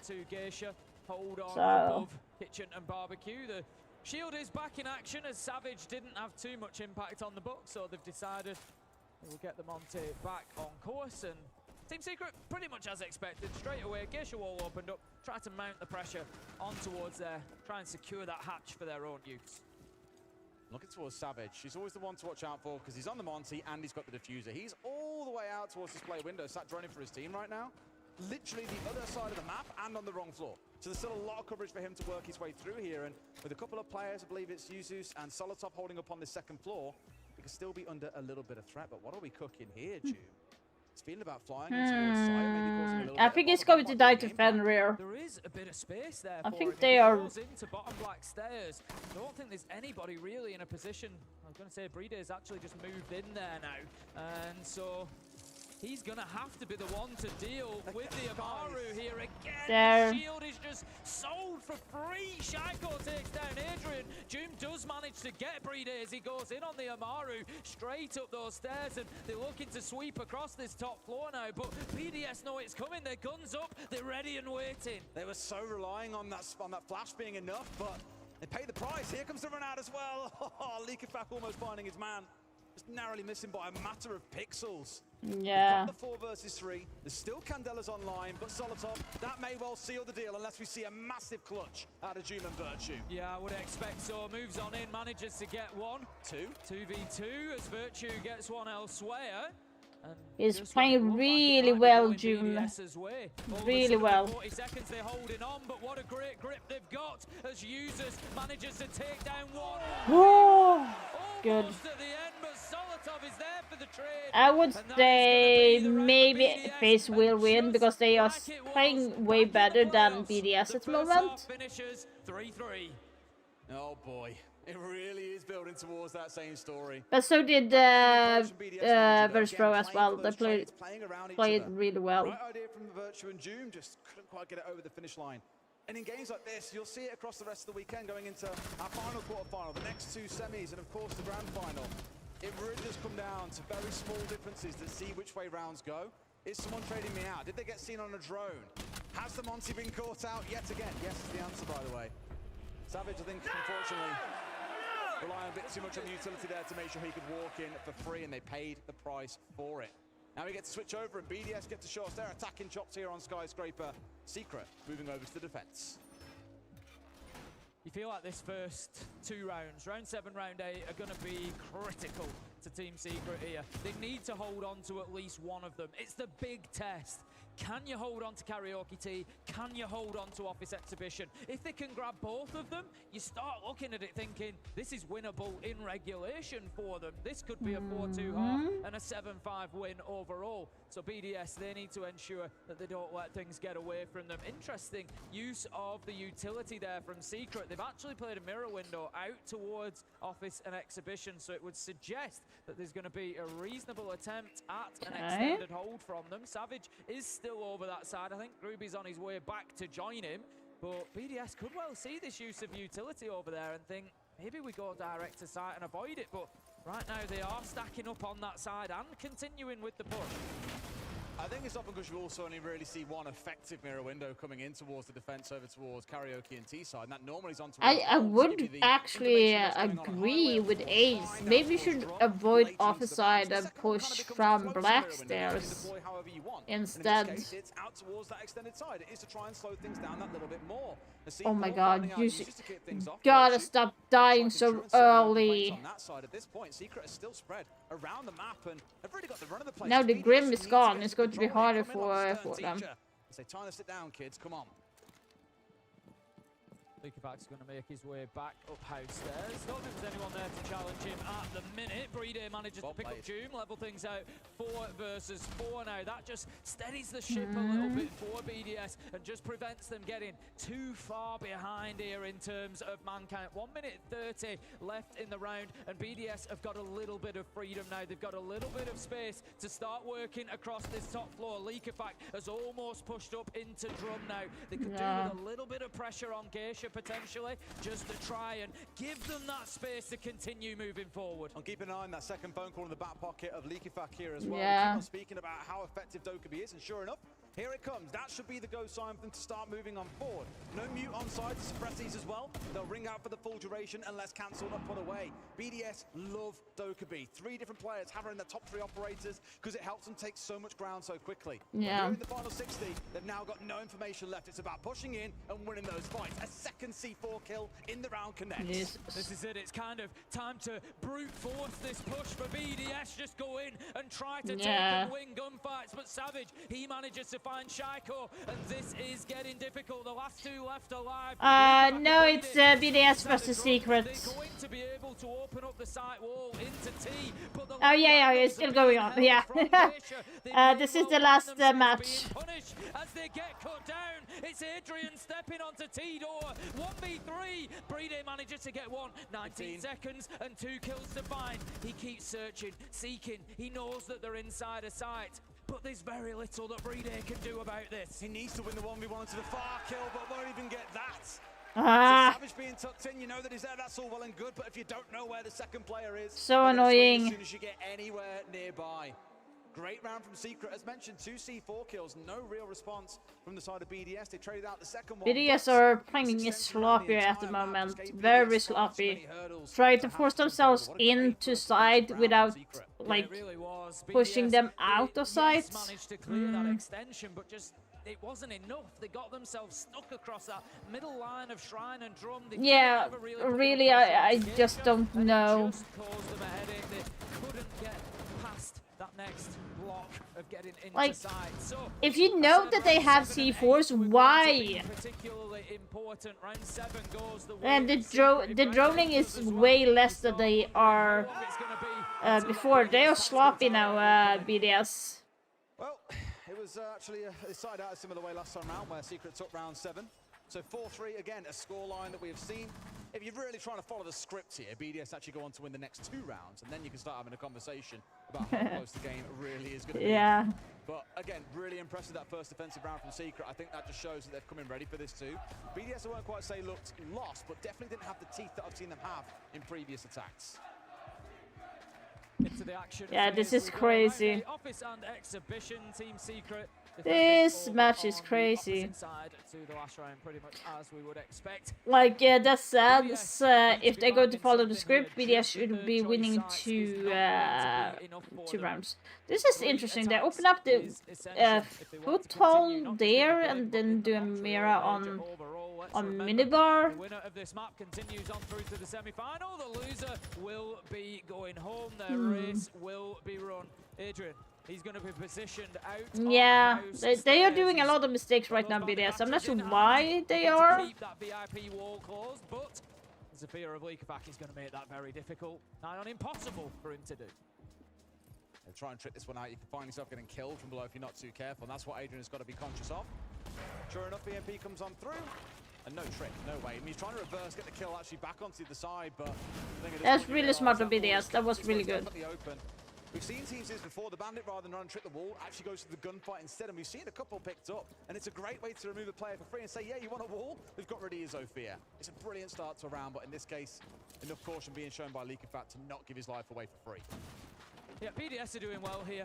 They're covering off the basics. They've got that VIP wall open. They've now got access into sight through the office breach as well. Now the question is, will Shaco jump in without any information? Into Dragon here, I'm not sure. I think he is aware, given that the flash went in of the player in that position. Users does manage to pick up Virtue. So 5 versus 4, advantage BDS. Oh, just missed their man there. Leakafak has an opportunity as they just strafe across that terrace door, but he can't quite find it.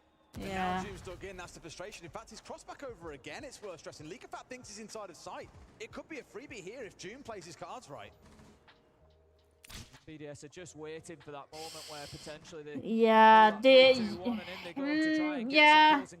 again. June once again transfers his way back in. The mirror window ahead of him has been dealt with. Nitro goes out. Not going to be able to catch anybody for the time being, likely to be taken out, I think, before they continue their push on in. Mirror window is dropped, and surely this is the moment for BDS.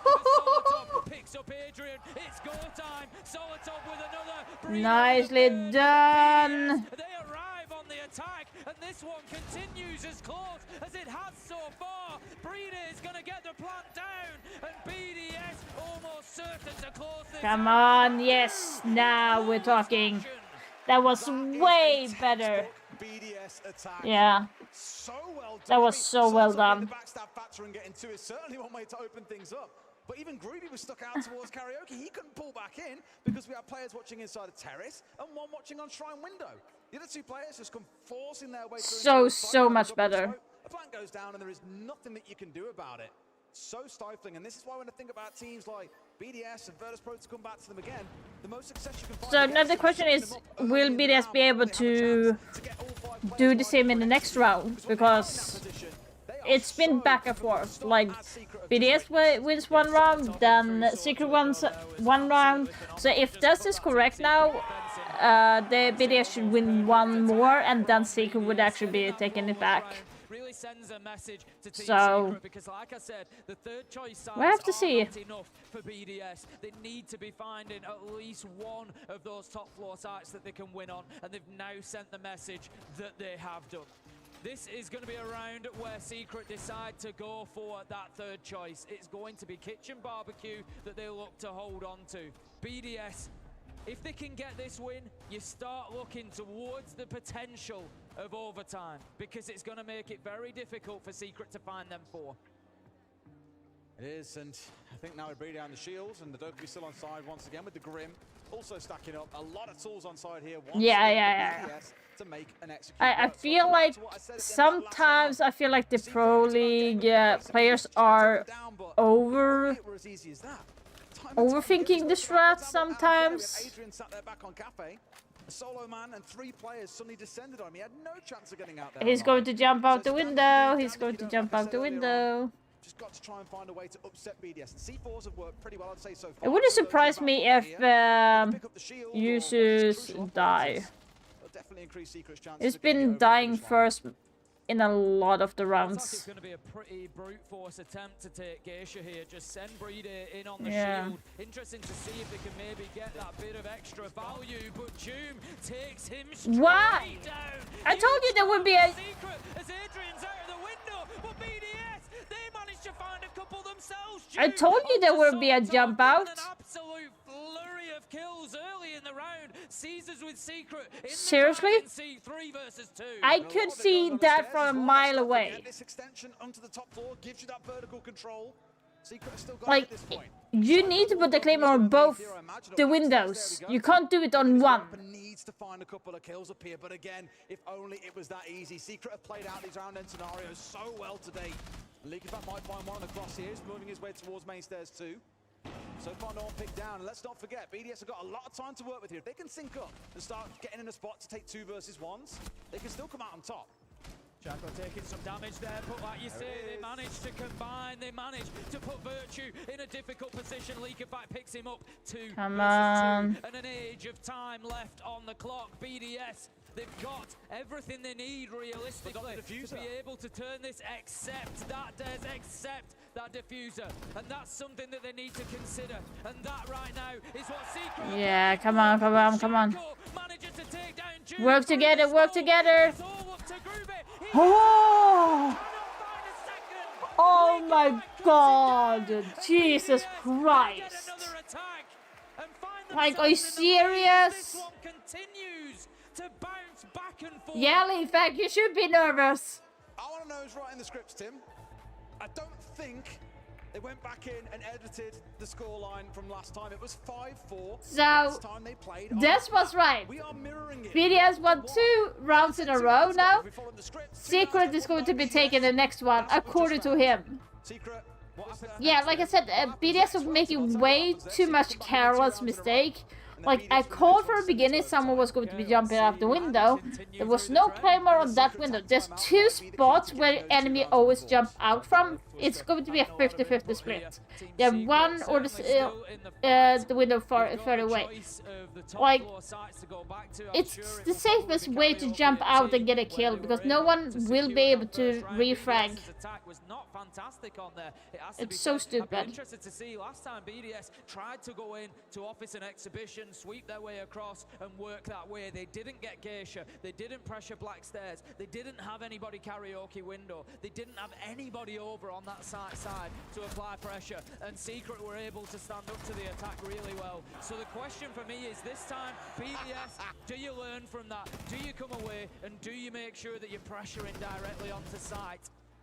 I just love Adrian's response. We've all been there. Playing ranks, watching games, sometimes you just go, how? How has he done that? Got away with it. Gave him BDS the round, I'm afraid, my friends. That means you guys are now on the back foot.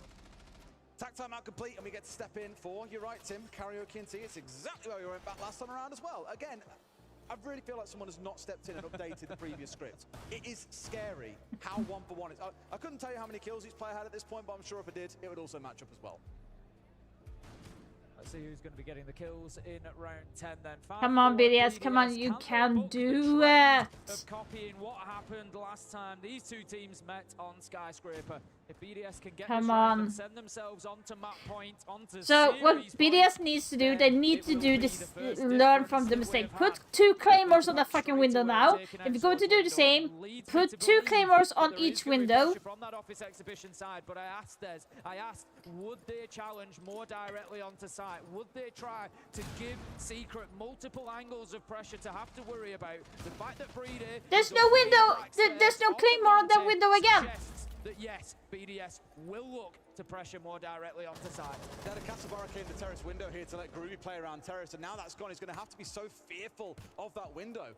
They're basically ignoring trying to play out into the extension. Similar to what we saw back in round 1, actually, when we had a BDS in the defense, they abandoned the extension out towards the east side and came straight back towards site, because Secret were applying pressure and really building up on site itself, and realized, all right, the extension game is not going to be a piece of this. Let's top that focus. No doubt the key piece, if you remember, it was Breede, who was a real headache playing on these backstairs before.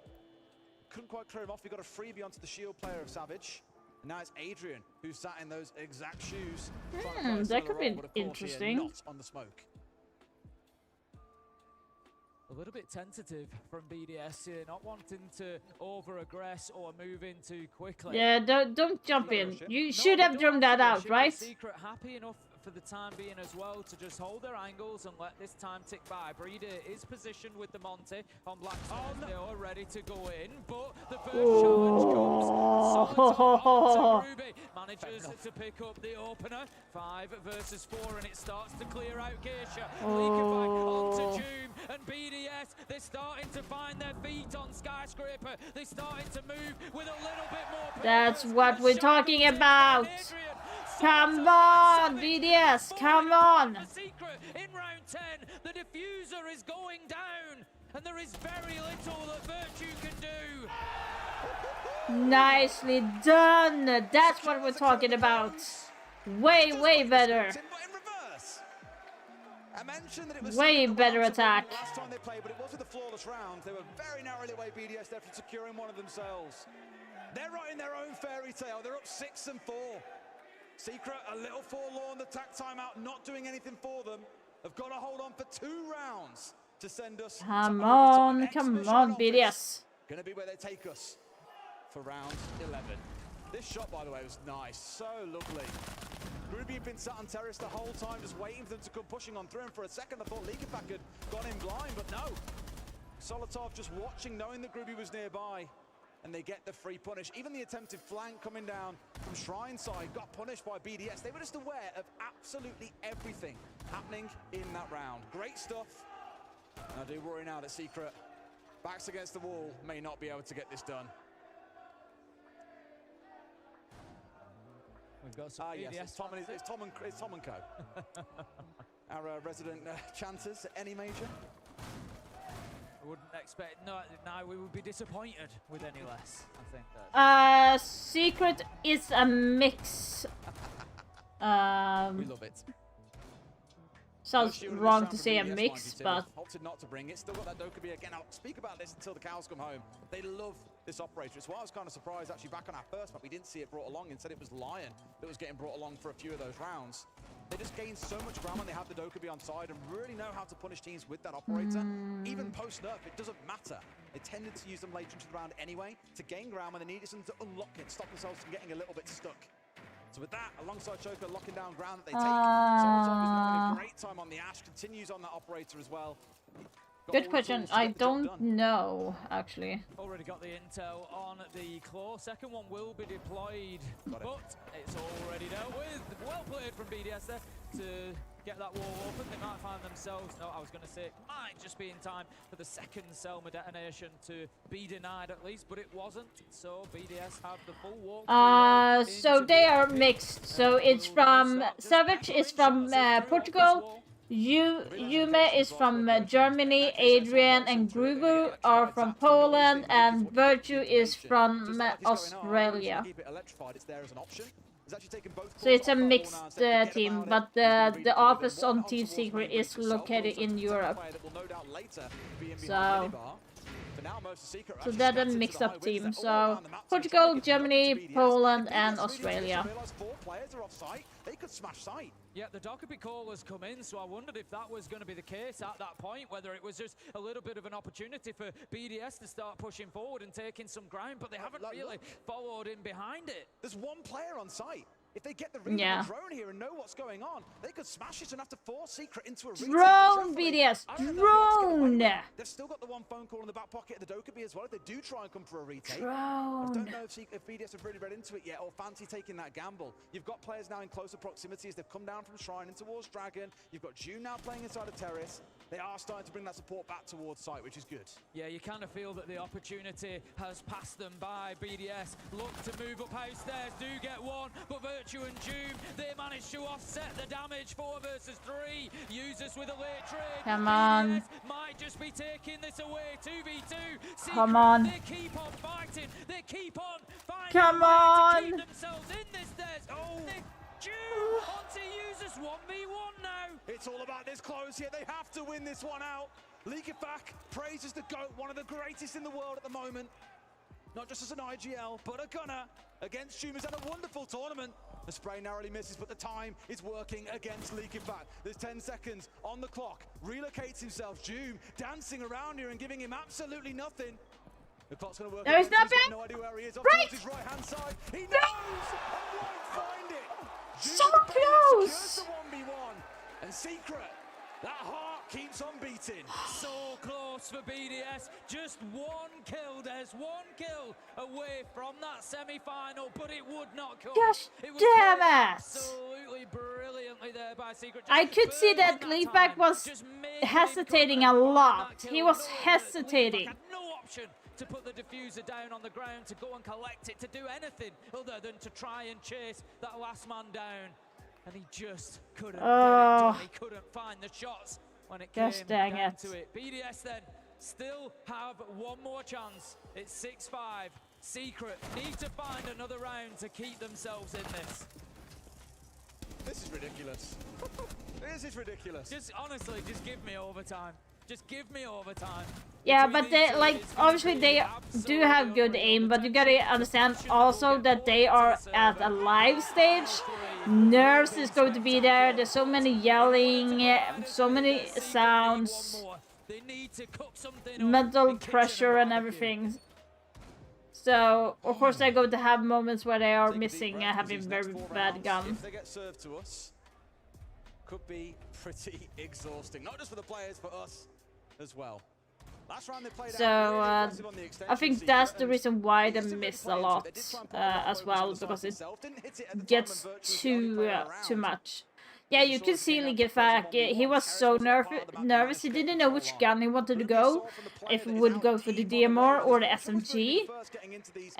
Decided on the SMG, would probably have used the DMR in that long range that he was, so I don't understand why he took that out. And I would not go back and forth behind the doors, because you will lose sight of your enemy, and you really don't want to do that in that moment either. You want to have all the information you can get where he is. That way you can just pre-fire if you double check right after. They are likely to need top floor. Solotov takes down Doom, the hero. That's a good pick. Good pick. What? As Breeder takes down Savage. 5 Wow. versus 3. Can Secret hold on against the odds again? That was such a gamble from Savage. I'm not sure why you make this play. Knowing that it's a Monty working his way in. There is a second player. The anticipation is there. Look down below, my friend. There's another kill coming on through. And Virtue and Groovy, what a tournament they've had. Yeah, they're doing this really needs to well. be the round they go the biggest we've seen yet. Ruby just looking to make that peek around. He knows that somebody's going to play behind the Monty, and that's who he is looking for.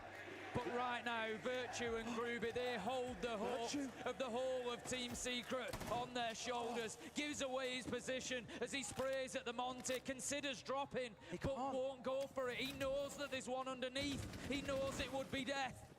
I think Secret right now, Des, they're just hoping that the vertical will be enough. Groovy gets one onto users. He's such a nightmare to deal with, Groovy, but the plant's going down and they haven't got enough cover up on this top floor to be able to stop it.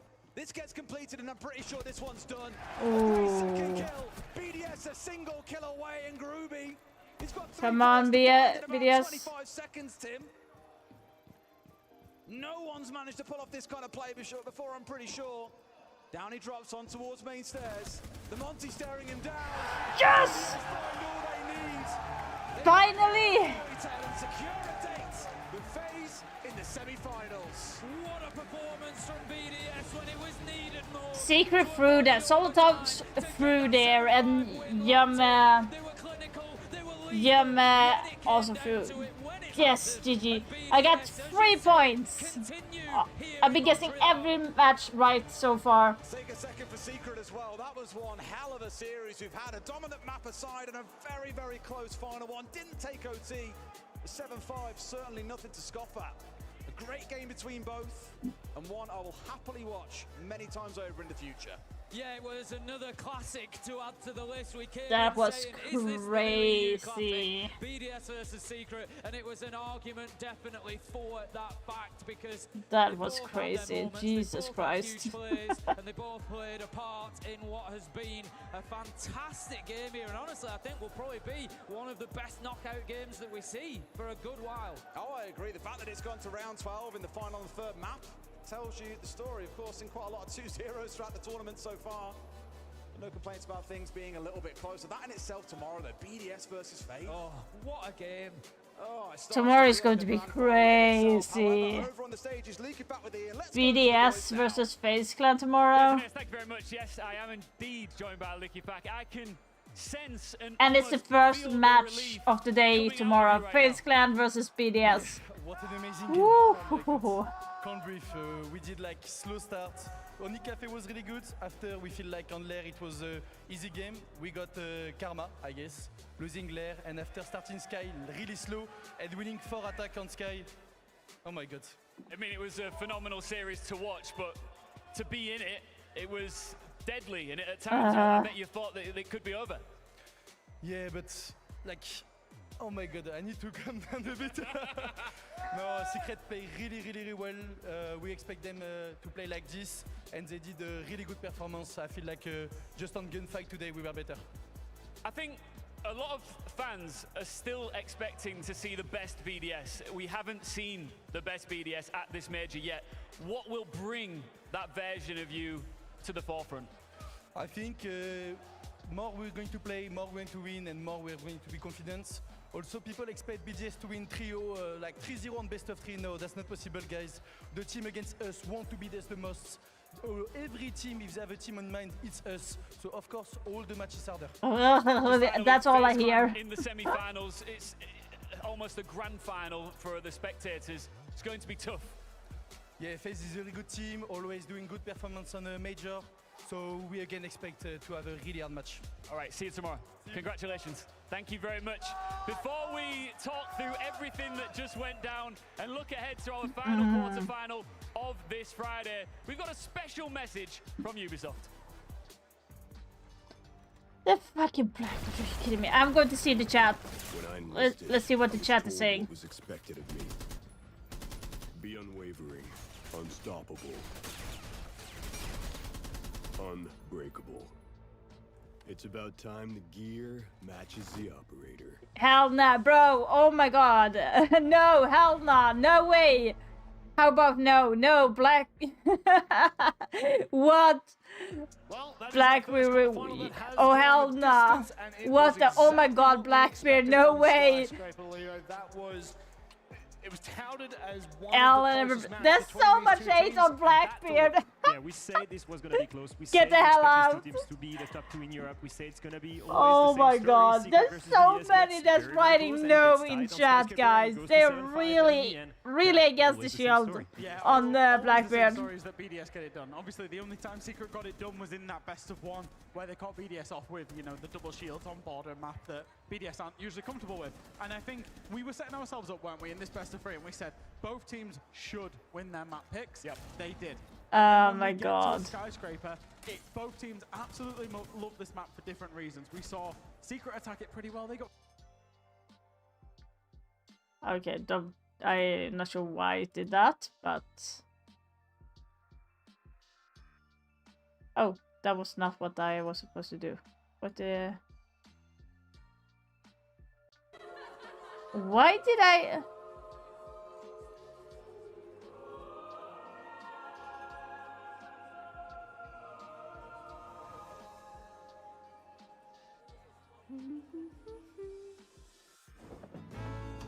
Okay. Yes, expected. So many people are hating him.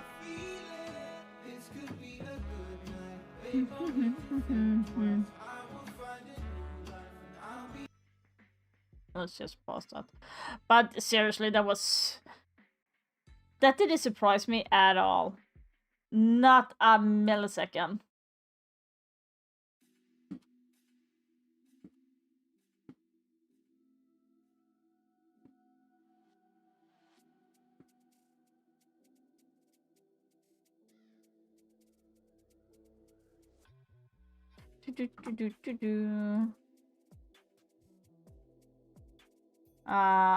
Let's see here.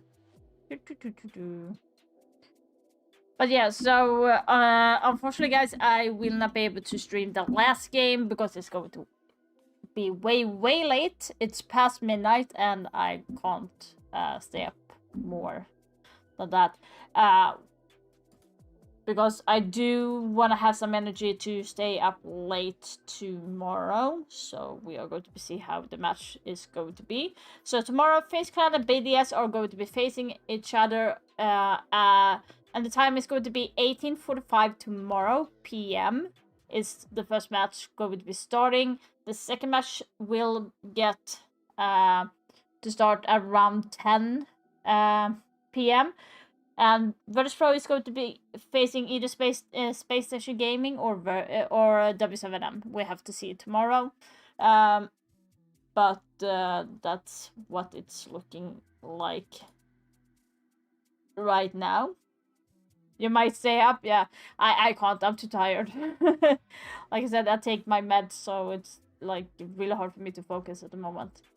But yeah. So for everyone in Twitch, just stick around and we go with raiding someone. For everyone in YouTube, thank you so much for being here. And thank you for subscribing to my channel and also liking the stream as always, guys. Thank you so much for your support. It means a lot. I will be back tomorrow around 6 p.m. CET. And yeah, wish you guys an amazing day, morning, night, wherever you are. And I will see